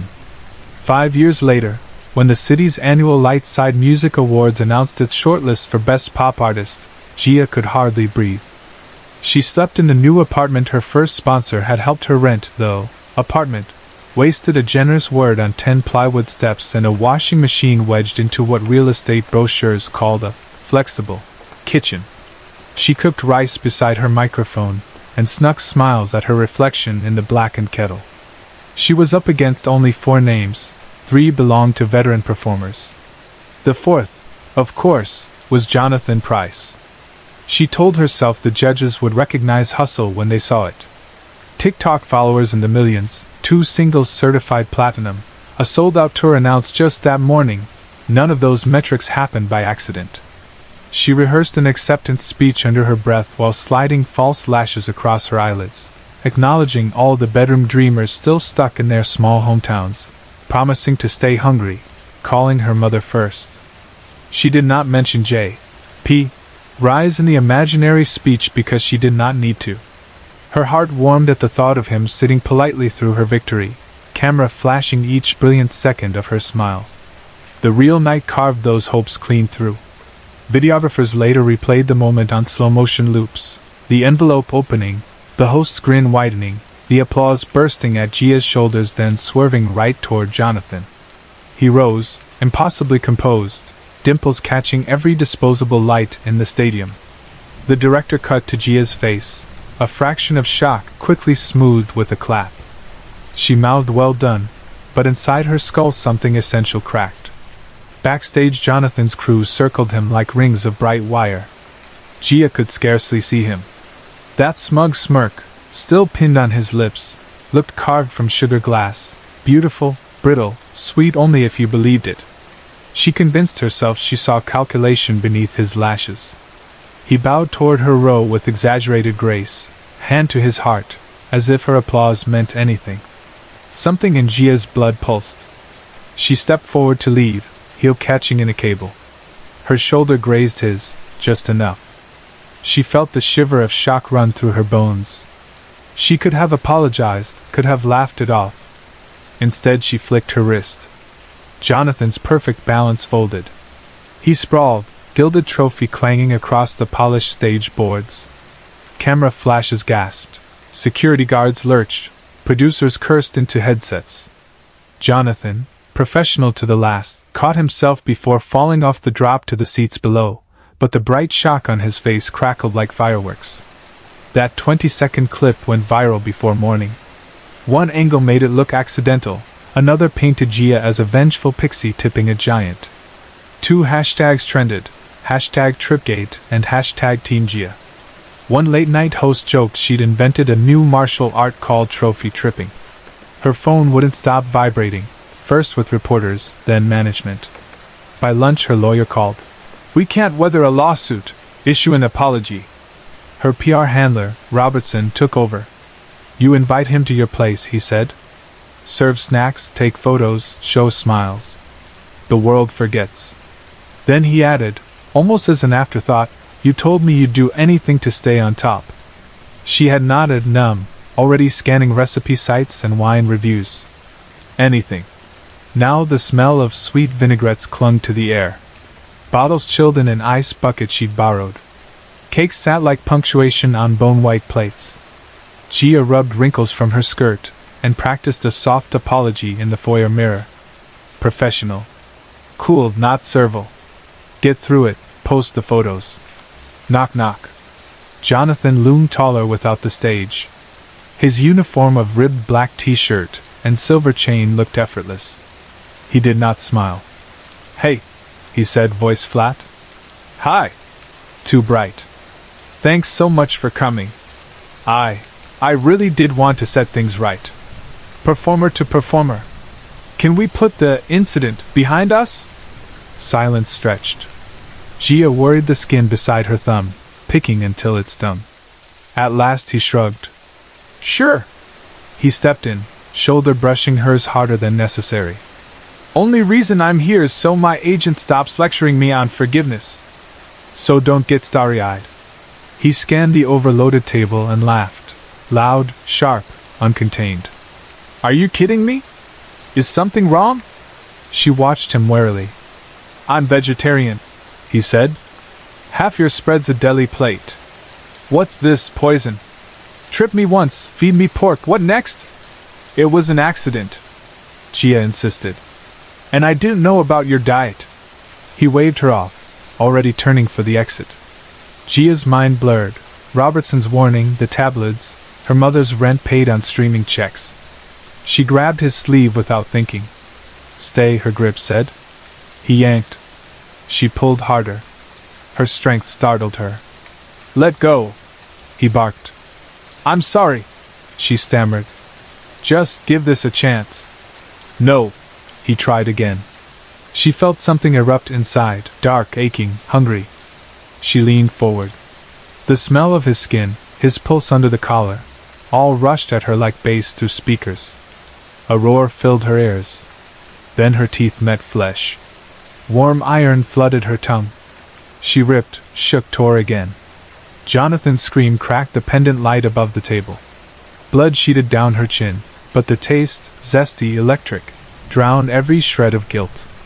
She barely perceived him thrashing. She anchored his forearm in both hands, gnawed deeper. A primal algorithm rewrote her nerves. Feed, feed, feed. How long did bliss last? Seconds? An hour? When words penetrated, they were her own. Stop. Enough. The frenzy ebbed. She saw him, cheeks streaked with tears, eyes wild with animal terror, half his forearm a latticework of red and white where muscle dangled. She staggered back. Phone. Call Robertson. Her manager answered on first ring, voice calm as a lullaby. There's been an accident, she whispered. I bit him. I don't know why. Help me. Robertson sounded almost bored. What did you expect? You said at any cost. Jonathan hauled himself toward the door, slipped in the spreading pool, slammed to the floor. Gia dropped the phone and seized his ankle with hands that still felt too strong. She pinned him, other hand clamping his mouth. He bit her fingers. She barely flinched. Robertson's tinny voice carried from the tiles. Matter can't come from nowhere, Gia.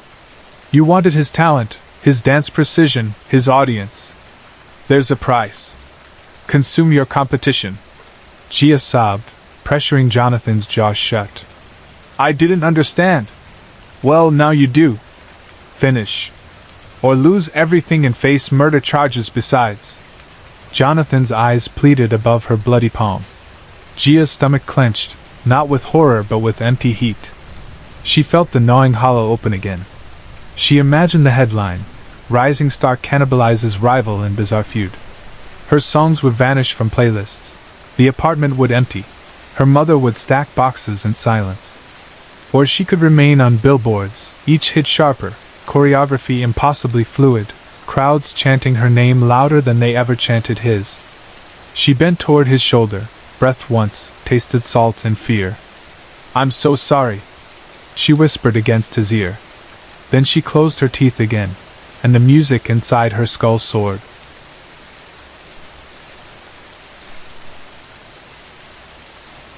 Amelie pulled off the narrow mountain road and killed the engine. For a few seconds she sat in silence, hands resting on the steering wheel, listening to the wind slip through the pine branches around the chalet.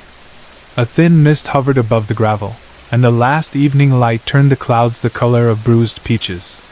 She checked the address on her phone one more time, took a slow breath, and tucked a lock of hair behind her right ear. The movement exposed the birthmark beneath her eye, a small, perfect star. 3 days earlier she had sat in a glass-walled office on the 15th floor of Bharat Security Solutions. The receptionist downstairs hadn't even glanced up from her screen before sending Amelie to the elevator. There, Amelie had smoothed her hair, tugged her suit jacket straight, and reminded herself to keep her voice firm. She needed this contract. She needed the money. Barrett's office smelled of expensive leather and fresh coffee. Awards and photographs lined the walnut shelves. Floor-to-ceiling windows framed a bright winter sky. He rose from behind a polished desk, shook her hand, and motioned for her to sit. They spoke about risk assessments and layered access control, about encrypted data and staff background checks. Amelie answered every question smoothly. Then, as she tucked that stray strand of hair behind her ear, Barrett's gaze locked on the star-shaped mark. His words faltered.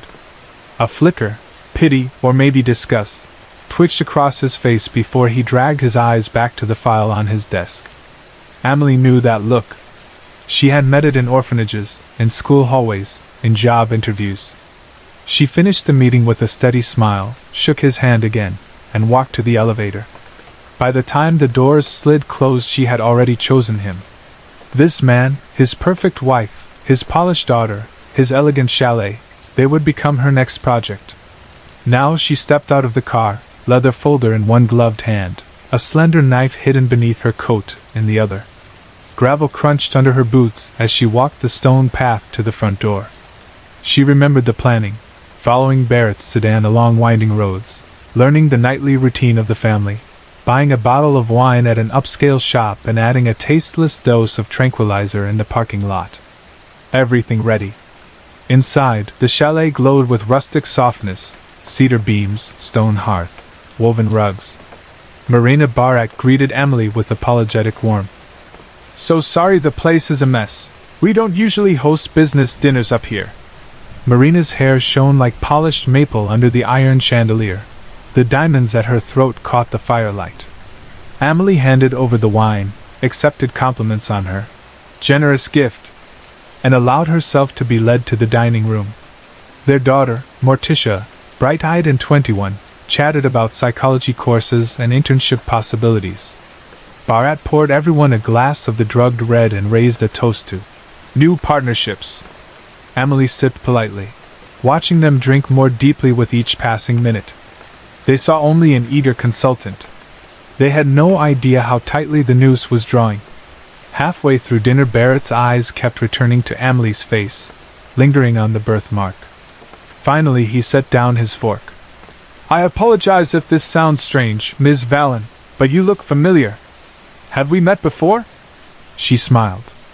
I don't believe so. Perhaps you've seen me at a conference. He nodded, yet the confusion remained on his brow. Could he place her? Did he remember a crying infant in a blood-spattered nursery 23 years ago? Impossible, she decided. He had simply never learned how to hide his revulsion. Then Marina rose to bring dessert, and the low neckline of her blouse revealed a silver moon pendant. Emily's pulse skipped. She wore the same pendant, its twin, beneath her blouse every day. Her mother's necklace, left in a crib beside a dying child the night a masked man murdered her parents. The man who now poured more wine. A thrill sharper than fear burst in Emily's chest. She had planned to punish a stranger for a stare. Instead, she had found the architect of her life's waking nightmare. Her fingers itched for the knife, but patience was a discipline she had practiced since childhood. The drug took hold quickly. By the time the last candle guttered, Barrett's head drooped, Marina's speech slurred, and Morticia giggled at nothing. One by one their eyes closed.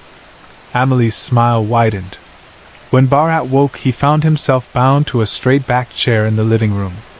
Marina lay motionless on the rug, eyes half open but empty. Morticia knelt nearby, wrists tied, mouth gagged with silk. Flames crackled in the hearth. Shadows danced along the log walls. Emily crouched behind the daughter, stroking her hair. In her other hand a narrow blade gleamed red in the firelight. Good evening, she said to Bharat as he struggled against the ropes. We can skip the shouting.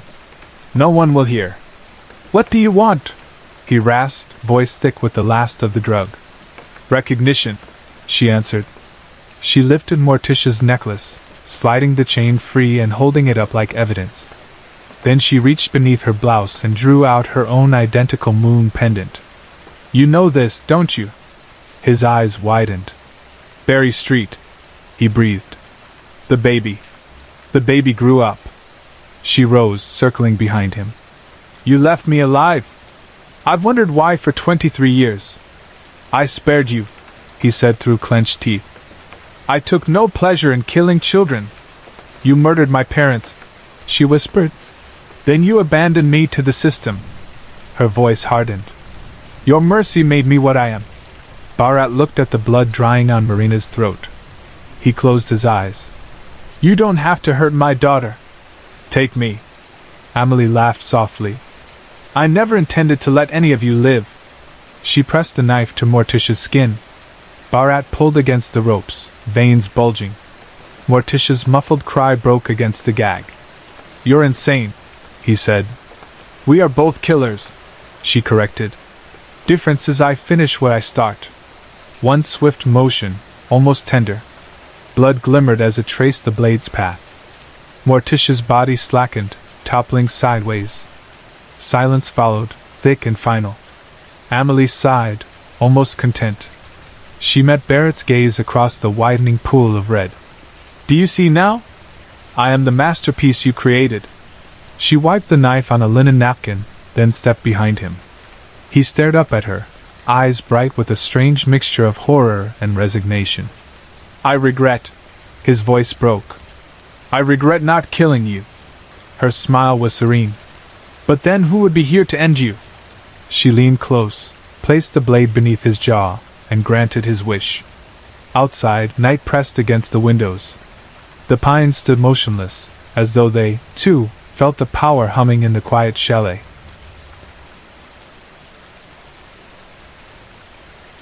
Eris Vallon had learned very early that the quietest place in any publishing house wasn't the archives or the supply room.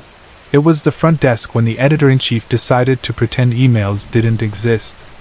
Each morning she slid into the battered chair behind reception at Seshet Publishing and set about triaging a mountain of electronic messages that only grew larger while she slept. Most were harmless: advance review requests, bookstore confirmations, the odd bit of junk mail that had slipped past the filter. Some, less pleasant: an author angry that his royalty statement showed 2 digits instead of 4. A reader furious that a favorite series had ended on a cliffhanger.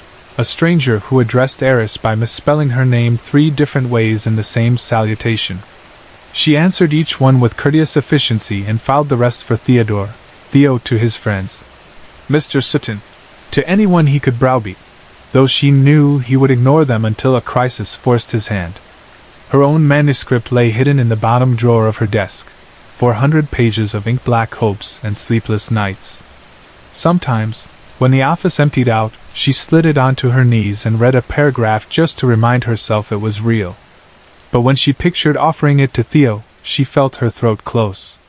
He could crush years of work with one careless shrug. That Thursday morning she gave up on digital correspondence and turned to the physical mail. The plastic bin was heavy with manuscripts nobody had asked for, letters nobody wanted, and a few packages that hummed anxiety through their padded envelopes.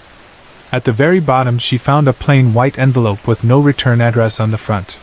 Only a single line in curling ink. For Eris V. Before she could open it, the phone shrilled.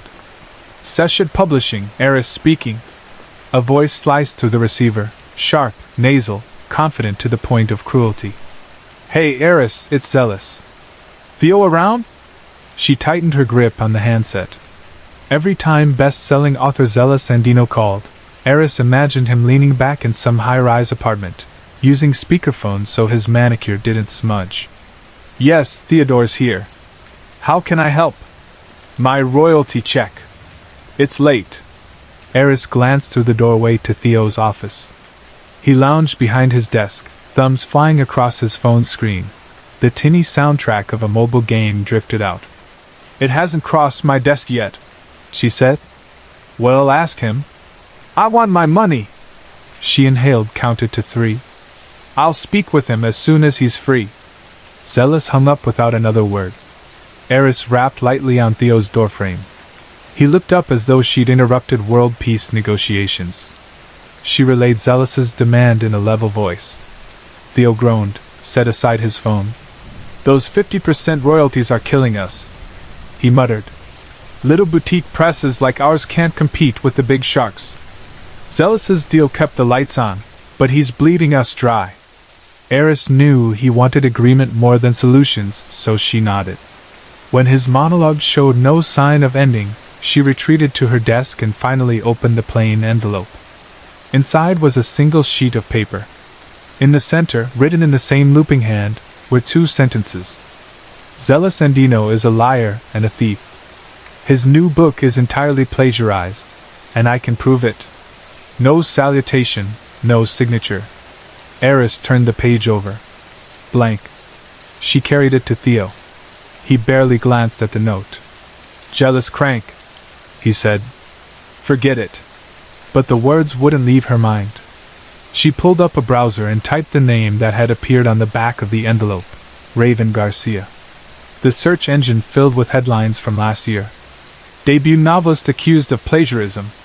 Publishing nightmare, Raven Garcia's rise and fall. According to the articles, Garcia's promising career had imploded when reviewers discovered entire passages lifted from an obscure out-of-print fantasy novel. Her publisher recalled the books. Her social media disappeared. No public appearances since. Why send this note? Jealousy made sense, yet the directness nagged at her. Eris checked the clock. Theo was already dozing behind his closed door, feet propped on the desk. She slid the envelope into her bag and left the office before she could second-guess the impulse. The address on the envelope led to a row of narrow townhouses 15 minutes away by cab. She climbed the cracked front steps and knocked. The door opened halfway. A woman with tangled ink-black hair and hollow eyes stared at her. Raven Garcia matched the author photo Eris had seen online, though thinner, sleepless, and older by a decade of disgrace. Without a word, Raven thrust a thick file folder into Eris's hands. "What's this?" Eris asked. "Proof," Raven said. She shut the door. Eris sat on the icy steps and weighed the folder. Proof of plagiarism? If it were true, Zealous's career, and Seshet's, could crumble. If it were false, Raven was trying to drag someone else into the mud with her. Eris hailed another cab, heart pounding, and took the file to her tiny apartment. Inside was chaos organized with obsessive clarity. Photocopies of Zealous's manuscript, highlighted in red. Pages from Raven's unpublished drafts, highlighted in blue. Passages lined up side by side, nearly identical. Email timestamps, screenshots, even shipping receipts that showed Zealous had ordered Raven's limited first edition the week it released. Eris read until midnight, then again at dawn. When she finally closed the folder, her stomach twisted with a cocktail of vindication and dread. She lay awake that night imagining scenarios. If she presented the evidence to Theo, he might bury it to save the company. If she leaked it to the press, Zealous would crash, taking Seshet and her paycheck with him. If she confronted Zealous, he'd deny everything and probably sue her. And somewhere in her desk drawer, untouched for a year, her own novel waited. An idea grew in the dark: leverage. Theo obsessed over the company's fragile finances. Zealous's royalties were a headache, but also Seshet's main revenue stream. If she threatened that stream, she might barter for something she wanted more than job security: publication. Monday morning she arrived early, the proof folder clutched tight. Theo breezed in late, coffee in one hand, phone in the other. Eris followed him into his office and closed the door. "I have something you need to see," she said, dropping Raven's dossier onto his desk. He skimmed a few pages. The color drained from his cheeks. "If this is real, Zealous will sue us for breach of contract. We'll be ruined." "It is real," Eris said. "But it never has to reach anyone outside this room." Theo's eyes narrowed. "What do you want?" Eris laid her own manuscript beside the evidence. Her voice shook, but she kept it low. "A contract. Standard debut terms. And full editorial support from Seshet." Theo stared at her as if she'd sprouted horns. Then he laughed, a brittle, theatrical cackle that echoed down the hallway. "Blackmail, Eris? Very literary. I call it negotiation." She met his gaze. "You'll still have Zealous's revenue. Nobody finds out. And Seshet adds a fresh voice to its catalog." He looked at the red and blue pages again, weighing ruin against compromise. Greed won. "Fine," he said at last.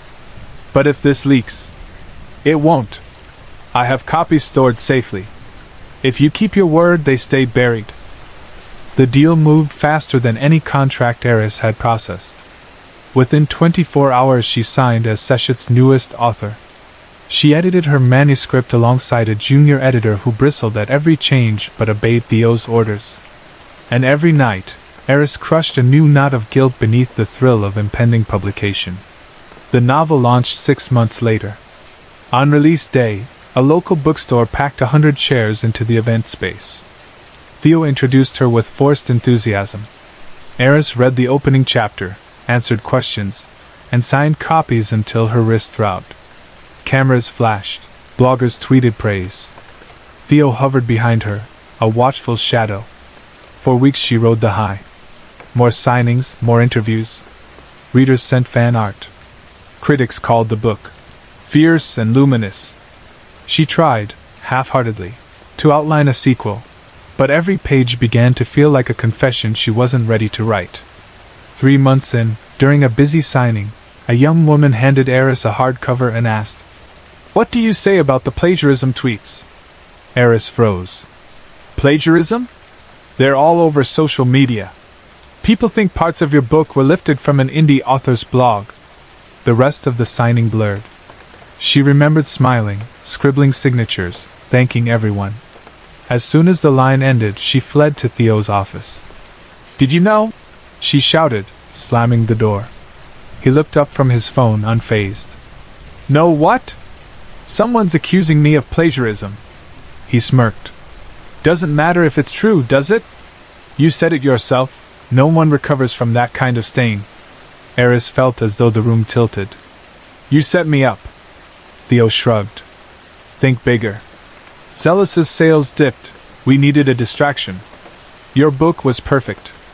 And you handed me blackmail material first. I just adjusted the balance. But I wrote that story. Panic climbed her throat. It's mine. Truth is what people believe. He returned to his phone. And right now, they believe you're a thief. Eris staggered out of the office. Heat flushed her face. The hallway spun. By the time she reached her apartment, the accusation had gone viral. Anonymous threads dissected her chapters, pairing them with passages from obscure web fiction she'd never read. Hashtags demanded refunds, boycotts, her head on a platter. Direct messages dripped with vitriol. For the second night in her life, she opened Raven's folder. She saw her own downfall mirrored in blue and red highlights. Theo hadn't bothered forging evidence. The internet had done it for him. All it took was suggestion and a few malicious screenshots. Morning light seeped through the blinds. Eris stared at the ceiling, mind buzzing with unwanted familiarity. This was what she'd threatened Zealous with, career death by rumor. Now it hunted her. She dragged herself to the laptop and typed a single sentence into a blank file. What would she do to make her words seen, to make her truth heard? Then she closed the lid. Outside, ravens caught on the power lines, their feathers so black they shone purple in the dawn.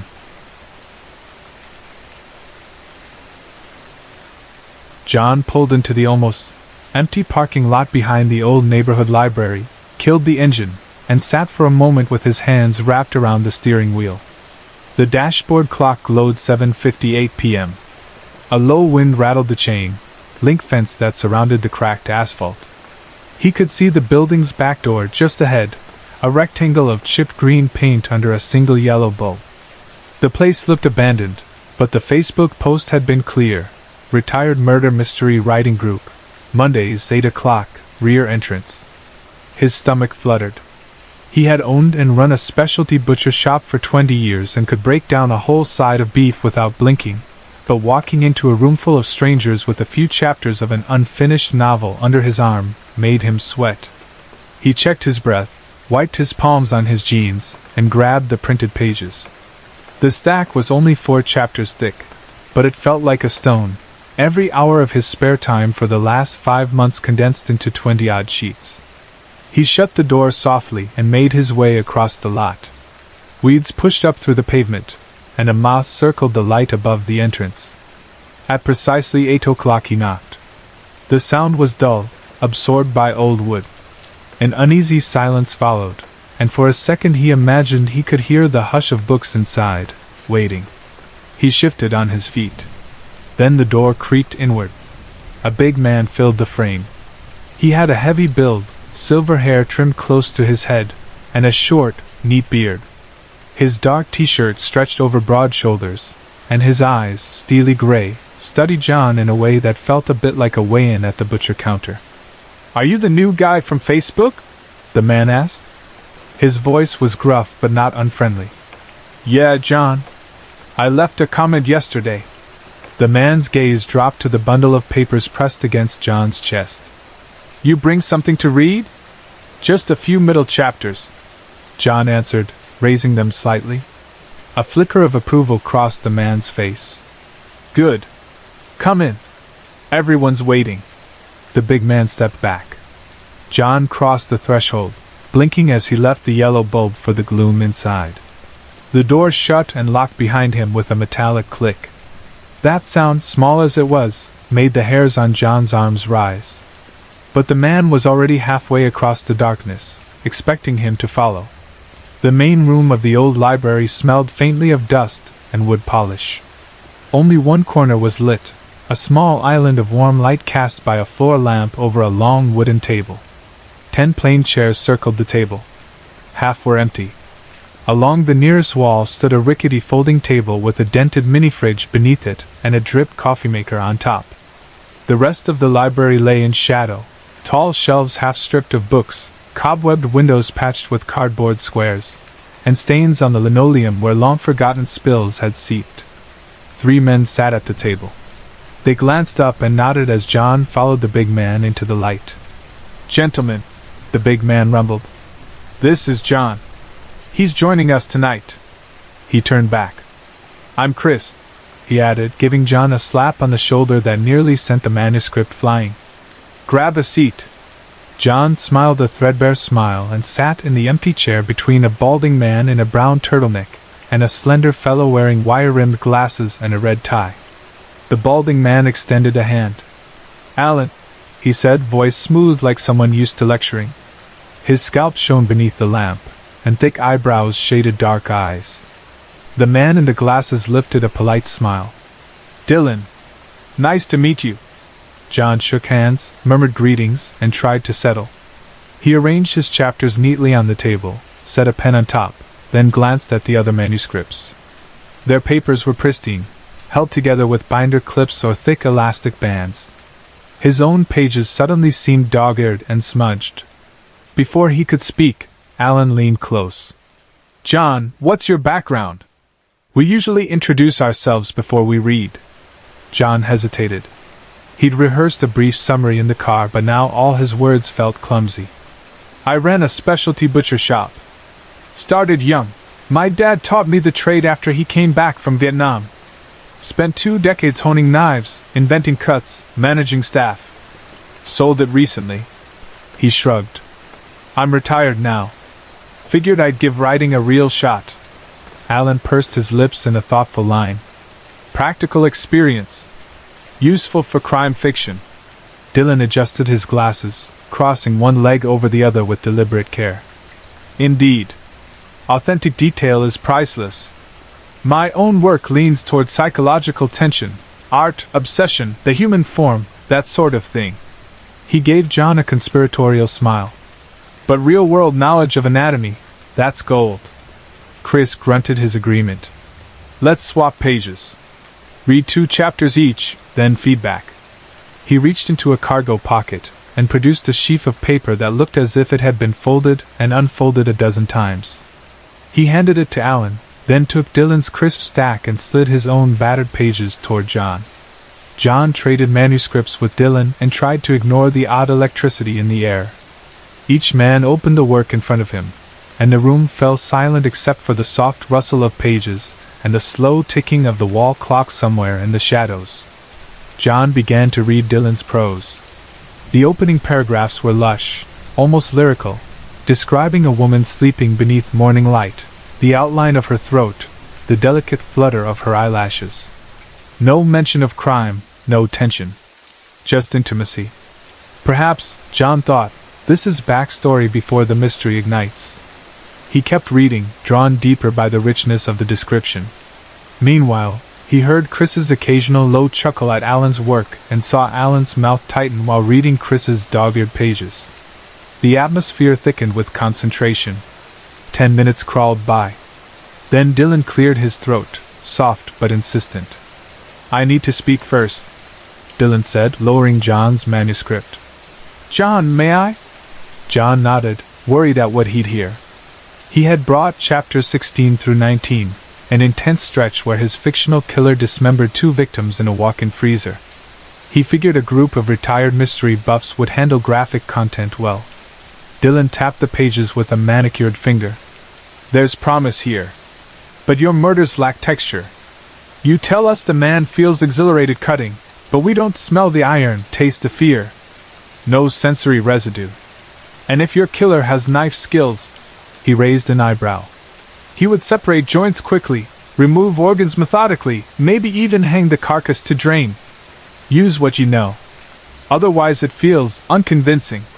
John's face heated, though he couldn't deny the critique. He'd toned things down, afraid of seeming too gory. But these men wanted more. Dylan continued. "And bullets, John? A butcher who resorts to a gun for the coup de grace? Surely he trusts his own blade." Chris chuckled. "Shots fired, in more ways than one." John swallowed. "I can lean into the knife work." He managed a grateful nod. "Thanks. Really. That helps." Alan closed Chris's wrinkled manuscript and stretched his lean arms. I appreciate your pacing, Chris. The manhunt is tight. But your detective solves a coded cipher with a clue that's printed plainly in the newspaper 2 pages earlier. The reader will see it long before your investigator does. Chris scratched his beard unfazed. Fair place to Titan. They traded a few more notes. Through it all, John sensed something odd, an undercurrent far darker than typical critique sessions. Each comment focused on making violence smoother, escapes cleaner, motives more chilling. After another quarter hour, Dylan offered John back his pages. His margins were littered with precise pencil lines, arrows pointing to gore-light sentences, questions like, how long until rigor sets in? And, which tendon must be cut to collapse a kneeling victim? John felt a thrill and a shiver. Useful details, yes, but these men seemed almost hungry. Chris slapped his pages together. We could go on, but it's late and we've got work in the morning, except our new retiree here. He winked at John, then rose, retrieving a set of keys. Let's call it. John started stuffing his chapters into a folder, but Dylan put a hand gently on his. Before you go, remember an old rule, write what you know. His eyes glittered behind the lenses. Especially the messy parts. John forced a smile. I will. He shook Dylan's hand. It felt cool and dry. Then he turned to Alan, who offered a firm handshake and a cryptic nod. Chris led him through the dim shelves toward the back door. As they passed the dark aisles, John caught a muffled exchange behind him. You were softer than usual on the newbie, Captain Kane, Alan said. Knock it off, Chris growled. Captain? John thought. The name pricked his memory. He had heard it somewhere. Captain Kane. Maybe a news article? He pushed the curiosity aside, thanked Chris again, and stepped into the cool night. The door locked behind him, its metallic clunk echoing like a final period. On the drive home, John kept repeating the nickname, trying to recall why it sounded urgent. In his garage, he used his phone to search. Captain Kane! 3 taps later, the screen filled with headlines. Retired homicide Captain Strauss, Kane, Christensen breaks cold case. Decorated Captain Christensen retires after 36 years, record clearance rate. But a deeper dig produced darker results. Allegations of evidence tampering, rumored ties to vigilante operations, a podcast episode questioning a series of unsolved disappearances during his tenure. The podcast claimed Captain Kane possessed an uncanny ability to clean a scene until it gleamed. John felt both alarm and fascination. His critique group included a possibly crooked ex-cop, a clinical psychologist, judging by Dylan's references, and a man who worked with children, but had eyes like granite. They weren't just retirees dabbling in fiction. They were professionals of a different stripe. He set his phone down, heart thrumming. Then a wild idea bloomed. These men could make his novel lethal. If he absorbed their expertise, his book would pulse with authenticity publishers craved. But what did they want from him? That night he barely slept, mind replaying Dylan's comments about sensory residue, Alan's sharp logic, Chris's silent authority. In the small hours he dreamed of corridors lined with meat hooks, pages fluttering like flayed skin. 2 weeks later, John pulled up to the library again. This time he arrived early, determined to show progress. The lot was empty. He let himself rehearse pitching his revisions, more visceral cuts, proper drainage, a signature flourish. At 7:50 the back door opened and Chris stepped out, waving. Glad you're early. We've got a different exercise tonight. Inside, the table now held 5 chairs, not 4, and in the lamp's glow sat a cardboard box sealed with red tape. Dylan and Alan were already there, notebooks closed in front of them. No manuscripts. John sat. Chris killed the overhead light. Only the lamp remained, turning the room into a stage. We try practical sessions once a quarter, Chris said, voice level. Helps our writing. Dylan slid the box toward John. We thought you'd lead. John's pulse drummed. What's in there? Tools, Alan said. Your specialty.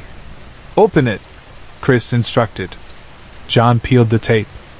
Inside lay a boning knife, 6 inches of stainless steel, a spool of twine, nitro gloves, and a roll of clear plastic sheeting folded into a neat square. No label, no price tags. A silence thicker than dust settled. Dylan leaned forward. Last meeting you hesitated to describe the knife work. Tonight we practice. Hands on. It will make the pros sing. John swallowed. Practice on what? From the shadows, Chris hauled a tarp-wrapped bundle onto the floor. Something inside shifted with a wet thud. John's breath snagged. Dylan pushed the box closer. Gloves first. Keep scenes clean. John stared at the bundle. His rational mind ticked. Maybe a pig carcass. They'd said retired. Maybe they had farm connections. Maybe this was a dramatic lesson. Yet the shape under the tarp didn't look like a pig. Chris's heavy hand landed on his shoulder. We vetted you, John.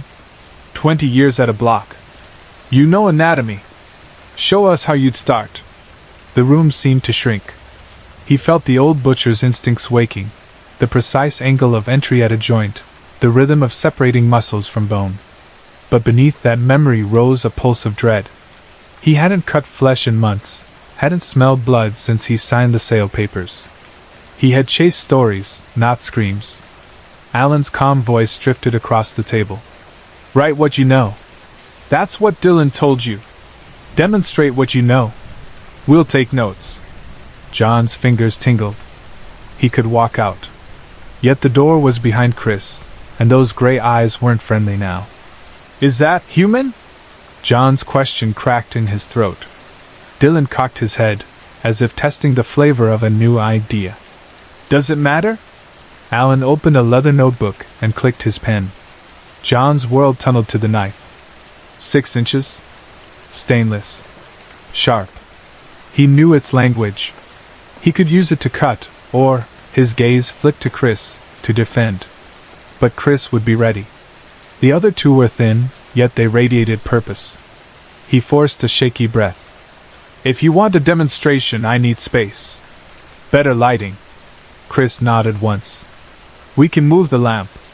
Dylan rose, unplugged the floor lamp, and dragged it to stand over the tarp. The light now cast harsh glare over the bundle, the knife, the waiting men. John pulled on gloves. The nitrile snapped against his wrists, sound echoing. His heart hammered, but instinct steadied his grip. He crouched by the tarp's edge and peeled it back 2 feet. A pig carcass. Pale hide, bristled, slit throat. Relief washed through him like rain after drought. His knees almost buckled from the tension release. It's swine, he said. Okay. First steps, hang or elevate the carcass for drainage. He slid the knife under the skin at the hock, demonstrating a careful cut. Blood oozed slow, thick, mostly congealed. He explained the fascia, the angle to avoid bone shards, the clamp to hold the Achilles while threading twine. His voice steadied with each instruction. Alan scribbled. Dylan watched rapt. Chris folded arms across chest, unreadable. After 20 minutes, John paused, sweat on his brow. He'd opened the abdominal cavity, indicated the knife's sweep to free entrails, described washing with ice water for temperature control. He was about to demonstrate removal of the tenderloin when Chris raised a hand. Enough. John straightened. Have you seen what you needed? Plenty. Chris turned to Alan. Does the visual aid match your draft? Alan nodded once, expression stone. Exactly. Thank you, John. Dylan removed his glasses to wipe them. Your exposition is lyrical in motion. We'll capture it. John peeled off gloves, hands trembling. What are you really doing? He asked. This doesn't feel like hobby critique. Chris studied him. We write. We research. Some of us have contacts who pay well for accuracy. You supplied skill we lacked. So I'm, what, consultant? Disgust flared. Without consent? You consented when you joined, Alan said softly. We learn from each other. Tonight we learn from you. John's mind raced. He'd shown them technique. They could replicate details in fiction, or in something worse. He pictured Dylan's immaculate pages. No intimacy, he realized now, but voyeurism. Alan's logical cop voice might plan crimes, not solve them. Chris, Captain Kane, could tidy any aftermath. He backed toward his chair. This is sick. Dylan slid his manuscript across the table. Look again under better light. See if you still find love scenes. John lifted the pages. Between the lines he had read earlier lay faint text printed in pale ink, visible only now, step-by-step instructions, anatomical diagrams, disposal methods. Layered beneath lyrical prose like ghost writing under watermarks. A chill spread through his bones. Chris spoke. You wanted realism. We want perfection. Some clients pay for blueprints they can trust. John's throat tightened. Clients? This town has appetites. Alan murmured. Elsewhere too. We supply tested stories. Chris placed a heavy hand on the door key. You can leave tonight. We'll wipe surfaces. Pigs in your SUV. Alan loaded it earlier. If you tell anyone, remember your fingerprints are on the blade, your car reeks of blood, and your search history screams motive. John's lungs emptied. They'd planned everything. He was the butcher, the evidence courier, the fall guy. Dylan smiled sadly. Or you can come back next session. We'll credit your expertise, share the cut. You have time in retirement. John felt the plastic knife handle still warm in his grip. His dream of publication, of finding feedback, twisted into this nightmare. Yet a grim part of him, the part that once thrilled at turning carcasses into perfect cuts, listened. He looked at his manuscript on the table. Weak murders, cardboard killers. With these men he could conjure monsters that breathed. He could publish under a pseudonym and shock the world. Fame. Money. The razor's edge. Outside, wind rattled the window. The bulb flickered, dim then bright. He inhaled the metallic scent of pig's blood, a smell half repulsive, half nostalgic. Then he met Chris's gray eyes. I'll think about it, he whispered. Chris unlocked the door. John stepped into the night. The lock snapped behind him. He stood in the parking lot holding the box of tools and the tarp-wrapped carcass they had stashed in his trunk without him knowing. The weight of the decision settled on his shoulders heavier than any meat he had ever lifted. Captain Kane. Dylan's hidden code. Alan's cold analysis. John gazed at the moon, pale and indifferent, and wondered which would be harder, walking away and letting them frame him, or walking back next Monday with fresh blades and darker tales. The answer brewed in his chest like a secret marinade. Eventually he opened the trunk, stared at the silent bundle, and realized his choice might already be made. The wind carried the faintest sound, pages turning somewhere in the dark, and the library lights went out. Sorry to interrupt. If you're enjoying the story, let me know in the comments and tell me where you're watching from. Don't forget to like and subscribe for more.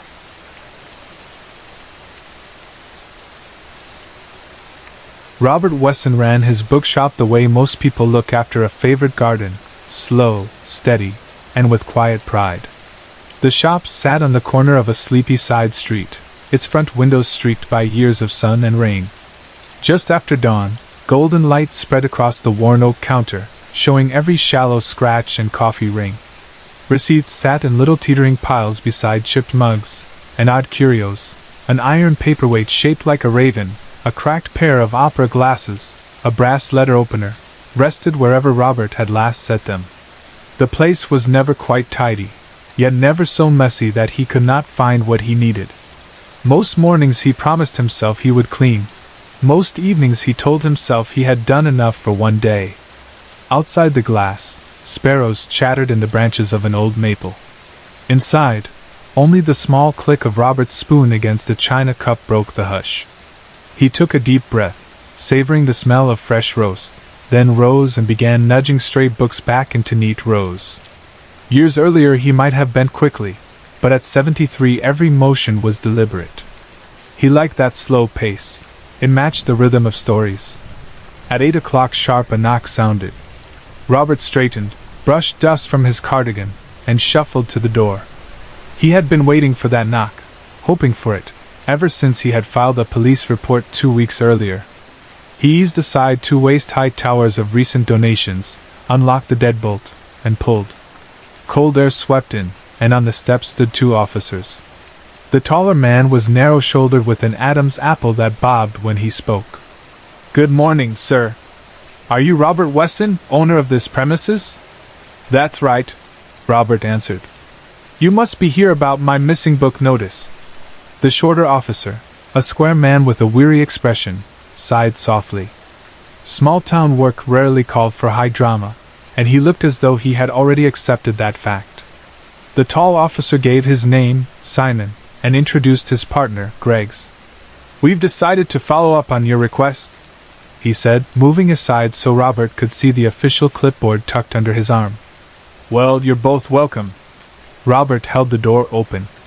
Simon had to duck beneath the frame, and Greggs shuffled sideways through the gap, gazing at the cramped room with mild surprise. What most newcomers noticed first was the smell, equal parts old paper, furniture wax, and fresh coffee.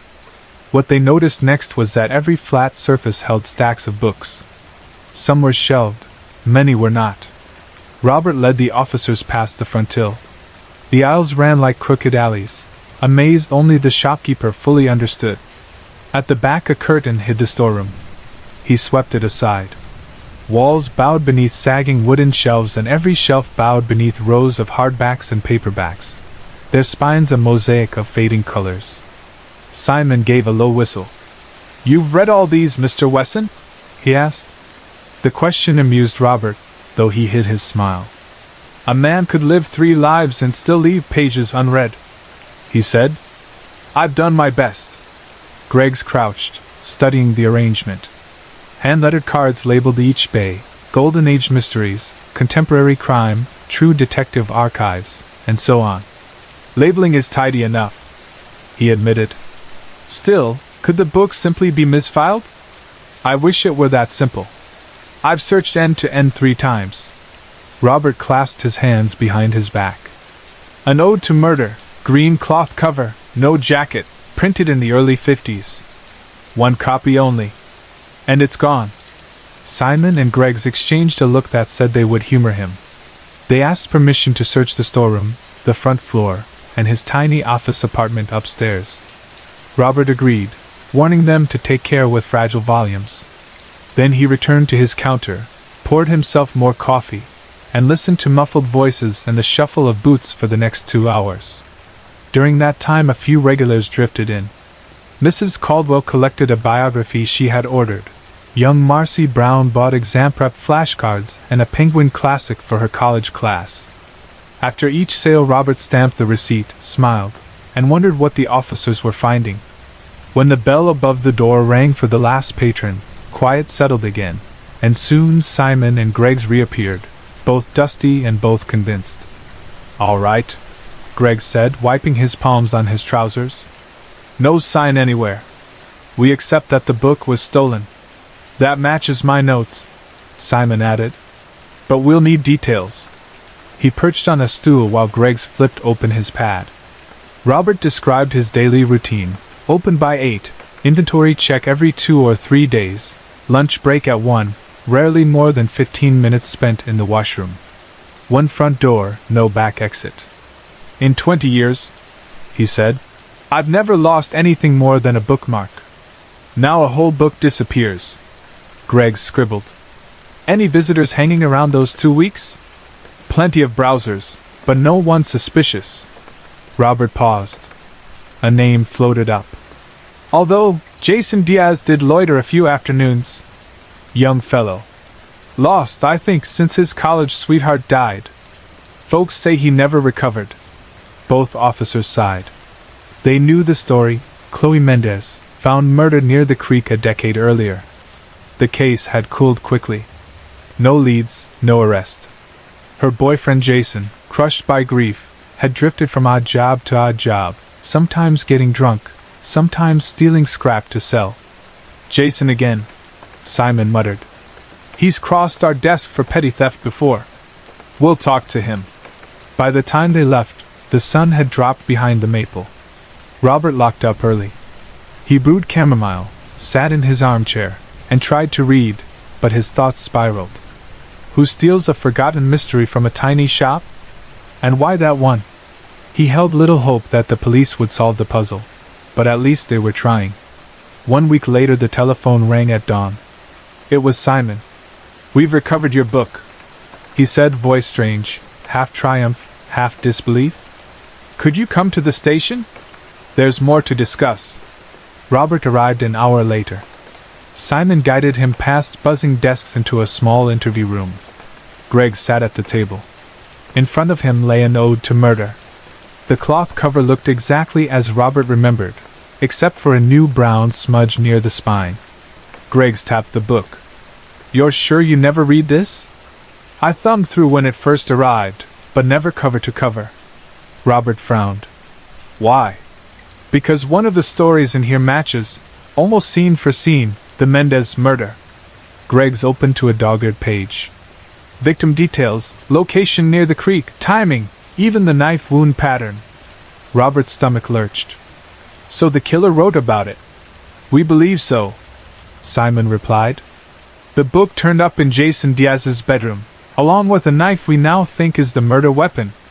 Blood residue on the hilt matches Chloe's type. Knife was hidden behind loose drywall." He folded his arms. "Looks bad for him." Robert shook his head slowly.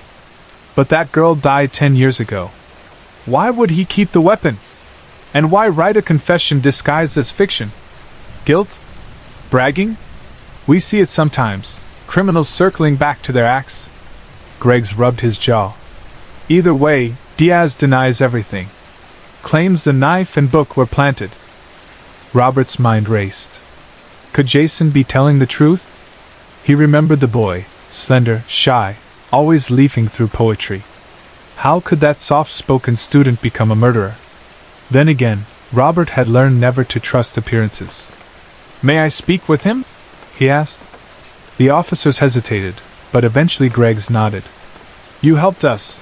We can arrange 5 minutes. No promises it'll be pleasant." They drove to the county jail. Concrete blocks, razor wire, stale air. A guard unlocked a door.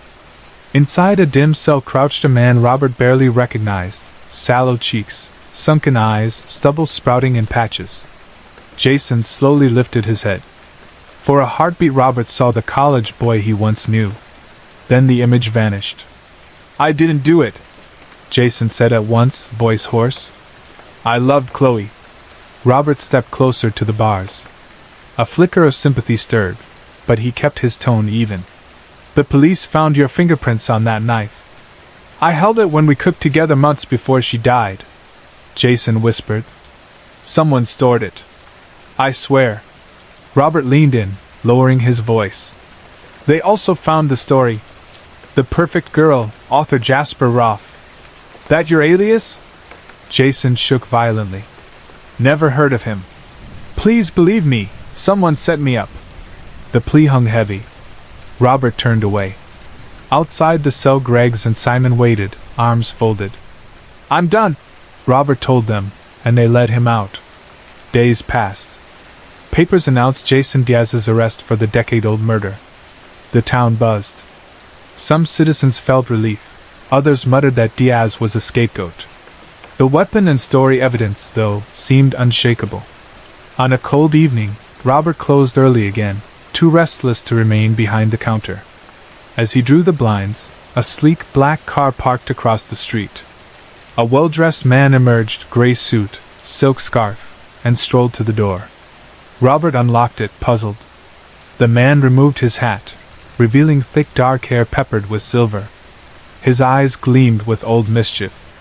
"Too weather-beaten to brew an old friend a cup of coffee?" he teased.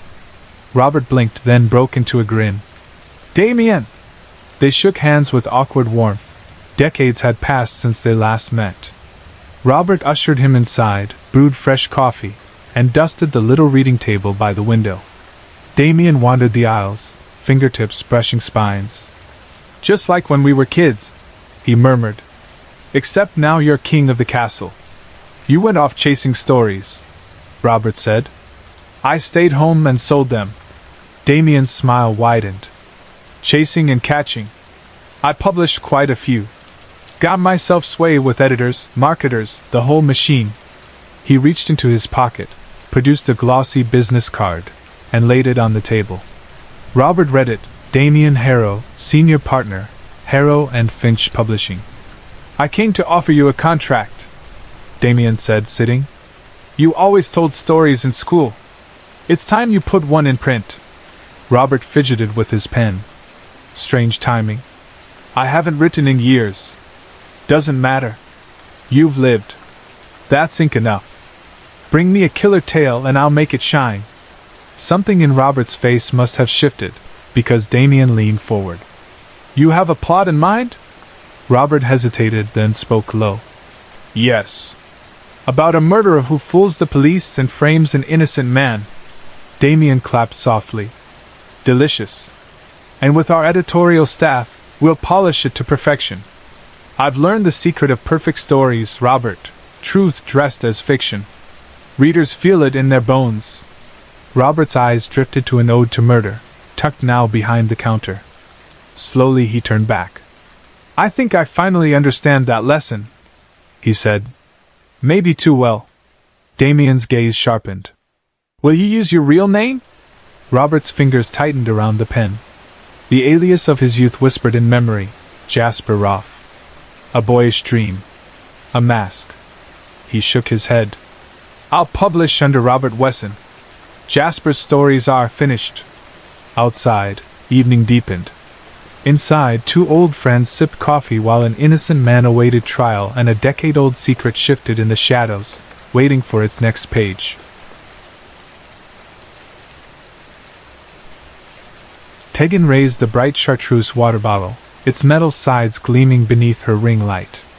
Even though she secretly hated the shade, somewhere between highlighter yellow and pea soup, she flashed her most dazzling smile at the phone balanced on her tripod. Hey everyone! I know I said yesterday that we were totally sold out of hyperhydro, but you won't believe what showed up at my door this morning. The company sent me a full case of these gorgeous new green-yellow bottles that just dropped, and they are already my favorite color of the season. More than 6,000 people were watching her Wednesday afternoon live stream, and the comments scrolled faster than her eyes could follow. Heart emojis burst in clusters, roses floated up the screen, and the cartoon cash register sound rang again and again as viewers tipped and ordered. Rent money, she thought with satisfaction, and then said aloud, Thank you, thank you. Yes, hit the link before they're gone. Hyperhydro always disappears in minutes. The price is $49.99, which is honestly a steal for a bottle that lasts forever. She knew that was stretching the truth. A few years earlier these bottles had sold for $18 and had gathered dust on discount shelves at big box stores. Then a handful of young, attractive influencers started posing with them on college campuses, and suddenly every student seemed to lug around a half-gallon hyperhydro in every color of the rainbow. The company raised the price, sent free stock to pretty girls online, and watched the profits roll in. Tegan had no illusions. She was part of the machine, but she had bills and goals. She grabbed a second bottle from the cardboard box at her feet and shook both overhead like pom-poms. They're an investment, she said. Seriously, mine has survived everything. Hikes, beach days, road trips. Last week her personal bottle, hot pink and dented from travel, had cracked the moment she dropped it on her kitchen tile. She had laughed more than sworn. It cost her nothing, a freebie from Hyperhydro's PR team, and she felt no genuine loyalty to the brand. What she felt was pride in her ability to sell. She had discovered that talent years ago at the chain sports bar where she had waited tables through college. With a communications diploma freshly in hand and a bleak job market offering only unpaid internships or $10 an hour office positions, Tegan had returned to that bar out of necessity. The work was tedious, the tips unpredictable, and the patrons equal parts drunk and dismissive. Yet she learned that if a customer ordered mozzarella sticks, she could persuade him to try the fried pickles, the onion petals, and the jalapeno poppers too. Smile, flatter, and keep the beer flowing. Her hourly earnings sometimes reached $50 on slow nights. One sticky Friday a customer pulled her close, breath sour with cheap lager, and slipped a crisp 100 into her apron. "Gorgeous," he slurred. "I'll buy anything you're selling." In that moment Tegan realized the job had never really been about refilling glasses or fetching ranch. She was selling, pure and simple, and her looks were part of the pitch. She disliked the reminder of her mother, an addict who had sold pills, bodies, whatever she could, but she did not ignore fact. Beauty opened doors. "You've got pretty privilege, Teague," her mother had once said, smoke curling past cracked lips. "You could sell ice to an Eskimo." After her mother's overdose, Tegan had vowed to build a different life. She finished high school early, won modest scholarships, and entered state college. She kept her grades up, kept her uniform neat, and told herself that waiting tables was temporary. Yet after graduation she was stuck in the same apron, serving the same men. Change arrived during a lull late one shift when Sarah, a perky brunette coworker, explained influencer culture between wiping pint glasses. "You just post cute pics, maybe a dance video or two," Sarah said. "Brands notice the numbers and send you stuff to promote. I did a 30-minute live stream last month and made a grand selling lip liners. Easy, honestly." Tegan went home that night buzzing with possibility. She understood social media. She knew lighting and angles. She gulped but ignored her old rule about not relying on looks and uploaded a swimsuit selfie under the caption, "Bikini of the Week." The likes multiplied. Next she filmed herself doing a trending dance in a sports bra and shorts. Within days her follower count leapt from a few hundred to several thousand. She posted every day, coffee selfies, workout snapshots, hair care tips, and soon she hit 50,000 followers. The praise poured in, heart-eyed emojis, compliments about her freckles, jokes about marriage proposals. Virtual attention felt cleaner than leers across sticky bar tables. Hyperhydro sent her an email offering a partnership. The chartreuse bottles arrived in bulk on her doorstep, each case with a contract and a suggested script. She signed, posted, and watched her bank balance climb.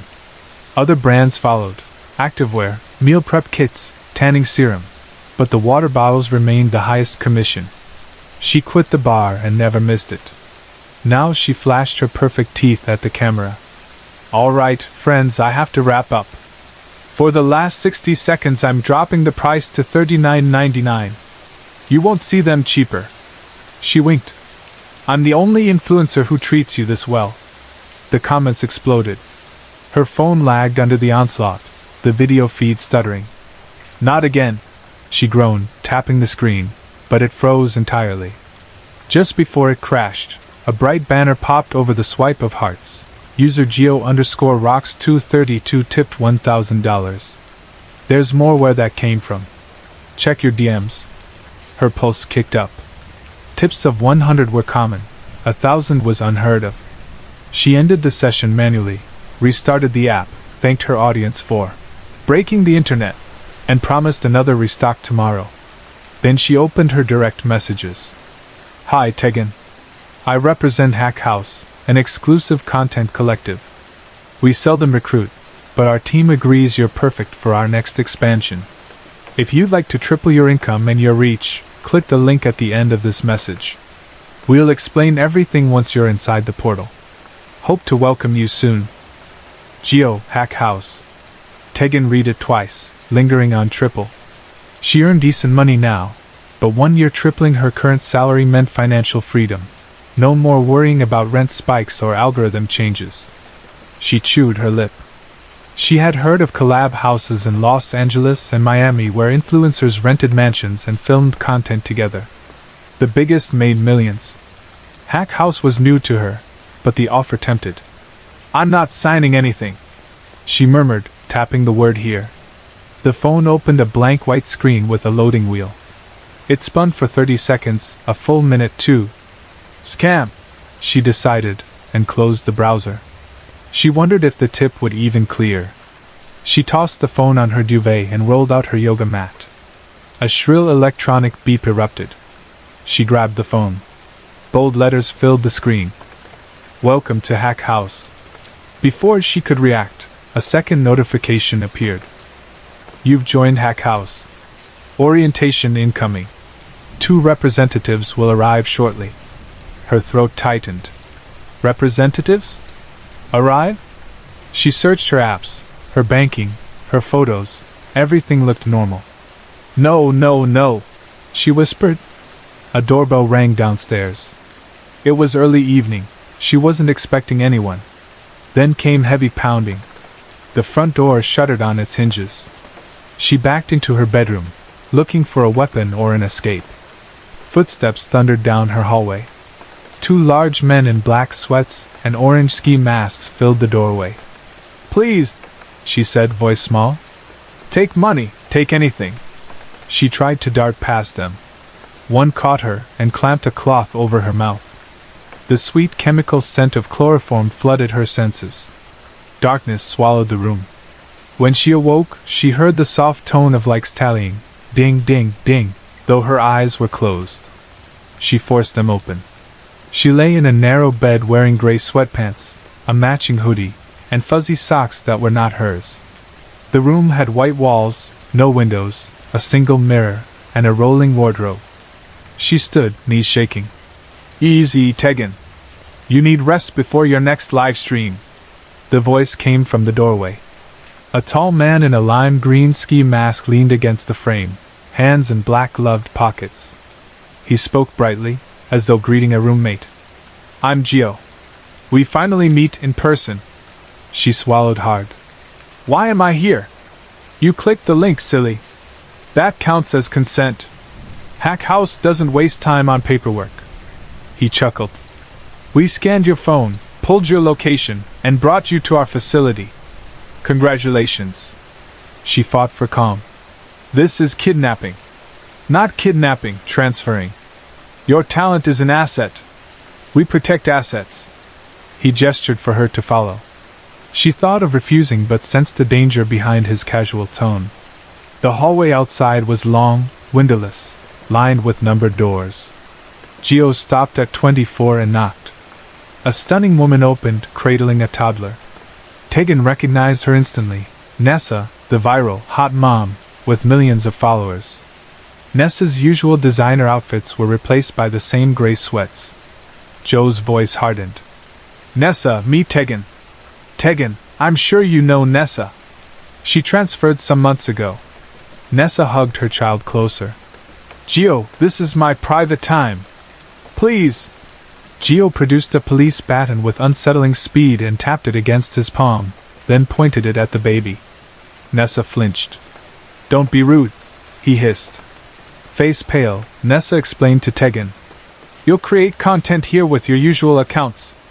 Hack House keeps your earnings in trust. We request items we need, clothes, cameras, skincare, and they appear. We don't see money, but they promise it's ours someday. Her eyes glistened. The child sucked his fist, oblivious.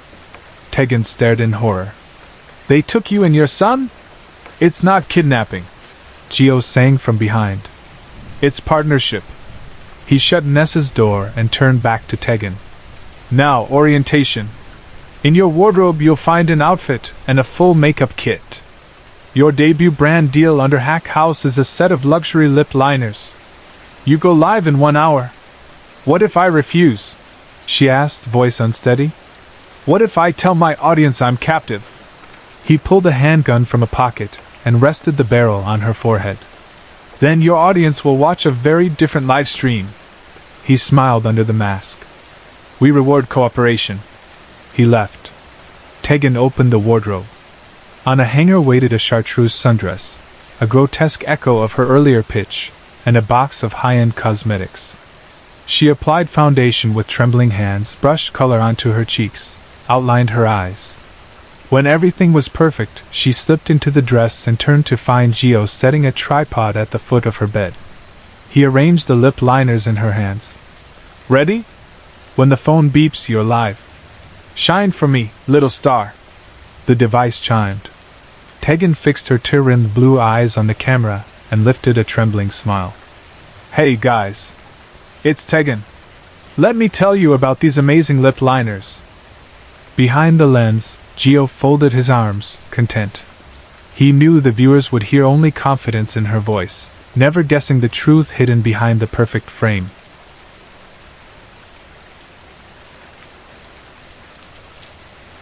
For 3 long weeks I had counted the days until this afternoon. The invitation said the new writing club would meet only after the organizers finished reviewing applications. So when the message of acceptance arrived, I could not believe my luck. 10 places, the note explained, 5 men and 5 women, chosen from more than 400 hopefuls. I felt proud and frightened in equal measure, telling myself I must look and act like someone who deserved the spot.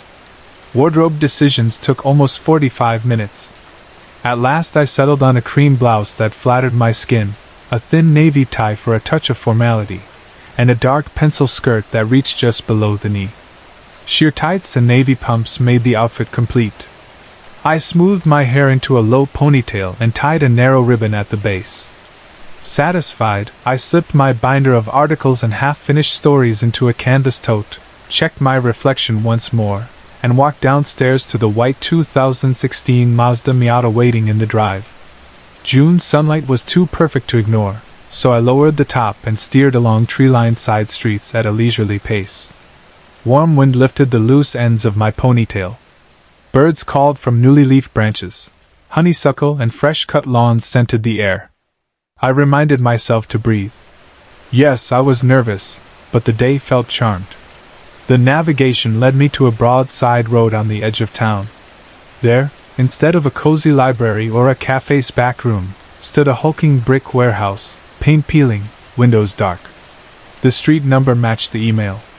I rolled past once, distrustful of the address, then circled back and parked beside an empty loading dock. Binder clutched to my chest, I wandered along the facade searching for an unlocked door. Footsteps echoed a moment after mine.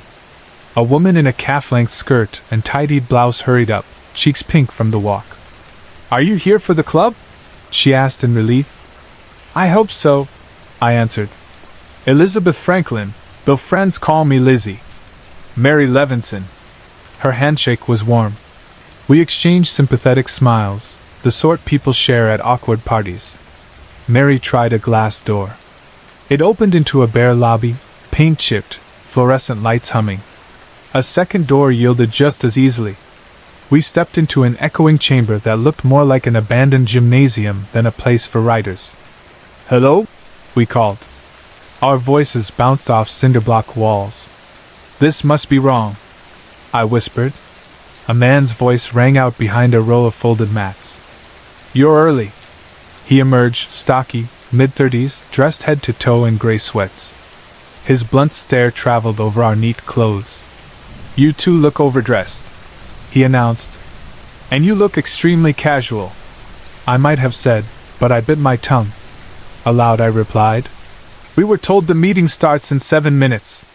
"Exactly," he said. "Early." I forced a polite smile. "I'm Elizabeth. This is Mary. Are you part of the group?" "Jack McDougal." He said it like a title. "Yes, I'm part of the organization." Before I could ask more, the outside door slammed again, and 3 people entered, a tall man in athletic shorts, a woman in a flowing printed dress, and another woman in a fitted blazer. Jack greeted them like old friends. "Billy! Greta! Rachel! Good to see you." How did he already know half the members? While they chatted, 2 more participants arrived. One introduced himself as Heath. He preferred the single name, and beside him was Carrie, petite and blonde, ponytail swinging. The 7th arrival was a nervous, slight man with unkempt dark hair. He slipped in without greeting anyone, eyes fixed on the floor. Jack clapped his hands. "We're waiting on just one more. Then we'll get started." I glanced at Heath. Enormous shoulders, thick blonde beard, then at Carrie, who stood scarcely above his elbow. My unease grew. No tables waited, no circle of chairs, no notebooks or pens in sight. Everyone except Mary and I seemed to know one another. A booming voice called from the entrance. "Hello, friends!" We turned. The final member, surely the final member, skipped inside wearing bright red trousers, a matching jacket, and shoes that glittered. Curls bleached a harsh yellow framed a too wide grin. He looked like a children's entertainer past his prime. "Mikey's here," he declared. "So let's begin." He hustled forward, clapping. "For newcomers, I'm Michael Fritz, but please call me Mikey." The plastic smile belonged on a carnival poster. "Now we need workspace. You." He thrust a finger at Heath. "Fetch 2 large tables from the back room. Jack and Billy, help him." The 3 men obeyed without question. Mikey turned to the women. "Chairs, ladies, 10 folding ones. Move!" We scrambled through a side door into a dim storage area. Stacked against the wall were dusty metal chairs. I lifted 2. Mary grabbed another pair. Over the scrape of aluminum we heard Mikey barking more orders. Back in the main hall, the men dragged out the promised tables and shoved them together. We arranged chairs. Mikey placed a small basket of blank stickers on the tabletop, and scattered pens beside it. "Name tags," he announced. "Write clearly." I printed Elizabeth, and pressed the sticker to my blouse. The quiet dark-haired man scribbled something illegible. "Pete," I guessed. Once everyone was seated, Mikey planted himself at the table's head. "We begin with a 10-minute free write," he said. "Pen to paper non-stop. Do not lift your nib until I say stop." Finally, actual writing. I opened my binder to a fresh sheet. Mikey sliced the air with one hand. "Begin now." The room fell silent except for scratching pens. 3 minutes passed, 4. Concentration settled over me. Words flowed. I glanced up once and saw Mikey slip a small packet into Jack's palm. The gesture was quick, but unmistakable. My pulse jumped. Drugs? Money? I bent over my page, forcing attention back to the exercise. Around the 7th minute, low whispers drifted from the opposite side of the table. Heath nudged Billy. Carrie giggled behind her hand. Pete, previously hollow-eyed, leaned forward listening. Mikey watched them with indulgent pride, like a teacher pleased by his clever pupils. "Time," he declared. Pens dropped. Mikey lifted a plastic jug of dark red liquid that had appeared during the writing. Dixie's cups now stood before each participant. I had not seen them placed. I kept my hands in my lap. "We have 2 virgins among us," Mikey said, eyes shining. "Miss Mary Levinson and Miss Elizabeth Franklin. We must be gentle, friends. First, a toast." He nodded at Jack, who filled Mary's cup. Mary frowned. "I'm sorry. I only drink water." Mikey's laugh was thin and metallic. "How is your writing, Mary? I hope it's imaginative." Billy and Heath flanked Mary's chair. Jack lifted the cup again. Mary pressed her lips together and twisted away. Jack's face hardened. Mikey retrieved a coil of rope from beneath the table. Fear surged through me. The exit door was 50 feet away. I calculated the path between chairs and tables. While the others crowded Mary, I might reach the lobby, if Heath didn't block me again. "Mary, we help each other here," Billy said, smile revealing bare gums. "Our experiments benefit the group. Sometimes we give, sometimes we receive." Mary's eyes were glassy. Mikey must have slipped something into her drink already. "What do I give?" she slurred. "Just a little part of yourself," Mikey said sweetly. "Your brain." Mary's face strained of color. As Heath pinned her shoulders to the chair, Jack pried her mouth open and poured the red liquid between her teeth. She gagged, coughed, swallowed. Moments later her pupils shrank to pinpoints, and her body sagged. Panic froze me. Mikey turned his gaze on me and smiled those dreadful false teeth. "Someone didn't read the fine print," he crooned. "Our club performs exchanges. Last month Billy surrendered his teeth so I could enhance my grin. See?" He beamed. Billy's gummy smile confirmed the claim. "Before that," Mikey continued, "Pete kindly volunteered for a transorbital procedure. We hope to improve his emotional intelligence, but we may have tapped a bit too deep." He chuckled. Pete stared blankly at the table. Dried blood marked a thin scar beside his eye. "And now," Mikey said, "Mary will help restore Pete's lost brilliance." Tomorrow, Elizabeth, we shall discover what you can offer. The words shattered my paralysis. I bolted. Chairs toppled. I skirted the nearest table corner, sprinted for the lobby door. Heath lunged but slipped on a fallen chair. My pump slapped the sprung wooden floor. 10 feet remained, then 5. The lock clicked. Mikey stood before me, holding the key he had turned with theatrical leisure. I skidded to a halt.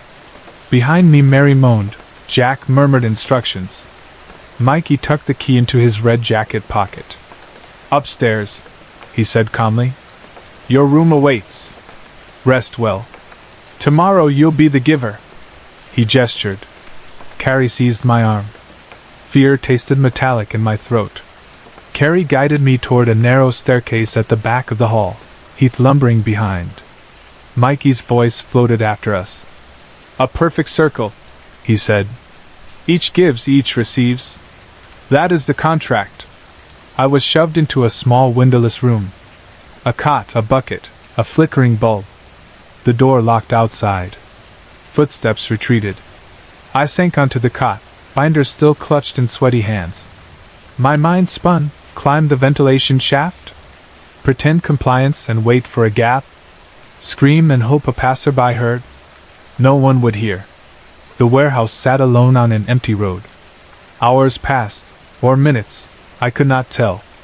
Eventually exhaustion dragged my eyes closed. I woke when the lock turned.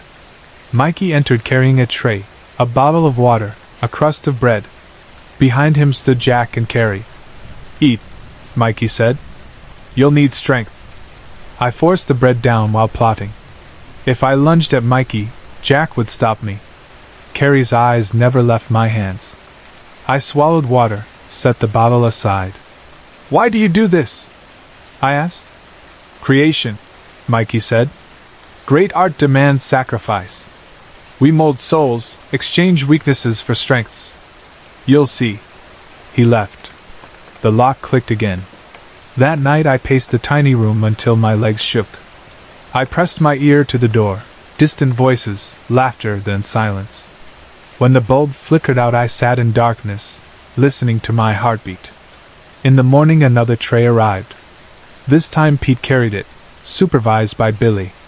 Pete's eyes were dull, but when our fingers brushed passing the bread, he whispered, "Run."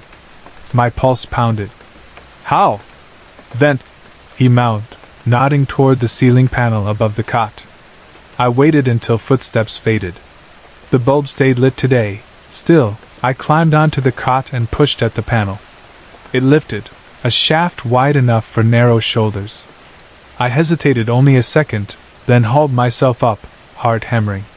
Dust choked my throat. I inched forward, pulling the panel back into place behind me. The shaft angled left. Through thin metal I heard Mikey's voice addressing the others below. We open Elizabeth tonight. Precision this time. No repeats of Pete's damage. Terror propelled me faster. The shaft soon split. I chose the branch that slanted downward, hoping for ground level. After 5 agonizing meters, a grate appeared. Through it I saw the lobby, empty. I kicked the grate. Rusty screws gave way. I dropped into the lobby, landing hard on my ankles. Pain shot up my shins, but I stayed upright. The outer glass door stood ahead, moonlight shining through. I limped toward freedom. A voice halted me. Leaving so soon, Lizzie? Jack stepped from a shadow beside the reception desk, rope coiled in his fist. Bruise-colored circles smudged his eyes. Whatever packet Mikey had given him had not been kind. I backed away. Jack advanced. Come quietly, he said. No need for bruises. Mikey hates ugly offerings. Desperation flared. I grasped the metal chair beside the wall and swung. The edge caught Jack's temple. He staggered, stunned. I swung again. He fell, rope unwinding across the floor. Fear blurred into rage. I struck until his breathing rattled shallow. I dropped the chair. My hands shook. Blood speckled the cream sleeve of my blouse. I fumbled with the lock, shoved the glass door, and stumbled into the night. The road stretched empty under streetlights. My car waited where I had parked it, keys still in my pocket. I slid behind the wheel, started the engine, and sped away, June wind roaring through the open roof.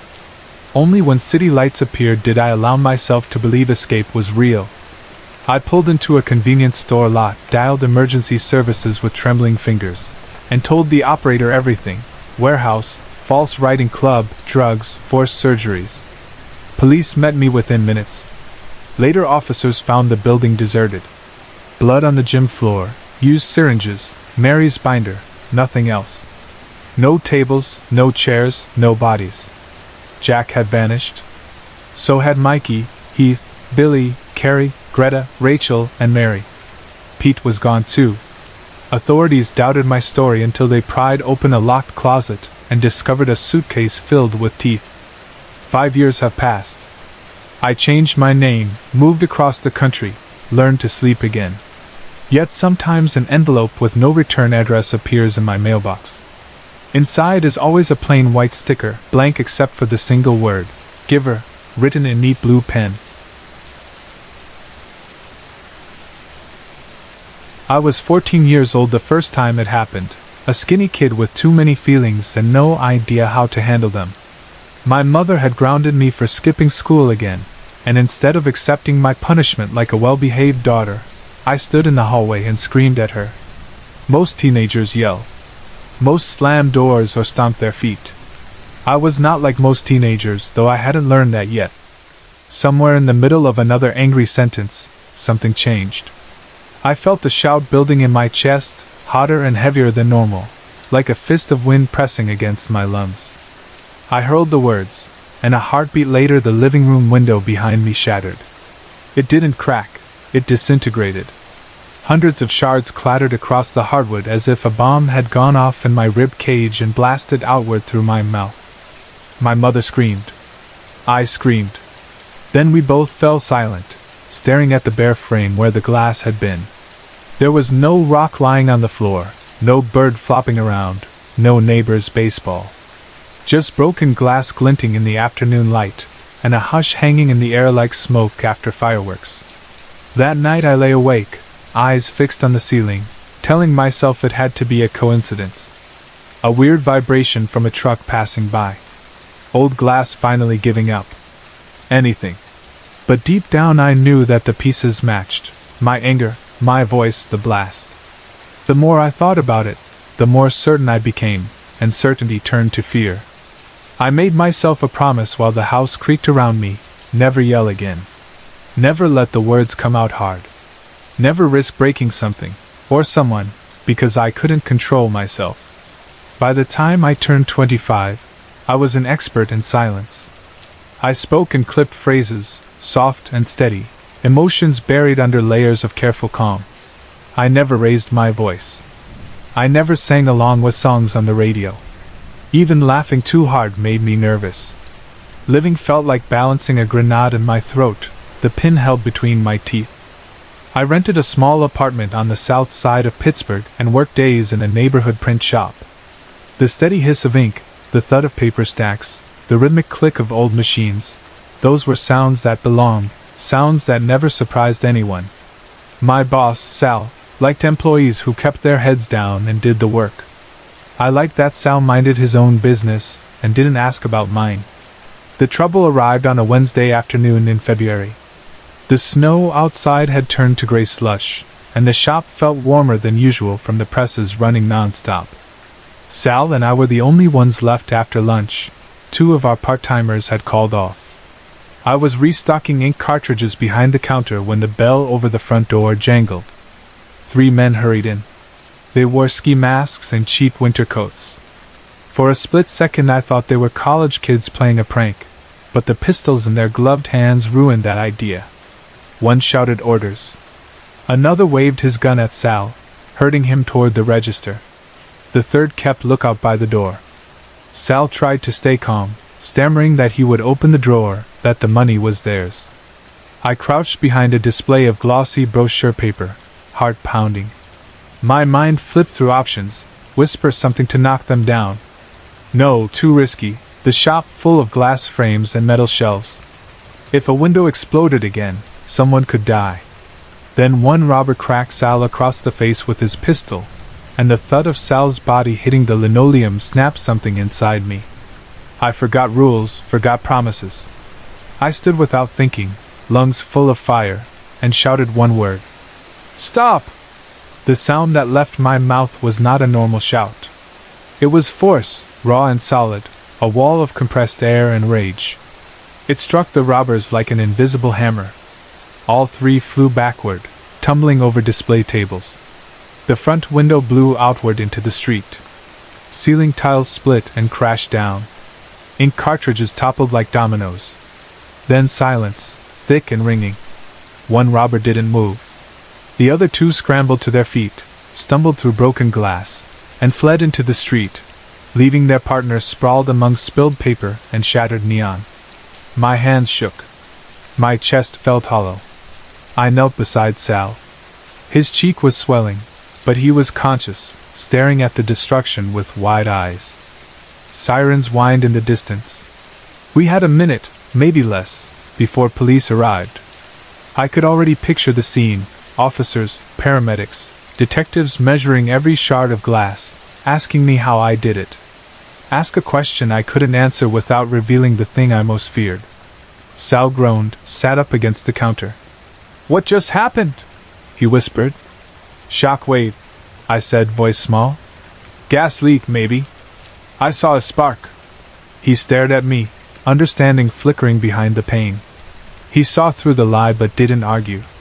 When the police burst in, weapons drawn, I repeated the story. Maybe the robbers dropped something volatile. Maybe a pipe ruptured.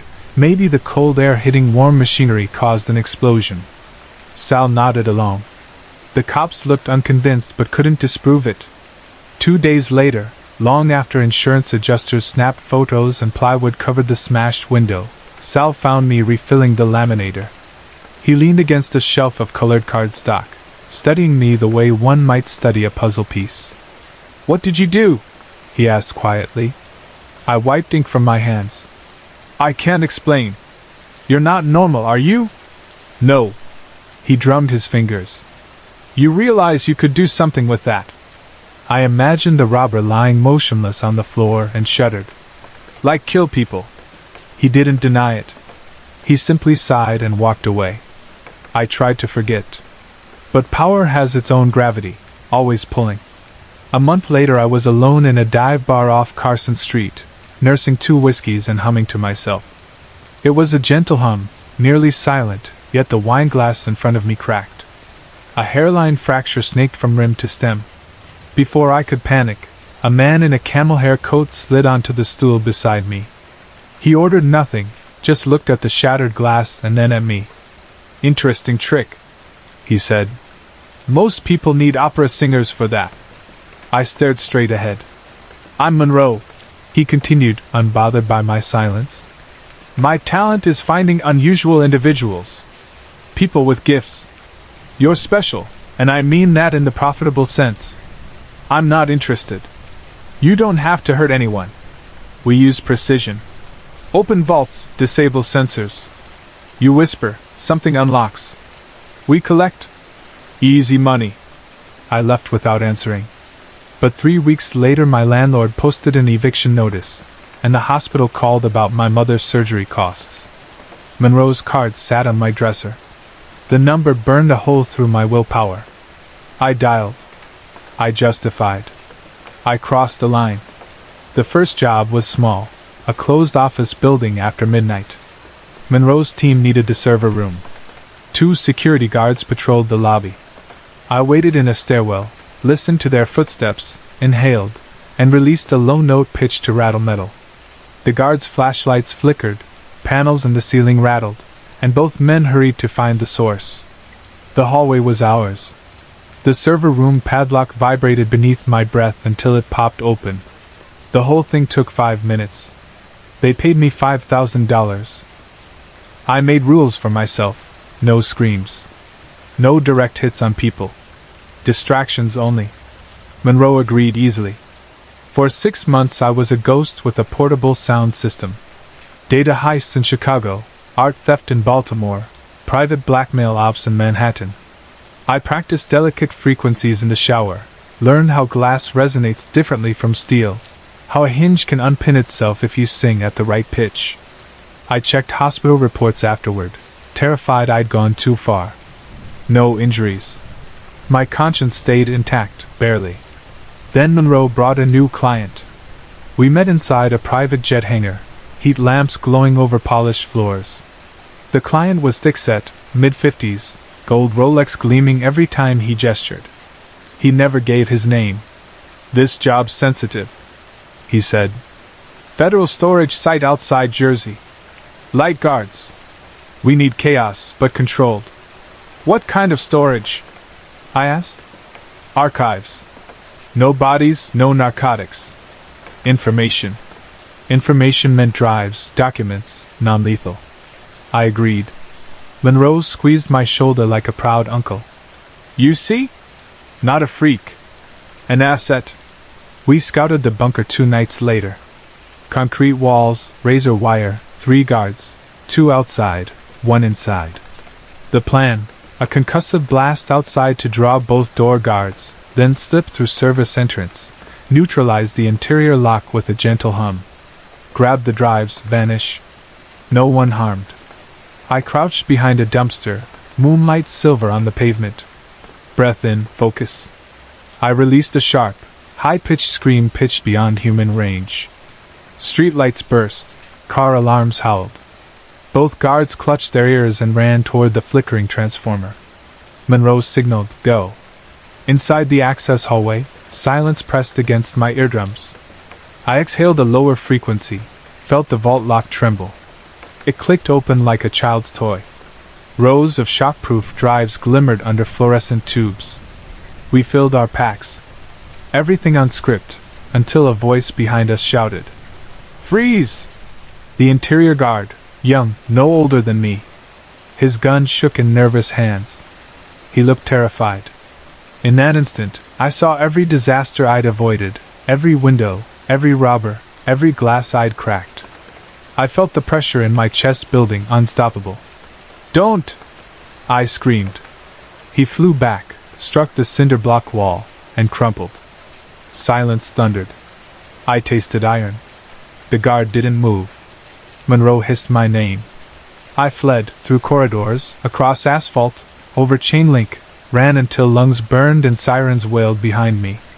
I dumped the black pack in a drainage ditch and hitchhiked west, coat soaked with sweat. The news said the guard lived but would never walk again. Guilt voiced itself in nightmares and migraines. I mailed anonymous cashier's checks to a rehabilitation center each month, careful to leave no trace. Never enough. Never close. Police questioned Monroe's known associates, but nobody linked me. Rumors circulated about an experimental sonic device. Scientists speculated, pundits argued. I hid in cheap motels, afraid to speak above a whisper. The power that once felt like armor now felt like a curse carved into my throat. 2 weeks later, I walked into the Pittsburgh police precinct and surrendered. I told them I'd created an illegal emitter, that it malfunctioned. I would not give details. They handed me to federal agents. Concrete holding cell, steel bed frame, foam mattress, no windows, nothing that could resonate or shatter. Perfect. A week into custody, a woman in a severe black suit visited. Pale eyes, hair in a knot, voice calm and firm. "You're a national security risk," she said. "I know. You could help us." "Pass." She closed the folder. "People like Monroe don't quit. He'll replace you or hunt you. Working with us protects you and the public. I'm not your weapon." Her gaze rested on me, measuring. "You could be." After she left, I imagined myself in a mirrored bunker wearing headphones, toppling buildings in places I'd never see. I refused. Months passed. I read paperbacks, did push UPS, memorized ceiling rivets. The pale-eyed woman returned twice, each visit quieter, both ending the same way. Then, one gray morning, the guard slid an envelope under my door. No stamps, no return address. Inside was a photograph, the young federal guard smiling from a wheelchair, teaching a group of children how to fold paper airplanes. On the back, neat handwriting said, "You didn't end me. You gave me a new beginning. I forgive you." I sat on the bunk and cried until my ribs ached. Forgiveness felt heavier than blame. It burned. When my eyes dried, I thought of Monroe, of the warehouse robbery, of the robbers blown across the print shop floor. I thought of every person I'd terrified into submission. I could not undo any of it, but I could speak truth, carefully. I asked the warden for a legal pad. Over 3 sleepless nights I wrote everything: Monroe's aliases, safe houses in 4 states, code words, shell companies, fence contacts in Miami, a woman named Liza who handled crypto wallets in Zurich. When the pale-eyed agent returned, I slid the stack across the table. "I'm not a weapon," I told her. "But I can be a witness." She read in silence. Finally, she nodded, an almost respectful gesture. Since then, the days blur. Court hearings await. I may serve years. I might disappear into a witness protection program. I don't know. But choices exist again, and that matters. Some nights, lying on the cot, I imagine a future. A classroom perhaps, where kids press a tuning fork to a glass of water, watching ripples dance. I explain how sound travels, how waves carry energy. I teach them safety, responsibility, wonder. I want to believe that could be real. I want to believe I can speak, or sing, without fear. For now, I remain quiet.